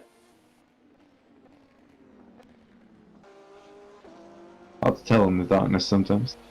Yeah, very true. Some corners can kind of blur into themselves. Even on an iconic track like Spa. Oh, here we go. Looking at the comments now. Alton got saved by the code 80. Not sure which one they're talking about. But then we had a connection issue with the wheel. Biggest F of the season for us, because for once we had some luck. Alton is back out, many laps down, but we're not giving up. That's Alex DA. It's Alex Holmes, team manager of Alton then. Okay. Alessandro Valenti just says Irish Nation, and he's done a little emoticon of like a chicken, a little baby chick. Miss Amelia Ruboli says Valet X Valet. What a name combo it would be. Oh, It sounds like he wants Tom Dillon's driver, doesn't he? Oh Like, dear. Driver market competition. yeah, well, even Riboli's team is last in LMP2 in this race at the moment. Not exactly doing the sell, is it? I think he's probably better off at Reading Game, all the focus on the one car. Reading Game would be amazing of a second car, though, if they had enough drivers. And to be fair, their roster has grown this season.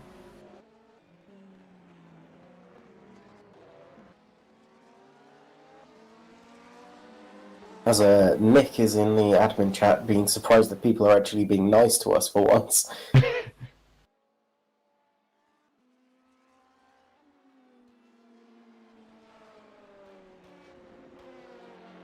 Or maybe it's just because it's the end of the season.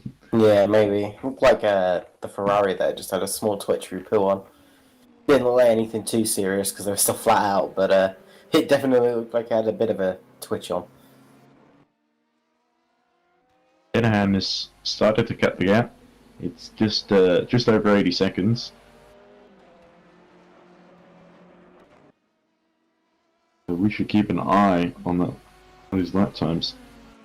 Oh my word! Rubioli says, "We are literally winning. Also, it was just banter." Well, you're winning with the other car, yes, not the one you were driving, Massimiliano.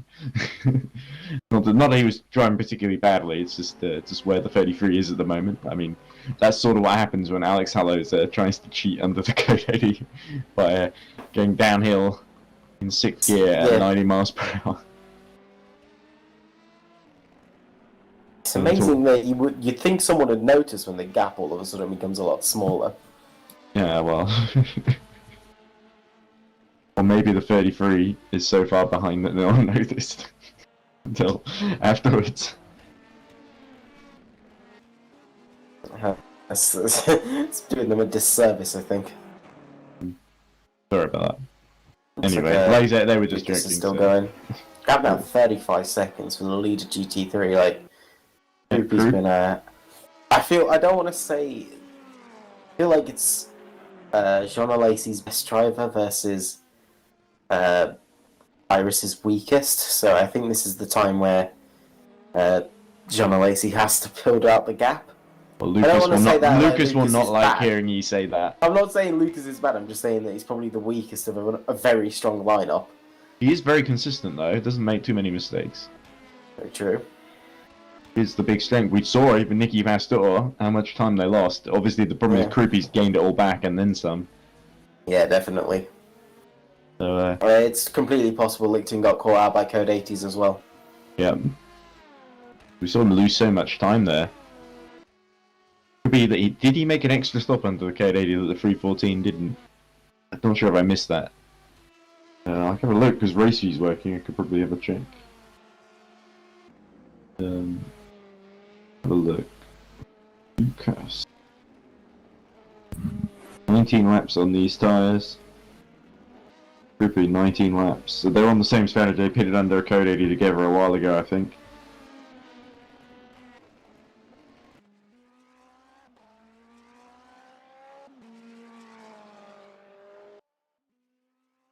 But certainly Groupie, a good candidate for driver of the race so far. Although I think Dennehan and of course Ballet would be good choices as well. Oh, listen to that Porsche go. Sounds very different to the other cars on board. Yeah, you definitely get the flat six of it.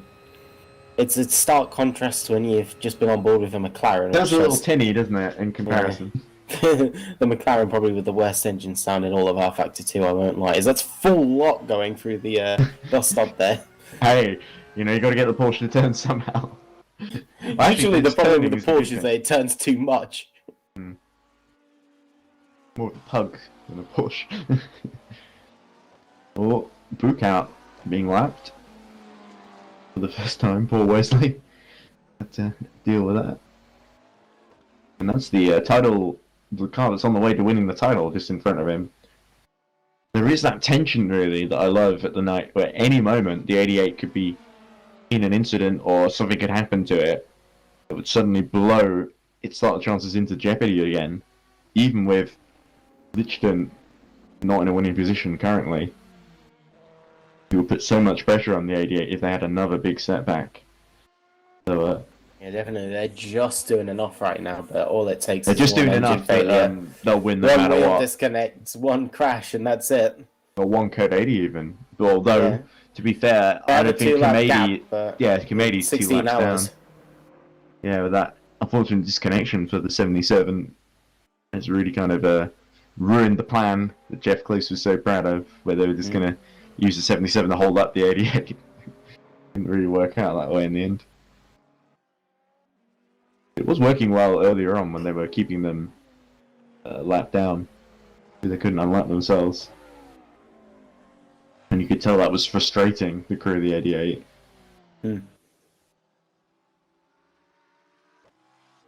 Quite often, if you're not as good as the drivers you're fighting against, one of your best options is to hold them up for a long time and then you get them defend annoyed. for your life. Yeah, But Alton, that's just my ask the tactic, Alton you just drivers, they defend have for great your experience life. with this. Wesley is particularly good at this. The thing is, Wesley's actually a half decent driver, though. He is as well. He's got our speed. Oh, It's like me and his Plurif has Christian. lost it at the bus stop, I think. Oh no, that's Piffpaff, sorry. He's got going again in 8th position. He's still going then. He's got a lap to Suto, so. Yeah, the blue triangle team doing well, actually, considering it's their Maybe that's the Rookie Listen. Monsters car, the rookie 481. monsters. Yeah, 36 is rookie monsters, 481. Yeah, but it's 36 on here, so that's just what I call them. Yeah. Oh. Got the microphone a bit, I do apologise. No worries. Allison dives in the pits. It's fairly scheduled. Mm. Apparently they're on a 25.5-minute stop. Yeah, I think that's just the graphics that are not coping with 24-hour race lengths. It doesn't seem to cover 24-minute races, let alone 24 hours.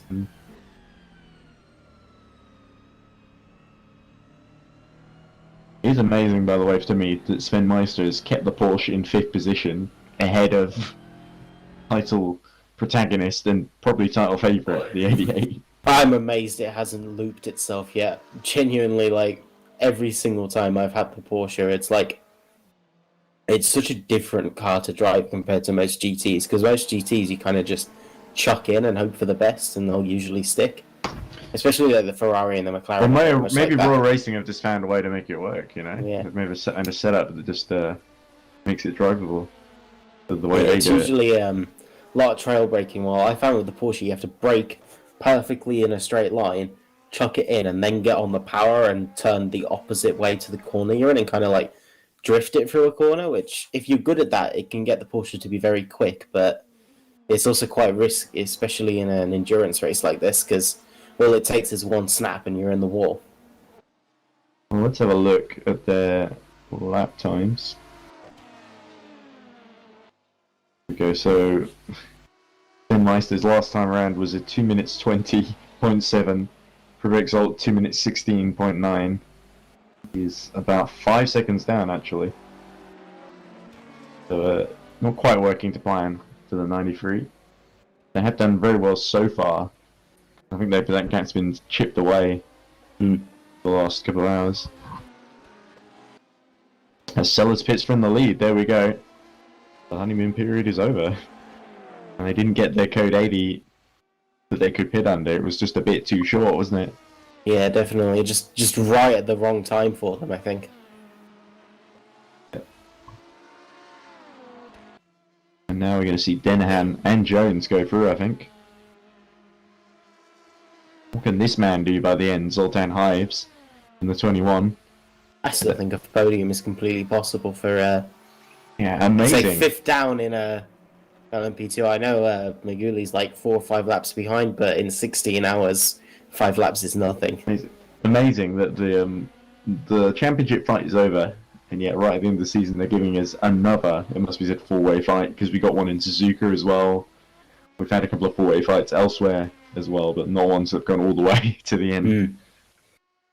Yeah, definitely. It's great to see. Yeah, I'm not sure who my money's on. I really hope that I think I'd be happy if either Jones and the 72 or Danahan and the 87 can do it. Here we go. So we got blue flag being shown for the Ferrari there. I think if I was to choose one or the other, I'd choose the 72 Reading game. Because that's such a small team, you can't help but cheer for them. We've just hit 16 hours remaining, and that means we're a third of the way through the race. Oh my goodness, it is 10, isn't it? Yeah, it's 10 o'clock. Ooh, scary. It'll be midnight before I know it, and then I'll have to go to bed. Still got 2 more hours. Anything can happen in 2 hours. Yeah, hopefully Josh shows up.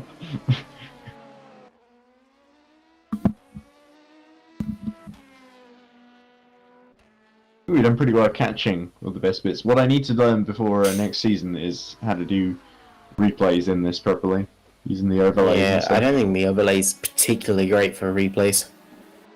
Certainly something we can look into, but... This Hallows getting into a fight with Emily Callison here, who's only about 6.8 seconds up the road. That could be interesting. Oh, I guess we have a... The Porsche looks like it's being, I guess, unlapped at this point, but Suto's missed the corner, so... Oh, Suto's made a bit of realistically, he should give that back, but will he? Probably not. Suto making a bit of a dog's dinner of things here. To be fair, Suto is on the same lap as Perp now, so... Zolt then.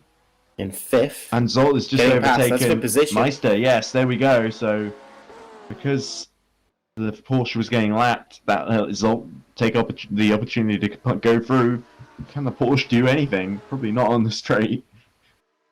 Have to find out. I don't know. Against the Porsche and the McLaren. He's done well to hold on for that. Look at the big gap he's pulled already. Yeah. Look, it's over. So that's the speed difference of the Porsche on the straights. I mean, the McLaren isn't particularly quick, but that gives a nice little buffer for the 88. Maybe 6 laps down, but they're 2 positions but away from the danger zone, really. A little bit of a buffer, yeah, but they're still only... They have one issue that puts them straight back down to like 7th or 8th, so... It does, yeah. It's definitely not secure yet. But the ball's now in... It's putting the pressure back on the number 7, isn't it? Yeah, definitely. Who are losing touch with Krupi. I'd say if Licton can keep within like a minute of Krupi, I think that the 7's done a good job. I think I would agree with that. They did pretty well to actually just get in front of the 314 in the first place, but Lichten's really just got to hold on until it's time for the driver change. And Jones continuing to do a brilliant job, actually. Yeah, only 13 seconds the gap for the... Yeah, we haven't really talked, obviously because she's not been in the car since the beginning, but actually today I did talk a lot about Sophie Jones when she was in the car and was praising her performance, so great to see her back and continuing pressure on the race leader. So when 87 has to change drivers, we China. could see 72 take the lead again as a, It's the 35 Alton trying to overtake the Porsche. So you got the fastest GT3 versus the slowest in terms of straight line speed anyway, so... I think the 35 is multiple laps down. Yeah, it is sort of like 14, 15 laps to the next car. There we go, round the outside of the bus stop then. Even with the corner advantage that the Porsche has, yeah, the 35 was just light years faster. It's like you can't do much role with reversal 15Ks down. Remember Korea where the 35 was just yeah, like I was in that car. We were a bullet. We were an absolute rocket ship on the straight against the McLarens, but we were so slow in the corners. Yeah, and feels like the 93 are going through what the 35 did at Korea.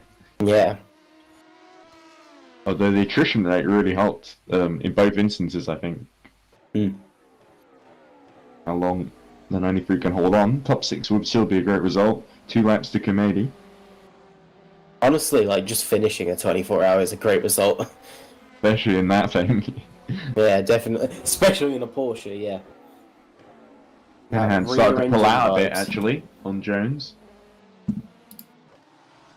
See what the lap times were last time around. Ooh, 2 minute 2.7 for Denahan, 2 minute 3.4 for Jones. Fastest final sector for Bradley Sellers by the way. Sellers is about. We should probably refresh the overlay because it's showing Sellers is in the pits when he isn't. Or something. He's leader. Yeah, Callison's just P. But yeah, just refresh the overlay page and it should be good. There you go. 44 seconds, that's the gap. 25 on the race view, which I'm pretty sure isn't incorrect. Because Sellers just took a stop, not too Probably recently. 25 collected, yeah. Have a look on race view. Oh, it says 32 here on screen. So that, I think that's the more accurate one in the bottom right corner.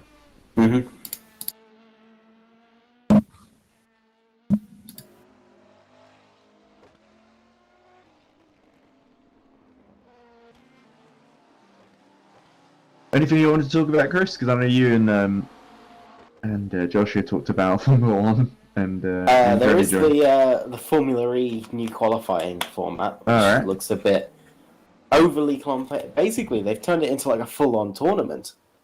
A little bit, from my understanding, because I was a bit confused about the duel part of it, because it's sort of, they split the field in half. I think it's odd-numbered people in the championship and then even-numbered people in the championship in the second group. Yeah. 2 groups of 11, because Audi are leaving, so there's only 22 cars now. Then... Do we know what Virgin Racing are doing for their engines? Their powertrains, you mean? Yeah. They're still using Audi for Season 8. Using Audi. Don't know what they're doing for Gen 3, though. It will still be the Audi engine powertrain, because even with factory Audi gone, there's no development this season. So Andretti are doing the same. They're still using BMW, despite BMW leaving. It's Hives and Mugen. It's the same strategy again for Mugen, isn't it? So it's A1 versus B4, then A2 versus B3, then A3 versus B2, and then A4 versus B1 for the quarterfinals. So the idea, from what I understand, is they've got them put a time on track in the sort of fastest bunch of them, because that way they're both on the same track at the same time, in the same track conditions, and it's sort of fastest lap from those duels of the sessions where the two of them are on track at the same time, and it all ends. I'm a little bit disappointed in it ending, instead of having Super Pole where everyone gets run, it's just another duel again, where it looks they like all it's... get as many runs as they want, but at higher power. And then They'll get a higher the power final. mode to use as well, I think. Yeah, in the quarterfinal it goes up to the full 250. 250 kilowatts, while it's 220 for the groups. Oh, Kruby pits, so Lichton retakes the lead. You know, GT3. And we should talk about Rusin and the 91. Yeah, they've just quietly snuck their way up to They're a podium, lap which is now very ahead impressive. of Schoenman in the 445, which is very impressive considering how much Ring of Honor have come on this season. But a rookie GT3 team can go in and fight for the podium. Lichton now back in a better position, but not a title-winning one. It would be great for them to win the race, but Rupi, he's going to be monster quick in this stint. There's not really a whole lot that Lichton can do. It's unfortunate that Lichton's come out right when, like you say, 314 have got their best driver out.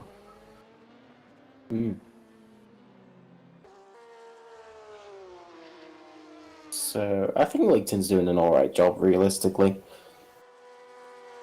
It's just about a bit like when you say, "Oh, he's their worst driver," and it's just like, okay. I do think that the weakest of a very strong lineup, like you can be the weakest of a strong lineup and still be absolutely fantastic. It's one of 2 races as well. There's nothing particularly wrong with that. Hey, I'm not saying he's a bad driver because he really isn't.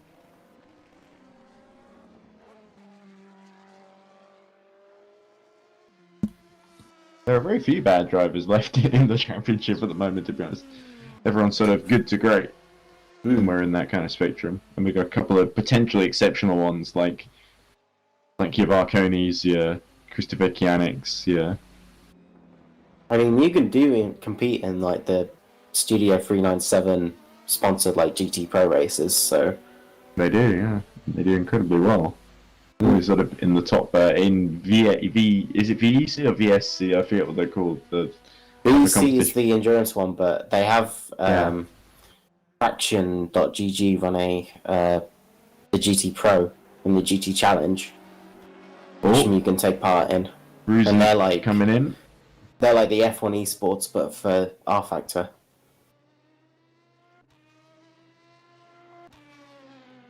So Bottling making a pit stop.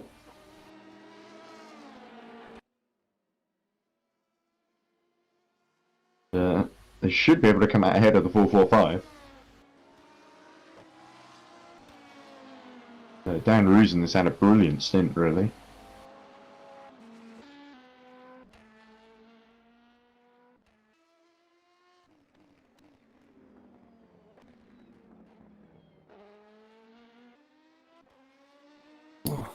Have you been disappointed by Bradley Sellers?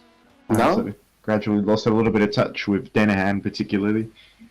I think again, it's just the phases of the race with the different drivers. Each have different strengths and weaknesses, so one will get in and maybe struggle a bit more than the other. So I don't think it's quite over yet for Valet. I think in these 24 hours especially, driver differences do play a big part.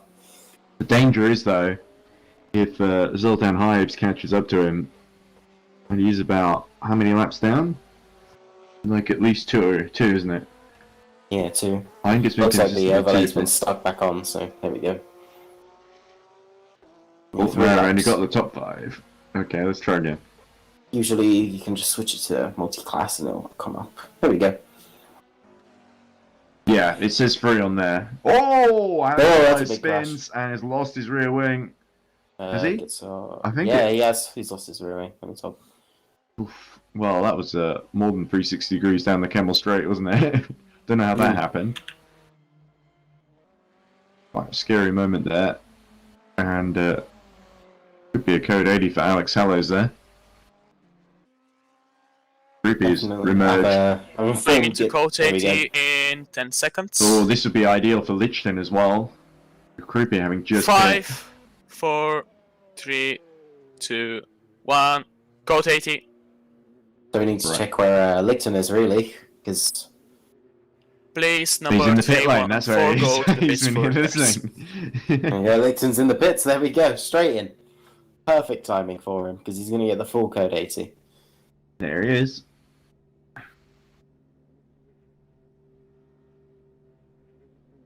So just on the ball there by Iris. A little bit of luck with him not having just passed the pit lane, definitely, but you've got to take your chances when you can. Yeah. I've got to be honest, I would be Sellers- very, very surprised if Sven Meister is able, in the Porsche, is able to challenge the 88 now, considering how the 88 just breezed past. Yeah, definitely. So, I think the only real chance is if more trouble befalls it. I can't see, on pace at least, any of the other cars behind it helping out Lichten. Certainly, if he can just hold on, make some good strategy decisions. When Sellers is pitting now as well, which to be honest makes sense given he was 40 seconds down already. Yeah, you got to take your chances. Again, like, you can gain that 40 seconds back just by green flag running, so... Yes, and if you think about it, they've got to make sure the pace of the 21 is faster than all 3 of them ahead of him. So the plan has got to be lose as least time as possible. Sellers has got to make sure, even if he can't beat the 2 ahead of him, he's in the best I do believe position. that's the BMW behind Callison, so looks like Lucas is done and is just heading back out. Yes, it is. Yeah, so is Carson just coming in? Or? The gap's still... Ooh, and Sven Meister, the Porsche, coming in. Looks like Krupi's going to be about a minute behind now, so this has really played into the 7's hands. Obviously, that's a minute under code 8, so that's probably, 20, 25 seconds in terms of real race time? So we might be having another battle for the lead here. Yeah, so big swing towards RS number 7. Of course, Quebec Zolt already pit under an earlier Code 80, I think, so he's sort of not. It's not like he's going to pit. Well, I suppose Zolt could pit a bit later and potentially lose out to the 93. Really, strategy is the best way for 93 to gain places here. It's not going to be for overtaking. Oliver Parakin is also coming. Right, anyway, before all that, we were talking about the Formula E format, weren't we? The qualifying. Yeah, definitely. So, yeah, the thing that I kind of not sure about is I really liked having the Super Bowl session at the end where you got 5 or 6 cars. Yeah, the Super Bowl was like the best part of qualifying. And just to change it to just the dual. If it was a dual where they each got to do 1 lap, I mean, it wouldn't be 6 cars, but it'd still be pretty good. And I'm not sure I'm sold as we see Krupi also pitting under Code 80. And why not? They've already lost the lead, so may as well minimize the damage. 52 seconds now. It's a big swing now, even bigger. Definitely. The worry though is they've that, gone from being nearly 40 seconds some, ahead to nearly 80 behind now. Oh, why is he at the side there? Is that just an awkward entry? They always seem to do that. They always, I think, that obviously it gains them some time. Otherwise they wouldn't do it. But it's basically just like straight line the exit. Instead of turning and instead of having to go and then turn while you've broken traction at the rear, it just gives you a cleaner run. I can't say it gains a lot of time. Other Chris has just posted lap 204 incident involving John Lacey Esports Academy 314 and Valet 33, who we just saw spinning with a missing rear wing, will be reviewed after the race. So we're coming back to green in 10 seconds. Well, that was nice of Chris to wait for me to finish that. 5, 4, 3, 2, 1. Green flag. There we go. Back on the road. Krupi still being serviced as well, so this will hurt even more.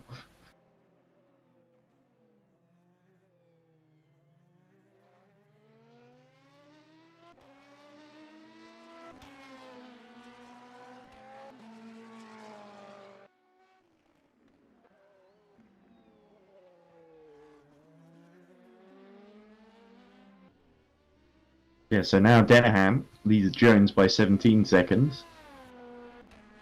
And you got Sellers 50 seconds down on the both of them, so... Yeah, it looks like Krupi's back on track. So, yeah, it's gone from a 40-second lead to a 90-second deficit. That's quite large. That's the sort of thing that can happen with Code 80s. Yeah, especially at such a long track like this. Even though it's got a really long pit lane, just the fact that it's a really long track and Code 80 speed is so low. Yeah, this is kind of like Le Mans, isn't it? In that yeah, sense. definitely, because Le Mans also has the speed limit at 60. Because the pit lane's so narrow compared to the rest of the track.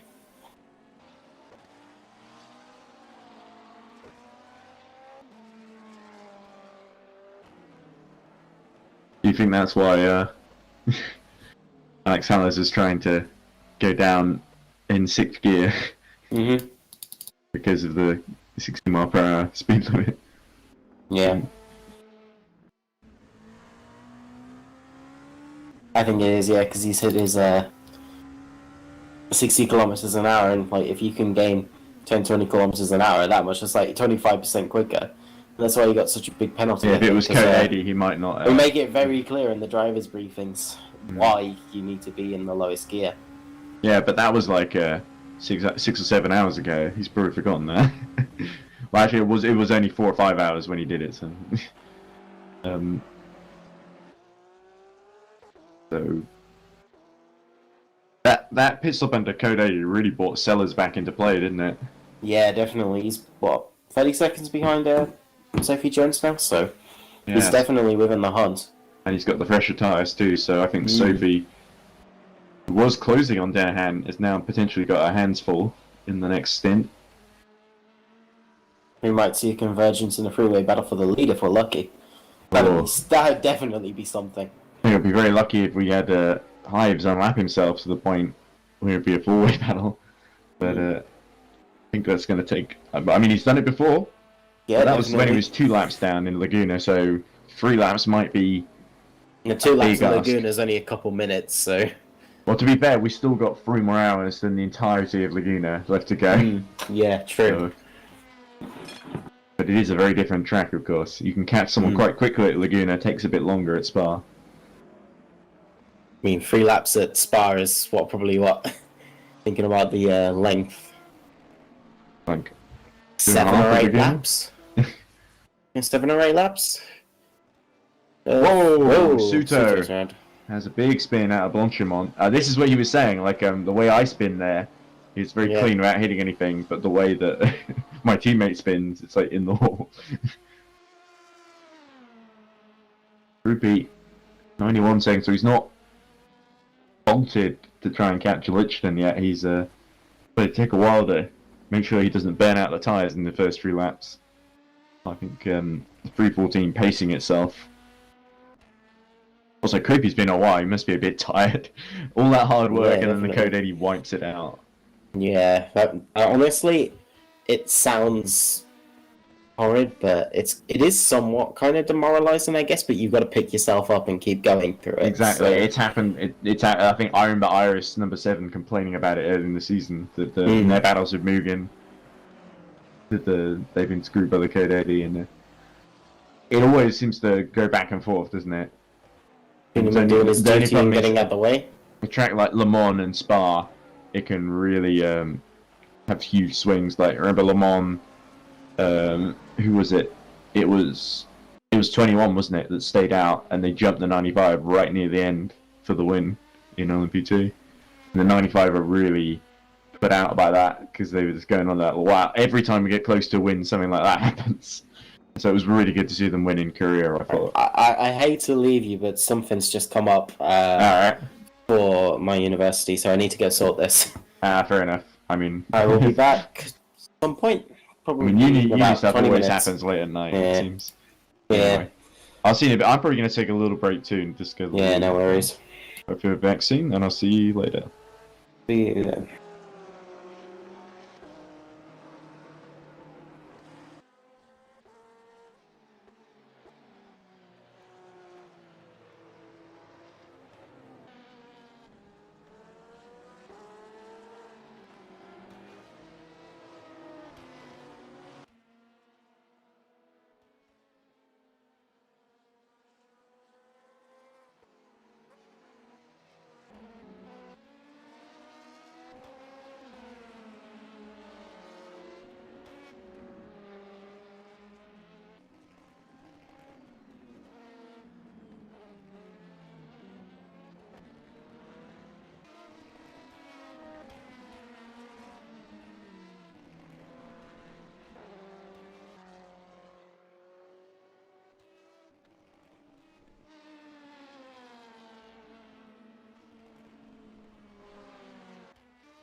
Welcome back to the Spa 24 hours, and Jake Dennehan just gone into the pits.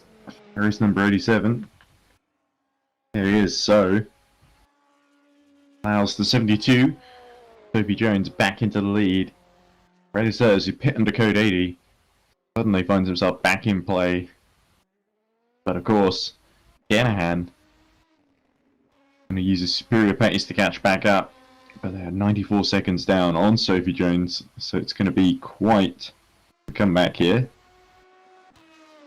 Code 80 really shifting the field around. Meanwhile, Mattia Krupi now 86 seconds behind Lucas Litchen, has closed up a bit by about 5 seconds or so. The caps so close together. What was that? That looked like a low tie and Schoenman. Zoltan Schoenman, sorry. Of course, he is a couple of laps behind. This is Zolt trying to unlap himself so he can then chase Schoenman for 4th place. We see Sophie Jones now coming in, so Bradley Sellers takes the lead.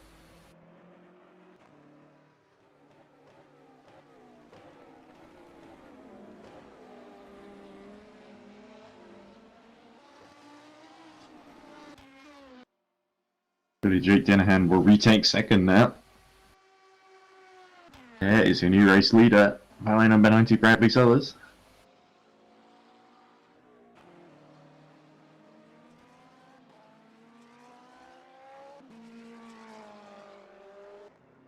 If you look at Krupi's times, 2:16.5 just now. Litchen's at a 2:17.6 on his lap. Over a second faster.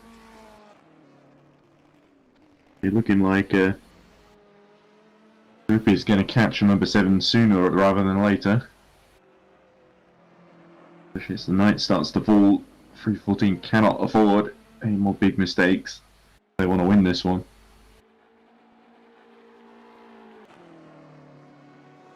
Here we go, Dennehan takes second position, or retakes it rather. Sophie Jones trundles down the pit lane and rejoins.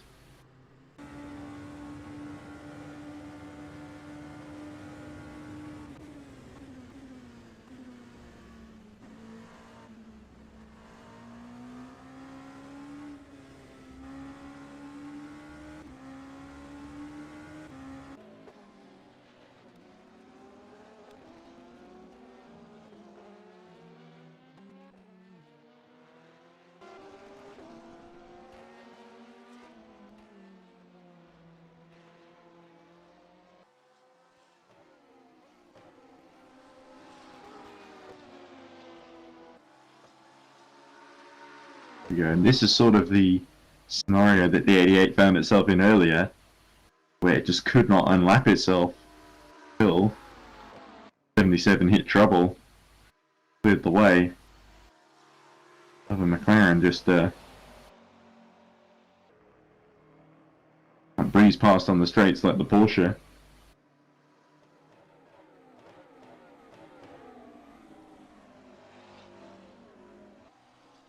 It could be that Peter Schoenman is the number 7 Irish crew's best friend now. If he can back Rivik Zolt, blow his charge, keep him potentially in reach of those behind if he hits a trouble.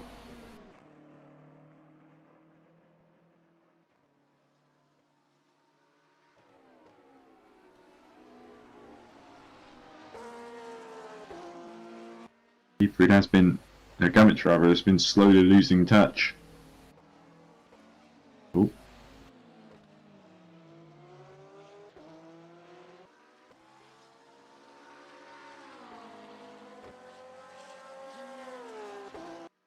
That was Joshua. I wonder.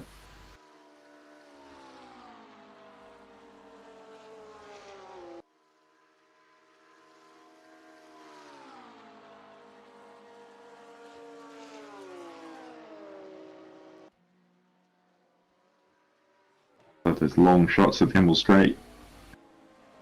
Big headlights just coming out of the mist and the gloom.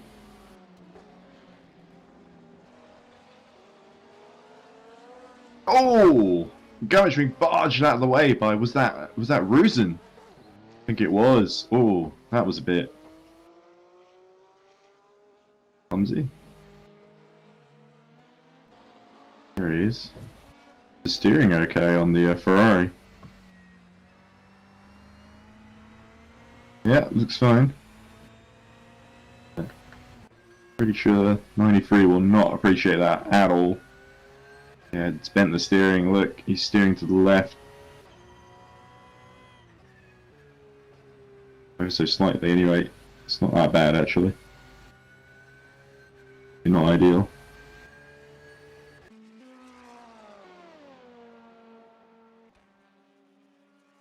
First we see that under investigation.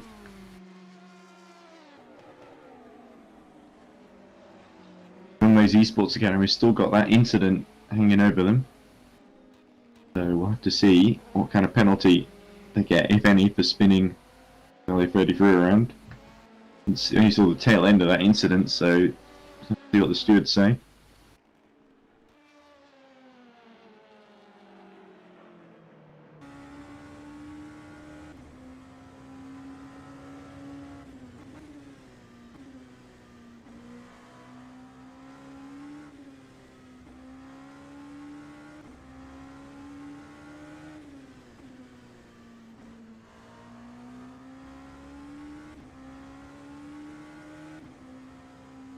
Others, if anything, has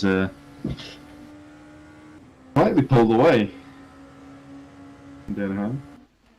Although actually, last lap, Denham was 3 seconds faster, so actually Denham's closing in.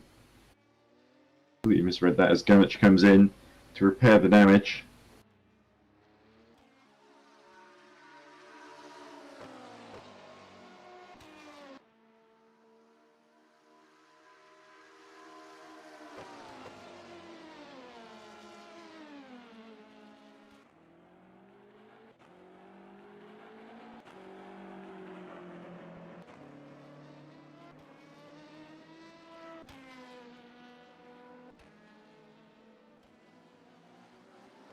Anyway, if you want to come on the commentary, don't hesitate to get in contact with me.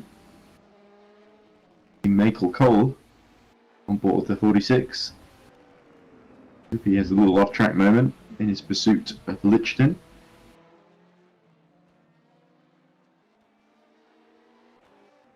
I wonder if Gummich been pitting for repairs, and he just got barged out of the way as well. I feel a bit sorry for the 93 crew. If Kamadi is going to be close enough to take advantage, doubt it. He's a couple of laps down.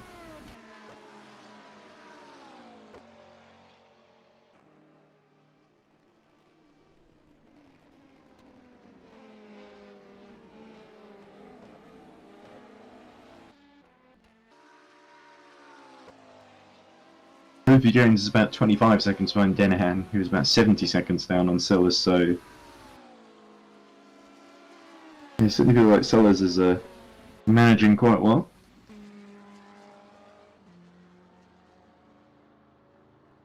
And gaining a bit, but not at a rate of knots.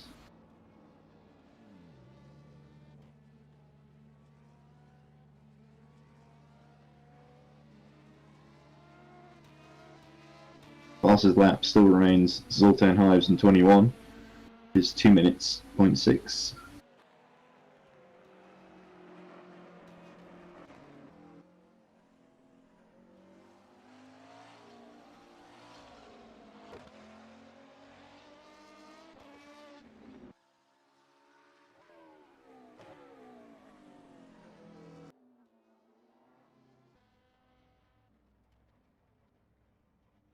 Lap 225 as Joseph Toff exits the pit lane, along with Kamadi actually.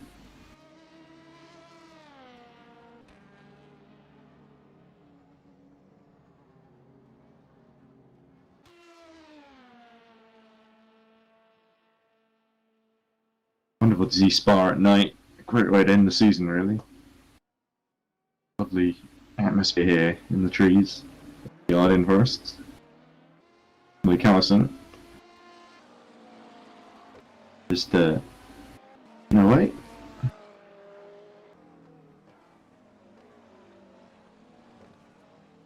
Yeah, got a feel for Olsen 35 for, nearly 30 laps down. But, still hanging in there. I could potentially catch Wall Street Boys before the end. You never know. 15 hours to go.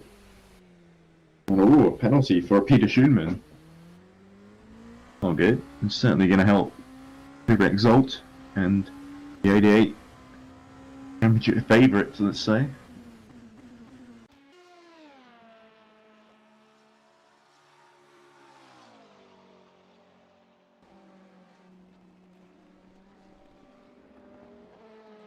Certainly looking like the 91 are doing everything they need to do to get on the podium here. Final step. And what a sweet achievement that would be if they could pull it off.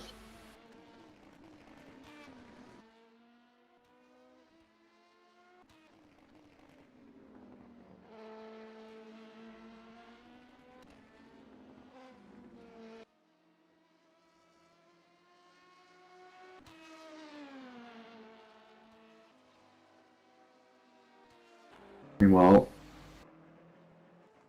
Krupi has got the gap down to 77 seconds. He's flying out there.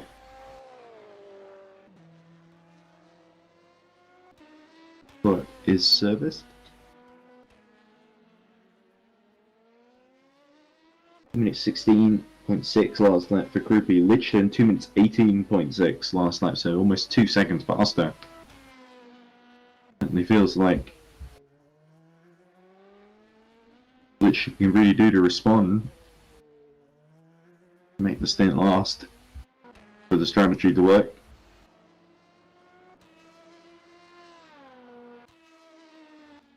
Denham, meanwhile, 2 seconds faster almost than Bradley Sellers. There's 67 seconds, but Denham could catch surprisingly quickly.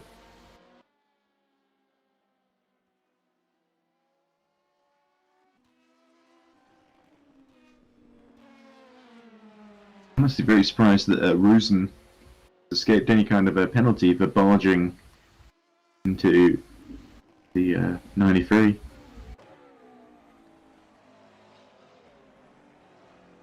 Did feel a bit unnecessary. It could have been avoided. But hey, maybe that's just me.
Well, anyway, Denham continues to close.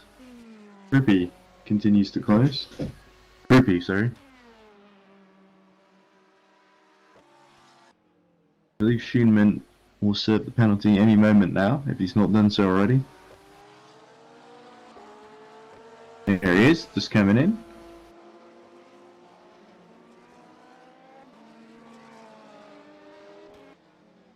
Not sure exactly what the penalty's for, but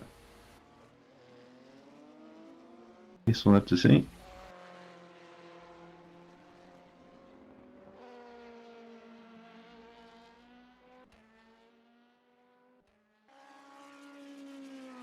Denahan really starting to gain on Bradley Sellers now. The gap's almost 62 seconds now from what it was earlier.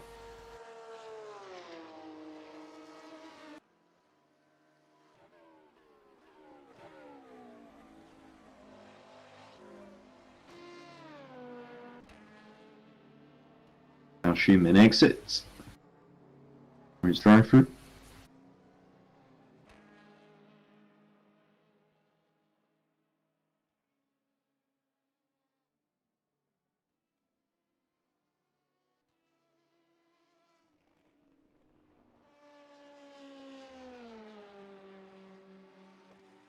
Schumann still the only driver and the only car on track to run medium tyres. Would have been able to make it work. Still running in fourth. Whoa. Like a Toff holding up the leader, Lucas Lichtenstein. Helps quickly gain a couple of seconds.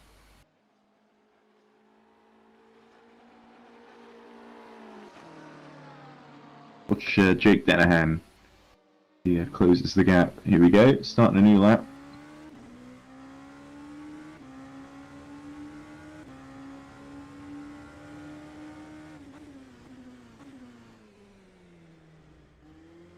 Last lap by Denahan, 2 minutes 02.0. Bradley Sellers 2 minutes 03.3.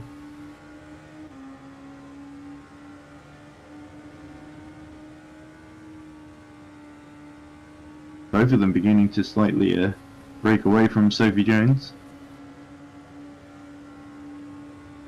Instead of 2 minutes 05 last lap.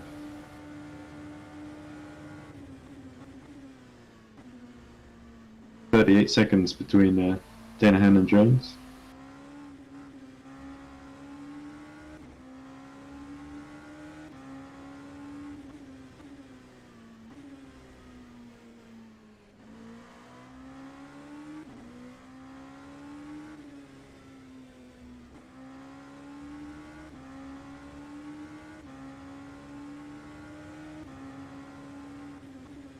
Best lap by Diego Moscato, 2 minutes 16.4, 77. But they're still a whole lap away from Gummidge.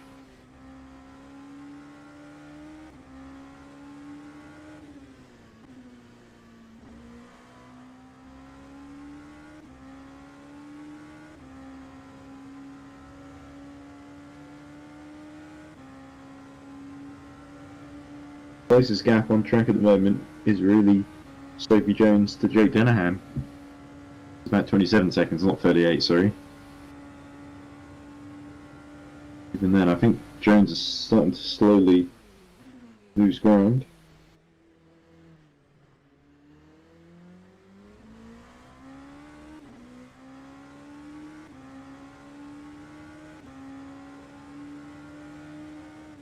So 2 minutes 2.3.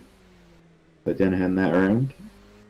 Again, intense faster than Bradley Sellers. Slowly but surely he's closing in.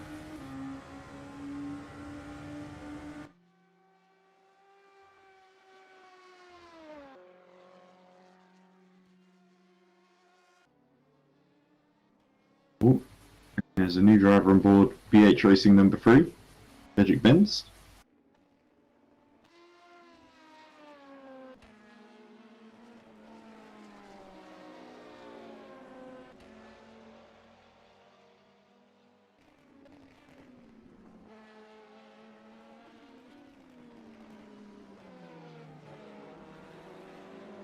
Gooley pits from 5th. It's been a pretty miserable day and night. But tomorrow is a bit better in the morning.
Still 15 hours to go.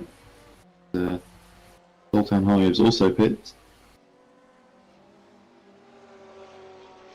We go from being 2 laps down in Sophie Jones to I think 3 laps again.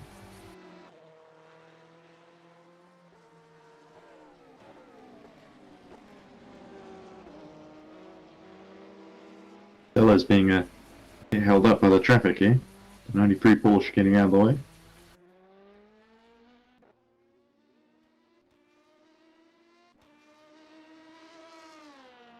Denahan's got the gap down to 56 seconds now. The bit between his teeth. Looks coming out of the pits is just a 3 personal best sectors.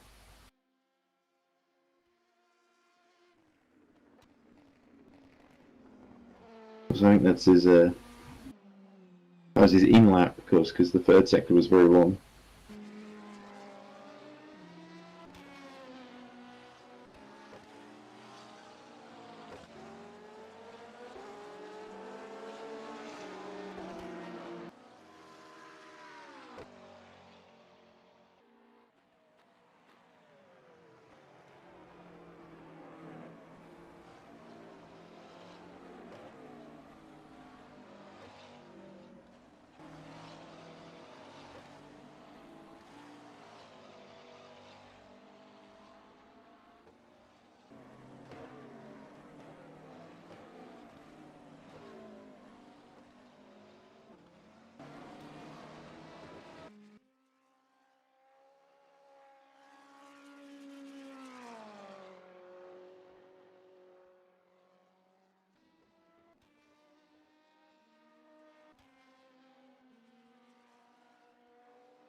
We have lost. How many drivers from this race? We've lost 5 drivers. We've lost Kevin Reaches from Team Vulcan. We've lost Hallam Voice from Team Shiva. We've lost Patrick Savazzi from Mugen Sim Racing 888. Lost Renard Habilian from AFP 999. And Pascal Eggert from Fringabond 444. We've got 19 cars still running. 15 hours left to go.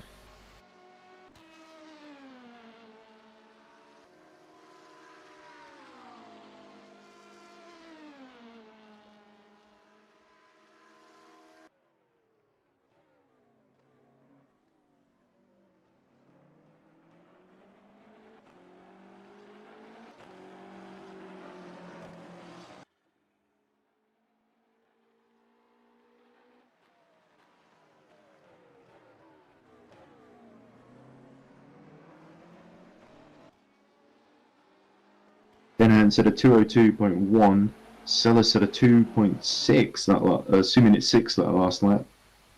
2 minutes 3 actually on the last one, so he stabilised a little bit. Denahan keeps closing.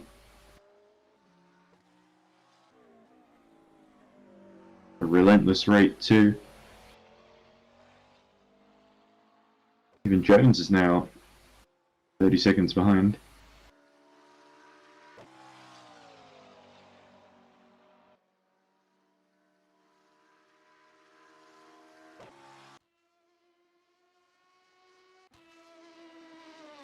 Ooh, Brucat in trouble.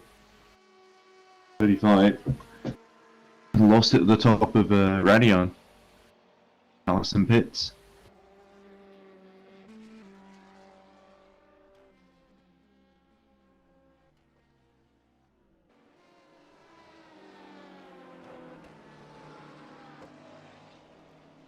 We can get the interval gaps up. Much more handy.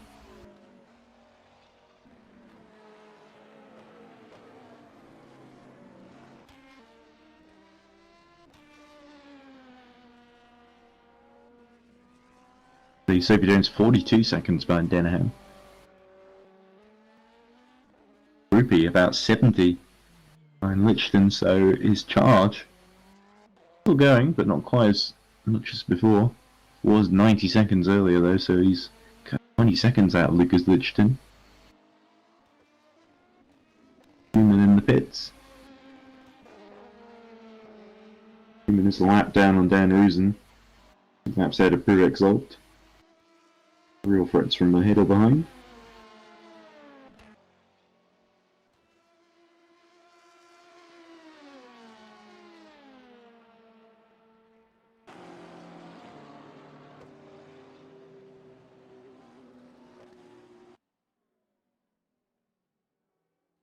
And Sellers pits.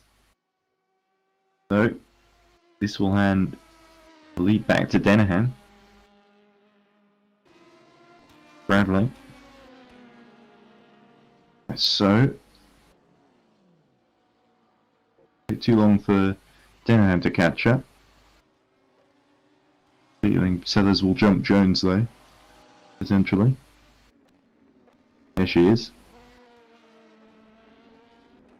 Oh well, he'll stay ahead of Jones rather.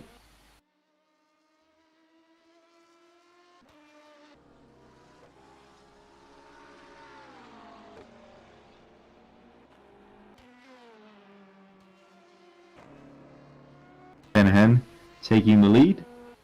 Back again.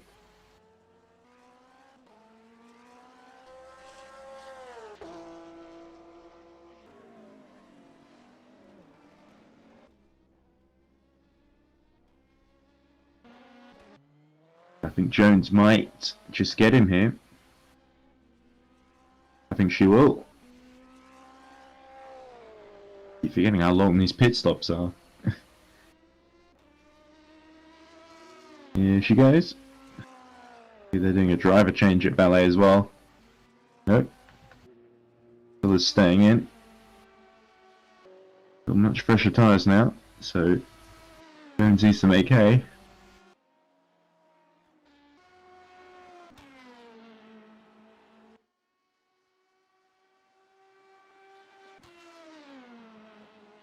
.88 in the pits now as well. There he is.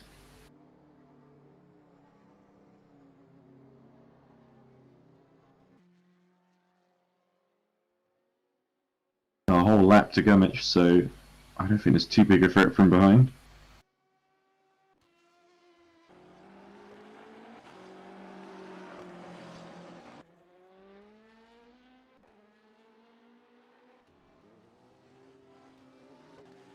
Ole. Michael Kohler coming in. This is Alex Hallows.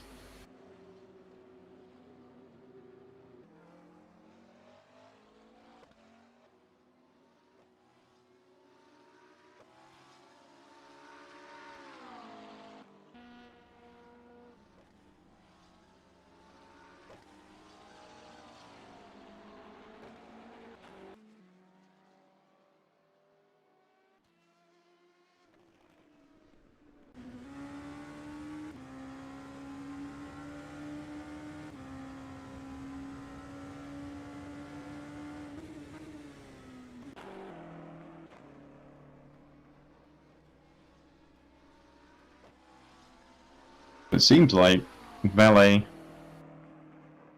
and Mugen have got both cars on the same strategy to one another. They're sort of pitting it roughly the same time. There's 72 and the 87 at different times.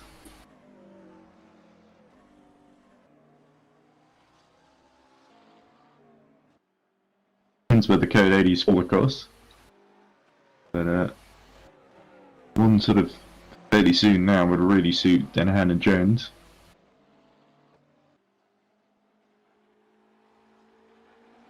We'll have to see how it pans out across. Dark it's getting as we nearly get to the end of hour 7, I think.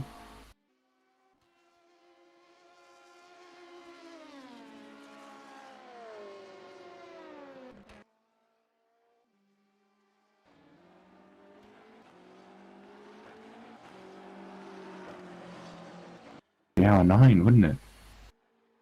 It was 15 plus 9, 24.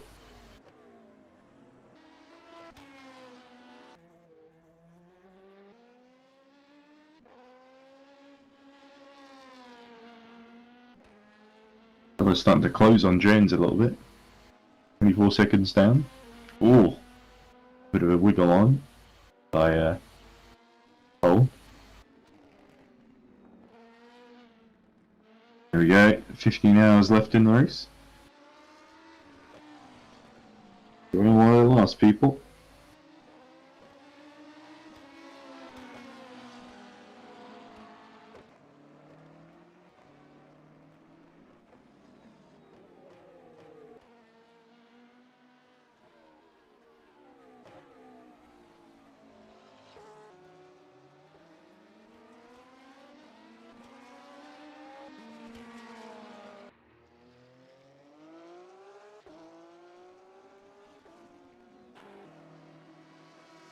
Nick H says, I know being race director, I should remain completely unbiased, but Ring of On for life, of course. Come on, Peter. Rick says, say GTA Gaming. I already have now, haven't I? Ramazunda says, weed in game. Oh, Ryan.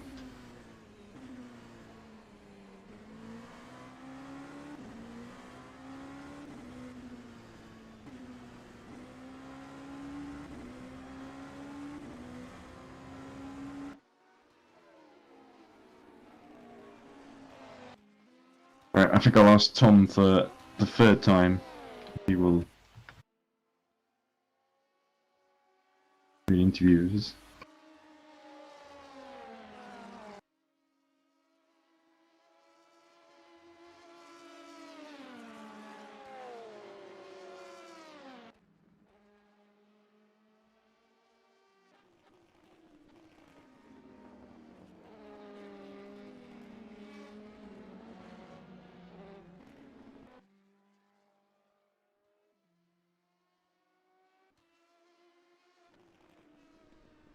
Lap 236.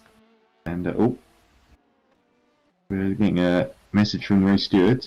Decision 19 update on the 314 Valley Esports 33 is calling this a racing incident. Both parties should have been more aware in the situation. That said, Valley Esports 33 as the faster car, please take more care when mapping traffic. So there we go. Looks like John Lace Esports may escape any kind of punishment. Not to blame. Fair enough, I guess. There's now only 21 seconds behind Jones. We could see that get very interesting in half an hour's time. Gonna stop at midnight, which is in just about an hour. But this will be my final hour before going to bed. A good opening stint, it must be said.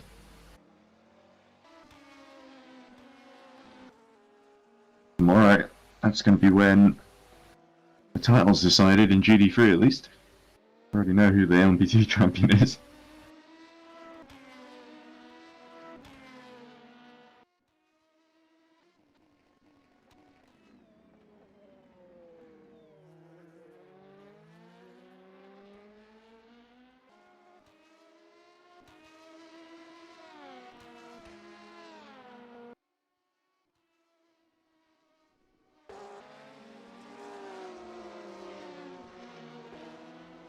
Ooh, nice little drift there by the 36.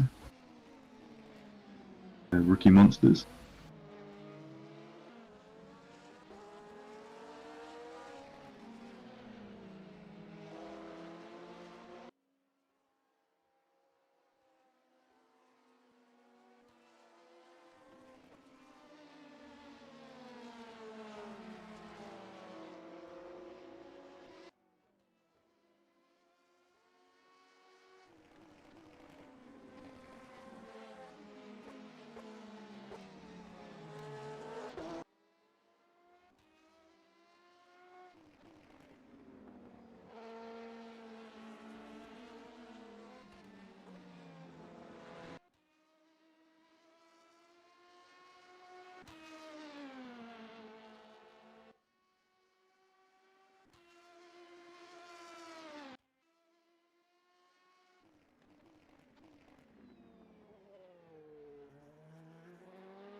Danahan in the pits from the lead.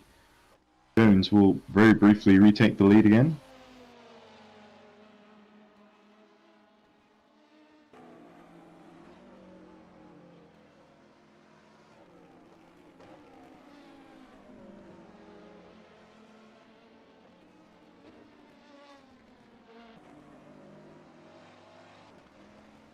There we go. Frugo, Sophie Jones.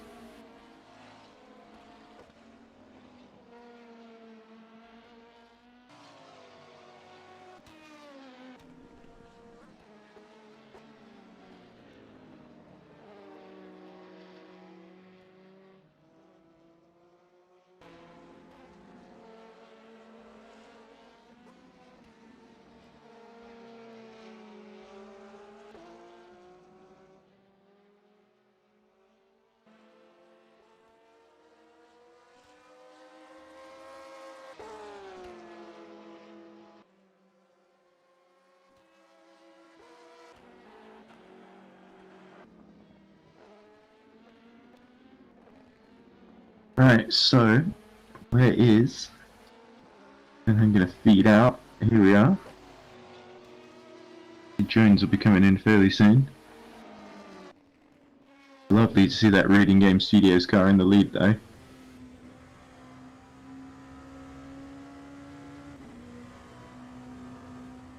Fuel tank, can't have a whole lot left in it. As has been closing.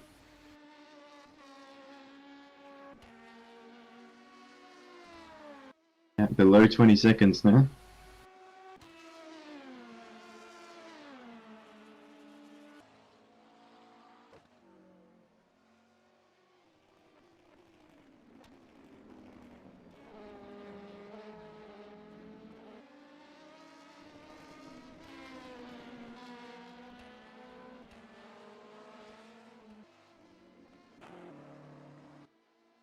Although, Sellers has just lost a couple of seconds on that one.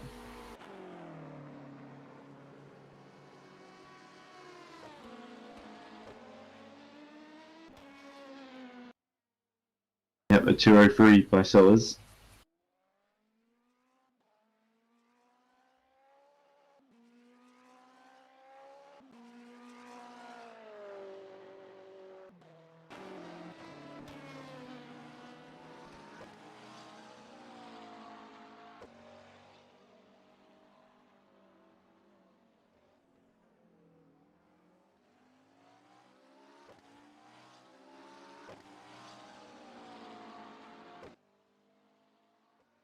Rufy's got the gap.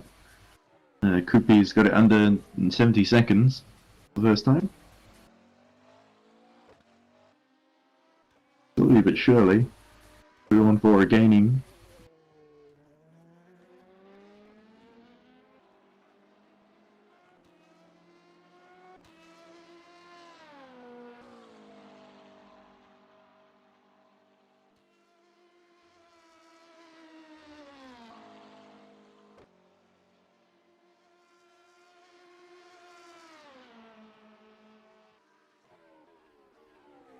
The Melotai closing almost to within a lap of Peter Schumann.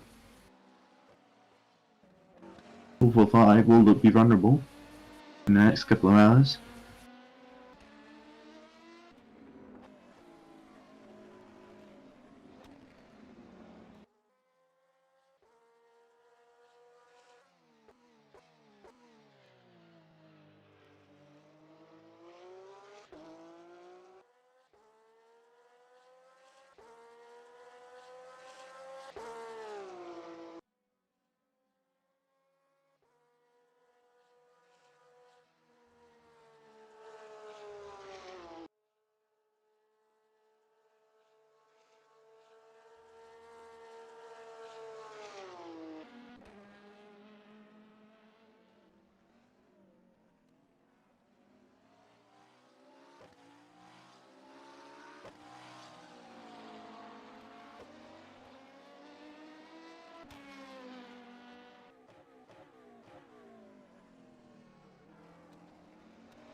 Whoa.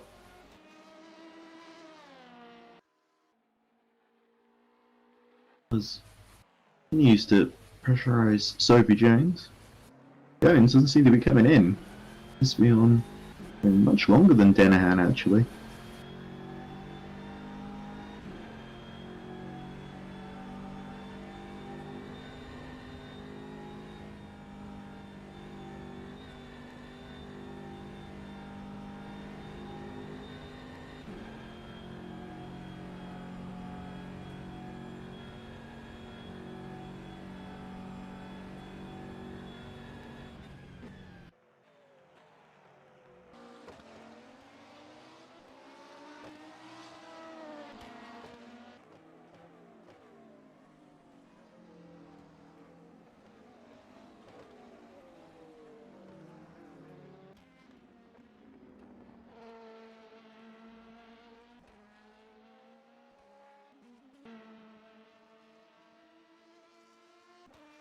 There's our leader.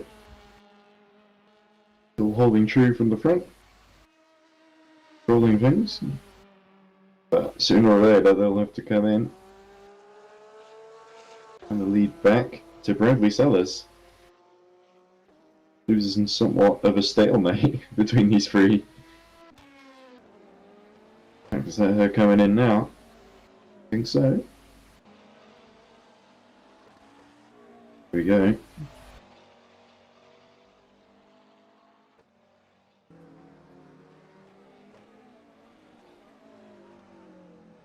We got lap 240.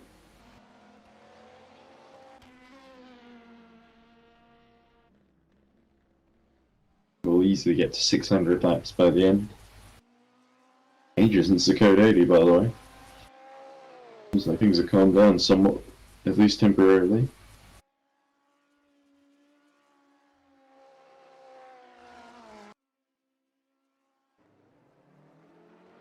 Ooh. Carlos. I was surprised when his name popped up. I thought that meant something bad had happened. Please tell this retakes the lead. I think Denahan gets into second now. 39. This is well, actually 51 on screen at least. What I believe, I guess. 50 seconds.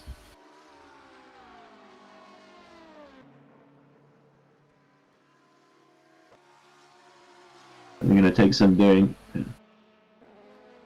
Sellers with that under code 80. Put himself back into play here.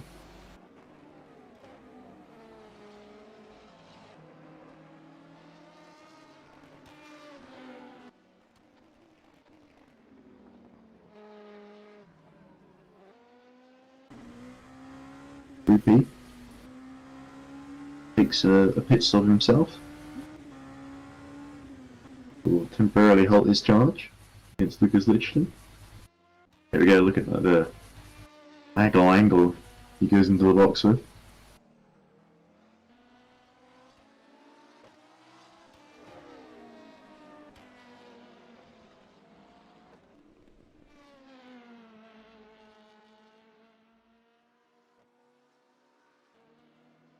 Oh, big crash. The BH Racing number 3. Night position. The race has started to unravel for them, and that could be a very dangerous incident indeed. The BH Racing car can't get back to the pits.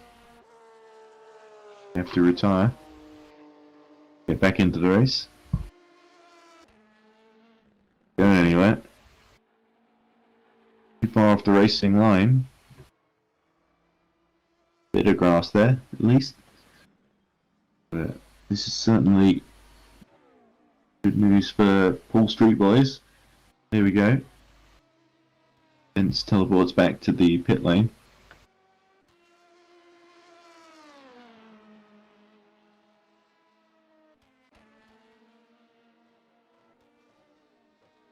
Potentially that could be BH Racing out the race after 6th retirement.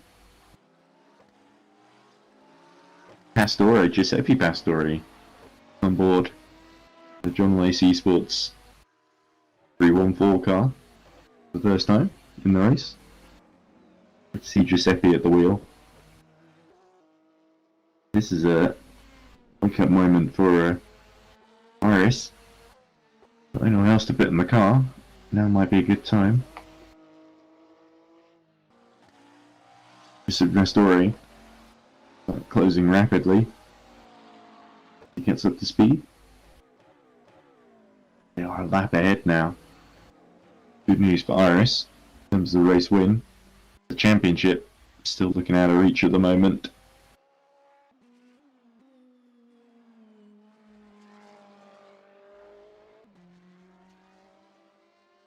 That 28-point swing. Realistically, need to win with 88 no better than 7th. At the moment they're 5th. Pretty unlikely. Those behind can challenge. 93 has done admirably. Even then they're falling down.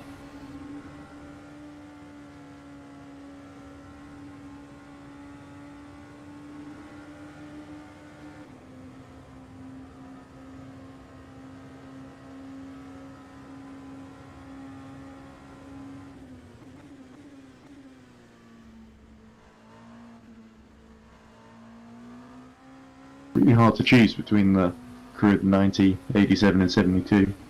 All run pretty exceptionally.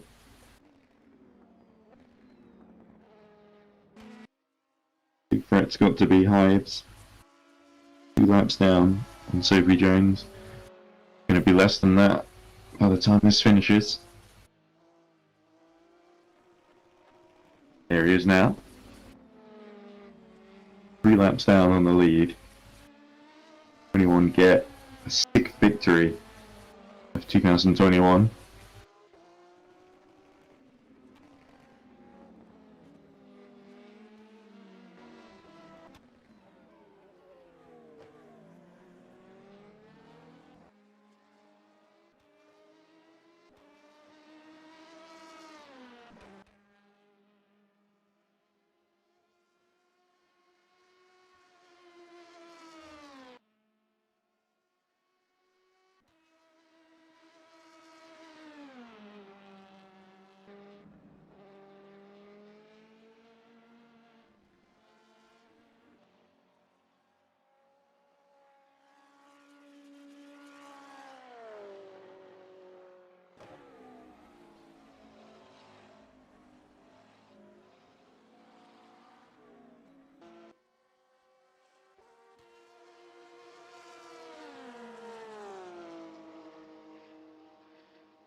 Rusen pits now from 3rd in GT3.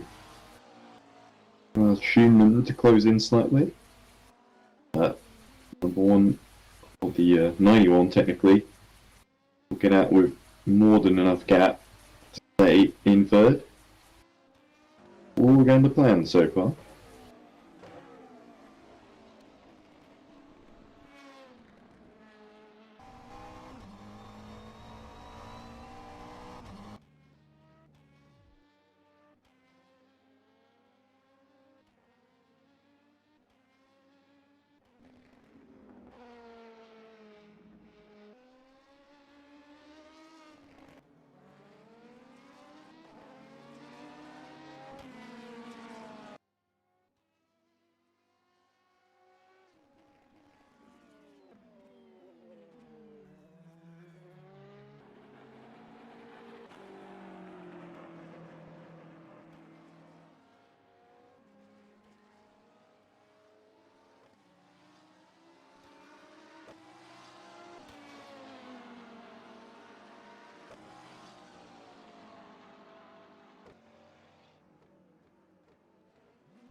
Looking busy in the pit lane with GT3 cars. Toth, Lichton, and McCormack. McCormack gets on board the 91.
So we've just gotten a message from the stewards. Ooh, Lichton. Bit sideways, but saves it. 1 seconds between Lichton and Pastor.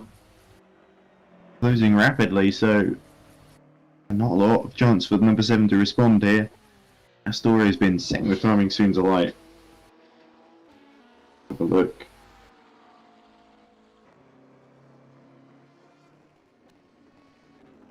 Lichton just set a 3 minutes 34. I assume he pit that last lap. I hope he did.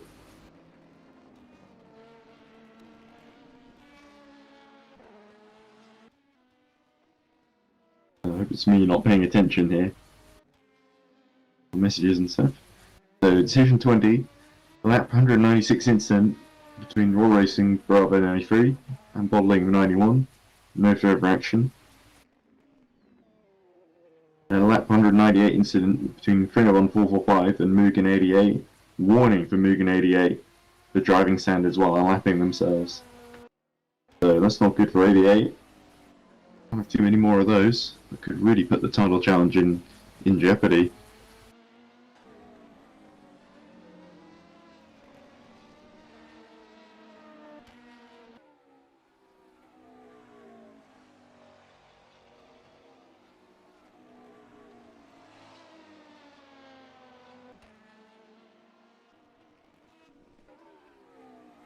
Ooh, and a Giefried.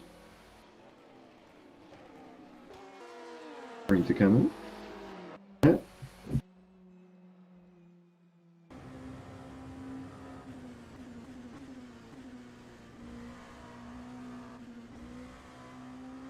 Ooh. Incident involving Studio 123 and Paul Street Boys 753. No further action. We can't remove penalties given by the game for corner cats. Oh, hard luck, Paul Street Boys. Ooh, Arthur Blowett in trouble. The Blanchimont. Oh, that's Paul Frere.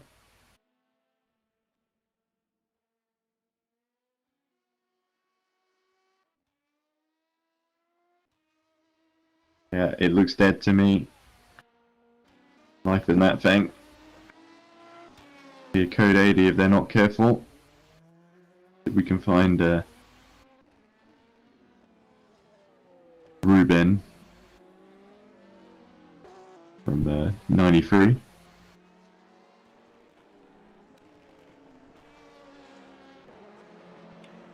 Be careful, there's stopped car at turn 16. Paul Frere. Say Paul Frere, Chris.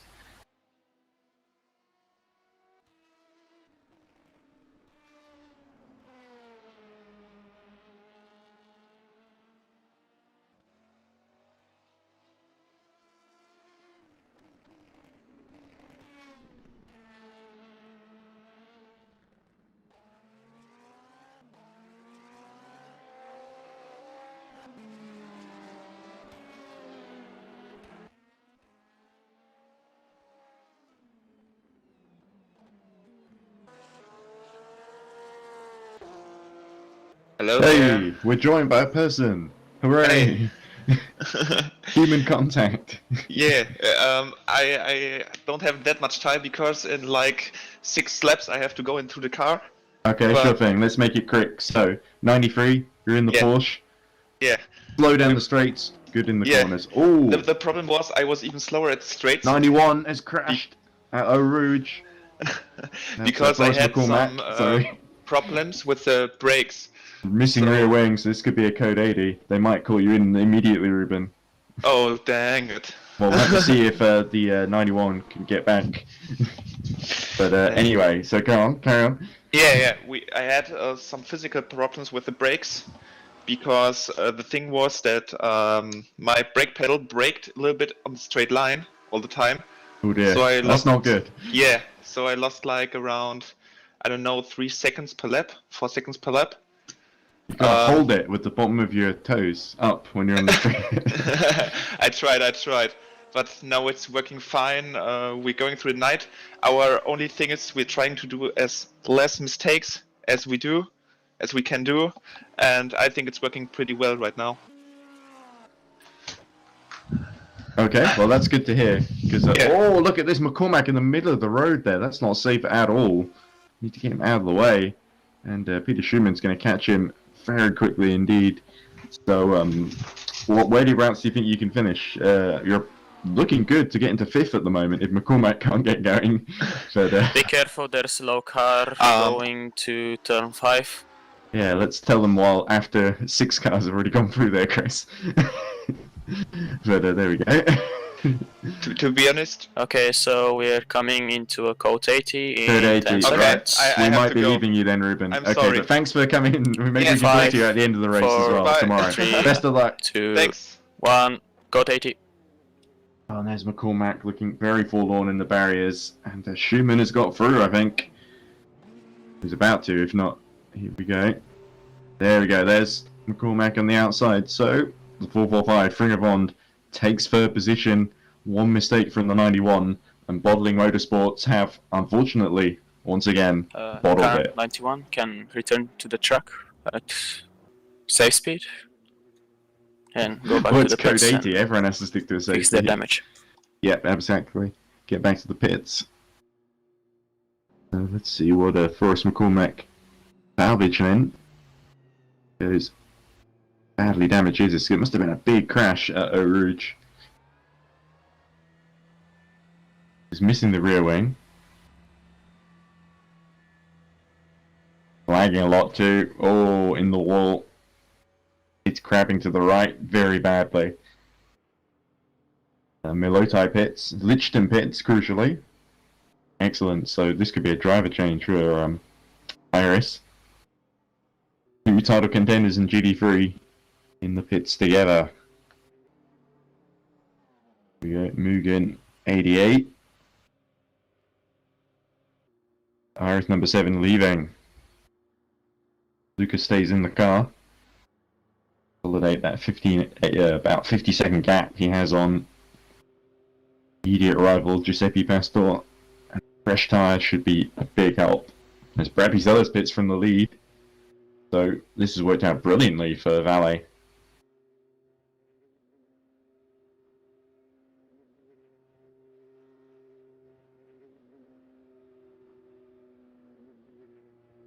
Well, a very brief interview with Ruben Giebfried. But this could be a long code 80, so I'll definitely have time to do the driver change. As Ploet enters the pit lane. See if we can track the movements of the 93. Here they are. Image continuing. So I guess they didn't quite get him in. But Shanahan in second, so they are going to get the Iris 87 in as well to mitigate the loss to Bradley Sellers. Unless they want to stay out, but I don't see what they would gain by doing that. Oh, we're waiting on. He's just going into what looks like fifth path.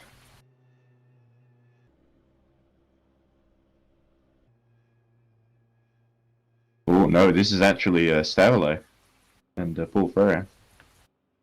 93.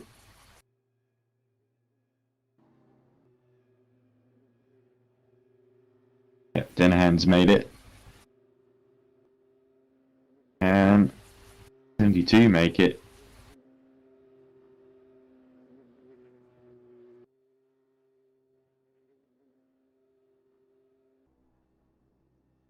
Kianik. You got on board D21. There's McCormack.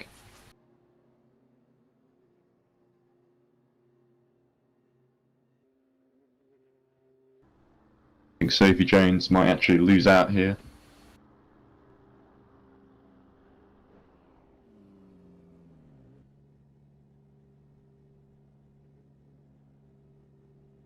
But Moscato in the 77 has also made it.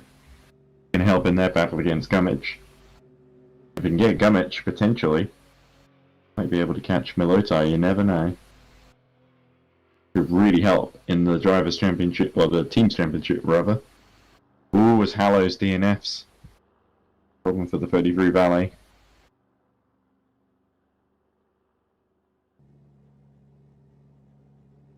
Beatrice Racing number 3, still retired. Bence has not really got going again. Yeah, Paul Street Boys in the top 8 at the moment. Cormac should hopefully continue once he gets in.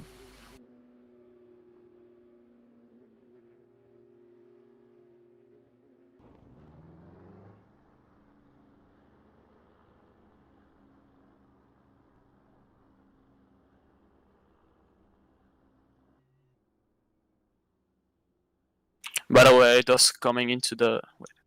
Oh, McCormack has really messed up the entry here. Just coming to the pit lane. Be careful, there's stop car at the pit entry.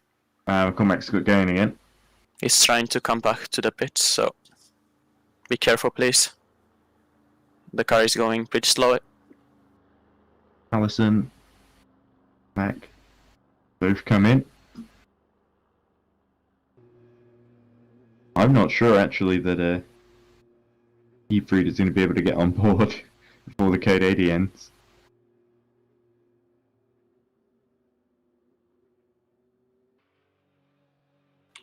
And penalty Okay, for we're Moscato. coming back to Could be the green speeding. in 10 seconds. Well, I didn't even put the Code 80 thing up. Oh well. 5, 4, 3, 2, 1, green flag. Here we go, we're back underway then. 14 hours, 25 minutes left to go.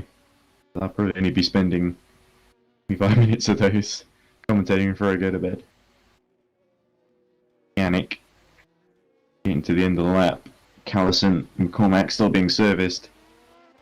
Cormac may even lose out to Milotai if he's not careful here. Actually no, he's got 2 laps on him, so he should be fine. At least a lap. Certainly the podium lost to Schumann and 445. Bring her on.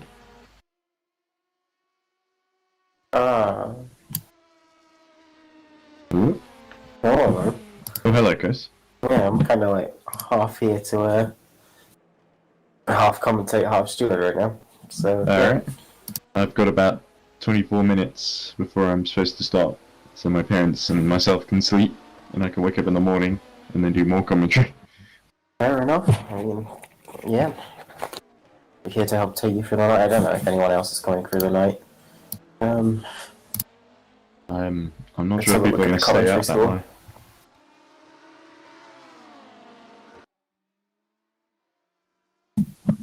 Yeah, I think Adam's working, so...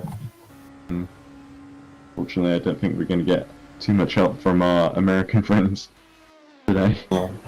Or tomorrow even. Unfortunate. That's just the way it is. I had a message from...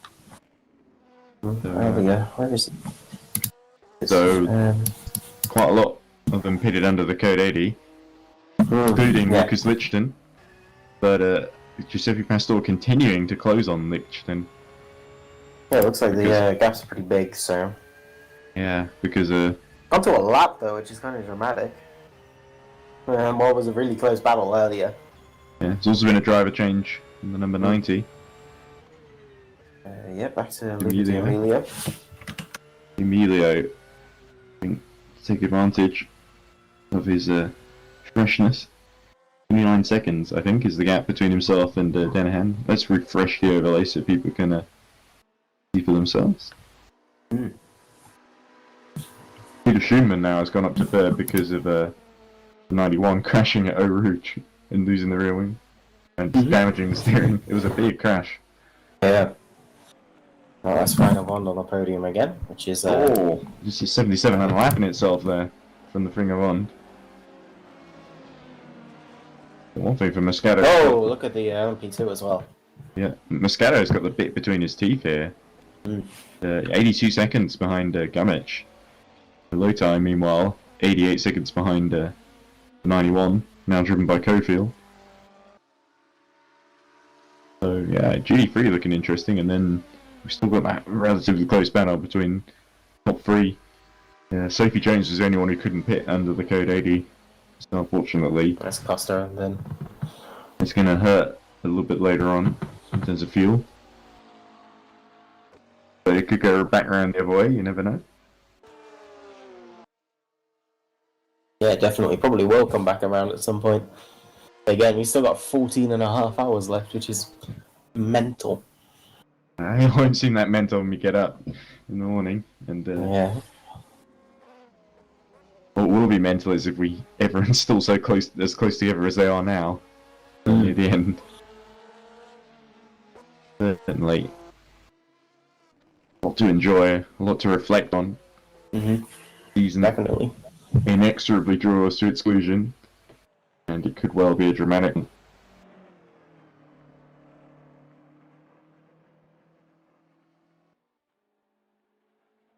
Certainly. You know, Iris are leading in GD3 in terms of their title hope. It is a dark night of the soul. They'll just be hoping to get through, then hope for the best. But things go their way. Real graveyard hours now. Yep.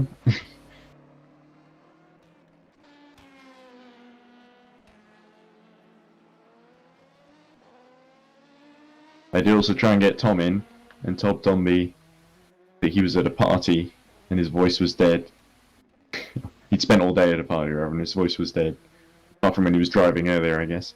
But he said that he might want to talk after the race, depending on how it goes.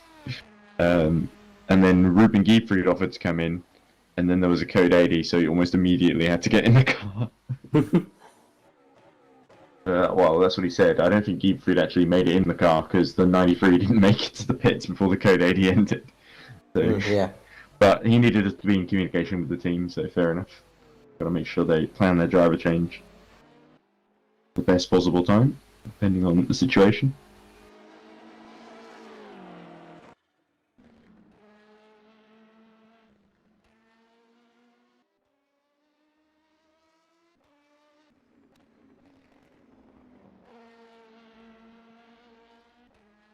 So Alex Hallows clearly dropped out at some point when I was away. Yeah, so... I wasn't sure what happened there.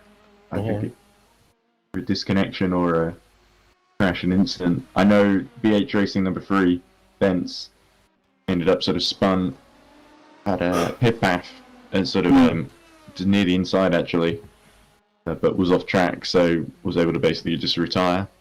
I wonder if there was just getting tired and no one to take over. Typical 24-hour story. Yeah, true. Alton retired because they had the driver put it on the wrong one, and the guy's asleep, so... What do you mean, put it on the wrong one? Put it on the wrong person, so yeah. Okay. That's a bit of a shame.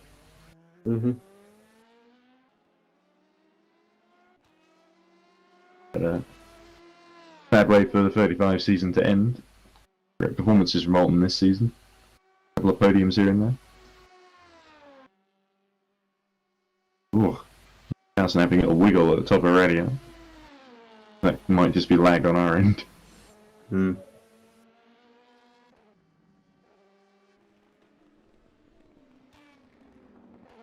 I do sound very bored, but that's just because it's such a long race. It has actually been for a 24-hour race. one of the very best actually we've had. Mm-hmm. Certainly more. Daytona was very good for like the first couple of hours, and there was a little bit of action towards the end, but not a whole lot of a battle for the lead. And this has been just sort of back and forth. The top three in LMP2, constantly on different strategies, trying to outfox one another. And the title fight in GT3, the 7 being in a title winning position, and dropping out of it and coming back in. The 88 being in a title winning position, dropping out of it and coming back in. So it's exactly what you'd want. I was telling Dad about it, and he said that it sounded like Brazil 2008 with Massa and Hamilton. Yeah, definitely. It does have that kind of vibe, doesn't it? Yeah, where number 7 is sort of in the Massa position. It needs to win. Hope something bad happens to the 88. The 88's in the Hamilton position of just trying to hold on to 5th. Wasn't it 5th that Hamilton needed as well in Brazil 2008? He just took from Timo Glock right in the last corner. Can't quite see this going that down to the wire like that, unless it. I don't know. It's happened before. Well, in EERC, no. Yeah, we've had races decided in the final corner. Daytona, like races, P5 yes, and GT3 was for P5 and GT3, yes. Yeah, and also in literally Magello, the very last corner, there was the collision with Fringavond and Dream Team. Fancy Dream Team disappear so early on in this race. Did they start this one? I don't think they did actually. No, Dream Team on here. Yeah, that's a shame. I was very impressed by them actually. Very quick all season. Very consistent qualifiers. Well, at 2:53 then. Closest battle on track. I think it's still Denahan and Luca Di Emilio. 8 seconds it says here. There was a yellow flag just briefly popped up there. Moscato hits.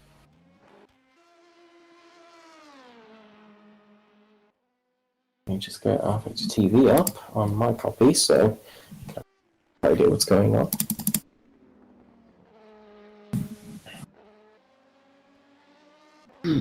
Oh, pardon me. Oh, it's okay. Going to that kind of time now, so. Yeah, 15 minutes left. I'll have to stop.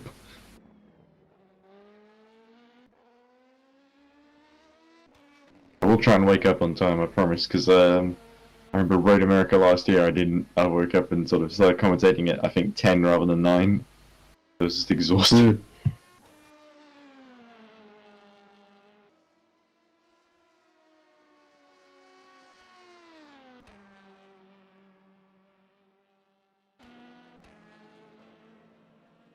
And you have to say, on the old tyres, to be within 44 seconds of Denahan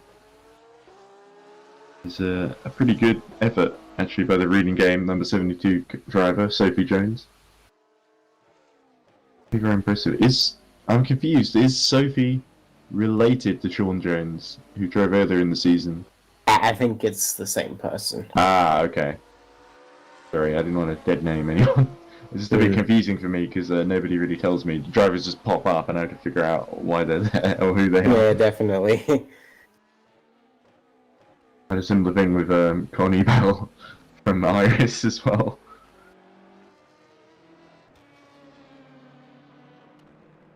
All do very good drivers, it must be said. We're lucky to have them as part of the championship.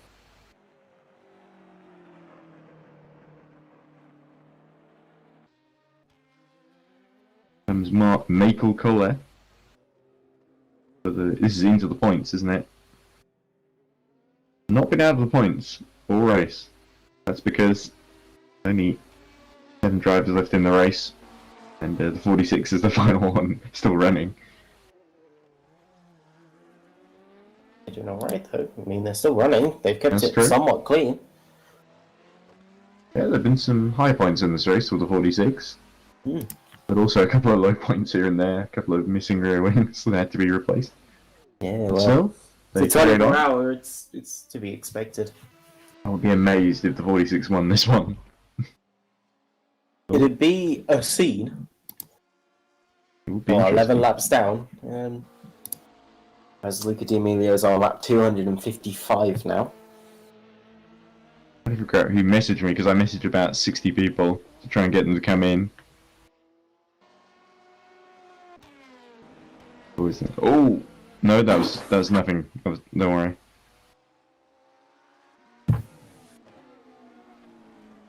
EERC chat.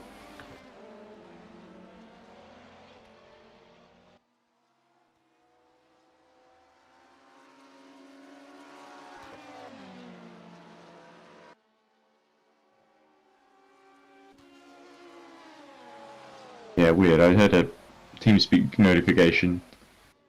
What does Pastores in to the pits? Might have been someone leaving the server. Not anyone replying to one of my 8 messages.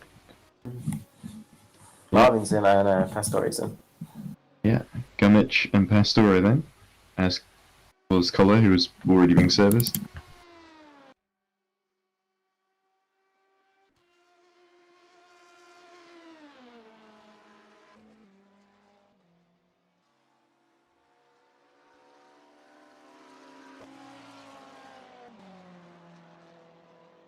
Right, I guess this is the point where I have to predict who's going to be leading when I wake up. I'm reckoning it's going to be, when you wake up, I reckon it's going to be Jean Alesi, Esports in GT3, and Valet in I think the number 87 is going to be leading. You reckon? In I'm so fairly LM-P2. consistent between them, so... Yeah, it's not much to choose between them. The only thing, well, the Un-90 was pitting later earlier, but now it seems like the 87 is pitting later, so it's sort of come around the other way. I think the number 90 might be set up very well for the end. I think the 21 will get within a lap, or it will be only 1 lap down on the leaders rather than 3.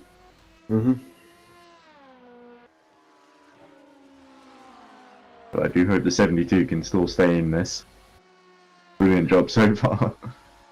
Considering their team owner is like gonna spend most of the day at a party, while the others do all the hard work. I guess it shows he's picked some good drivers.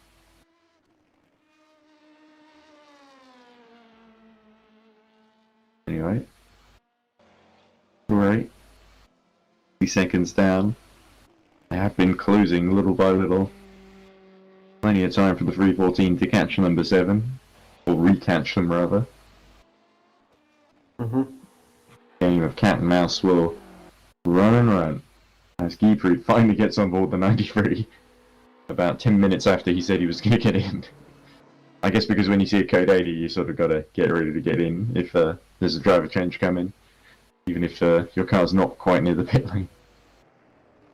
Don't know how long the code 80 could be, if it turns into a longer code 80 if there's another incident, or if the injured car struggles to get back in. Yeah, it very much is. I was Gotta be ready. There.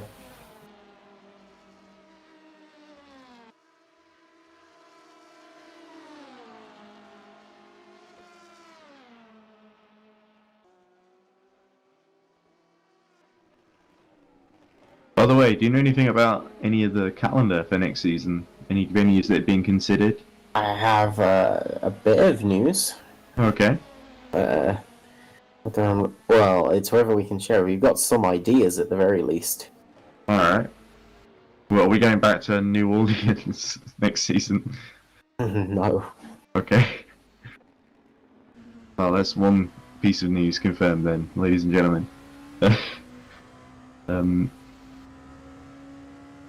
We'll be trying to do a 24-hour Le Mans event, or will we continue doing the 12-hour Le Mans event? It's not confirmed that Le Mans on the calendar at all, really. We're still kind of in an iron about that, because we feel like it's overdone. Alright. I can tell you that the races will be a bit shorter next season. Okay. So we'll only have the 124 in the season. Alright. Yeah, Daytona was probably kind of overkill, but this is about right for the end of the season. We It should did be a 24 Daytona hours. because people wanted Daytona. Yeah, that's true. 24. Well, they wanted it, and then there weren't that many finishes, if I remember. It was alright, it was about half the grid. Yeah. Yeah, this is shaping up to be pretty similar. Yeah, probably. We'll have to see. I think Iris will be hoping for the most finishes possible in GT3. Yeah, what, 15 take the start, and now there's only 9. They really need at least 9 to finish, because they need They need someone to push the 88 down to 7th. At the moment, doesn't look like happening.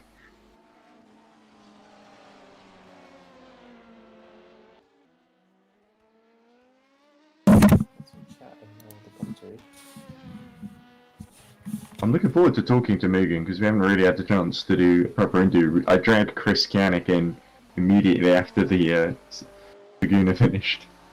And even then, that was sort of when I wasn't really supposed to be there. But it would be good to do it in the daytime. So these drivers will be very jealous till I get to sleep now while they drive into the night. I'm jealous you get to sleep. That's maybe not the sign of a healthy working environment. I mean, yeah, these 24s are a big hit on everyone. Admins, commentators, drivers, everyone. Ooh, Tom says he can do a quick interview right before I have to leave. I know, it's going to be 5 or 6 minutes. Well, that's good because that's all I've got as well. Okay, we've just been joined by Reading Game team principal Tom Dillon and team manager as well. Sorry, we'll get your role right. Hello, Tom. Hello. How you doing? It's been pretty good so far, hasn't it? Yeah. Oh, hang on. I've just realised I'm still talking to them on TeamSpeak. That was a bit awkward. So yeah, I mean, it was quite impressive actually. I go away for 6 hours. I come back and they're still in a position where we can probably end up leading this race at some point. Yeah, you've been taking the lead. I think it's the first time I've seen the 72 in the lead. It's certainly on merit without having to just stay out while everyone else pits under Code 80. But it was a bit unlucky with the last Code 80. Unfortunately, Sophie couldn't quite get into the pits in time before the Code 80 ended, so she sort of had to stay out. But the whole team has been very impressive, it must be said, and it's lofty heights for the 72. You got the podium in the Le Mans 24 Hours of Horror we did last year in October, and now October seems to be a good month because we come back in 2021. You're in the mix. We're definitely in the mix, and 24-hour race again as well. Yes. So Sophie was getting frustrated that we had the issue with Code 80s, and it's like if we have the pace to win the race, then I fully expect us to go on and win the race. I think it's just going to be an interesting night stint now. Me and Fabian will be kind of juggling. Like the 72 was sort of shadowing what the 87, Jake Denahan and company were doing. Do you think it's sort of you and the 87 sort of on a different strategy to the number 90? Is that what this is going to come down to, or do you think the 21 is going to come into this as well? Well, I have no idea what happened when I was gone, but I do know earlier this morning we were on pretty much the opposite strategy to all the other drivers. They pit early under a Code 80. Because the 90 was the one staying out late in the early phase of this race, and now it seems like the 87 is sort of doing it. Oh, Daniel Cofield collects the second place Giuseppe Pastor. Oh no! Oh dear! What a disaster! Was that Giuseppe Pastor that got hit, or was it Schoenman? No, it was Schumann who got hit. Schumann, alright. Looks like that's right at pit entry, so we should be alright there, but... I thought that was said number 2 on it. I need to go do some stewarding things. Yes, you better do that, and I better go to bed soon. Sorry about that, I didn't expect that to happen, Tom. Slow car coming into the bus stop, be aware. There we go, so... Cofield just makes it into the pit lane, so the danger is clear, but Schumann will not be happy about that at all. Because Cofield just lost it and Schumann had nowhere to go, and I'm pretty sure Cofield and Schumann were fighting for position earlier, so Schumann's not going to lose a place now because Cofield made a mistake, and that's how Schumann got into third in the first place. But you've been watching the GD battle, by the way, Tom? At all? It's been very entertaining. I'll admit, I haven't actually watched the race while I've been gone. Okay. For once in my life, I've been preoccupied. I'm glad that you've been having a good time at the party. Well, I mean, it's never happened to me before. Usually, I'm sitting at my desk all day for the entire 24 hours, getting very little sleep. And well, no, I suppose I'm still sitting at my desk for the majority of the race and getting very little sleep, if at all. But with no Code 80 being called, Cofield down to 5th, and Milotai in the champion-elect 88 up to 4th position. So it's looking less and less likely that Iris number 7 are going to be able to snatch the title away from Mugen. Do you have I suppose you don't really have much of a dog in the race with a Mugen or Iris winning GT3, do you? Well, I actually drive for Iris in the series. Oh, so right, okay. I have an affiliation. We finished 3rd at I Le Mans didn't figure you were a Mugen guy. No, I mean, we've got an odd history with Mugen. At Vis Claytona, for some reason, it seemed like our cars were attracted to each other. And we ended up with about... their Grand Chelem. Yes, well, that was actually... That copy pasta was from one of our drivers. So that just tells you all you really need to know. It's funny because I don't actually have anything against Mugen. I think they're a great team, but I do hope Iris do it this year. It would be nice to see a team I'm affiliated with get the win. Well, it's been a bit back and forth, really, and the M7 been fighting with the 314, which I almost thought got taken out there, so luckily it wasn't them. But that's been going back and forth between the two, and the 314 catching. But also, the 88 had that issue earlier on, dropped down to about 10th, and then was able to get back into the race and climb back up to 4th through mainly attrition, it must be said, although they did pass the 93 on track. So, luckily the 77's still in as well, so M7 have still got their rear gunner that could be a factor later in the race, depending on how things play out. But certainly, long way to go. We've still got 14 hours, so that's as long as the previous race, plus 2 hours to go. So it's certainly going to take its toll. Looking ahead to next season, Tom, very quickly, where I have to go, and I'm sure you do as well. Our reading game, obviously, it's looking good for maybe a top 6, top 7 finish, ultimately. But next season, are you thinking of maybe expanding out to get another entry alongside the 72 in LM-P2? Or do you think maybe it might be better to have a junior team and be in GT3? Or you just stick to the single car entry?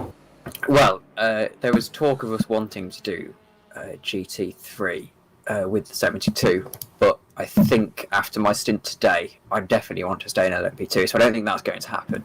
Oh, and Sophie's just gone into the pits. Yep, that will be a driver swap as well. That's bang on the money as well. 14 hours to go.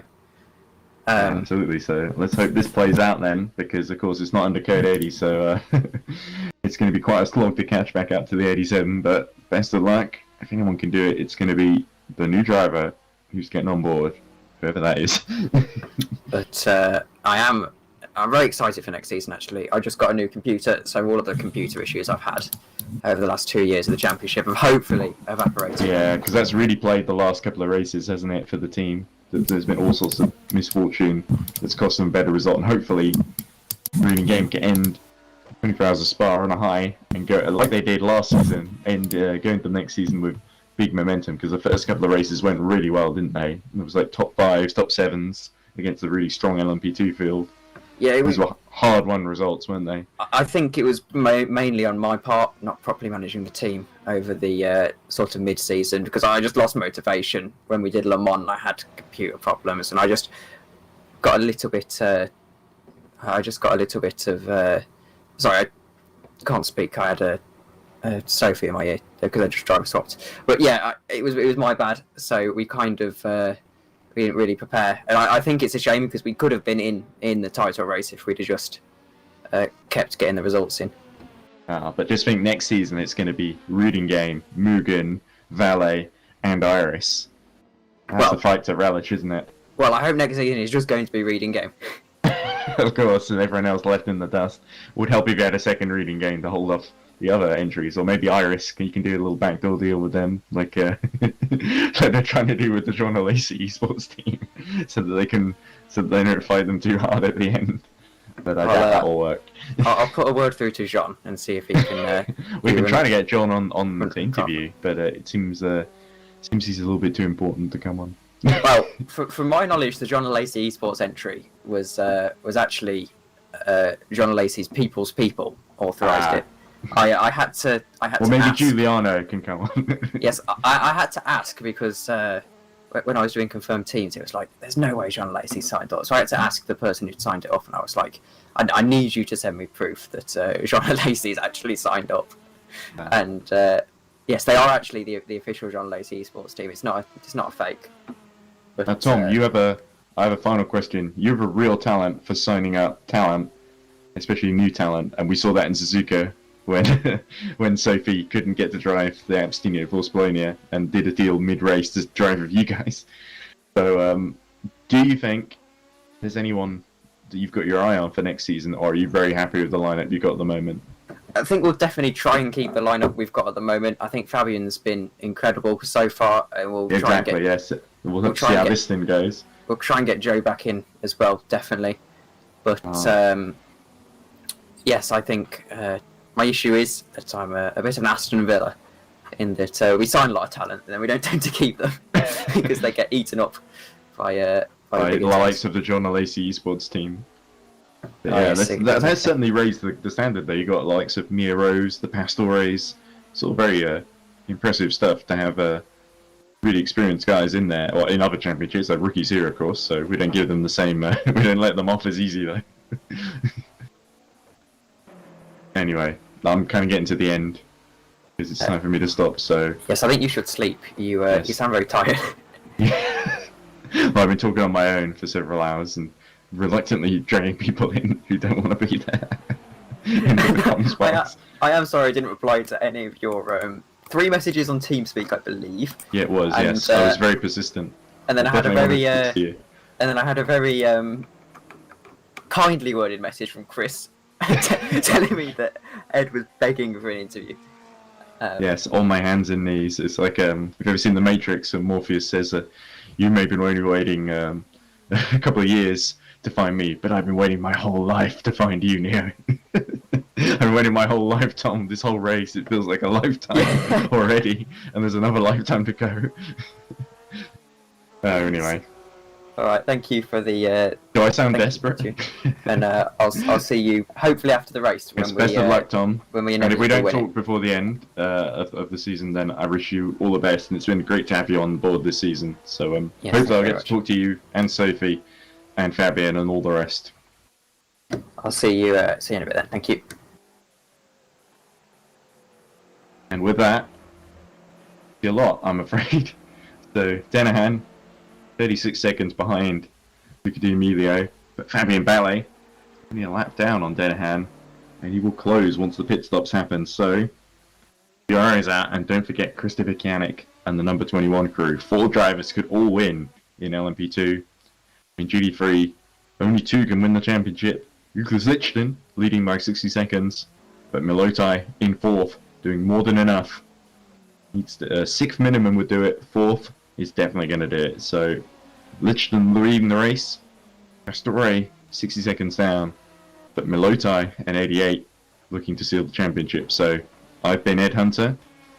Thanks for joining me. I'll see you tomorrow morning. Hopefully Chris will fill the night stint as best he can while doing the stewarding. But I'm going to bed. You don't want to miss any action. I suggest you do too. Or wake up in the morning and see how things fell out. So thanks so much. I'll hand you over to the dutiful hand and dulcet tones of Chris Tompkins. Oh, that's brave. Yeah, sorry, I wanted to give you a little little pizzazz there. But good night, and see you in the morning. Alright then, thank you so much. Take care, Chris. Yeah, you too. Sleep well. Right. Alright, so yeah, you're stuck with me for the night shift. It looks like maybe we can get some people in, jazz us up a bit. I'm here to take you through the graveyard shift, as well as do some stewarding as well.